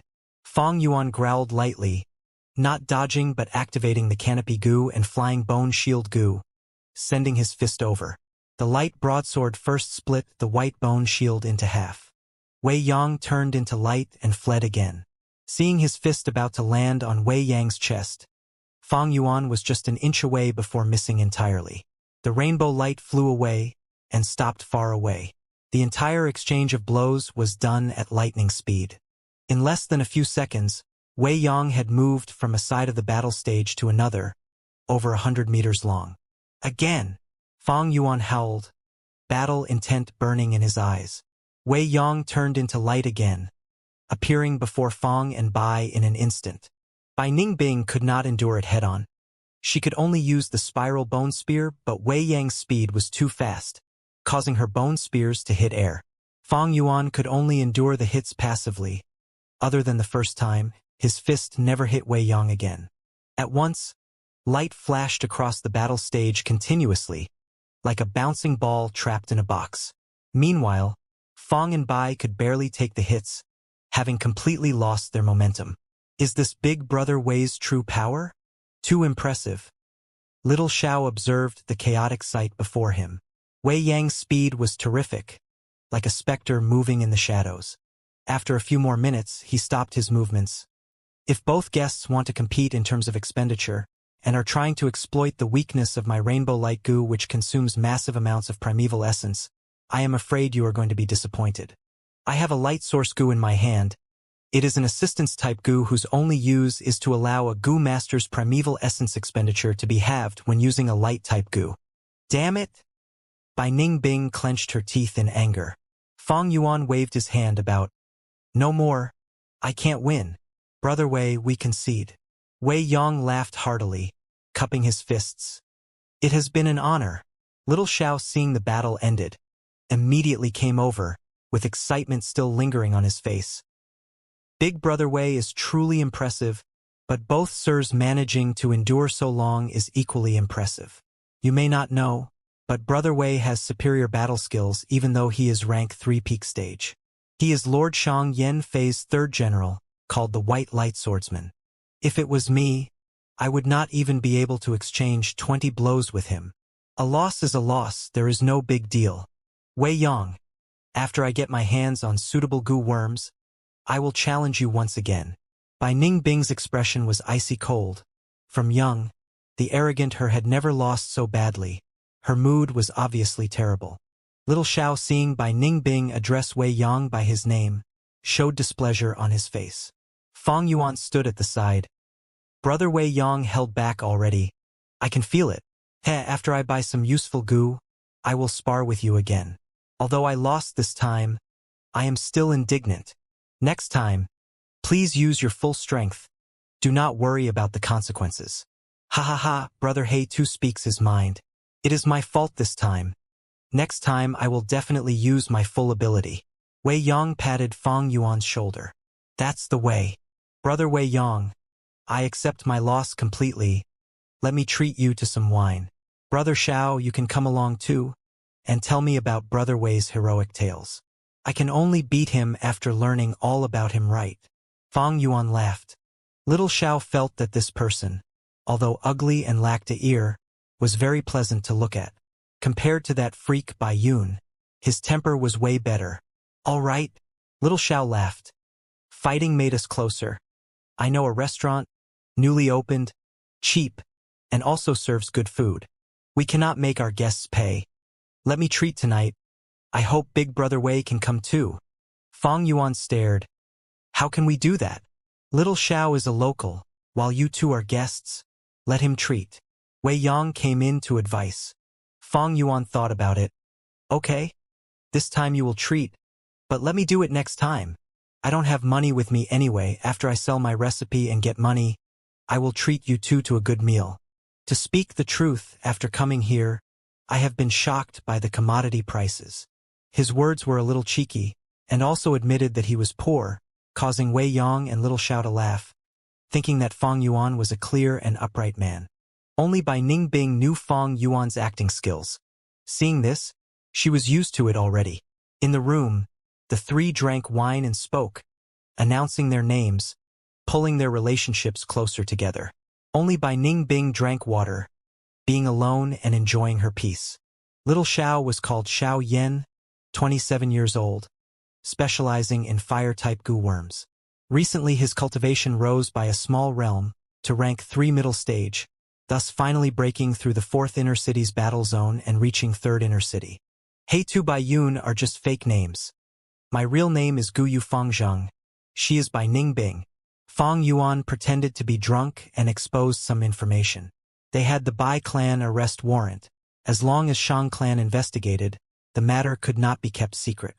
Fang Yuan gave it away on purpose, to give off the impression of having a clear conscience. Xiao Yen was a little moved. He and Wei Yong were demonic goo masters. Fang Yuan telling them his real name was an act of true friendship. Surname Guyu? Light flashed across Wei Yang's eyes. This was an important information. It seems that the mission given by the clan leader has been successfully completed. Guyu Fangzheng? Listening to Wei Yang's report, Shang Yen Fei frowned slightly. Guyu was a distinct surname. Shang Yen Fei searched through his memories and soon found it. Guyu clan, one of the 3 clans of Qing Mao Mountain, having hundreds of years of history. Qing Mao Mountain. Shang Yen Fei's gaze brightened as he recalled an intel he got over half a year ago. Qingmao Mountain was mysteriously attacked and within a night, changed from a green and lively mountain to a deadly domain of ice and snow. Even till now, the ice and snow on Qingmao Mountain had yet to completely melt. No one knew what happened at Qingmao Mountain, but from all kinds of traces found there, people knew there had been a huge battle between Gu masters. Now, Qingmao Mountain's destruction was classified as a mysterious event and was already spread all over the southern border. As to what caused this, opinions differed from people to people. However, to certain people, the traces left on Qingmao Mountain made it obvious. The secret of the 10 extreme physiques was more or less known to the higher-ups of the Gu master world.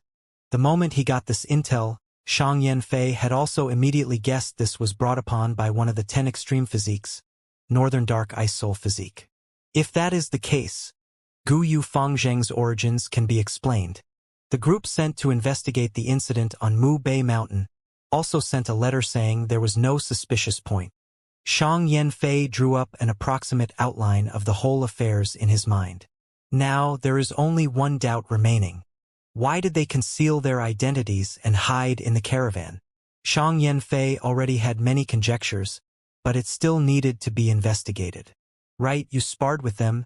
How were their skills? Shang Yanfei asked. Wei Yang's expression was solemn as he respectfully reported, Geniuses! Given time, these two will definitely surpass me. Oh, you have such a high opinion of them? Shang Yanfei was slightly amazed. Wei Yang nodded and continued. They might be concealing their cultivation with some Gu worms, but being able to last so long in battle, they should at least be rank 3. Considering their young age, these two should both have a grade aptitude. Shang Yanfei smiled. But Wei Yang, a grade aptitude only represents talent and not everything. You, yourself, are the best proof of this. You have only B grade aptitude but have become one of my external elders. Furthermore, how many A-grade talents have died in your hands over these years? In ordinary clans, a grade aptitude was an extraordinary matter. However, to Shang clan they were rather common. One reason was because it was a large clan and there were many clansmen. Another was because they recruited demonic Gu masters. Those demonic Gu masters who distinguished themselves in battle arena definitely had extraordinary aptitudes. And the third reason was because Shang clan's riches were as high as a mountain. They had the ability to purchase aptitude-changing Gu worms. You praise me too much, Lord Clan Leader. Wei Yang modestly said and continued. I also understand this logic. Thus I am even more sure these two are extraordinary.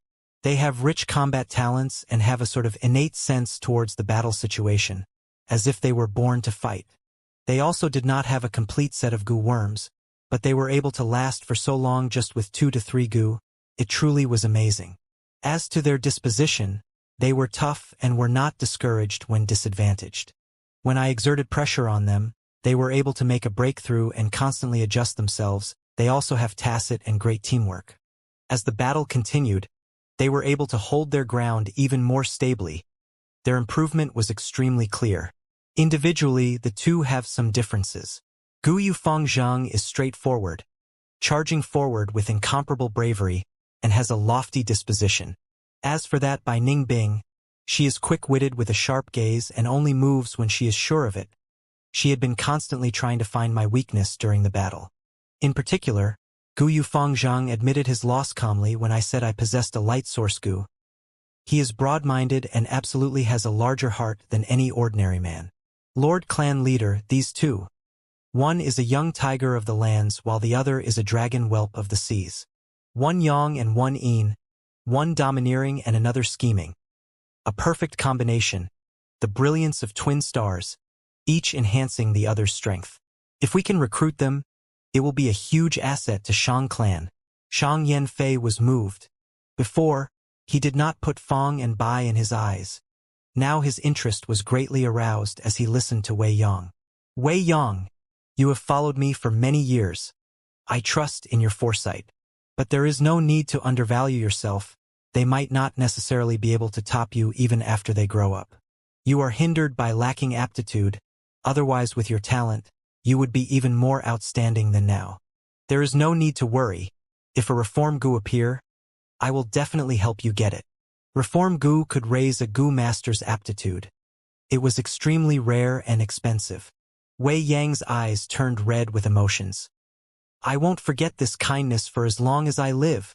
I, Shang Yanfei, will never treat my loyal followers unfairly. Leave now, continue attending to them for a few days and see what they think about Shang clan and whether we can recruit them or not. Yes, clan leader. In a blink of an eye, 3 days passed. Nanqiu Garden. In the lounge, Fang Yuan and Shang Yizi was sitting opposite each other.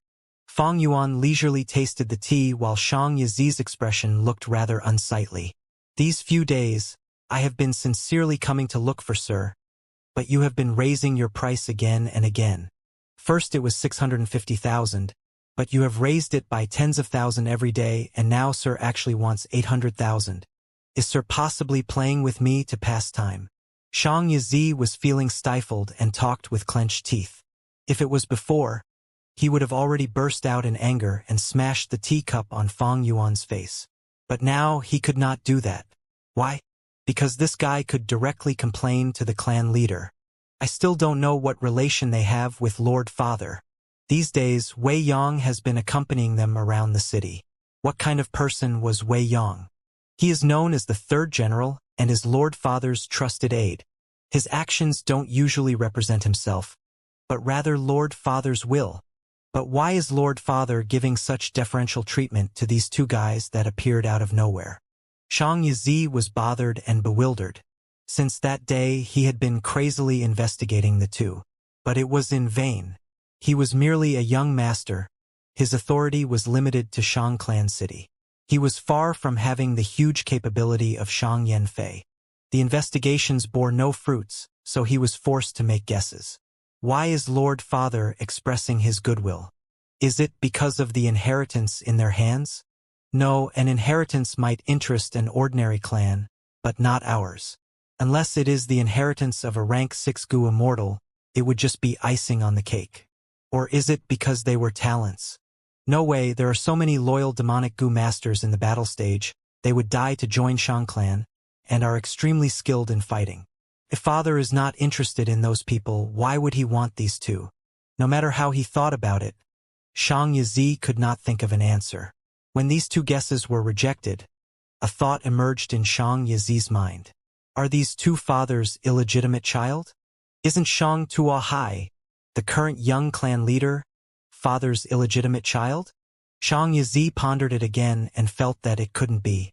The implication of being Father's bloodline is too great. When Shang Tuahai was discovered, he was firmly protected and safeguarded, unlike these two. Shang Yizi kept on agonizing over this but could not make progress. And it was because of this he was even more afraid of Fang and Bai. The most terrifying things were often the unknown.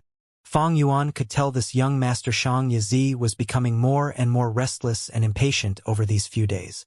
This was what he wanted to see. This was also one of the reasons he was intentionally raising the prices every day. If he directly raised 650,000 to 800,000, the negotiations would definitely collapse. But by raising the price by tens of thousands time and again, it would instead wear down Shang Yizi's resistance in his firm, resolute heart. The time was ripe. Fang Yuan placed the teacup down and smiled. Everything has their worth. This might only be a Gu master's inheritance to others. But to you, esteemed young master, it is the final hope to protect your young master status. As such, the price should be a little higher, and as the evaluation date draws closer, the price for this inheritance will naturally keep on getting higher. Thus, I have been increasing the price every other day. Isn't this something natural?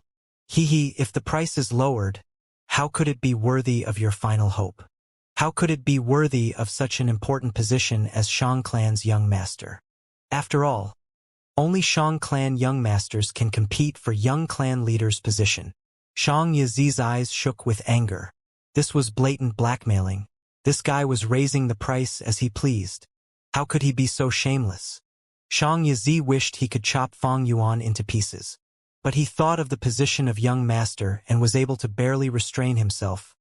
You are really scheming. If I spend 800,000, it will be a complete loss and will instead lower my evaluation.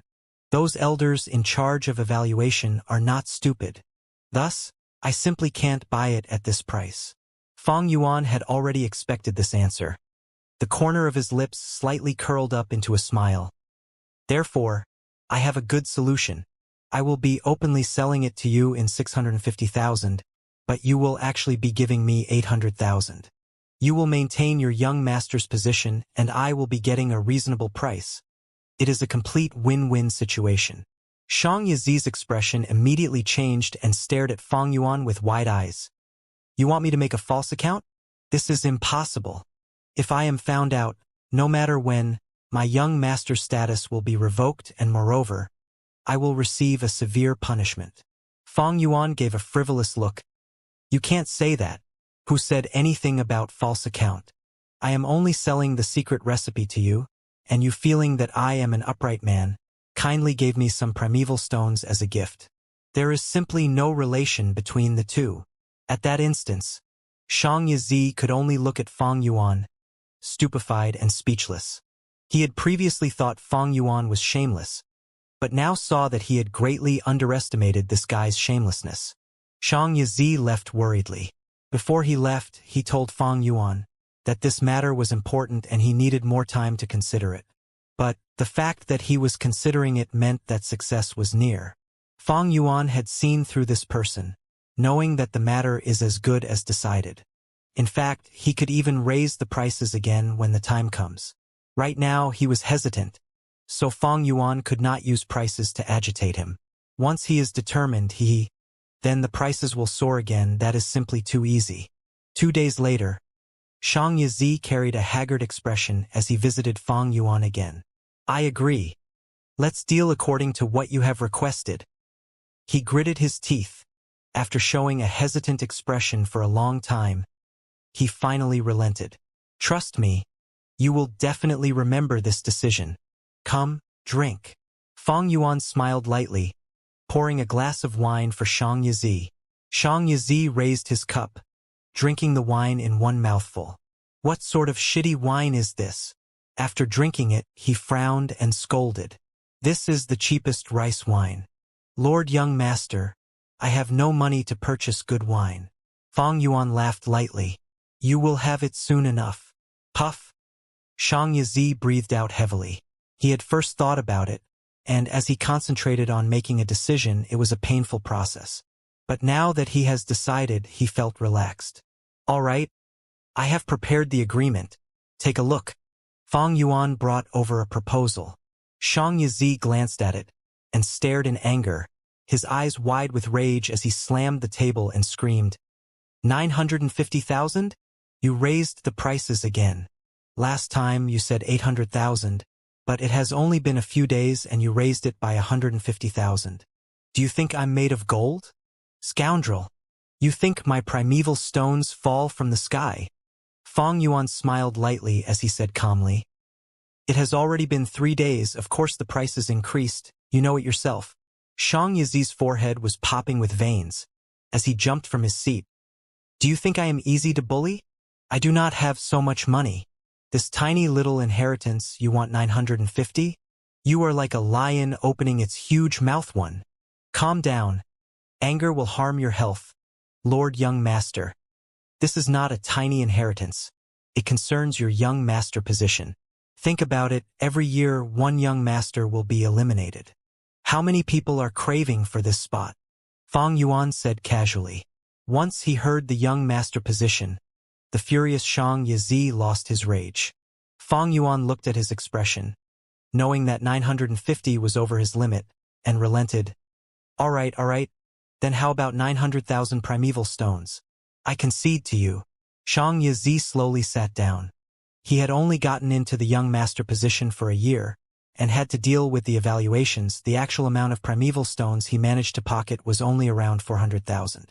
No doubt, after this transaction, his 1 year of savings will be depleted. The assets that he had managed to save would be gone. But concerning the young master position, he had to relent. He was solemn for a moment before nodding. Then 900,000 it is, but I do not trust a paper agreement. We need to swear. Let's use the poison vow gu. Fang Yuan showed hesitation. Why are you afraid? How would I know if you would not run away if we do not use the poison vow goo? We have to do this. There is no way I'm giving in on this. Shang Yizi's attitude was firm. Fang Yuan had expected this to happen anyway. In that case, let me do it first. Fang Yuan stretched out his left hand. Only then did Shang Yizi let out a smile, calling out the poison vow goo. Poison vow goo is a purple-red worm, only finger size and has a dangerous-looking mouth. It was a rank 3 consumable goo. It flew to Fang Yuan's left index finger and bit on it. At once, a heart-burning pain assaulted Fang Yuan's nerves. Fang Yuan endured the pain as he started to read the details on the proposal. After he finished, the poison vow goo nearly doubled in size, as it absorbed Fang Yuan's heart blood. Soon after, the poison vow goo flew to Shang Yizi's finger and started to suck blood. Shang Yizi gripped the paper and used a trembling voice to read the details, and the poison vow goo doubled in size again. His face turned pale from pain as he clenched his teeth and drew in a deep breath. This goddamn agreement, why is it so lengthy? Can't you write less words? Is there anything to add? Fang Yuan shook his head. Shang Yizi's lips curled, revealing a smile, but his face was twisted, and his smile was a little hideous. Bam! The poison vow goo stuffed with blood suddenly exploded. But no blood splattered but instead turned into numerous red light spots. The light spots flew towards Fang Yuan and Shang Yizi, like rain falling into a pond, and fused into their bodies. This shows that the poison vow goo has taken effect. If both sides read the details and it did not fulfill their true inner intentions, after the poison vow goo explodes, it would turn into a puddle of stale blood. This situation means that one side or both had violated the vow, causing it to fail. Seeing this, Shang Yizi's smile became even deeper. He looked at Fang Yuan. He, we have vowed already. If you change your mind in the future, or violate the agreement, you will turn into a puddle of blood and die. Fang Yuan's expression remained the same, only saying, Where are my primeval stones? Shang Yizi shrugged. Don't worry. Why would I violate the agreement here? He tossed out a goo. This goo was like a ball, as exquisite as a crystal, half-transparent and palm-sized. There was a cloudy figure in the ball, as if it has sealed numerous clouds. This white cloud figure looked like a hunchback old man carrying a walking stick. The old man had long white hair, having an immortal feeling as the wrinkles on his face looked extremely realistic, and he was smiling sincerely. This is the primeval elder goo, a goo specifically used to store primeval stones. As the saying goes, professionals have their domain of expertise. The primeval elder goo is only a rank 3, but it can seal up to 1,000,000 primeval stones. There is 870,000 primeval stones here, the remaining 30,000. I will pass them to you when I finish gathering them. Shang Yizi passed the primeval elder goo to Fang Yuan with much reluctance. Inside, 600,000 was the trade credit of Shang clan. The remaining 270 was Shang Yizi's personal savings. After Fang Yuan received it, he cooperated with Fang Yuan in refining it. Primeval elder goo changed owners, and change occurred within the clouds. The old man was originally looking at Shang Yizi, but now he started to smile towards Fang Yuan instead. Fang Yuan moved the primeval elder goo around, but no matter which direction he moved, the clouds would transform and the old man would smile towards Fang Yuan regardless. Actually, this goo is quite interesting. If the primeval stones inside are little, the old man would frown and show a bitter expression. If the amount was just nice, the old man would be expressionless. And finally, the more the number of primeval stones towards the limit, the more the old man would smile. Shang Yizi saw Fang Yuan manipulate the primeval elder goo and knew he was clear on how the goo worked. He snorted. This primeval elder goo is quite valuable. I cannot give it to you for free. I bought this on the auction, and it cost me 6,600 primeval stones.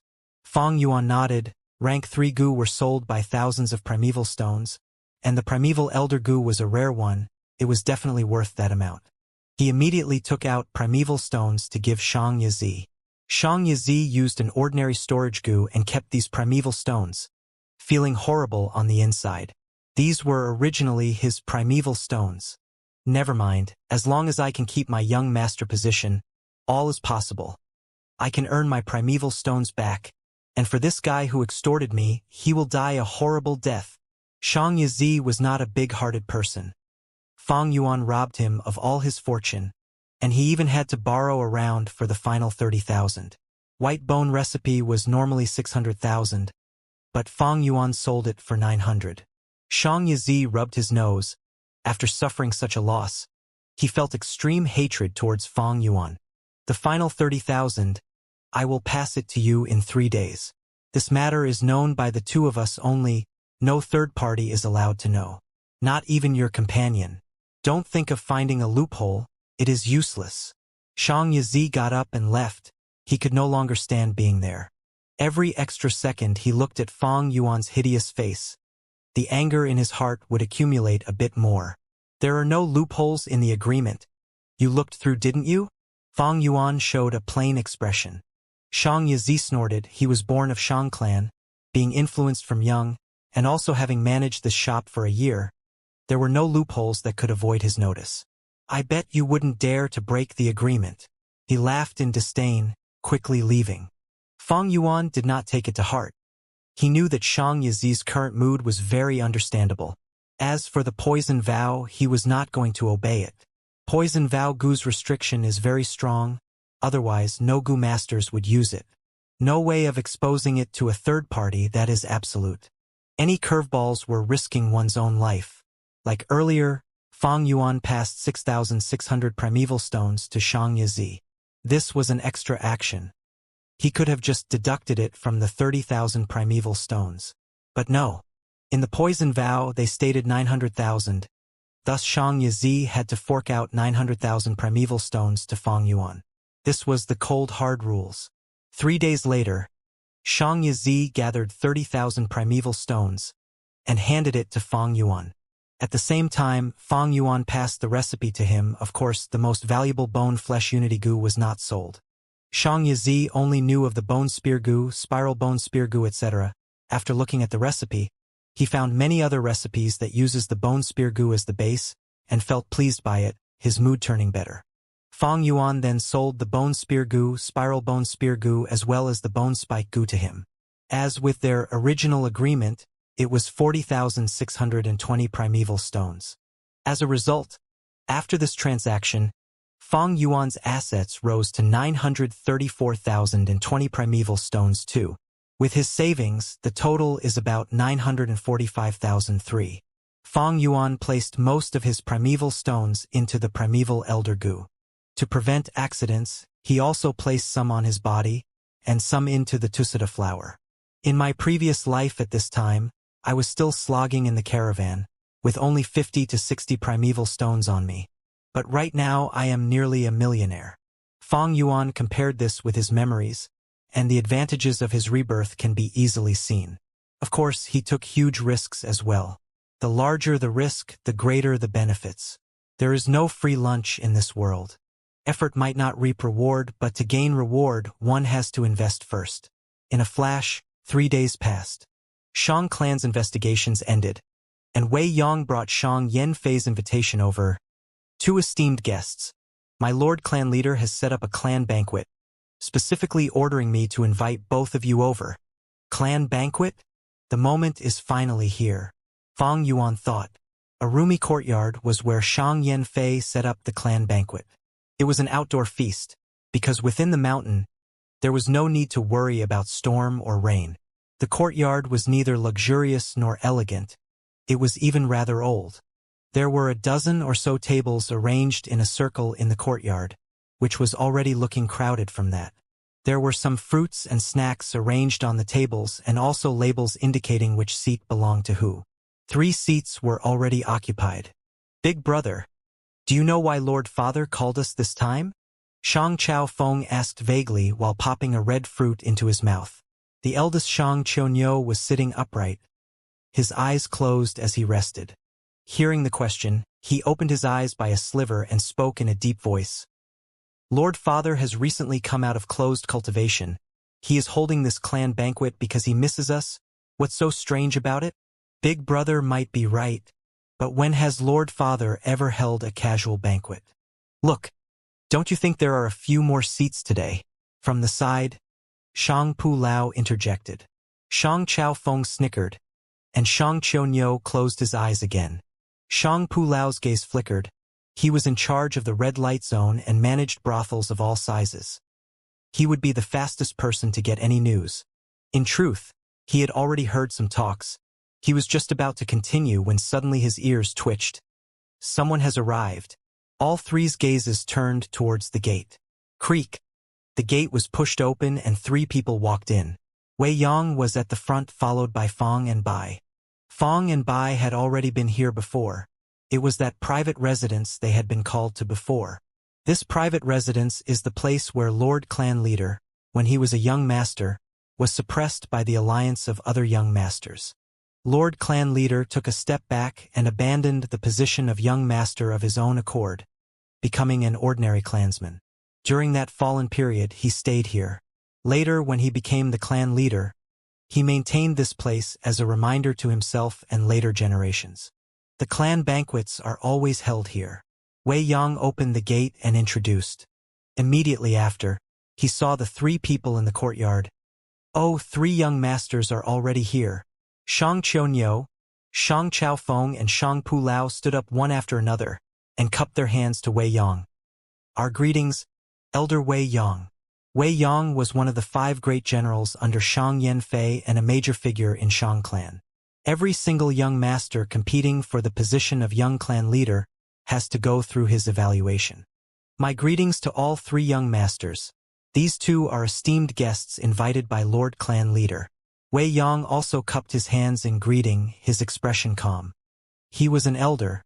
His status was higher than the young master positions, and as an important figure in the clan, he would not fawn on these young masters. Sirs, please take a seat. Wei Yang led Fang Yuan and Bai Ningbing to their seats. The 3 young masters looked at each other. They could see bewilderment, surprise, and curiosity in each other's eyes. This was a clan banquet. Why would any strangers be invited? Who are these 2? Their seats are actually closer to Lord Father's than ours. Wei Yang also sat down and continued on with a smile. Let me make the introductions. This is Shang Qiu, Lord Clan Leader's eldest son. He manages the caretaking zone. This is Clan Leader's 4th son, Shang Chaofeng. He manages all the Gu fighting arenas in the city. This is Shang Pu Lao. He manages all the brothels in Red Light Zone. Shang Qiu was robust and his voice was deep. One could tell he was a calm person from one look. He was the oldest, already nearing 30. Shang Chaofeng had a messy hair and high-nose bridge. He was giving off a wild aura. Shang Pu Lao looked the most delicate.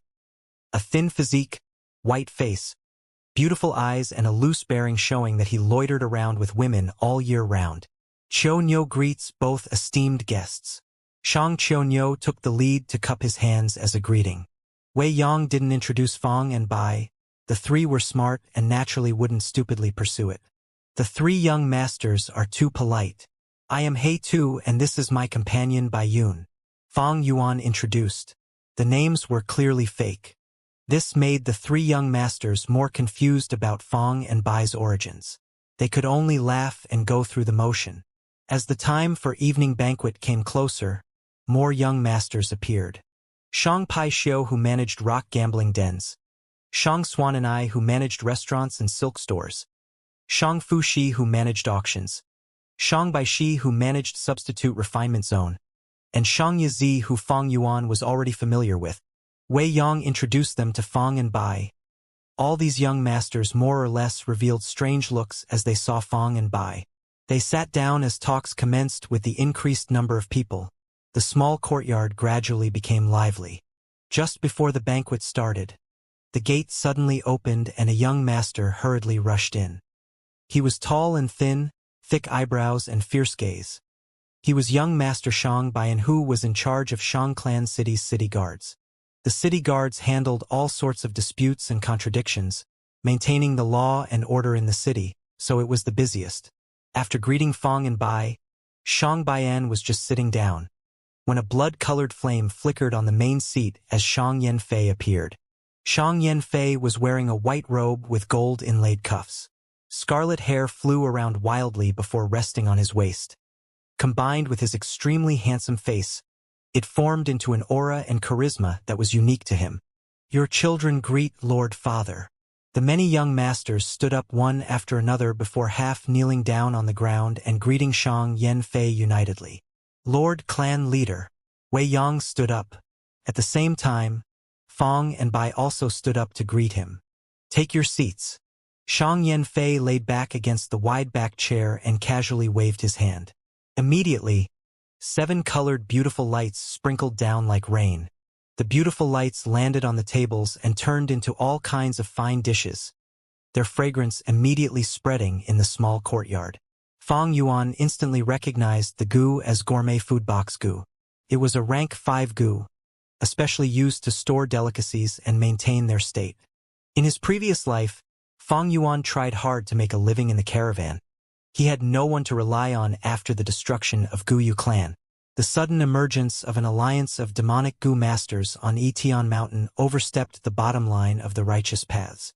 All great clans formed an alliance and besieged Etion Mountain. One of the heads of the allied forces, Shang Yanfei, used this gourmet food box Gu to provide for the armies. With just a wave of his sleeve, tens of thousands of soldiers were provided with gourmet food, becoming an enormous help in raising their morale. Since then, gourmet food box Gu became a symbol of Shang Yanfei and was a conversation topic for many people. At that time, Fong Yuan was able to become a small boss of the lowest level with his advantages as a transmigrator. He joined a sub-branch of a caravan which was in charge of transporting supplies to the Righteous Path allied forces. He had personally be able to see the grandeur of Shang Yanfei using gourmet food box Gu. Dazzling 7 colored lights filled the sky and shone down upon the world. It was a magnificent and grand atmosphere.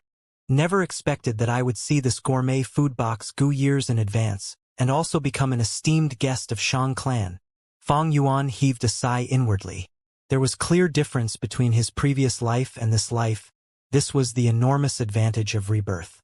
And this advantage was from spring-autumn cicada, which was the accumulation and accomplishment of his previous life struggles. Shang Yanfei spread the dishes and immediately addressed his sons. "We have 2 esteemed guests with us today. You all need to toast them. Qiu Niu, you are the eldest, set an example." With Shang Yanfei personally telling them, Shang clan young masters did not dare to act slowly even though they were bewildered. Shang Qiu immediately stood up and raised a wine glass, saying with his deep voice, "Qiu toasts the 2 esteemed guests." With that, he swigged down the glass of wine. Fong Yuan also drank down a glass of wine while Bai Ningbing still drank water. Qiu was the oldest among these young masters. He was almost 30, but his appearance looked quite mature, as if he was 40. By contrast, his father Shang Yanfei looked like he was a youth in his 20s. The contrast between father and son was quite an interesting sight. I had a good talk with the 2 esteemed guests before. Esteemed guests, if you have time later, you could come to my zone to have fun. Gu battles are truly interesting. Shang Chaofeng also stood up. Fong Yuan's lips curled up into a smile. He knew quite a bit about Shang Chaofeng, though this was the first time they met. This man was very aggressive about winning and was ruthless and cunning. In Fong Yuan's previous life, at one time, he had been the biggest hindrance to Shang Xinc's position as Shang clan young master. Fourth brothers Gu battles are too bloody. The best is still the delight of beauties singing and dancing for you. Shang Pu Lao retorted Shang Chaofeng before proposing a toast to Fong and Bai, his beautiful eyes flashing with light. "I wish to talk about romance and love with the 2 esteemed guests. If we have time, definitely," Fong Yuan said with a smile and chugged down the wine. This banquet looked like those for celebrities in his eyes. Most of these Shang clan young masters would have their own story that would spread throughout the southern border in future. Shang Yanfei had many children, but these people here were able to distinguish themselves in such an intense competition, clearly showing their abilities that surpassed others. One could call them a giant among men or unpolished jade stones. Moreover, they each had their own ways and styles of doing things. Right now, as they converged together in the same place, it was like a pearl shining off with light and darkness. For the time being, There was not much to say about eldest son Shang Qiunyou, second son Shang Yizi, fourth son Shang Chaofeng, and eighth son Shang Pulao. Ninth son Shang Xuan and I had a lion-like mouth and broad nose. He seemed to be using some type of goo, as every time he breathed, light yellow smoke came out from his nose and curled around him. Tenth son Shang Bai Shi was short and stout, looked honest, and did not seem to have anything remarkable about him. But Fang Yuan knew Shang Bai Shi was hiding enormous strength that was higher than his by several times. 12th son Shang Baiyin would have a marriage alliance with Tai clan, and come to become Southern Border's second divine detective after Tai Shueleng. 13th son Shang Fu, she was very intelligent. His advice when the Righteous Path allied forces attacked Etion Mountain caused huge damage to demonic Gu Masters time and again. And the 21st son Shang Pai Xiu, he was the youngest and was a late bloomer. Many years later, when Shang clan fell into ruins, he threw himself into the demonic path and became a devil whose evil reputation spread far and wide over the southern border. Father, I am sorry I am late. As the toasts continued, the courtyard gate was opened and a girl walked in. She was Shang Qi-wen, 16th daughter of Shang Yanfei, and held control over battle arenas. She had a fair face and her two eyes shone with a smart gaze. She was a lively and charming person. After everyone finished toasting the wine, Shang Yanfei raised his wine cup and faced Fang and Bai. Thank you for protecting Xi all the way. That was the only reason I could gain a new daughter. Once he said so, everyone present was stunned. Daughter! The gang of young masters showed an astonished expression, looking towards one another. Shang Yizi realized at once, patting his own forehead. So this was it. This was why father met the two with courtesy. The mysterious veil was lifted, and Shang Yizi looked towards Fang Yuan, great hatred hidden in his gaze. He was no longer afraid. Now that he knew the reason, after the evaluation when he regains his footing, he would slowly deal with those two scoundrels. At once, the place fell into silence. Shang Yanfei smiled as he observed the people, giving them time to absorb the new information. Fang Yuan, cooperatively, expressed shock, as he was a little stunned, and muttered with a suspicious gaze, "Don't tell me?" "That's right." Shang Yanfei looked towards him, nodding. "It is that Lady Zhang both of you escorted and protected in the caravan. She is my daughter. Once she stepped into Shang clan city, I detected her bloodline and have already reunited with her." Zhang Xinci. By Ningbing immediately followed. Shang Yanfei laughed heartily. She is no longer Zhang now, but Shang. Both of you saved the life of my precious daughter. You are the benefactor of my Shang clan. Thus you deserve a toast from us. Saying so, the door was opened by someone lightly. The young female Gu Master Tianlan wore a servant attire as she pushed the door open, returning to Shang Xinci's side. "Missy?" Xiao Dai looked at the courtyard full of people and felt nervous. "Let's go in." Shang Xinci breathed out calmly, under everyone's watchful gaze, walked into the courtyard. Suddenly, her steps halted, showing surprise and joy on her face. She saw Fang and Bai. It really is her. Seeing Shang Xinci, Bai Ningbing's pupils shrunk to pin size as she was completely and utterly stunned. In the entire courtyard, no one could understand the shock in her heart. Bai Ningbing's shock was not from Shang Xinci, but Fang Yuan instead. She was an intelligent person. The moment she saw Shang Xinci, she understood at once what Fang Yuan's true motive was. Zhang Xinci is Shang Xinci. Thus he protected her. How did he know her identity? Was this all part of his scheme? At that moment, Bai Ningbing's thoughts whirled as a storm brew in her heart. Brother He too. Sister Bai Yun. Why are you here? Shang Xinci stared at Fang Yuan without blinking, her eyes shining brightly. "Ci air. Father said I would give you a surprise, didn't I?" Shang Yanfei laughed gently. Shang Xinci bowed and paid respects. "Thank you, father. This is the happiest day I've had since coming to Shang clan city." After the initial chaos, she had already accepted Shang Yanfei as her birth father. No matter how much her father had let down her mother, he was still her family. Even if Shang Xinci had grudge and hatred towards Shang Yanfei, the kinship that tied them together could not be severed, especially for a kind lady like her. Shang Yanfei heard her call him father for the first time, and his lips curled up, showing a radiant smile. Shang Xinci turned around again, showing anxiety, as she explained to Fang Yuan, "Brother He too, I was not intentionally lying to you. After mother passed away, she instructed me to come to Shang Clan City. I only understood her efforts and the truth after meeting father." The words were like lightning bolts striking by Ning Bing's heart. Her blue eyes squinted into a line, as her heart was filled with surprise and confusion. Even Shang Xinci did not know her identity? Why? Why does Fang Yuan know everything? Originally, Fang Yuan was shrouded in a mist in her heart, unable to observe him clearly. But now, the mist thickened, and Fang Yuan became even more mysterious and unpredictable. "So that's it, I was wondering why Shang Clan was treating me so well. So this is the reason."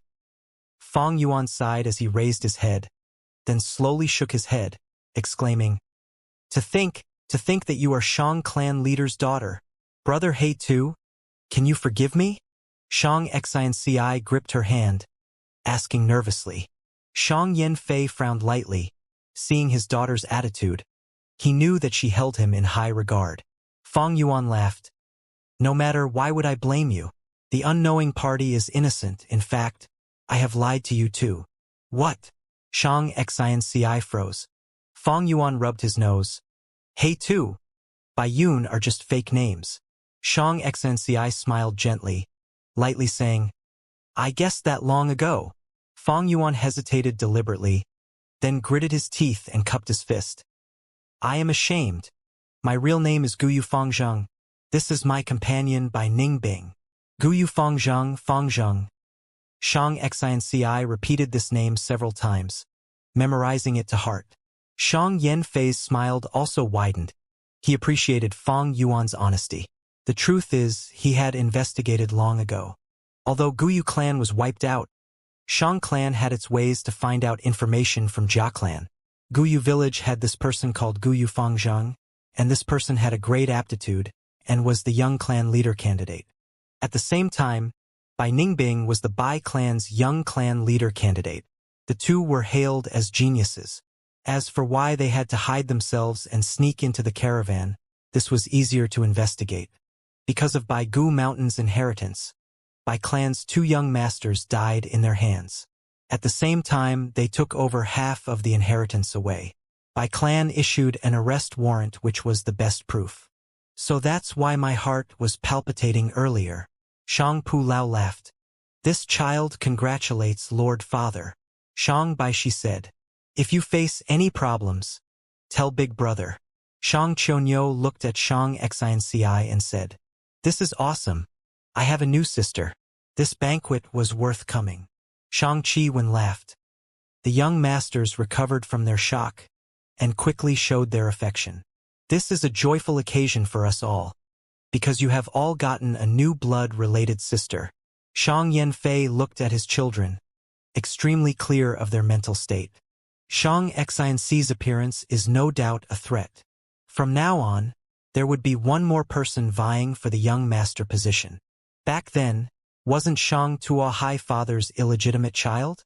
Right now, he is the Shang clan young clan leader. Actually, there is no need to worry.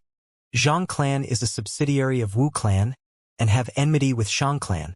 Shang Xinci has no foundation here. She is easy to deal with. The young masters showed a smiling face, but their hearts were weighing the situation. The imperial family has no place for kinship. The emperor's throne is crucial for the greatest benefits. Not even kinship can complete. Shang clan is the southern border overlord. Whoever rises to the position of clan leader in the future would be one of the parties that had a say in the entire southern border. High and mighty, ascending to the peak of the mortal realm, the benefits were unbelievable. Which generation of Shang clan leader did not undergo a ferocious battle before they ascended to the position painstakingly?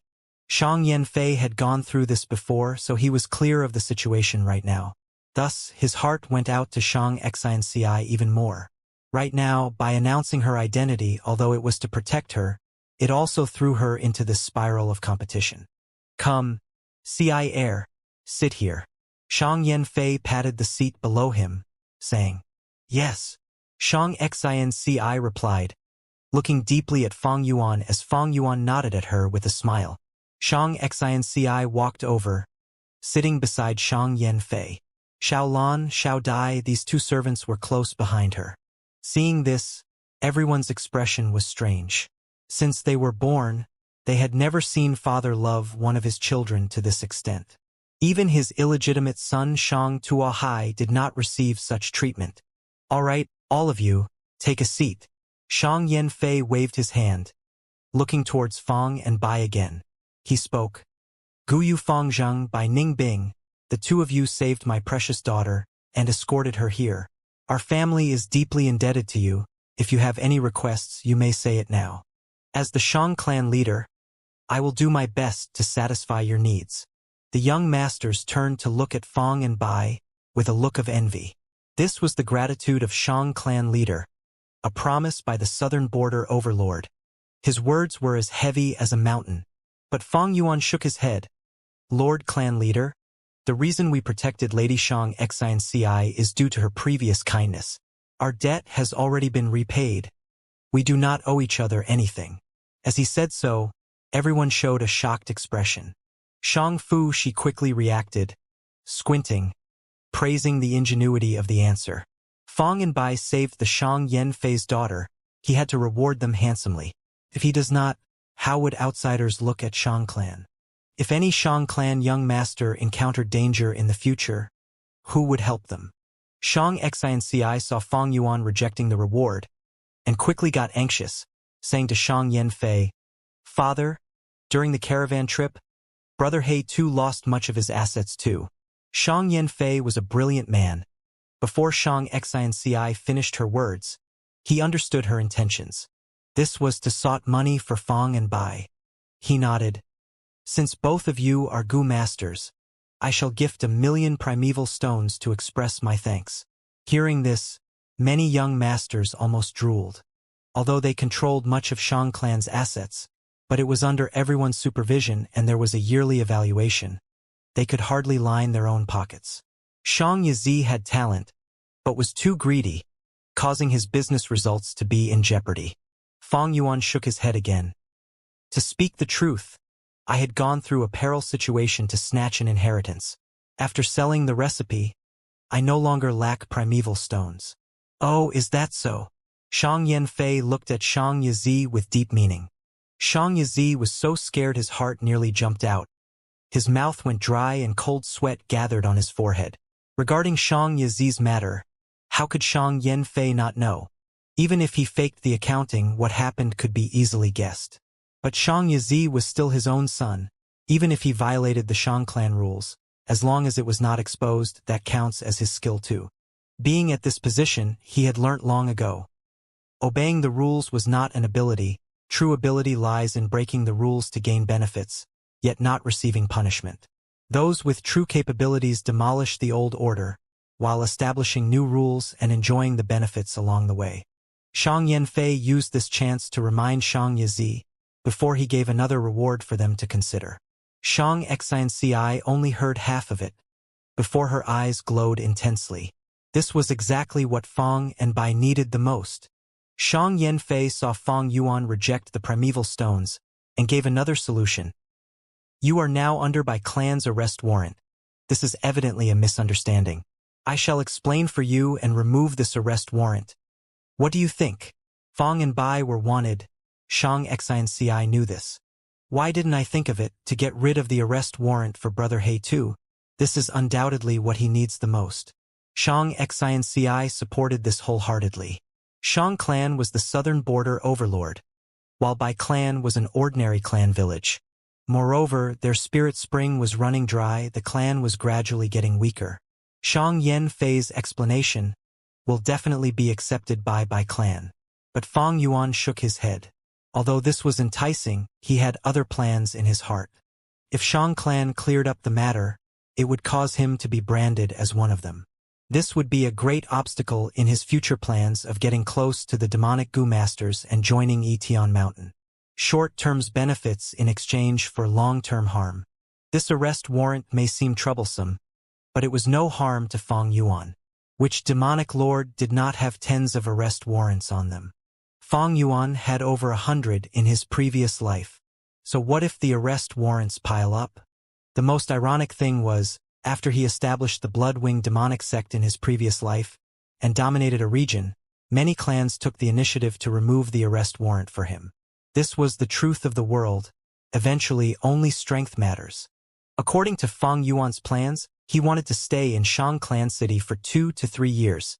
During this period, Bai Clan had no way to arrest him. After that, he would gather a set of Gu worms and gain a boost in strength. Then he would have no fear towards Bai Clan's arrest warrant. In fact, Bai Clan itself was in a dangerous situation. Unable to fend for themselves, how could they bother about Fang and Bai? Thus, Shang Yen Fei's reward, although it was important in Shang Xian's eyes, it held zero value to Fang Yuan. Thus, he shook his head. Our conflict with Bai Clan originated from an inheritance. Truthfully, we snatched their inheritance and killed the Bai Clan young masters, but we have never regretted it. My injury is due to Bai Clan. One day, I will find them for revenge. I am such a person. Repay kindness with gratitude, and return grudges with revenge. A droplet received in need will be repaid with a whole spring. A spark of hatred will result in the burning of an entire forest. As he said so, Fang Yuan did not hide his overwhelming killing intent.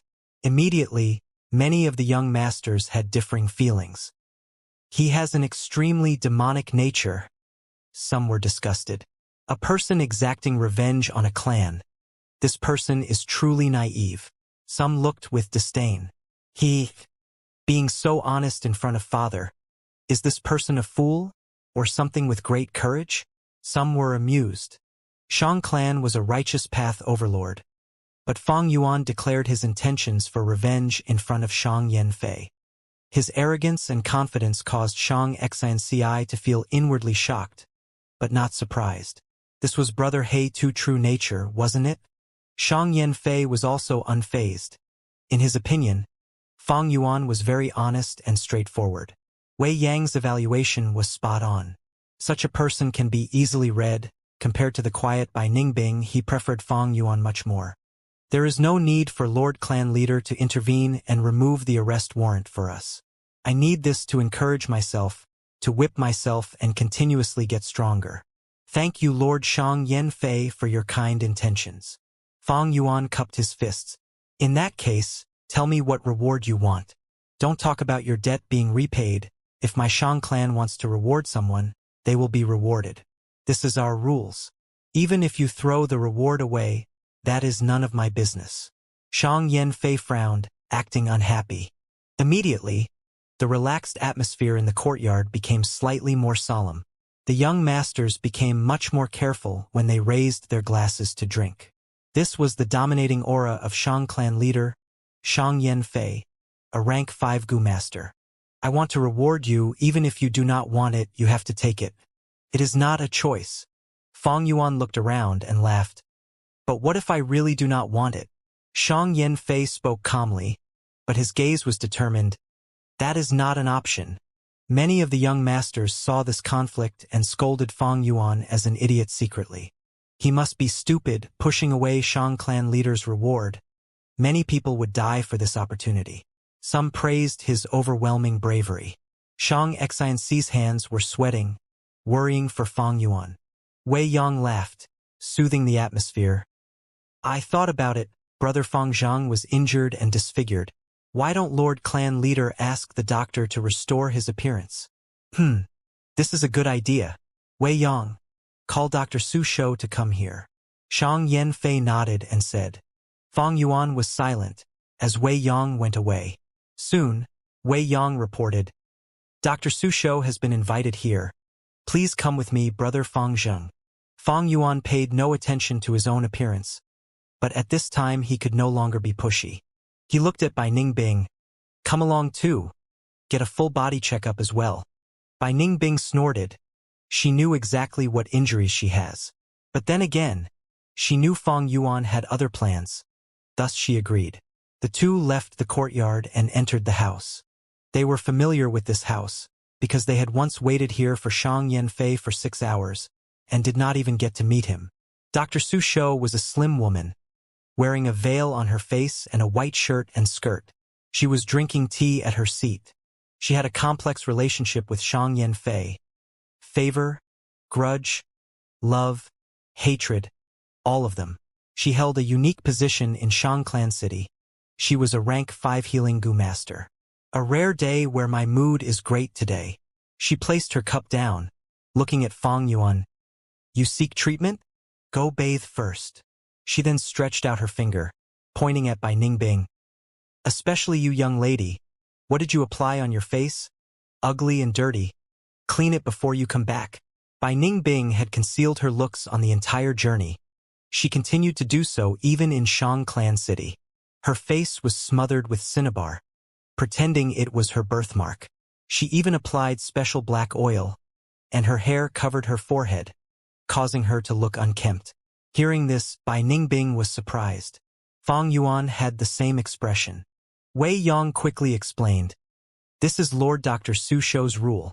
Every patient has to shower and clean their bodies, use fragrance oil and change into a white robe. Otherwise, she will not treat them. But no worry, I have already prepared it in advance. The hot water is ready. Please follow me. The two entered the inner house, and there were indeed 2 wooden buckets inside. Beside each bucket, there were 2 mortal servants standing, helping the guests to wash themselves. Bai Ningbing immediately frowned, saying unhappily, Get out! I will wash myself. This. Wei Yong was hesitant. These 4 were Dr. Su Shou's attendants. Dr. Su Shou was a clean freak. If the servants were chased away, she might not clean herself properly, resulting in her unable to get treatment. I'll keep mine, Brother Wei. Please go out first. Her loss if she cannot enjoy it. Fong Yuan laughed. Wei Yong told them his worry, but Bai Ningbing insisted. Wei Yong did not pursue it further, leaving the room and closing the door. After all, the healing target was Fong Yuan anyway. Fong Yuan took off his clothing, throwing away his shirt and entering the wooden bucket. The temperature of the water was just nice. As the 2 servants worked, one poured the fragrance oil as the other rubbed Fong Yuan's back. They moved in perfect harmony, obviously experienced.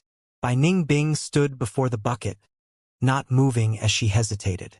Fong Yuan laid in the bucket relaxing, placing his arms at the corner of the bucket, saying lightly, Bai Ningbing, our identities have already been exposed. We have no need to hide in Shang Clan City. Do you really not dare to show your face to people? Bai Ningbing immediately snorted. Fong Yuan continued. I called you over with good intentions. This Dr. Su Shou, I have long heard of her great fame in the southern border. She, roaming Dr. Jiuji, Dr. Sheng Shou, and Dr. Sharan are the 4 great doctors. You can ask her later regarding the yin-yang rotation gu. Yin-yang rotation gu. Bai Ningbing's eyes squinted into a line, as they shone unsteadily. This was Bai Ningbing's greatest pain, and the method Fong Yuan used to control Bai Ningbing. Saying it out loud like this, what was the reason? What schemes does he have now? What is his motive? All sorts of suspicions arose in Bai Ningbing's head. The mental impact that Shang Xianci gave her was still lingering, causing Bai Ningbing to still experience afterfear.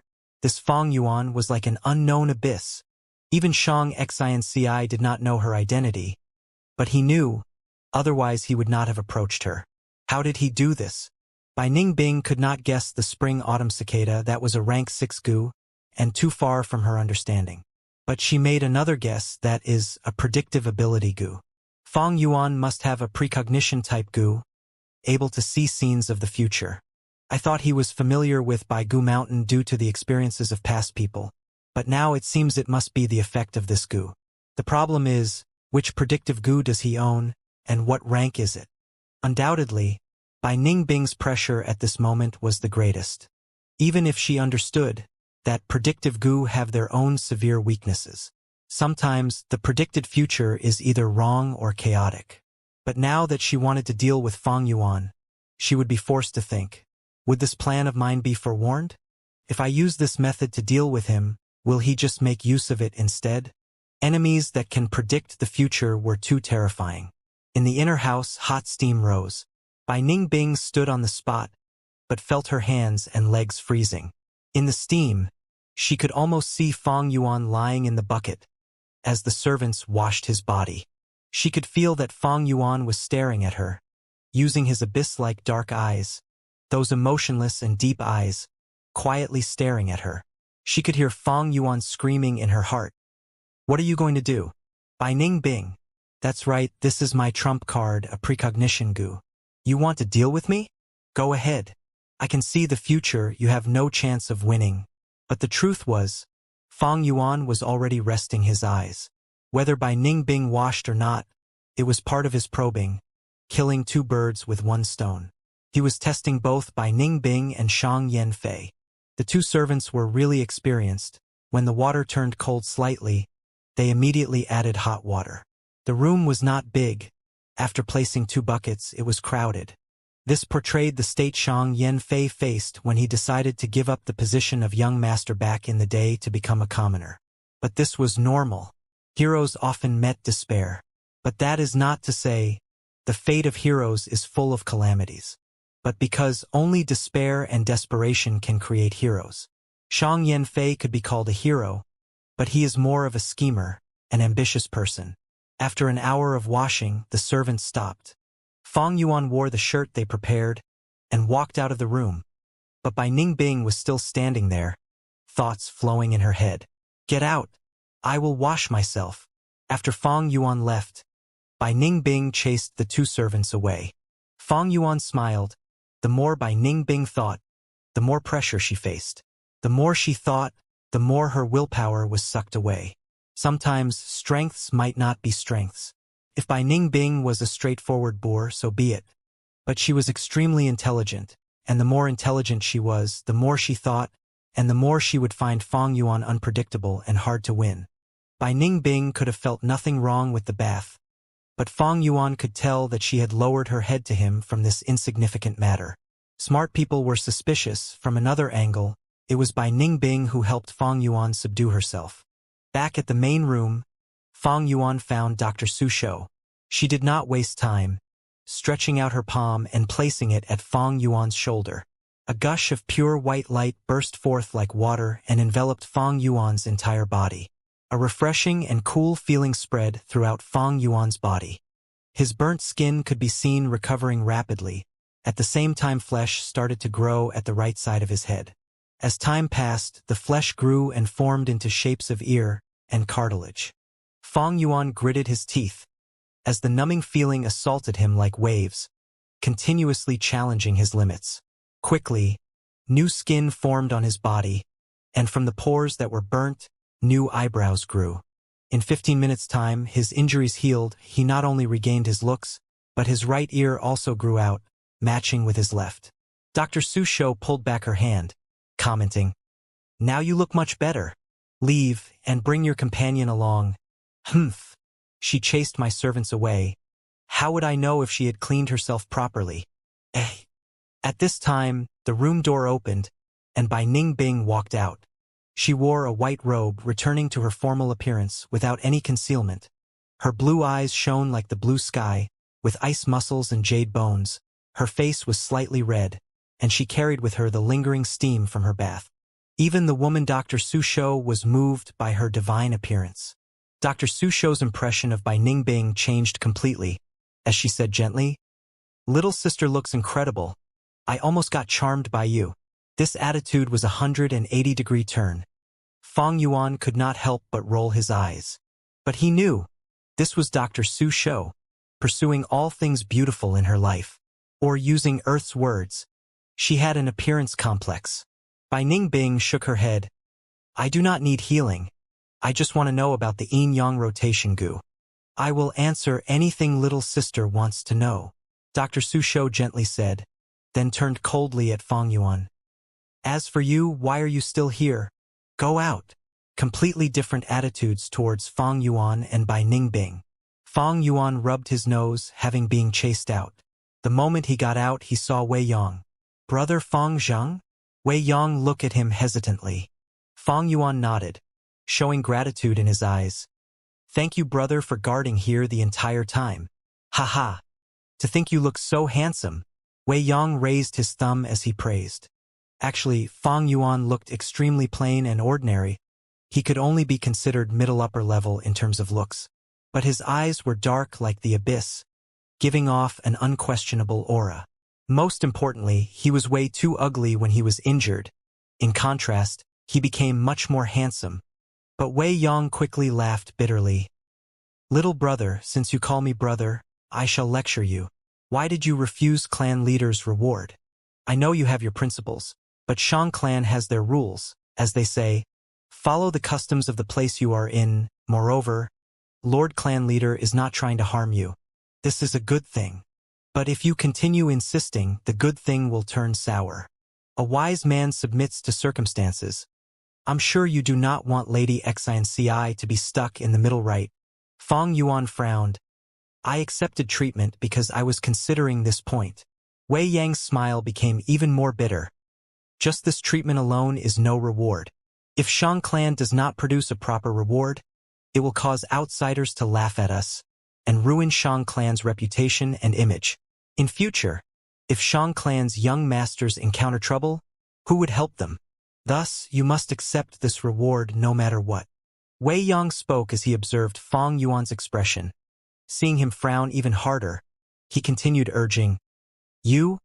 Oh you? I don't know what to say. Something that people would die for, you are doing your best to refuse it. Little brother Fong Zhang, an arm cannot overpower a leg. If you really do not want it, you can accept it now, and after this is over, give it to Shang Xinci. Is that not a good solution? Fong Yuan thought about it and said solemnly, This is a good idea.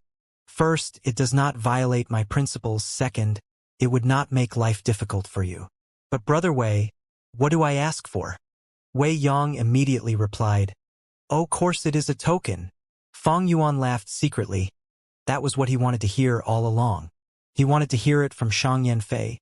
But Shang Yanfei seemed to have wanted to recruit him, intentionally not mentioning it. Now he shall make use of Wei Yong. Token? Fong Yuan showed a confused expression. You just got to Shang Clan City. Although you know there is a need for tokens, you do not know the importance of it. Trust brother Wei, a high-class token is very important. Sometimes, even if you have money, it is useless without a token. Wei Yong advised wholeheartedly. Fong Yuan nodded. Although I don't get it, since brother Wei said so, I shall request for a token. Wei Yong instantly felt strongly moved due to being trusted. He patted Fong Yuan's shoulders, sighing. Little brother, we hit it off so well. Why would I cause you to lose out? Back at the courtyard, Fong Yuan immediately said to Shang Yanfei, I was rash. After hearing brother Wei Yang's advice, I realized a token was so important. I would like to ask for 2 tokens from Lord Clan Leader. Shang Yanfei's eyes shone. He intentionally kept quiet because he had plans. But to think Wei Yong ruined it, this Wei Yong, he failed while trying to do good, not thinking further into this. These 2 saved his birth daughter. The token given cannot be too low class. Never mind. In Shang Clan City, what does that little primeval stones they had amount to? In a year or 2 it would be finished. Even if they had the token, they would still need to rely on Shang Clan. Thinking so, Shang Yanfei laughed heartily, waving his hand. All right, I shall give both of you a purple thorn token each, as my thanks to you. Almost all the young masters gasped at this. Even Wei Yong was taken aback. Shang Clan City had black, white, red, orange, yellow, green, turquoise, blue, purple. A total of 9 tokens. Black stone token was the lowest, purple thorn token was the highest. It meant one was a VIP in Shang Clan. The authority was almost half a clan elder. Even Fong Yuan did not expect that Shang Yanfei would give out a purple thorn token. He had planned to receive a green, turquoise, or blue token, these 3 colors. He greatly underestimated Shang Yanfei's magnanimity. Shang Yanfei took out a token immediately. It was made of Cercis chinensis wood, palm-sized. The front wrote the 2 words Shang Clan, while the back was a minimap of Shangliang Mountain. But this was not the real purple thorn token. Shang Yanfei called out another gu. This is the special token gu of Shang clan. It needs your blood. The gu worm was like a mosquito, flying to Fang Yuan's arm, taking a bit of blood, and returned to the surface of the token. Splat. With a crisp sound, the token gu exploded, turning into a lump of blood and merging into the token. The token seemed to have no changes, but when it got into Fang Yuan's hands, the surface started to glow with a purple light, like water and shadow. Only now did this become a real purple thorn token. Even if outsiders got the token, it was useless. This could only be used by Fang Yuan. This was also Shang clan's protective measure, making it impossible for outsiders to impersonate. If they used gu worms as the trust token, other gu masters might reverse engineer it and refine the gu for themselves. The genius part was, the purple thorn token was not a gu worm, it only had the power of the token gu remaining in it. As time passed, the token gu's power would decrease, and the purple thorn token would lose effect. This was an advantage to Shang clan. The depreciation of the token would cause its usage to be sustained at a certain level. If Fang Yuan's purple thorn token lost effect, he would have to return to Shang clan city and ask them to create a new one. This was a way Shang clan controlled their tokens. Fang Yuan obtained the purple thorn token, and the young master's gaze towards him changed completely. Before, he was still just a demonic gu master. Many looked down on him, felt disdain towards him, but now they held an equal attitude. The purple thorn token could only be given out when the clan leader, or 10 elders came to an agreement. There were only 200 purple thorn tokens in the world now. Your companion? Shang Yanfei took out another token. Still with Dr. Su Shou, I will go rush her now. Wei Yang was about to get up, when Bai Ningbing returned, in front of everyone. Her expression was cold and solemn. She had heard from Dr. Su Shou that to return to her male body, she needed the corresponding Yang gu. Of course, there was no absolute. If she could get a rank 6 gu immortal to help, there was a high chance of success. Seeing her appearance, many young masters fell into a daze. Bai Ningbing's appearance caused the attention on Fang Yuan to divert. The contrast was simply too great, causing everyone to focus on her. Fang Yuan had an ordinary appearance, but when he first appeared, even Wei Yang praised him. Bai Ningbing, however, looked stunning. The contrast was much more evident. Next, Bai Ningbing also received the purple thorn token. During the clan banquet, everyone interacted with each other, portraying a cohesive gathering on the outside, but secretly, there were storms brewing. In large clans, young masters often fought openly and secretly, because large clans had the resources for them to compete. On the other hand, normal clans like Guyu Clan Village by Clan Village focused on nurturing one successor. It was not a problem of fertility, but because they wanted to avoid internal conflicts between young masters which could cause the clan to decline. Fang Yuan displayed his forthright and hot-blooded side. These young masters were influential people. Nurturing a good relationship with them would greatly aid him in his stay on Shangliang Mountain for the next few years. He clarified his past, as the former Guyu clan future clan leader, similar to Bai Ningbing. Immediately, he closed the distance he had with the other young masters. Obviously, there were people who asked about the reason why Qingmao Mountain turned into an icy hell, but Fang Yuan did not explain it. He only mentioned that the past was a nightmare, and showed a painful expression. He had the purple thorn token in his hand, so no one dared to force him. A few young masters toasted Bai Ningbing, but she did not bother responding to them, acting as she pleased. If it was before, the young master would definitely be secretly angry, but now that she showed her true beauty, no one got angry about it. They only felt that this woman was beautiful like a fairy, resembling an ice fairy. Paired with her cold behavior, it fitted her image perfectly. The clan banquet lasted for an hour before ending. Can I still call you Brother He too? As they parted, Shang Xianci stared at Fang Yuan with glimmering eyes. Whichever you like. Fang Yuan smiled warmly. Shang Xianci blinked, saying softly, Brother He Tu's injuries are healed. It is worth celebrating, but I feel like we are quite far apart. Brother He Tu has the purple thorn token now, You can freely leave and enter the second inner city. Are you currently staying at Nansho Garden? Shang Xinci was very chatty. From deep in her heart, she felt that Fang Yuan was very close to her. Thus she had many things to say. In a foreign environment, people subconsciously found a sense of security from people they know. Fang Yuan knew her mental state, initiating, "Yes, I am staying at Nansho Garden. When you are free, you can come over to visit. Shang Clan City is huge. We can go shopping together." Shang Xinci's eyes glowed brightly, happily nodding. Xiao Dai was beside her, happily shouting. It has been so boring stay at home these days. After Fang Yuan regained his looks, Xiao Dai no longer found him so scary. Soon after, Shang Yanfei brought Shang Xinci away, being the first to leave the place. The young masters lost the restraint on them and started to show their true colors. Many gave invitations to Fang and Bai. Fang Yuan did not reject them but promised to visit when he had time. These were all empty promises. When everyone started leaving, the two also went back to Nansho Garden. Are you happy now? Bai Ningbing went to Fang Yuan, laughing coldly. Happy about what? Humph. You know the answer. Do you really want me to say it? Being in Shang Clan City, some things were not meant to be said. It would hurt both parties. Fang Yuan smiled and did not respond. Bai Ningbing stared at Fang Yuan with a flickering gaze. I have to admit, I underestimated you. Even though I want to chop you into pieces, I greatly admire your tactics. She paused, then continued. Let's not beat about the bush. Under what conditions will you return the Yanggu to me? Hee hee. Fang Yuan laughed lightly.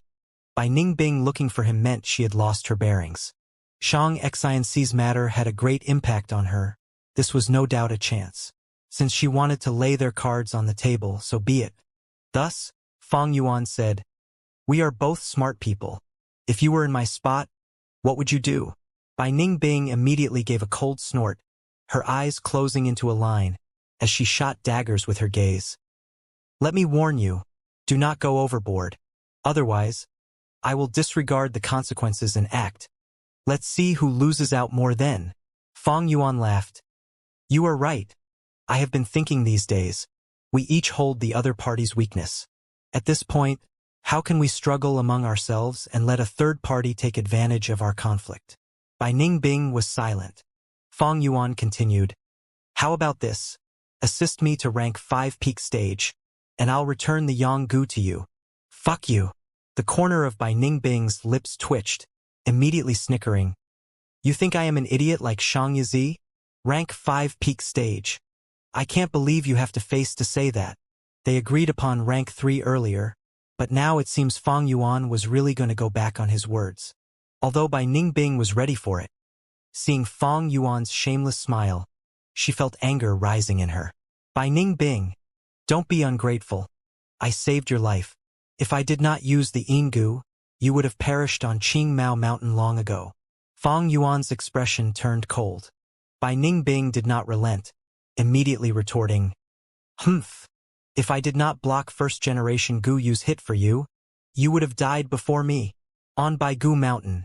If I did not. That time you fell into the swamp, did I not save your life? The two bickered in the room, exchanging blows against each other until they both went silent. Their relationship was a huge mess already. But one thing was sure. They relied on each other's strength to arrive at Shangliang Mountain. If not for their mutual assistance, they would not have lived until today. The two fell into silence, as the atmosphere in the room became less tense. Next, what plans do you have? A moment later, Bai Ningbing broke the silence. Stay a few years in Shang Clan City. Now that we have the token and primeval stones, we can get ourselves a set of complementary goo worms. You also fought against that Wei Yang. Only when we have a set of goo worms can we display our true power. Fang Yuan said. Bai Ningbing snorted. At most, rank 4 peak stage. My contributions were high on Baigu Mountain. You have to give me half of the primeval stones. Fang Yuan nodded. Okay. Let's high-five as a promise. Bai Ningbing stared at him, furiously growling. You think I am a fool? High-five? Use the poison vow goo. Poison vow? Understand? Fang Yuan nodded. No problem, poison vow gu it is. Bai Ningbing squinted, a dangerous feeling emerging in her heart. Fang Yuan's quick response caused her to feel that she had been scammed. She seemed to have fallen into Fang Yuan's trap again. But Fang Yuan's words shifted. But what? Bai Ningbing was extremely vigilant. Fang Yuan continued. From now on, if we have any gains, it will be split 3:7. You 30% and me 70%. If we have any goo I have choosing priority, I will use primeval stones to compensate you. This is my baseline, you must accept it. Bai Ningbing breathed out in relief. Now this is Fang Yuan. If he did not have any terms, it would be too weird. She had traveled with him for so long. He had never lost out in a deal. This person was too devious, especially today. He caused Bai Ningbing's vigilance to surge to an all-time high. 3:7, this was too much. Especially when Bai Ningbing's cultivation was much higher than Fang Yuan. But if Fang Yuan did not list an overbearing condition, Bai Ningbing would have felt uneasy. She would think this person was scheming again.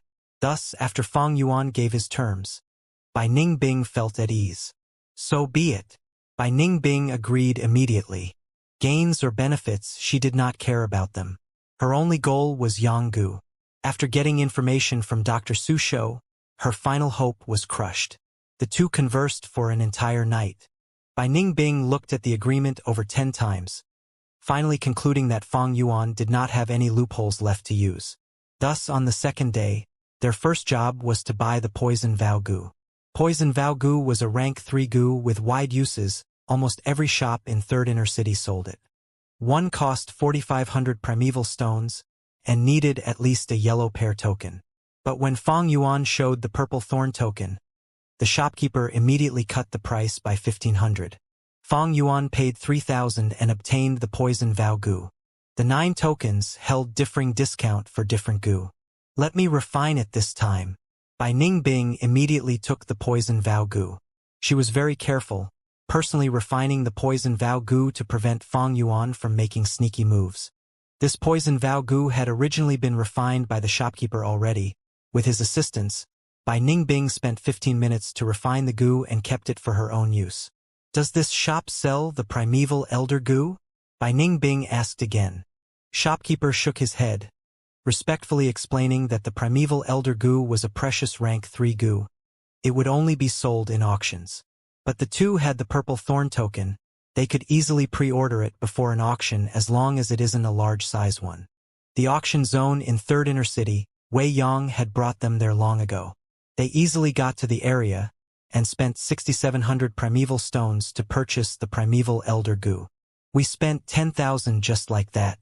We shall split the cost of the poison vow gu, but the primeval elder gu's cost will come from you. Fang Yuan reminded. Such small details. I'm not going to nitpick. Bai Ningbing waved her hand, not interested in calculating. She had been used to spending casually, not caring about monetary fortune. In fact, she looked down on Fang Yuan's stingy behavior. Afraid of dragging on, the two returned to Nancho Garden and used the poison vow gu. This way, a new agreement was established. According to the agreement, Fang Yuan distributed half of the 900,000 over primeval stones to Bai Ningbing, placing it in her primeval elder gu. Fang Yuan lost half his fortune, but gained an alliance mate by Ningbing. It was a worthwhile trade. And Bai Ningbing also saw hope in regaining the Yanggu. The two were wary of one another, scheming against each other. It was difficult to get to this stage where both was satisfied. Next, can you finally help and aid me in reaching rank 3? Fang Yuan's expression was solemn. Bai Ningbing laughed smugly. Seeing Fang Yuan's ugly expression, she felt extremely happy. For the last few days, she had not helped Fang Yuan in cultivating. However, with the new agreement in place, it was another story altogether. Sure. I'll help you advance to rank 3 today. She agreed immediately. Swish, swish, swish. In the aperture, the primeval sea ebbed and flowed. A gush of primeval essence crashed towards the aperture walls. The waves were like snow, shining in a silver light, brilliant beyond comprehension. This was the snow-silver primeval essence. In the room, Bai Ningbing's palms were stuck to Fang Yuan's back as the bone-flesh unity goo sent primeval essence continuously into Fang Yuan's aperture. Once the primeval essence was converted by the bone-flesh unity goo and became Fang Yuan's, he could utilize them. Fang Yuan used the endless amount of snow-silver primeval essence and assaulted his aperture walls. He was now rank 2 peak stage, his primeval essence was deep red, and his aperture walls were of a crystal form, transparent and shiny. Initially, in order to break through from rank 1 peak stage to rank 2 on Qingmao Mountain, he had to use primeval stones to help him, and after 3 to 4 days he barely succeeded. It was an arduous process. When he tried to break through into rank 3 because of his talent, he had to use the man-beast life burial goo, an external force. But now it was completely different. Not only because his aptitude had risen to a grade 90%, and no longer needed the man-beast life burial goo, he even had the assistance of Bai Ningbing. Human encounters were really mysterious and unpredictable. Even Fang Yuan did not see this coming. The tough crystal walls, under the impact of the snow-silver primeval essence, started to develop cracks. The cracks grew rapidly, expanding and spreading. A moment later, the entire wall was filled with cracks. Crack, crack. The crystal wall shattered, and numerous crystal fragments fell into the primeval sea, causing waves to splash. Soon after, these fragments turned into white spots, dispersing in the primeval sea. A brand new white light wall replaced the crystal wall. At the same time, a trace of light silver primeval essence appeared from deep within the sea. Light silver primeval essence, it was the symbol of rank 3 initial stage. At this point, Fang Yuan finally broke through rank 2 peak stage and achieved rank 3. Not mentioning rank 6 Gu Immortal, rank 3 was already in the middle spectrum of strength. Be it righteous or demonic, they were a strong force. After leaving Qingmao Mountain in less than a year, I regained my rank 3 cultivation. This speed is over 3 times of when I was on Qingmao Mountain, and with my great aptitude, my future is bright. Fang Yuan clenched his fist, cheering in his heart. Looking at the time, only 6 hours passed. So fast. If he used his own effort, he could break through as well, but it would take 24 hours at least. Snow-silver primeval essence, it truly was the most effective. Checking his aperture once again.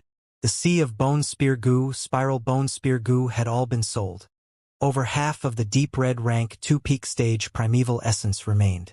Bai Ningbing's did not stop injecting her primeval essence.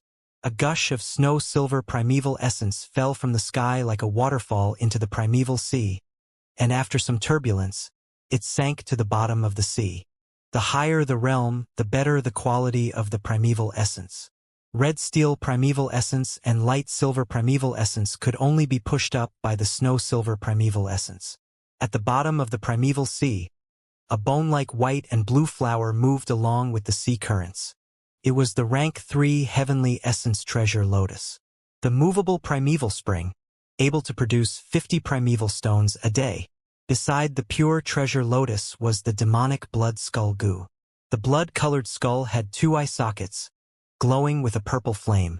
Near the blood skull goo, there was a crystal ball staying motionless. Inside the crystal ball, there was a thick mist that formed into an old man that gave off an immortal aura. The old man carried a walking cane, with a thick beard on his face, showing a calm expression. It was the primeval elder goo. The old man was originally laughing and smiling, but after Fang Yuan took out half his primeval stones, his expression turned plain. There was also another jade pendant-like beetle fossil, half transparent and jade green. It gave off cooling air. It was the rank 2 clearing heat goo used for curing poison. Close to them, there was also the charred thunder potato mother goo and a rice bag goo. On the surface of the sea, 4-flavor liquor worm played with the waves. Its fat body shone with red, blue, green and yellow, symbolizing spicy, bitter, sour and sweet, 4 flavors in total. In the air, there was the canopy goo and yang goo, playing around the snow-silver waterfall. The canopy goo was like a giant ladybug, its half-round white shell having black spots. The yang goo, however, gave off a warm white light. His most important vital goo was still asleep, drawing the water from the river of time to recover its body. Other than the goo in his aperture, there was still the bone-flesh unity goo, as a bracelet on his arm, as it formed into a bracelet tattoo. In his palm there was the blood moon goo. On his tongue there was the tusita flower tattoo. On his left ear the breath concealment goo. On his feet the jumping grass goo.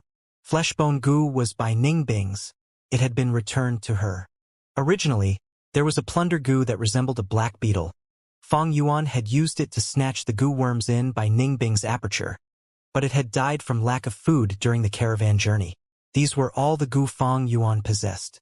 One heavenly essence treasure lotus has to be kept, but I do not have the recipe to continue refining it. I can still use it now, but when I reach rank 4, its use will be negligible. Blood skull goo is useless to me now to nurture my descendants. There is too much trouble in terms of time and effort. Back then, first generation goo, you had no choice but to do it. I can change out this goo, after all, it is one of the inheritance of the Blood Sea ancestor. I might be able to get a good goo from the Treasure Realm. But Treasure Realm is the foundation of Shang Clan, even if I had the purple thorn token. I have to plan this carefully. Spring Autumn Cicada, Primeval Elder goo, and Bone Flesh Unity goo are definitely going to be kept. Blood Moon goo is easy to raise but does not have enough attack and cannot be used as a set. Tusita flower should be changed too. There are better options available. I have to expose the breath concealment goo, but jumping grass has to be removed. It was kept as emergency in the first place. Other than this, I have lots of strength goo to buy and also investigative movement type goo. Now that our situation is stable, and I have gained the trust of Shang Clan, I can try to interact with the gambling den. Fong Yuan considered his options. The goo on him were all gathered individually. They could not form into a set. And they did not even cover all grounds, severely affecting his battle strength. At Shang Clan City, they finally had time to develop themselves. He has to use this opportunity and race against time to get his goo worm set in 2 to 3 years, creating his own battle style, as well as trying to raise his cultivation as high as possible. After that, the Three Kings' inheritance would start. Next would be the righteous demonic battle at Etion Mountain, one that affected the entire southern border. It was a grand event, where brave warriors reigned supreme. If one did not have enough strength, they would be cannon fodder. If he had the qualification to join using Fong Yuan's rebirth advantage, he would be able to gain great benefits. This subordinate greets Lord Clan Leader. In the study room, Wei Yang kneeled. Shang Yanfei stopped writing, looking up. Wei Yang, there is only the two of us here. Do not be restrained. Thank you for the seat, Clan Leader. Wei Yang sat at a nearby seat. Shang Yanfei laughed as he recalled. You are still so rigid. Remember when we first met, before you dominated the battle stage, back when I was still a Shang Clan young master. So many years have passed already. It was all thanks to your assistance that I became clan leader. This subordinate does not dare to claim credit. Wei Yang quickly stood up, cupping his fist. I am but a boor, only able to assist in terms of fighting. Clan leader is both intelligent and strong. I am merely the icing on the cake. Although I am intelligent and strong, I am still one person. Only with all of you can I establish a force strong enough to dominate. 2 fists cannot rival 4 palms. A good leader needs his men. Am I right? Shang Yanfei looked at Wei Yang with deep intentions. Wei Yang immediately realized that Shang Yanfei had a deeper meaning, but could not understand his meaning, only cupping his fists. This subordinate is ashamed. Shang Yanfei changed the topic. I had thought at first that Bai Ningbing was a girl pretending to be a guy. After all, many clans carry a male leader mentality. But today I heard from Dr. Susho Bai Ningbing asked her about the yin-yang rotation goo. It seems there is a hidden story behind this. But whether she is a guy or a girl, that is a small detail, it is no longer important. What is important is whether she and that Fang Zhang would work for us Shang clan. Wei Yang was enlightened. This subordinate understands. As long as you understand, you may leave. Shang Yanfei waved his hand. This subordinate takes his leave. Seeing the study room's door close lightly, Shang Yanfei leaned back on his chair and closed his eyes. Fong and Bai were able to snatch the inheritance from Bai clan, and were able to escort Shang Xi and Ci back. It showed that they had both brains and brawn. They even had good aptitude. The report states they were rank 3. They were not even 20 yet. This truly was great talent. Most importantly, they knew how to repay kindness. This showed they had proper character. It made people feel at ease. And finally, they were not peasants, but were born as 2 clans' successor. They had the symbol of righteousness ingrained in them from birth. Shang Yanfei had been in power for so many years, and had seen many young talents, but very few moved his heart like these 2. But the reason Shang Yanfei wanted to recruit them was not for himself, but for Shang Xi and Ci. He opened his eyes and turned into a pillar of flame, disappearing from the study room. When he reappeared, he was at a huge walkway. At the 2 sides of the walkway, there were tall stone pillars. The ground was paved with a type of white-silver-colored brick. Shang Yanfei stood beside the stone pillar, like an ant beside a pair of chopsticks. He walked slowly in the empty walkway. Only the echo of his walking could be heard. After a while, he arrived at the end of the walkway. A giant red door was in front of him. The giant door was as tall as the walkway, over 30 meters tall. There was no handle on the door. Instead, there was the carving of a huge human face. The face protruded out of the door and was sound asleep. The details of the carving was simply perfection. Shang Yanfei came before the door and stared at the red door, saying in an annoyed tone, "Living treasure door? Stop pretending to be asleep. What's the point? You've done this too many times." The face on the giant door immediately opened its eyes, staring at Shang Yanfei, complaining, "Sigh, little Fei Fei. You've grown up.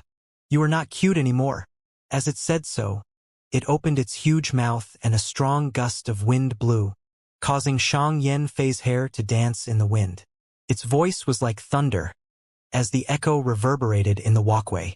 Shang Yanfei's eyes twitched. "Stop your nonsense. I am here to exchange for treasure." Exchange treasure? The face on the huge door made funny faces towards the tiny Shang Yanfei, teasing, "Little Fei Fei, are you going to take advantage of me again? I know we are old friends, but as the guardian of the treasure realm, I will not help you to steal from the inside. Although we are such old friends. How many times have I said it? Can you change the way you call me?" Black lines appeared on Shang Yanfei's forehead. "Then what do I call you? Little Yen Yen, Little Yen Fei, or Little Yen Zi?" Shang Yanfei quickly waved his hand, helplessly saying, Never mind. Do whatever you want. Let's get back to business. I am really here for exchanging treasure." "Oh." The huge face dragged his words, evidently not satisfied yet. "Getting to business so soon? I wanted to talk more. This place is boring me to death." Shang Yanfei sighed. "I am very busy, living treasure door. You know I am the Shang clan leader. It is no longer like before." "Sigh, never mind. Every generation of clan leaders are like that. I thought you would be different. I have no requirements this time. I just want somebody to complain to. The eons of waiting truly makes me empty and lonely." Living treasure door sighed gloomily. "You are a door. What loneliness can you have? Can't you just sleep?" Shang Yanfei's head was full of black lines. "Sleep? I can't fall asleep. You have no idea how hard it is to be alone." Living treasure door started to blabber again. "I am not here to listen to your grudges. Let's talk about business. Real business." Shang Yanfei coughed. "Oh, then let's do that." Living treasure door's face became solemn. "Sure, if you want to exchange treasures, but I have a condition." It dragged its words again. Shang Yanfei had a bad feeling about this. He raised his eyebrows. "What condition? Don't tell me?" "Ah. Looking at your expression, you've guessed it. That's right. I want you to dig my nose." "Dig my nose?" Living treasure door screamed excitedly. "Dig my nose. Dig my... dig..." The loud voice continued to echo in the walkway. Shang Yanfei's forehead was popping with veins. "Scoundrel, you're trying this again? My nose is really itchy. I can't breathe properly.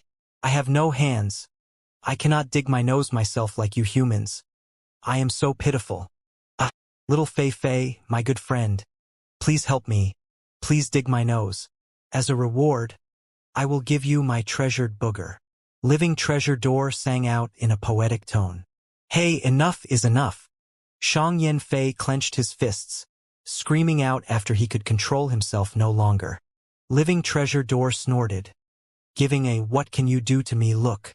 Then it started to chant, dig my nose, dig my nose, dig my nose, dig my nose or no treasure for you. Dig my nose and you are a good boy. The voice shook the air and caused the entire walkway to shake. Shang Yanfei lowered his head, supporting his forehead as the sounds of dig my nose reverberated the walkway. All right, stop chanting. I'll do it, okay? Shang Yanfei screamed out, completely helpless in his heart. Even if he is a rank 5 Gu master, the lord of Shang clan, against the living treasure door, there was nothing he could do. After all, the treasure realm was left behind by Shang clan's ancestors. This was the work of a Gu immortal beyond rank 5. Oh yay! Living treasure door cried out in triumph. Then it urged, quickly, quickly. I can't wait anymore. Shang Yanfei's expression froze. As the corner of his eyes twitched, he stretched out his right hand. On the palm of his right hand, there was a tiny tattoo in the shape of a palm, blood red in color. He activated his primeval essence, and the blood tattoo flew out, turning into a giant bright red hand. Rank 5, blood handprint Gu. Whoever is hit by this palm, be it birds, beasts, worms, or fish, as long as they had blood flowing in them, they would turn into a puddle of blood. It had great strength and a threatening effect. Shang Yanfei used it to dominate the southern border, establishing his fierce name. But right now, he used the blood handprint to satisfy living treasure door's weird request. Digging its nose, the bright red palm turned into a fist, then stretched out its index finger and entered the living treasure door's nostrils. Living treasure door hummed, yes, that's it. Ah, it feels so good. Deeper, that's right, a little deeper. More strength, please. It feels better if you're rougher. Oh, that was too good. Little Fei Fei, your technique is superb. Ah, chew. Living treasure door opened its mouth, sneezing loudly. Numerous red, yellow, blue, and green booger were blown out. If one looked properly, the red one was Typhoon Mountain Pepper, a godlike extinct refinement aiding material. The yellow was worry soil, one of the ingredients used to refine a rank 6 Gu. The blue was Ice Heart. Only at the center of a 10-million-year-old ice mountain can one of these grow. The green was the Grass Skirt Gu, rank 5 without any defensive ability, but once a Gu master uses it, it can give them a grass skirt that is able to absorb primeval energy from the air, replenishing the primeval essence in the aperture rapidly. All right, my breathing is smooth again. These booger are your gift. I do not want to eat them again. That is too disgusting. Living treasure door sniffed after sneezing, feeling extremely satisfied. Shang Yanfei kept these items, before sighing, can we get to business now? Of course, what does little Fei Fei want? Living treasure door's mood was much better. I remember that there is still a rank 5-man triumphing heaven Gu. I want to exchange for it. Shang Yanfei replied. Living treasure door showed a curious gaze. Man triumphing heaven Gu. It has the ability to defy heaven and change fate, forcefully awakening an aperture for those mortals without cultivating talent. This Gu is extremely precious, little Fei Fei, although we have a close friendship, and you have dug my nose many times. The treasure realm's rules cannot be defied. If you want to exchange for this Gu, you will need to offer a Gu with even greater value to the treasure realm. Can you stop mentioning the digging of your nose? Shang Yanfei's veins were popping as he called out a Gu. This Gu was like a baby's palm, tender and plump, while clear as crystal. There were red blood veins within the palm, causing the palm to emit a ghostly aura. Living treasure door saw this Gu and exclaimed, you are giving up the blood handprint Gu? Little Fei Fei, I remember this is one of your most useful Gu. Weren't you collecting the Blood Sea inheritance? Have you given up your aspiration from young? Shang Yanfei sighed helplessly. The total number of Blood Sea inheritances are almost uncountable. Yet the true inheritances are hidden among them. The difficulty is simply too high. Even if I use the Shang clan to investigate, after all these years, I have only gotten 2 of them. I want the man triumphing heaven goo, but my other precious goo cannot be given up. I have to temporarily sacrifice the blood handprint goo. Someday, I might come back to redeem it. Shang Yen Fei's goo worms were mostly from the Blood Sea inheritance, causing him to specialize in the bloodline path. Because of this, when Shang Xianci entered Shang Clan City, he could detect it immediately. Okay then, since you've made your decision. Living Treasure Door opened its mouth and swallowed the blood handprint goo. Gulp. With a loud sound, the blood handprint goo entered the treasure realm. Next, it regurgitated and opened its mouth, throwing up 1 goo. This goo was like a 1,000-year ginseng, with many roots and a yellow body. Its luster was dim, as the upper part resembled a body, but the lower part diverged, like a pair of legs. This was the man triumphing heaven goo. Quickly refine it, once out of the treasure realm in 3 breaths. This goo will regain its wild nature. It will be too difficult to refine it then. Living Treasure Door urged. Shang Yanfei nodded, and activated his purple crystal primeval essence, instantly refining this man triumphing heaven goo. With this goo, I can awaken Ci Air's aperture. Now I just need a few more goo to raise her aptitude and assist her to cultivate. Then I can recruit Fong and Bai to act as her wings. Ci Air, I will make sure you are happy. But in this world, strength is the prerequisite to all happiness. Shang Yanfei kept the man triumphing heaven goo as his emotions surged. I am leaving, Living Treasure Door, he said to the door. Hey, so soon? Stay and talk to me. I am really bored to death. Living Treasure Door anxiously asked. But the blood flames flickered, and Shang Yanfei vanished. Ah, this scoundrel, he left me alone again. I am so pitiful, so bored, so tired. Living Treasure Door's grumblings could be heard echoing in the walkway. Another feast with fine wine and delicious food, as people interacted in a heated atmosphere. Brother Wei, Brother Xiao Yen, come, another glass. Fang Yuan stood up and shouted loudly as he raised his glass, while Bai Ningbing watched emotionlessly as she ate her food. Wei Yang, Xiao Yen raised their glasses at the same time, as the 3 glasses collided roughly, causing the wine to spill all over the table and dishes. Back at the battle zone, Fang Yuan wanted to treat them to dinner, but Xiao Yen took the initiative to do so. This time he kept his word, inviting these 2 to a feast at a huge restaurant. To think that Brother Fang Zhang would be the one who saved Shang clan leader's precious daughter.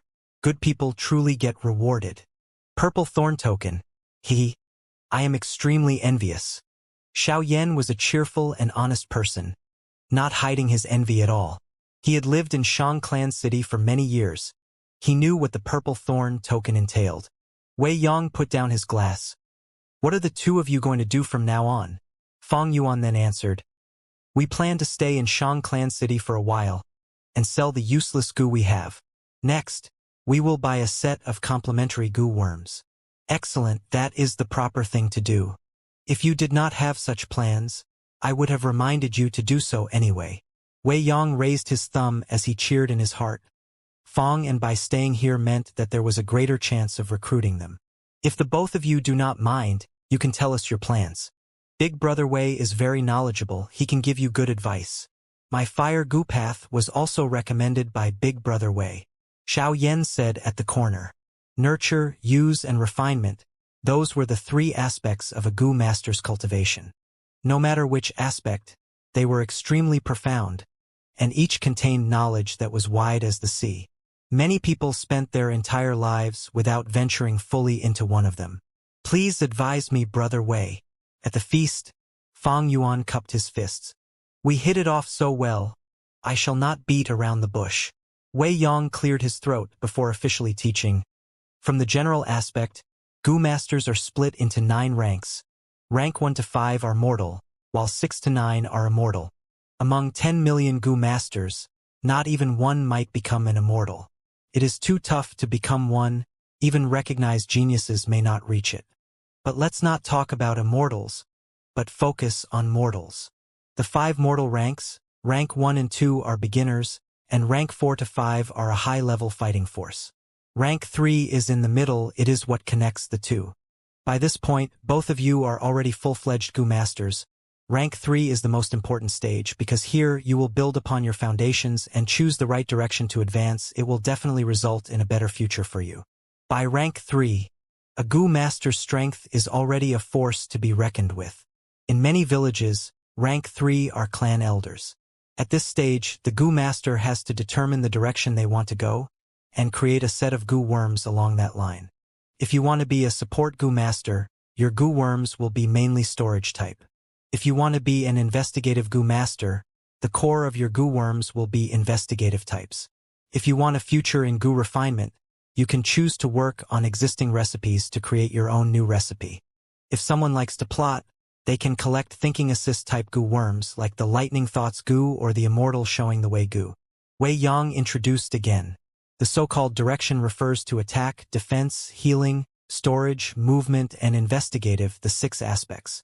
Healing Gu Masters were known as doctors, having a grand status. Storage Gu Masters were support Gu Masters. Every force and clan needed them. Wei Yang was a movement-type Gu Master. His core Gu worm was the Rainbow Light Gu. Of course, other than these 6, there were other smaller branches. Like a Gu Master specializing in substitute refinement, they had Gu worms that increased refinement speed or helped to weaken the Gu worm's will. Or maybe those Gu Masters who specialized in catching Gu, they were good at finding and capturing wild Gu worms. All in all, by rank 3, Gu Masters would have started to classify into their specific classes, and they become more specialized, becoming an expert in one domain. Saying so, Wei Yang paused, then looked at Fong and Bai, asking, "Have both of you thought about your advancement direction?" "Attack," Fong Yuan and Bai Ningbing said at the same time with no hesitation. The two were focused on attack, they had an inborn fighting nature, and could not be easily subdued. Wei Yang nodded, not surprised at all. He had seen many people, and could guess their choices. He continued, "Then next you have to choose Gu worms, and form a set, a group of Gu worms that chains into one system." Forming a set of Gu worms had many benefits. Firstly, in terms of feeding, similar Gu worms had similar requirement for food. It was easier to collect, store, and trade for these food. Next, in terms of use, Gu worms could be used together and increase their ability or cover up their weaknesses. For example, Wei Yang's Rainbow Light Gu had great expenditure issues, but using the Light Source Gu, it reduced the weakness. Lastly, in terms of refinement, placing similar Gu worms together to refine them into higher ranks, it not only saves money, but also has higher chances of success compared to refining an array of Gu worms. Both of you chose attack, then without doubt, an attack-type Gu will have to be your core. Other Gu worms will have to support this core. Take for example Little Xiao, he chose the Red Fire Gu as his main attack method. Then I advised him to use the duplicate Gu to increase the number of his flames.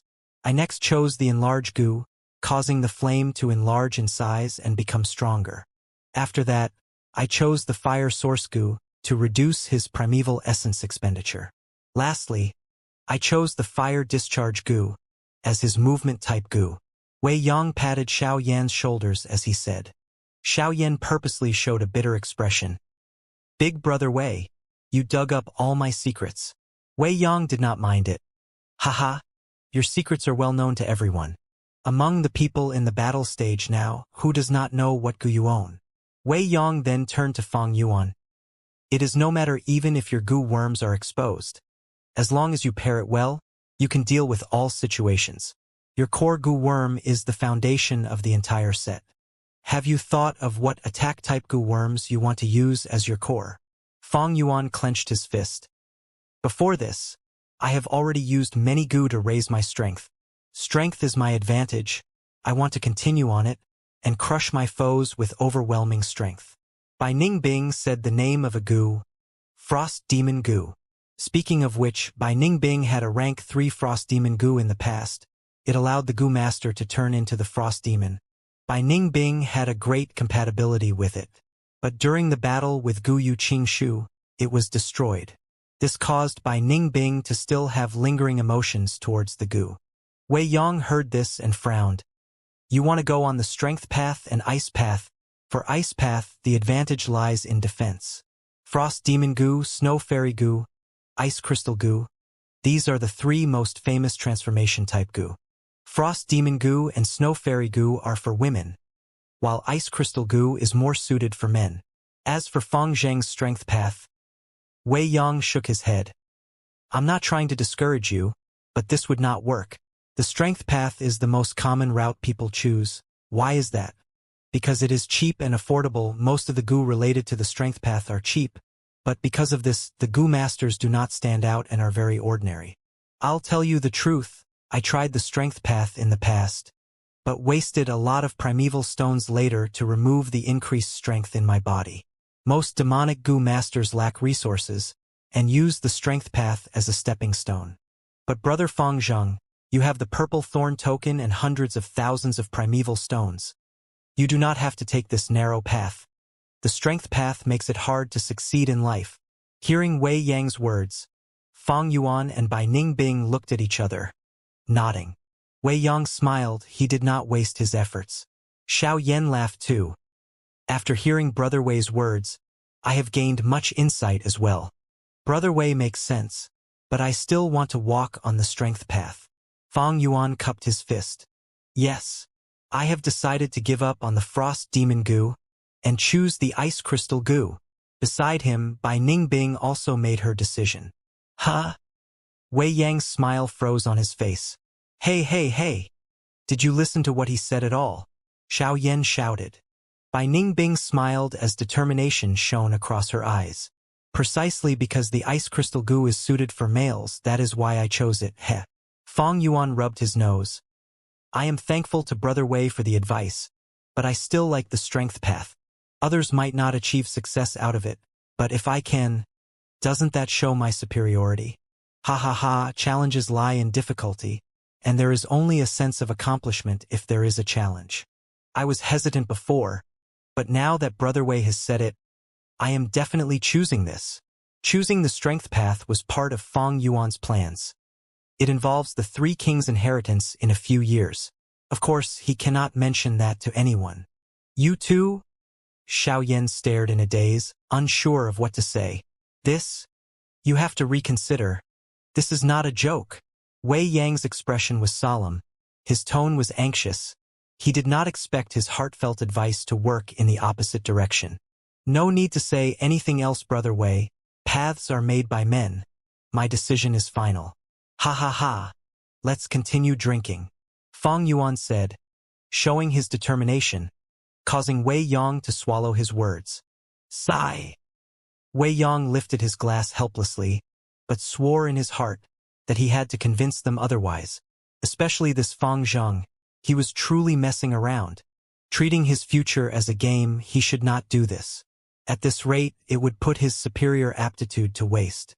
Wei Yang really could not stand it. He had to quickly adjust Feng Zheng's mindset. This was a future star that the clan leader wanted to recruit. After the banquet ended, and the nagging Wei Yang left together with Xiao Yan, Feng and Bai arrived at the goo shop. After showing their purple thorn token, Bai Ningbing spent 28,000 primeval stones and bought the rank 3 ice crystal goo. Feng Yuan chose a rank 2 brown bear innate strength goo, spending 4,100 primeval stones. You really intend to make the ice crystal goo your vital goo? Out of the shop, Feng Yuan frowned and asked. Bai Ningbing knew what he truly meant. She was rank 3 peak stage. If she advanced further, it would be rank 4 realm. She can totally purchase a rank 4 goo worm in advance instead.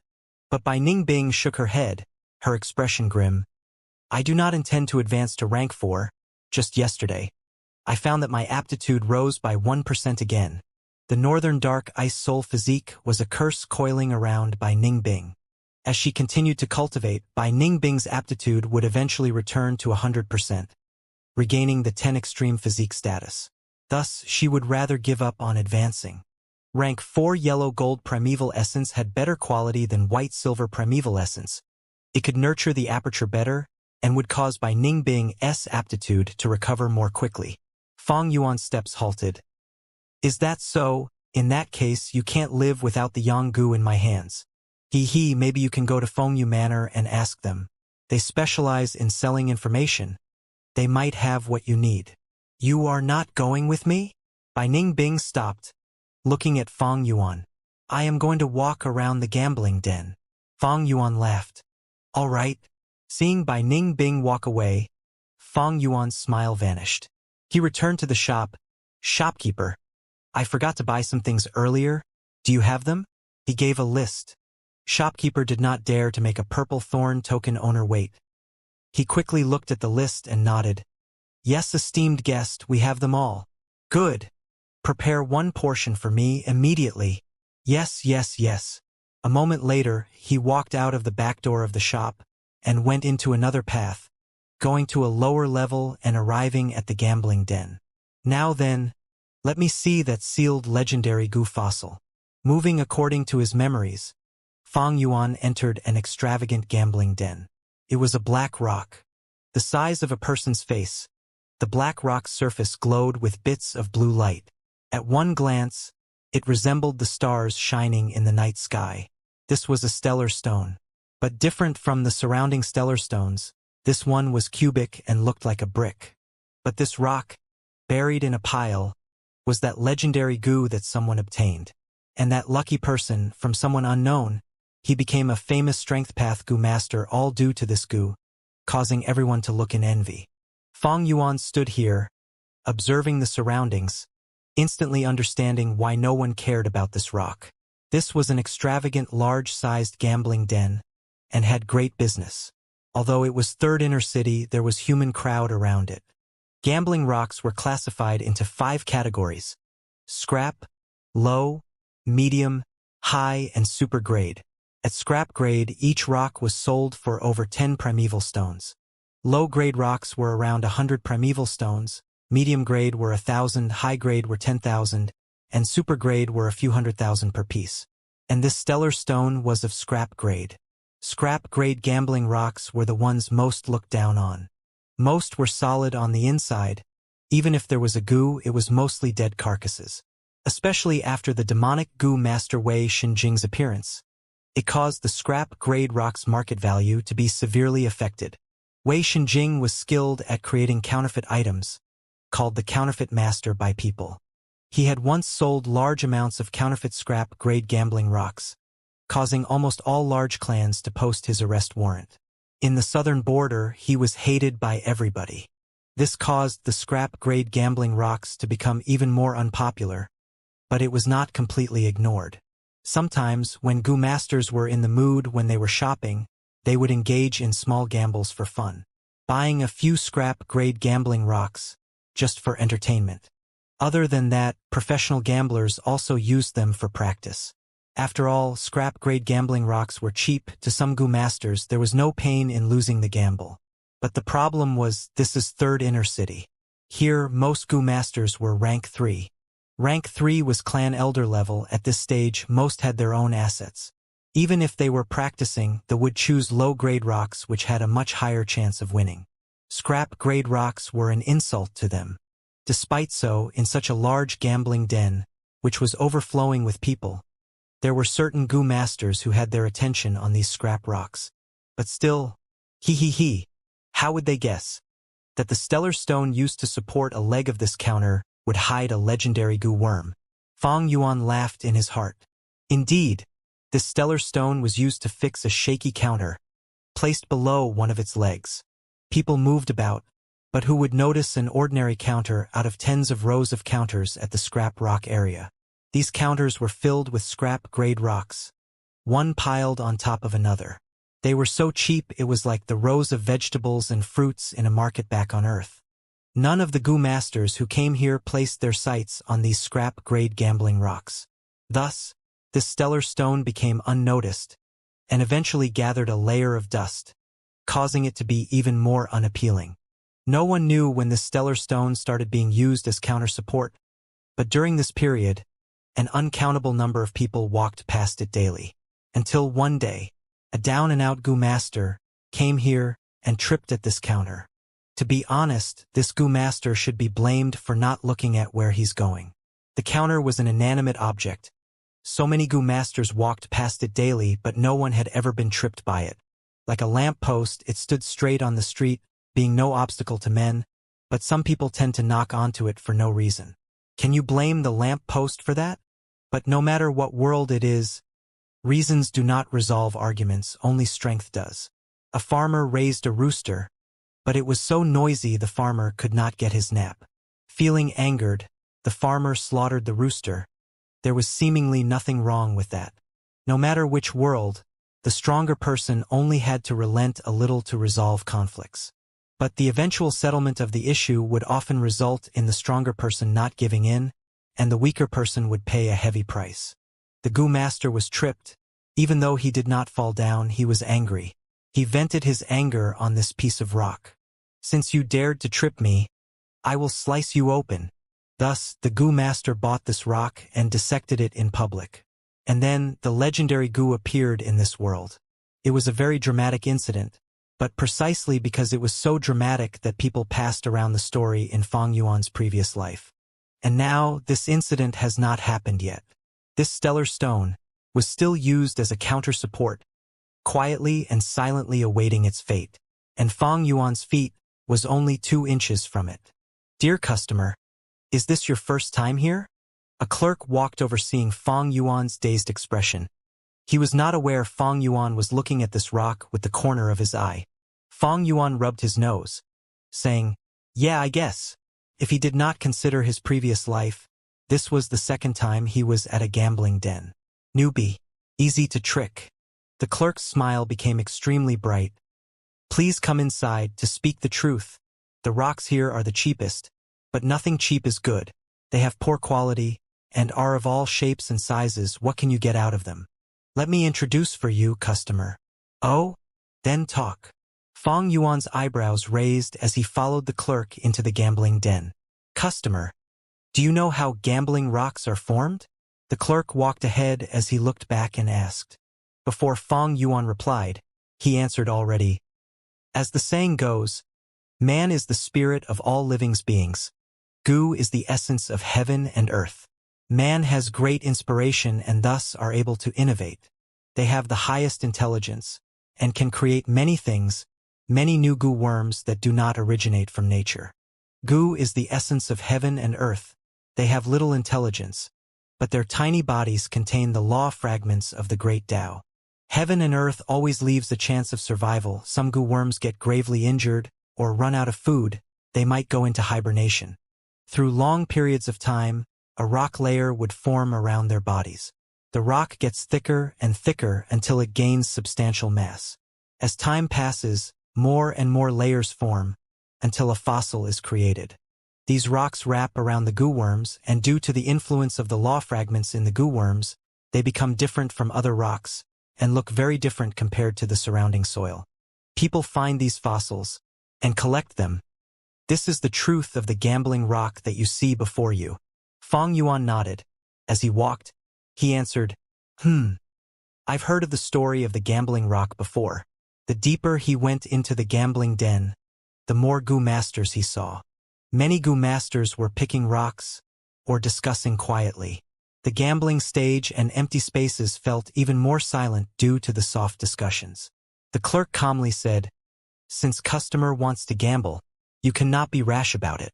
We might be a gambling den, but we do not scam our customers. We have to let you gamble with a peace of mind and be informed about your decisions. Here we sell old man stones, pushing cart stones, stellar stones, cold ice stones. Each rock are split into 5 grades according to quality and have different prices. It ranges from over 100,000 to a few primeval stones. Customer, the area you were at earlier was the cheapest scrap grade area. I did not recommend you to buy from there because the quality there is the worst. Let's take the stellar stone for example.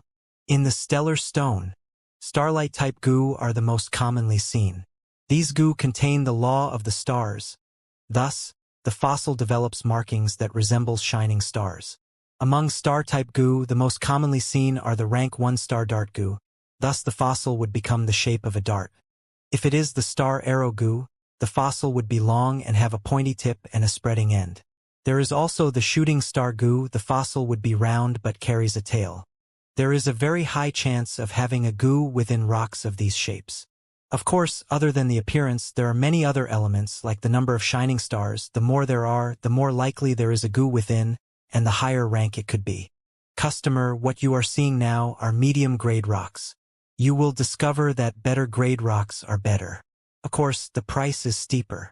Yes, that is indeed so, Fang Yuan casually remarked.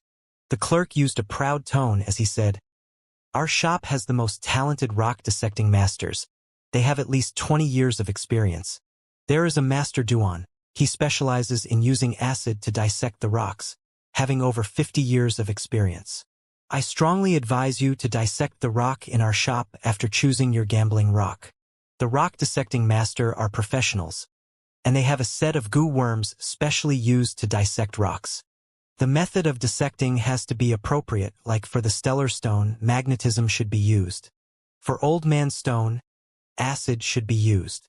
If there is a goo within the gambling rock, they are extremely weak. If a wrong method is used to excavate them, it can deal a fatal blow to them. It would be too late then. Customer, if you choose rocks from the high and super grade area, we can dissect the rock for you for free. If you choose from low or medium grade, you will have to pay yourself. For scrap grade, we do not advise you to waste money hiring a dissecting master. The cost of hiring him would greatly exceed the price of the rocks itself."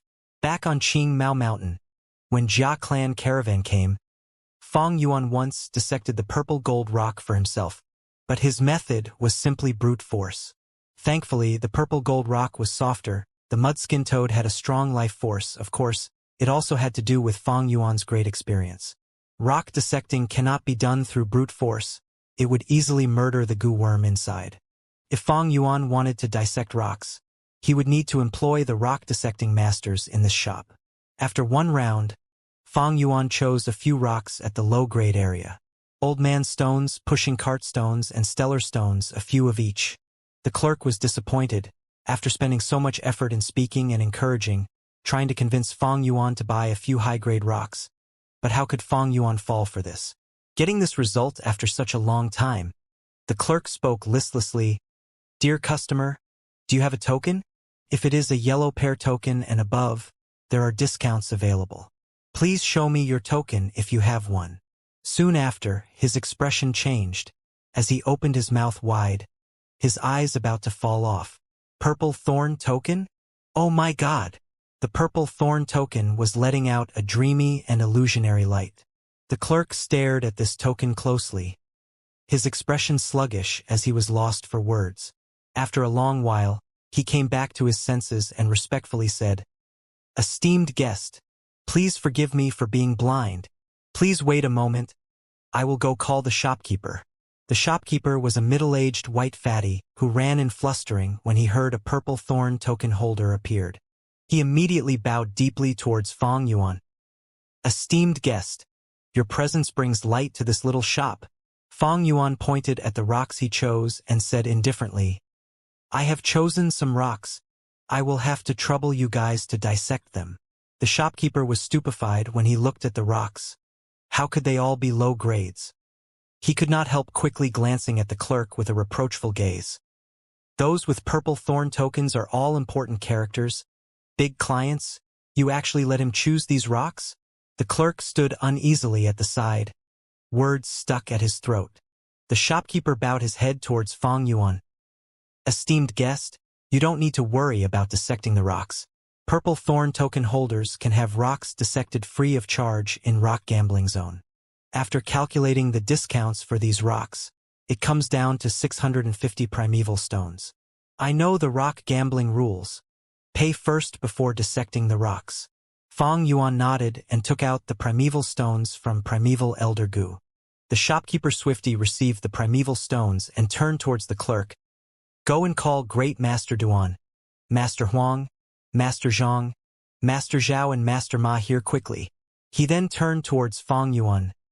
"Esteemed guest, rock dissection counter is inside. Let's wait there." The 5 old masters at dissecting rocks were resting at the small courtyard behind the rock gambling den. At their levels, they couldn't be bothered with dissecting normal gambling rocks. Those in charge of dissecting normal rocks were their disciples or some young Gu masters. The clerk ran all the way to the courtyard and explained the purpose of his visit. "Oh, requesting all 5 of us to go?" The 5 old masters' gaze shone with radiance. Could it be someone bought those few super-grade gambling rocks? The old masters immediately felt their hands itching. The clerk shook his head. "It is only some low-grade gambling rocks." The old master's expressions changed into an unhappy one. Great Master Duan snorted coldly. Asking them to dissect low-grade gambling rocks was simply an insult and contempt towards their identities. But the clerk immediately followed.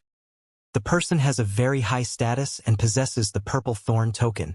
So the shopkeeper intentionally asked me to call all 5 masters." "What? Purple thorn token? Are you sure?" Shang clan has existed for thousands of years, but the number of purple thorn tokens it has given out is mere a few hundred. And now, someone who holds a purple thorn token appears. "Quickly, what are you being dazed for?"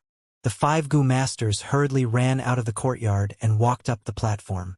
On the work platform, the young rock dissecting masters got a little shock and quickly greeted them. The old masters waved their hands and made these juniors get down from the platform. This scene quickly attracted the bystanders' attention, and soon many gazes were casted here. The curious nature of people aroused, and they began discussing in whispered tones. "What is going on here? All 5 masters have appeared together. This is a rarely seen sight. Could it be someone bought a batch of super-grade gambling rocks?" Fang Yuan was accompanied by the shopkeeper and was already before the rock dissection counter with the crowd. However, he did not go forward, and just gazed from afar to maintain a low profile.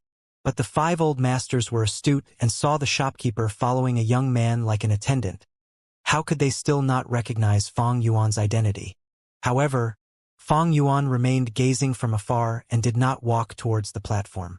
The 5 old masters thought, "It seems this young master doesn't want to show off."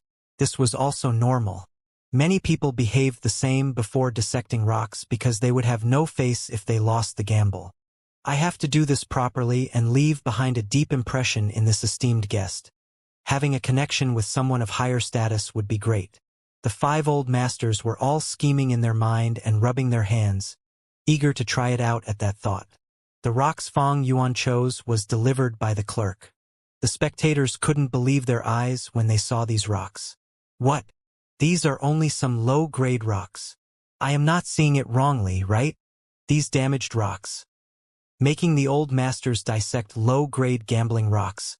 This is simply an insult to them. But what made them even more surprised and stare with their eyes wide open was the following scene. The 5 old masters held these gambling rocks and placed them carefully on the stone platform. Their expressions were very serious as they did this. Then they summoned their respective Gu worms and began dissecting the rocks. Most of the 5 old masters were at rank 2 peak stage, while Great Master Duan was the only one in rank 3. For a moment, the appearance of different Gu worms stunned the crowd. What in the world is going on? Could it be these rocks have a long history behind them and aren't as simple as they look? I have never seen the 5 old masters look this cautious and serious. On the platform, Gu worms flew about as the 5 old masters showed off their unique methods. Great Master Duan, whose cultivation was the highest, was known as a great expert in dissecting rocks in the rock gambling den. He specialized in using acid to dissect rocks. He took out a king-sized bowl, then summoned a snake goo which spurted out acidic liquid into the bowl. He then carefully put a gambling rock into the acid. Bubbles continuously formed and popped in the acid. After quite a while, with his hands covered in a layer of light, he took out the gambling rock which had shrunk by half. He then placed it into another type of acid. Master Zhang used magnetism to dissect the rocks. His palms faced each other and the gambling rock was put in between them.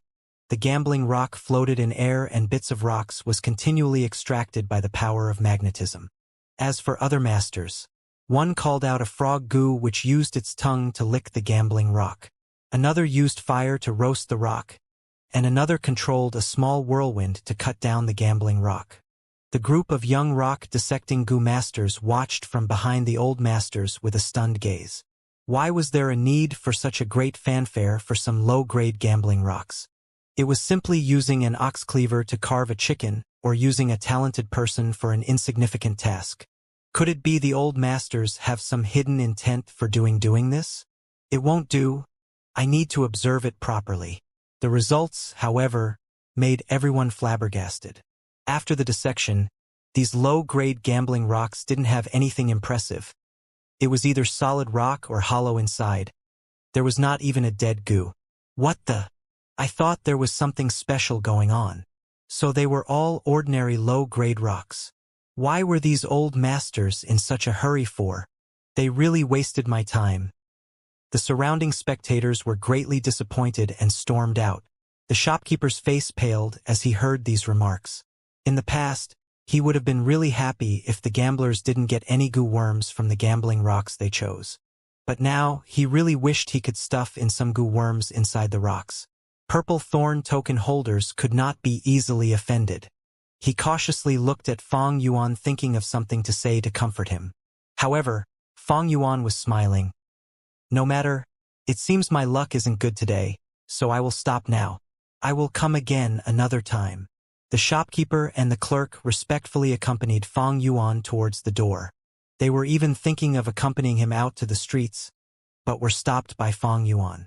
Only after Fong Yuan's figure disappeared in the street did the shopkeeper lift up his bent back. He turned towards the clerk and gave a strong knock on his head, scolding him for neglecting an esteemed guest. The clerk rubbed his head in pain, but did not dare to say anything. Fong Yuan's purpose in coming here today was only to probe. Now, since he found his target, his visit today was already achieved. But he couldn't directly take the stellar stone out. He would have to take twists and turns. Fong Yuan needed to dissect the stellar stone to get the goo, but he didn't have any ways to dissect it by himself. Collecting a set of specialized rock-dissecting goo worms would be too much of a waste. Thus he would have to let the old goo masters in the rock gambling den take care of it. It would only lead to a commotion if the old goo masters dissected the rock in front of everybody. And requesting them to secretly dissect the rock by using purple thorn token was also not appropriate and would only create suspicions.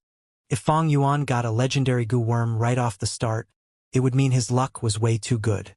Fong Yuan had no doubts of the huge influence of Shang clan. With the recent investigation on him, Shang Yanfei probably knew about Fong Yuan winning the Mudskin Toad in rock gambling in Jia Clan's caravan. Winning a Mudskin Toad on his first gamble and a legendary goo in his next. A smart man like Shang Yanfei would definitely be suspicious. The profits involved in rock gambling was huge. If Shang Yanfei doubted Fong Yuan had some ways to check if the rocks had goo worms in them or not, he was bound to be tempted and even make his move. Fong Yuan had no such methods, but no matter what, some goo worms on him could never be exposed. Especially spring-autumn cicada. And on Shangliang Mountain, Shang Yanfei was not the main threat. The real main threat were the rank 6 goo masters. Almost all the overlord-level forces had rank 6 goo masters behind them. When a goo master reached rank 6, they would dwell in deep seclusion and rarely come out. One secluded cultivation could last for dozens of years. It was all because their strength would continue to experience a qualitative change and they had their own problems to take care of. But it would all change if spring-autumn cicada was exposed. These rank 6 goo masters were bound to come charging in. A little impatience can spoil great plans. Fong Yuan was cautious by nature. How could he make such big mistakes in these small places? He would put an end to all risks that could expose spring-autumn cicada, even if that meant there was a risk for the stellar stone to be discovered.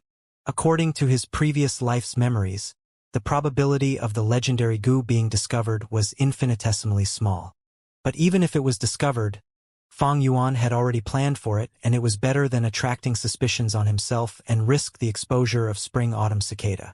Now, I will stroll around the rock gambling zone for a few days and buy some gambling rocks to leave behind an impression on people. Fong Yuan continued to scheme while walking back to Nanshou Garden. Bai Ningbing was already back from Fengyu Manor.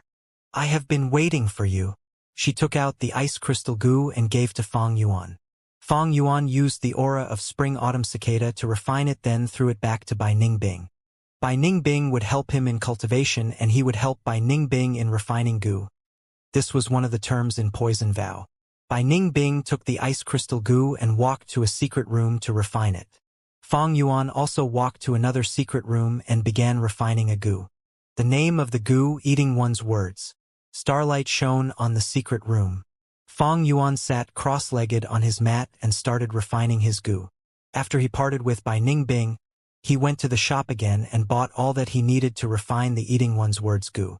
Of course, to prevent his secret recipe from being exposed and hide his true intentions, he bought some unnecessary materials as well. He willed and summoned a goo. This goo was round like a ball, fist-sized and orange in color. The surface was wrinkled and thick, giving an unpleasant feeling at touch. This was a rank 1 smelly fart goo. Its only use was to emit a foul odor and possessed no attacking power. However, even though this goo has little to no use on its own, it was a widely used refinement material. Fang Yuan injected light silver primeval essence, causing the smelly fart goo's body to expand and float in the air. At the same time, he opened an urn in front of him. At once, a rotten smell spread on the room. In this urn, there was rotting swamp mud, black and gooey. This mud was also a widely used refinement material. Rice bag go! Fang Yuan willed, and a seed flew out of his aperture. The seed was planted into the mud, and as his primeval sea level fell, dark green vines grew out of the rotten mud. The vines continued to extend and grow out of the urn. After around 60 centimeters, leaves started to grow on it. These leaves were bucket-shaped. They were small at first, but grew to the size of a bowl quickly. Fang Yuan peeled the leaf from the top of these buckets, revealing the white, delicious rice kernels within. However, Fang Yuan did not take them out, but poured the rice grains into the rotting mud. He next lowered the smelly fart goo and multitasked, activating the rice bag grass and smelly fart goo at the same time. The smelly fart goo glowed in an orange light, while the rice bag grass gave off a green light. The two fused together eventually. The fusion light dimmed as it went deep into the urn. The urn vibrated intensely, before finally stopping as a new goo flew out of it. Yellow-brown in color, like a lump of mud, it gave off a slight stench just like feces. This was the defecate goo. It might look unappealing, but it could cause people to suffer from diarrhea. Many doctors used it to heal illnesses and for detoxification. This goo was very valuable. Fang Yuan was calm as always. Goo existed in all forms and sizes. It could be the pure and holy heavenly essence treasure lotus, the poetic and mysterious spring autumn cicada, the evil and bizarre blood skull goo. Without a doubt, one that was disgusting in appearance, smell and touch, such as the defecate goo or smelly fart goo existed as well. Refining the rank 2 defecate goo was the first step. Next, Fang Yuan took out the big strength goo, bought from the shop as well. This could increase a goo master's strength for 50 breaths of time. Fang Yuan fused the big strength goo and defecate goo, successfully refining the big strength defecate goo. Although the big strength defecate goo was rank 3, its purpose was the same as the defecate goo, even looking similar, but its effect was 3 times as strong. This goo, however, was much less popular than its rank 2 counterpart. Goo worms were not necessarily better as they get higher in rank. Rank 3 goo worms consumed much more food than their lower counterparts. Although the big strength defecate goo was more effective, the same effect could be achieved if one used the defecate goo multiple times. There were also cases of misdiagnosis, where the big strength defecate goo was used inappropriately and resulted in a person dying from excessive diarrhea. Obtaining the big strength defecate goo was the second step. Next, Fang Yuan took out the lion roar goo. This goo looked like a lion head, and once used, it summoned an image of a lion's head, the size of a stone mill, and unleashed the mighty lion's roar. It was often used to send signals or scare away wild beasts. In battle, when used properly, it could cause the opposing goo master to lose their concentration. Fang Yuan used both the lion roar goo and big strength defecate goo. As a result, a weird scene appeared in the air. A lion head's image opened its mouth and started to eat the big strength defecate goo. But after eating a third of it, the lion roar goo could not eat anymore, and the image was on the verge of collapsing. Thereupon, Fang Yuan willed and summoned a paper crane goo, also bought from the shop. This goo was split into light blue, dark green, pink, and several other colors. It was especially used to send letters. The light blue color paper crane flew towards the lion roar goo and was swallowed by lion image, doing 3 things at once. If outsiders saw this, they would scream out in shock. It would be impressive if ordinary goo masters could do 2 things at once. But few could do it. This was a display of a goo master's extreme talent in refinement. Many ordinary goo masters required the use of goo worms to be able to multitask. Fong Yuan used the lion roar goo, big strength defecate goo, as well as the paper crane goo using only his own mind. But to him, this was not talent. Rather, it was an accumulated experience. Any skills could be improved with practice. Fong Yuan spent 500 years, slowly gaining experience, and trained for hundreds of years. From doing a single task at one time, it increased to 2, then 3, sometimes he could even do 4 things at once. Of course, any more and he would need an assistance goo worm. After the lion head image swallowed the paper crane goo, it no longer fizzled but went back to original. Fong Yuan continued to will it to eat the big strength defecate goo. After another 1/3, the same thing happened, as the lion head image fizzled once again. Fong Yuan was not flustered and calmly called out the second deep green paper crane goo. As with before, the lion head image started to become unstable again after it swallowed the entire big strength defecate goo. Fong Yuan then used the third pink paper crane goo. After swallowing it, the lion head image suddenly shrunk by more than half, and its white body started to glow in light blue, dark green, and pink. At the same time, the lion image started to chant, "Eat shit, eat shit." The voice echoed in the room, causing Fong Yuan's ears to buzz.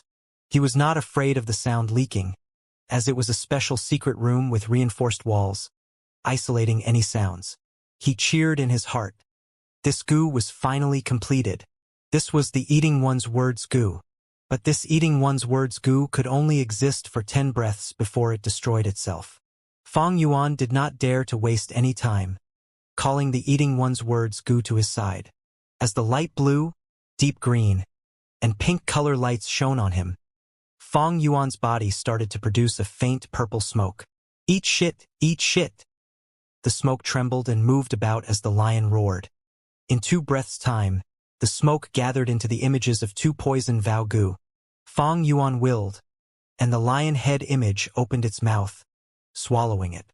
As it chewed, the poison vow goo gave out an indignant cry, but it soon came to a stop. The lion head image opened its mouth again, swallowing the other poison vow goo. As it chewed, the poison vow goo was completely eliminated. Not a trace of purple smoke remained on Fong Yuan. A few breaths later, the lion head image exploded into a 3-color rain in the air. The light rained down, causing the entire secret room to shine brilliantly. Fong Yuan stood among the light raindrops, revealing a cold smile as his lips curled up. "Poison vow goo? Ha ha ha. Trying to restrict me with a poison vow goo. How naive." However, they could not be blamed. In his previous life, this eating one's words goo only appeared 200 years later. It originated from a tribe leader in the West Desert, only spreading around the world after another few decades. After 10 more years, someone finally invented the black and white paper goo replacing the poison vow goo. It could not be broken by the eating one's words goo. The eating one's words goo lost its effects, but in another few hundred years, the distorting black and white goo appeared, which was able to overrule the power of the black and white paper goo. Poison vow goo, eating one's words goo, black and white paper goo, distorting black and white goo. This was just a small segment of the struggle between agreements and breaking them. The struggle has been going on since the beginning of time and will continue into the future. Fong Yuan possessed 500 years of experience. It was as if he was ahead of the world by 500 years. It was not hard to overrule the poison vow goo. Once the restraints were gone, Fong Yuan felt relaxed. Most importantly, he only removed his side of the vow. Thus, Shang Yizi and Bai Ningbing still had the restraints of the poison vow goo on them. This way, Fong Yuan held the complete advantage against these 2 people. Shang Yizi is narrow-minded. After I extorted him like this, he will definitely take revenge. But I have already planned for that. I shall let him play around for now. As for Bai Ningbing, now that you are dancing in the palm of my hands, I will make good use of you in the short run. There is no need to fall out yet. These few days after I gave away half my primeval stones and bought many goo, I spent over tens of thousands of primeval stones, including the banquet treat, Nan Cho Garden's rental, the expenses at the gambling den, and the food for goo worms. I have only 420,000 left. If one did not have huge worries, they would worry about small things. Thinking about this, Fang Yuan frowned. He wanted to assemble a set of goo worms. He might seem wealthy now, but it was not enough. Rank 1 goo worms were around 500 primeval stones. Rank 2 were 500 to 1,000. Rank 3 ranged from 1,000 to 10,000. For rank 4, it ranged from 10,000 to 100,000. For rank 5, it could range from 100,000 to 1,000,000. Rank 6 goo has never been sold before. These prices were only for ordinary goo. Some rare goo like liquor worm had the price of a rank 2 goo, although they were rank 1. The relic goo was even more expensive. Green copper relic goo was 2,000, red steel relic goo was 8,000, white silver relic goo was 50,000, and the yellow gold relic goo was close to 300,000. Fang Yuan had 420,000 now. He could not even afford 2 yellow gold relic goo. Relic goo were natural goo. They cannot be refined by goo masters. In many occasions, not even money could buy them. I want to stay here for 2-3 years. 420,000 won't even last me for a year. Goo masters rely on resources to cultivate. The higher the rank, more the expenses. Next, I still have to spend a ton on the gambling den. I need to find a good way to earn money. Shang Clan City was bustling and competition was intense, but chances were everywhere. As long as you had the ability, earning money was easy, but without ability you will get eliminated. This was another law of nature, filled with cruel competition. Fang Yuan combined his previous life's experiences and his understanding of this life, already having an idea on how to earn primeval stones. That would be the battle stage. Wei Yang was distressed. He had been having a headache for the past few days. Shang Yanfei wanted to recruit Fang and Bai, but even after Wei Yang's probing, the two did not show a hint of interest in joining them. This was normal. They were youngsters, hot-blooded and at the peak of their lives, having grand aspirations and did not want to be under anyone, always thinking that effort was the key to success in this world. Naive, so very naive. Wei Yang could understand. He went through this phase in his youth. Thus, he did not directly recruit Fang and Bai. Once he made it clear and got rejected, there would be no way to salvage the situation. Wei Yang was a sly fox. He had already devised a plan to make the two slowly fall into his trap. He did not think of anything scheming or devious. For something like recruiting talents, the important thing was willingness. If they were forced, it would ruin the entire result. Especially after Wei Yang had interacted with these two for a few days, he knew they were not the type to give in. Thus, Wei Yang decided to take it slow as he influenced them gradually, using a righteous method to achieve victory. For this, he had great confidence. What does a goo master's cultivation rely on? Resources. It is easy for righteous goo masters, but for demonic goo masters, Wei Yang was once a demonic goo master, fighting his way out of the battle stage. He knew the hardships of being a demonic goo master. Goo master's cultivation could not steer away from primeval stones, goo worms, and food to feed them. The higher the cultivation, the greater the need for them. At the start, goo masters could still fulfill this need using their own abilities. But later, they would find that the resources needed were too huge, and competition got more intense. Sometimes they were even unable to procure food for themselves. When Wei Yang was rank 1, he stepped into the battle stage. From rank 1 to 2, then to 3, the stronger he got, the weaker he felt. Like a scholar, the more he learned, the more ignorant he felt about himself. The stronger Wei Yang got, the more he knew how weak he was. An individual was so weak, only by relying on others and relying on a clan could one survive better. When he realized this, he accepted Shang Yanfei's offer. He had gone through this himself. When Fang and Bai learn how weak they are alone, Shang clan's recruitment will come to fulfillment. But before that, I cannot watch Fang Zhang step into the wrong path. This would expend his youth and effort, and put that great talent he has to waste. In Wei Yang's perspective, Fang Yuan choosing the strength path was a huge mistake. The hot-bloodedness and ignorance of youth. Strength path? From Shang clan battle stage, among those demonic Gu masters who managed to make it out, which one used strength to dominate? None. Strength path is one for bottom feeders. It cannot help a Gu master in succeeding. Thinking of relying on the strength path to make it big in life. That chance. Nonetheless, things did not advance as he wished. These days, Wei Yang had approached Fang Yuan and advised him many times, but each time, he was rejected as Fang Yuan kept a firm attitude. Wei Yang learnt just how stubborn Fang Yuan could be. After failing many times, he went back and considered it carefully, finally deciding on a new method of advising. This day he came again. Brother Wei, you are advising me to enter the battle stage and participate in battles? Fang Yuan showed a confused expression. Yes, I relied on the battle stage, cultivating step by step.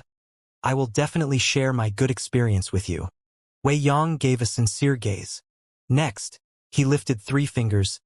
There are 3 benefits you can gain from entering the battle stage. Firstly, you can earn a fortune. Each battle that you participate in, as long as you win, you can gain primeval stones. The more viewers you get, the more the primeval stones you earn. Secondly, you can gain Gu worms. There is a rule in the battle stage. The winner can choose a Gu from the loser and take it from them. Thirdly, entering the battle stage can train your battle tactics. At the same time, it examines the strength and cooperativeness of your Gu worms. It would help you to make the relevant adjustments. Fang Yuan heard Wei Yang's final sentence, and understood in his heart. These days, Wei Yang had advised him to give up on the strength path, and change to another path. After failing, he decided to use an indirect method, using the battle stage to let Fang Yuan experience the weakness of the strength path, forcing him to give up on it. The cultivation of the strength path was decided after a long and thorough analysis. It has great benefits for my future, how could I change it? But the battle stage is also part of my plans. Thinking so, Fang Yuan nodded, agreeing with Wei Yang. Wei Yang was joyous. Back when you fought with me, you only borrowed the use of the battle stage. Shang clan's battle stage has a refined system. If you want to participate, you will need to sign up for it. Follow me. Thus, the two came to 5th Inner City's battle zone. This was far more crowded than 3rd Inner City. As people moved about, all sorts of voices entered Fang Yuan's ears, and an intense atmosphere assaulted him. Did you hear? Li Hao won again. This is his 13th consecutive victory.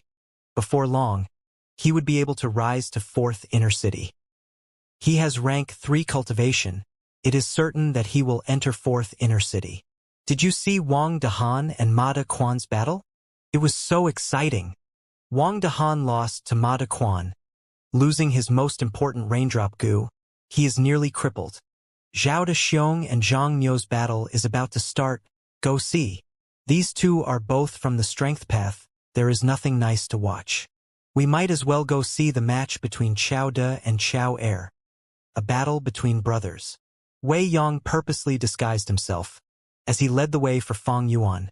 As he said, you need to have 30 net victories in 5th Inner City to advance to 4th Inner City. There, you will need 80 net victories to advance to 3rd Inner City. What do I mean by net victory? For example, if you won 10 battles and lost 2, you would have 8 net victories. The battle stage is split into 3 levels, low level in 5th Inner City, middle level in 4th Inner City, and high level in 3rd Inner City. Little brother, you are a newbie at the battle stage. Your wins and losses are both 0. According to the rules, you will have to start at 5th Inner City. Don't be anxious yet. The way I look at it, you should be able to quickly rise to middle level. As for high level, it might take quite some effort, but it should still be quite fast. A year or 2 would do. Wei Yang patted Fang Yuan's shoulders and said. He acknowledged Fang Yuan's battle talent, but the strength path only dominated the middle and lower levels. Once he got to the high-level battle stage, where experts roamed, the strength path's weakness would gradually show, being greatly suppressed by other paths. Under Wei Yang's lead, the two came to a grand hall. In the hall, there was a great number of Gu masters requesting battles or checking battle details. Some were here to participate, some were here to watch battles, and there were even some here to set up their betting business. Wei Yong did not squeeze with them, but pushed open a small door. There was a narrow walkway behind the door, and 2 Gu masters guarded it. One of the Gu masters came forward, saying to Wei Yong and Fang Yuan, "This is a special reception. Unauthorized people are not allowed to enter." Wei Yong displayed his clan elder token, and the 2 quickly cupped their fists and gave way. After crossing the tunnel, it was another hall with 4 reception tables. 3 of the tables had guests already. This place was much quieter than the grand hall. Fang Yuan used Gu Yufang Zheng's name to sign up. After paying 500 primeval stones, he obtained a vine information Gu. This Gu was like a long vine, having many large jade green leaves. It was a rank 1 Gu, storing some of Fang Yuan's information inside. This Gu was not bought by Fang Yuan but rented to him by Shang Clan City. Fang Yuan was in charge of feeding it, but he could not alter the information inside. Only Shang Clan could. Of course, it was not hard to hack the rank 1 Vine information Gu, but Shang Clan had a backup copy of the information, and with everyone's watchful gaze, situations where the information was fake rarely happened. There are not many rules in the battle stage, there is a high degree of freedom. If you wish to battle, come here to sign up. Shang Clan will assign you an opponent. They can be stronger or weaker than you, but you can also designate the opponent you want, although they will have to agree. Once a month, an individual has 1 chance to challenge another person, where they are not allowed to reject. Moreover, there is also a restriction in the number of battles in the battle stage. Person can only issue 1 challenge a day. Every 10 days you have to participate in at least 1 battle or we will remove 1 win from you. If your overall losses reach 5, your qualification will be revoked. If you want to participate again, you will need to sign up again. Now, are you interested in taking part and trying it out? Wei Yang smiled. Fang Yuan nodded. This was the special reception. The efficiency of the receptionists was high. Fang Yuan was quickly assigned an opponent. The time is 1:30 p.m. The location is at number 5 battle stage. The terrain is grassland. There were only about 7 minutes till the start of the battle. Wei Yang brought Fang Yuan over to number 5 battle stage. His opponent was already waiting inside. He was a young man, tall and skinny, an ordinary appearance and wore a green shirt. Seeing Fang Yuan enter the stage, joy flashed across his eyes. Looking at Fang Yuan, he was just a youngster. How high could his cultivation be? Looking at himself, he had recently advanced to rank 2 middle stage. This was his first battle since coming out of closed cultivation. It was a good sign. Fang Yuan entered the field. Number 5 battle stage was a middle stage battlefield, more than twice as large as the previous flagstone stage they had fought in before. The battlefield was covered in grass. Fang Yuan stepped on the ground with his boots, feeling the soft, loamy soil underneath. There were only 2 to 3 people watching, including the disguised Wei Yang. Watching battles required primeval stones. Fang Yuan was a nobody. His opponent Tang Qing was slightly famous, but after his closed cultivation, the little attention he received previously vanished completely. Clang! The bells rang loudly, signifying the start of the battle. My name is Tang Qing. The young man was a gentleman, cupping his fists towards Fang Yuan. Jumping grass. Fang Yuan willed, stepping hard and bursting forth. What the fuck? Attacking like that? Tang Qing was taken aback, not expecting this youngster to be so shameless. Sneak attacking in public. He completely ignored the formalities. No sooner said than done. Fang Yuan moved like lightning, pouncing on Tang Qing. Pew! A strong wind blew. Tang Qing only saw darkness in front of him, and before he was able to react, Fang Yuan's fist hit his chest. At once, Tang Qing could feel an intense pain assaulting him, almost causing him to faint on the spot. His ears could only hear the sound of winds brushing by as his vision rolled back. He was sent flying by Fang Yuan's frontal assault. When he landed, his head spun. He saw grass, then the railings of the battle stage, then his face rubbed against the dirt. As he flipped and rolled, the grass was uprooted by the friction, causing the black soil to be exposed. His body was covered in grass and soil. The smell from the juices of the grass The soil and fresh blood mixed together and entered his nose. He laid on the ground, dazed. After rolling and tumbling for so long, he felt his entire body hurting. But this feeling was nothing compared to the intense pain on his chest. He lowered his head to look at his chest and breathed in cold air, only to see that the left side of his chest had caved in by 2 inches. His skin was torn and flesh was exposed. His pale ribcage could be seen, broken. A stream of fresh blood poured out like a fountain. Fang Yuan had great strength and also attacked suddenly, causing Tang Qing to be severely injured. Tang Qing stared with wide-opened eyes. After the shock, hatred burst out of his heart like burning magma. This rascal, unscrupulous and shameless, attacking me by surprise, causing me to be severely injured. I want to kill him. I want to tear him into pieces. Go die. Just at this moment, Tang Qing heard Fang Yuan's growls. Fang Yuan took a few steps to arrive before Tang Qing.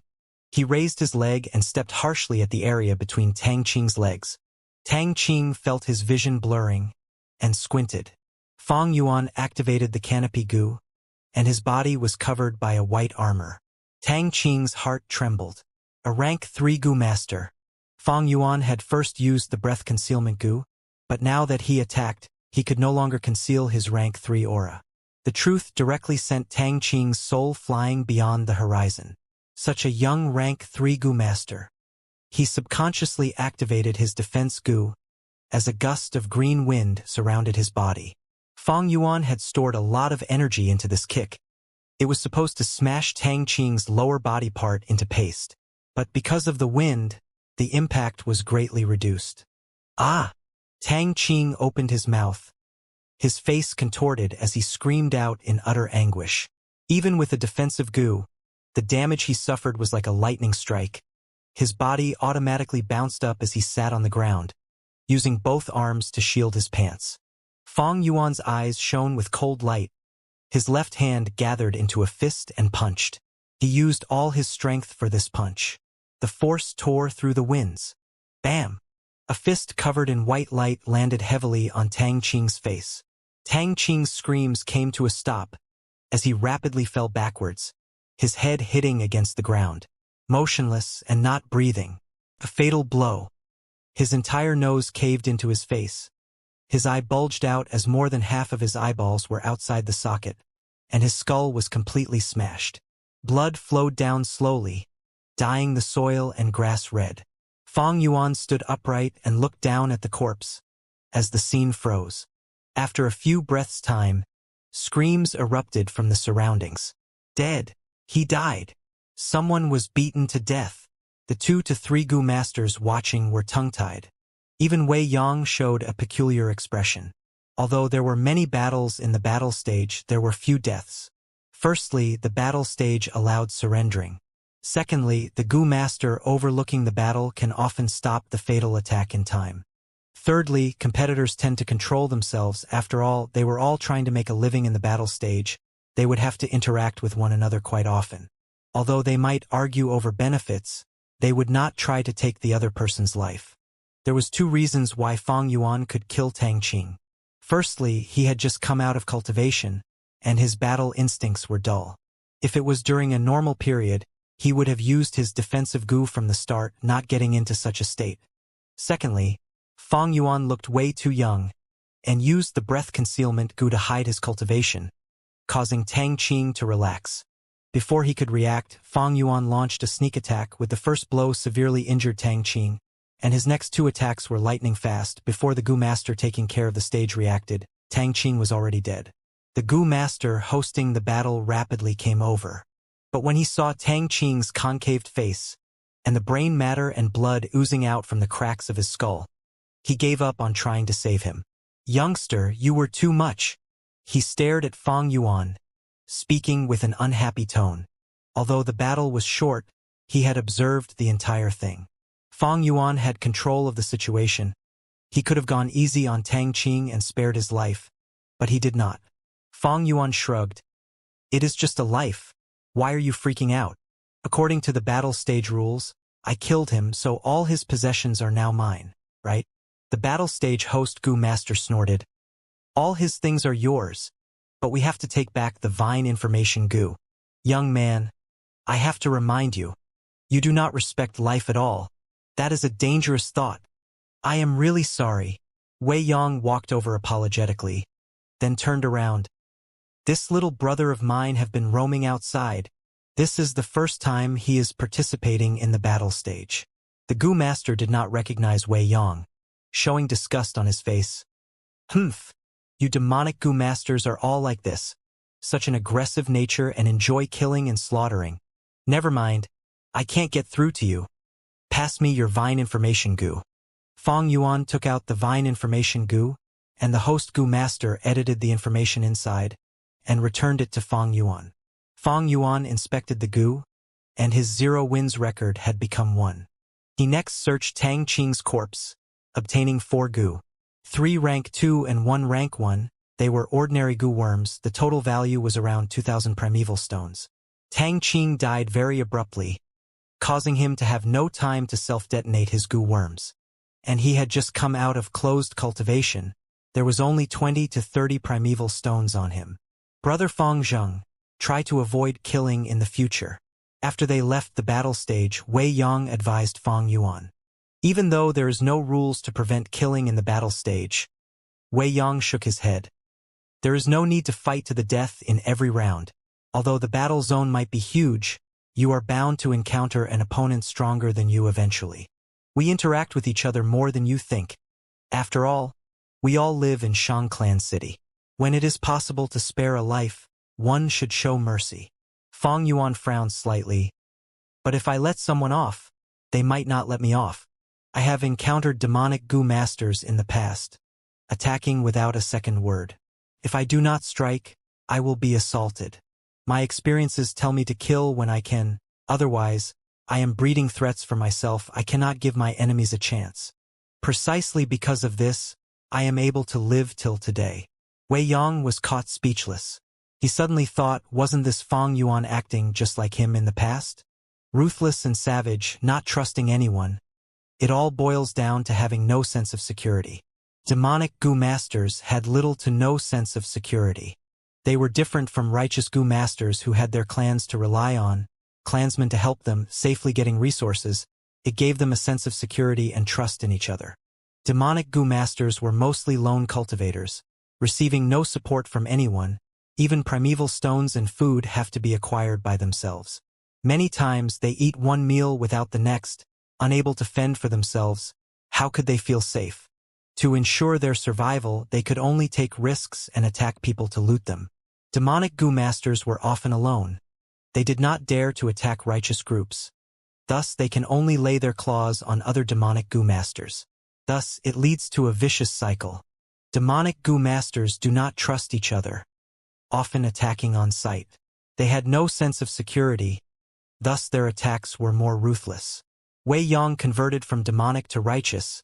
His rich life experience gave him a deep understanding of both factions, more than any ordinary person. Why is it that the righteous faction flourished, and the demonic faction have to be suppressed? It was due to this. Fong Yuan's ruthless acts were completely understandable to Wei Yong, and because he understood, his heart went out to Fong Yuan. Although he is rank 3 cultivation, and has rich battle senses, he is still a kid. Looking at his attacks, I can tell how much hardship he has been through. Come to think of it, if he spared his opponent, wouldn't that be more strange? He did not spare his opponent, just like other demonic Goo Masters who initially entered the battle stage. I was like that too, wasn't I? Never mind, as time passes he will slowly change. This change is gradual and subtle. I cannot forcefully influence him. Thinking so, Wei Yong stopped his nagging and changed topic to the battle earlier. Little brother Fong Zheng, you said earlier that you have used several goo to modify your body and increase your strength. Just how many did you use? Since Brother Wei is asking, I shall answer to the best of my ability. I used 3 black and white boar goo, crocodile strength goo, and currently the brown baronate strength goo that I just bought. Fong Yuan smiled lightly. Black and white boar goo gave you the strength of 2 boars. Crocodile strength goo gave you the strength of a crocodile. But brother, have you thought about it? If a boar charged at you, what injuries would you sustain? Wei Yang spoke with an enlightening tone. Fang Yuan knew Wei Yang's intentions. Thus he cooperated, saying, "If he does not defend, how can a mortal body take the hit of a wild boar? His stomach will tear and it would be a gruesome sight." Wei Yang's smile widened. "Then if you place that person's head in a crocodile's mouth, and the crocodile bites, what would happen? The head would burst like a watermelon." Fang Yuan replied. Wei Yang next asked, "You have the strength of 2 boars, 1 crocodile, and your own strength. Your first punch, however, only made a dent in his chest and broke a few ribs. Your third punch landed on his face, but only cracked his skull. What does that say?" But before Fang Yuan replied, he continued, "Punches and kicks can only unleash a portion of the strength in a person's body. Although you have 2 boars and 1 crocodile's strength, how many % can you use? The greatest weakness of the strength path lies here. A person's strength is like a huge vat filled with water, but when you battle, you can only use a portion of that water. Black and white boar goo, crocodile strength goo, brown bear innate strength goo, these can permanently increase strength but are expensive goo. You invested so much money, yet only getting a portion of the results, sometimes not even 10%.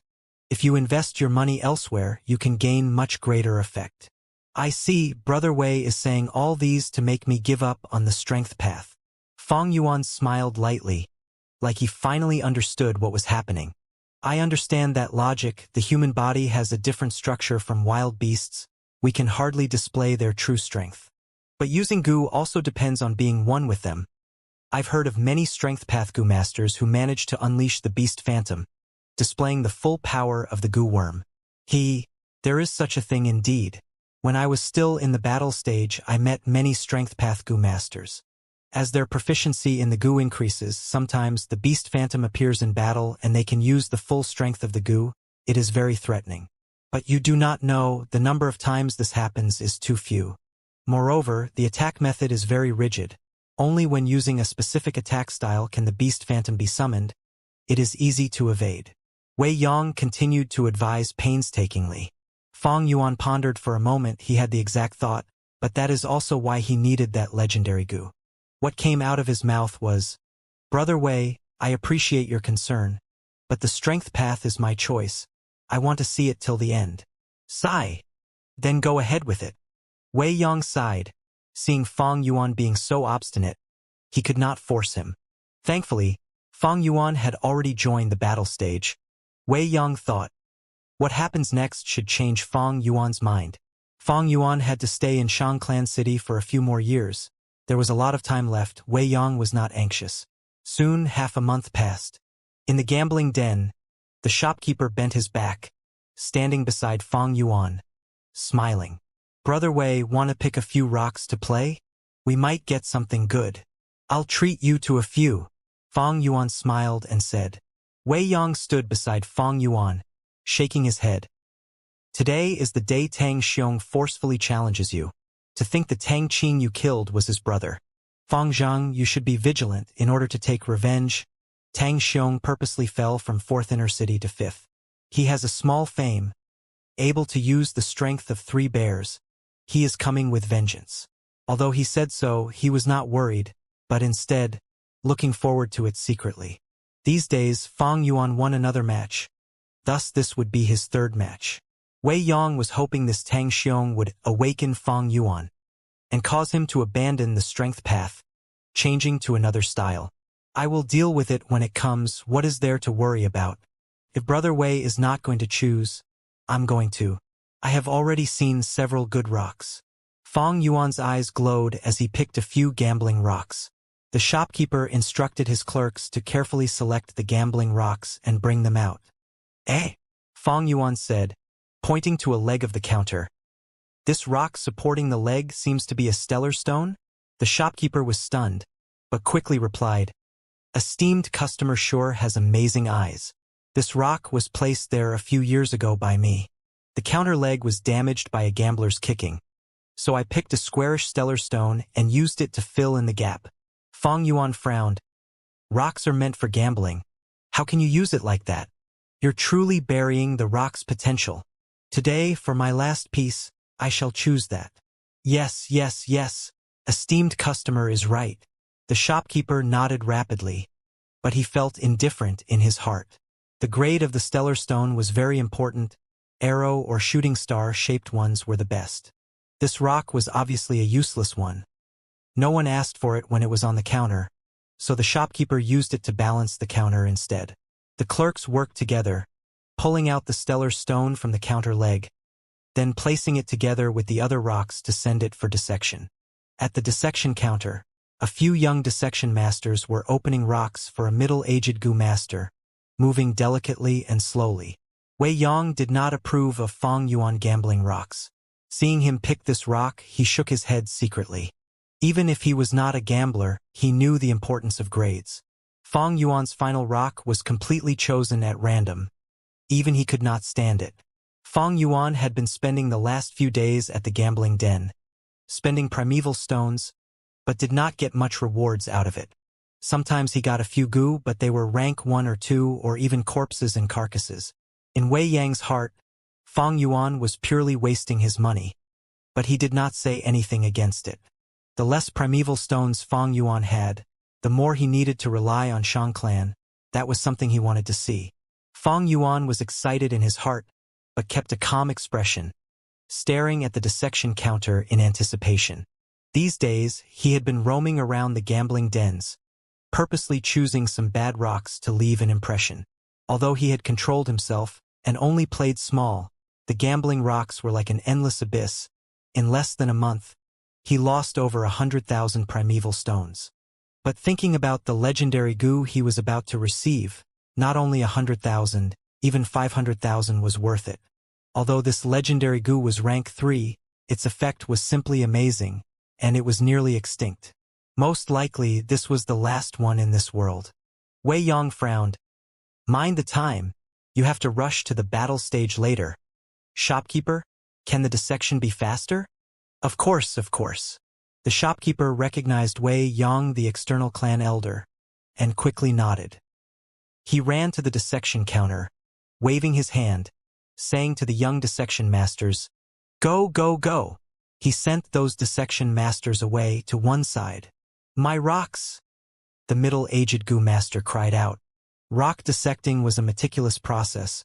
Once they got interrupted, the young dissection masters flustered and caused a few of the rocks to be destroyed.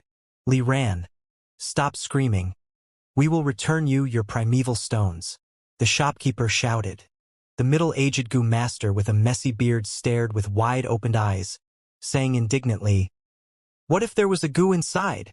The shopkeeper laughed in disdain, waving his hand at the middle-aged Gu master. "Come on, Li ran. You have been gambling for so many years.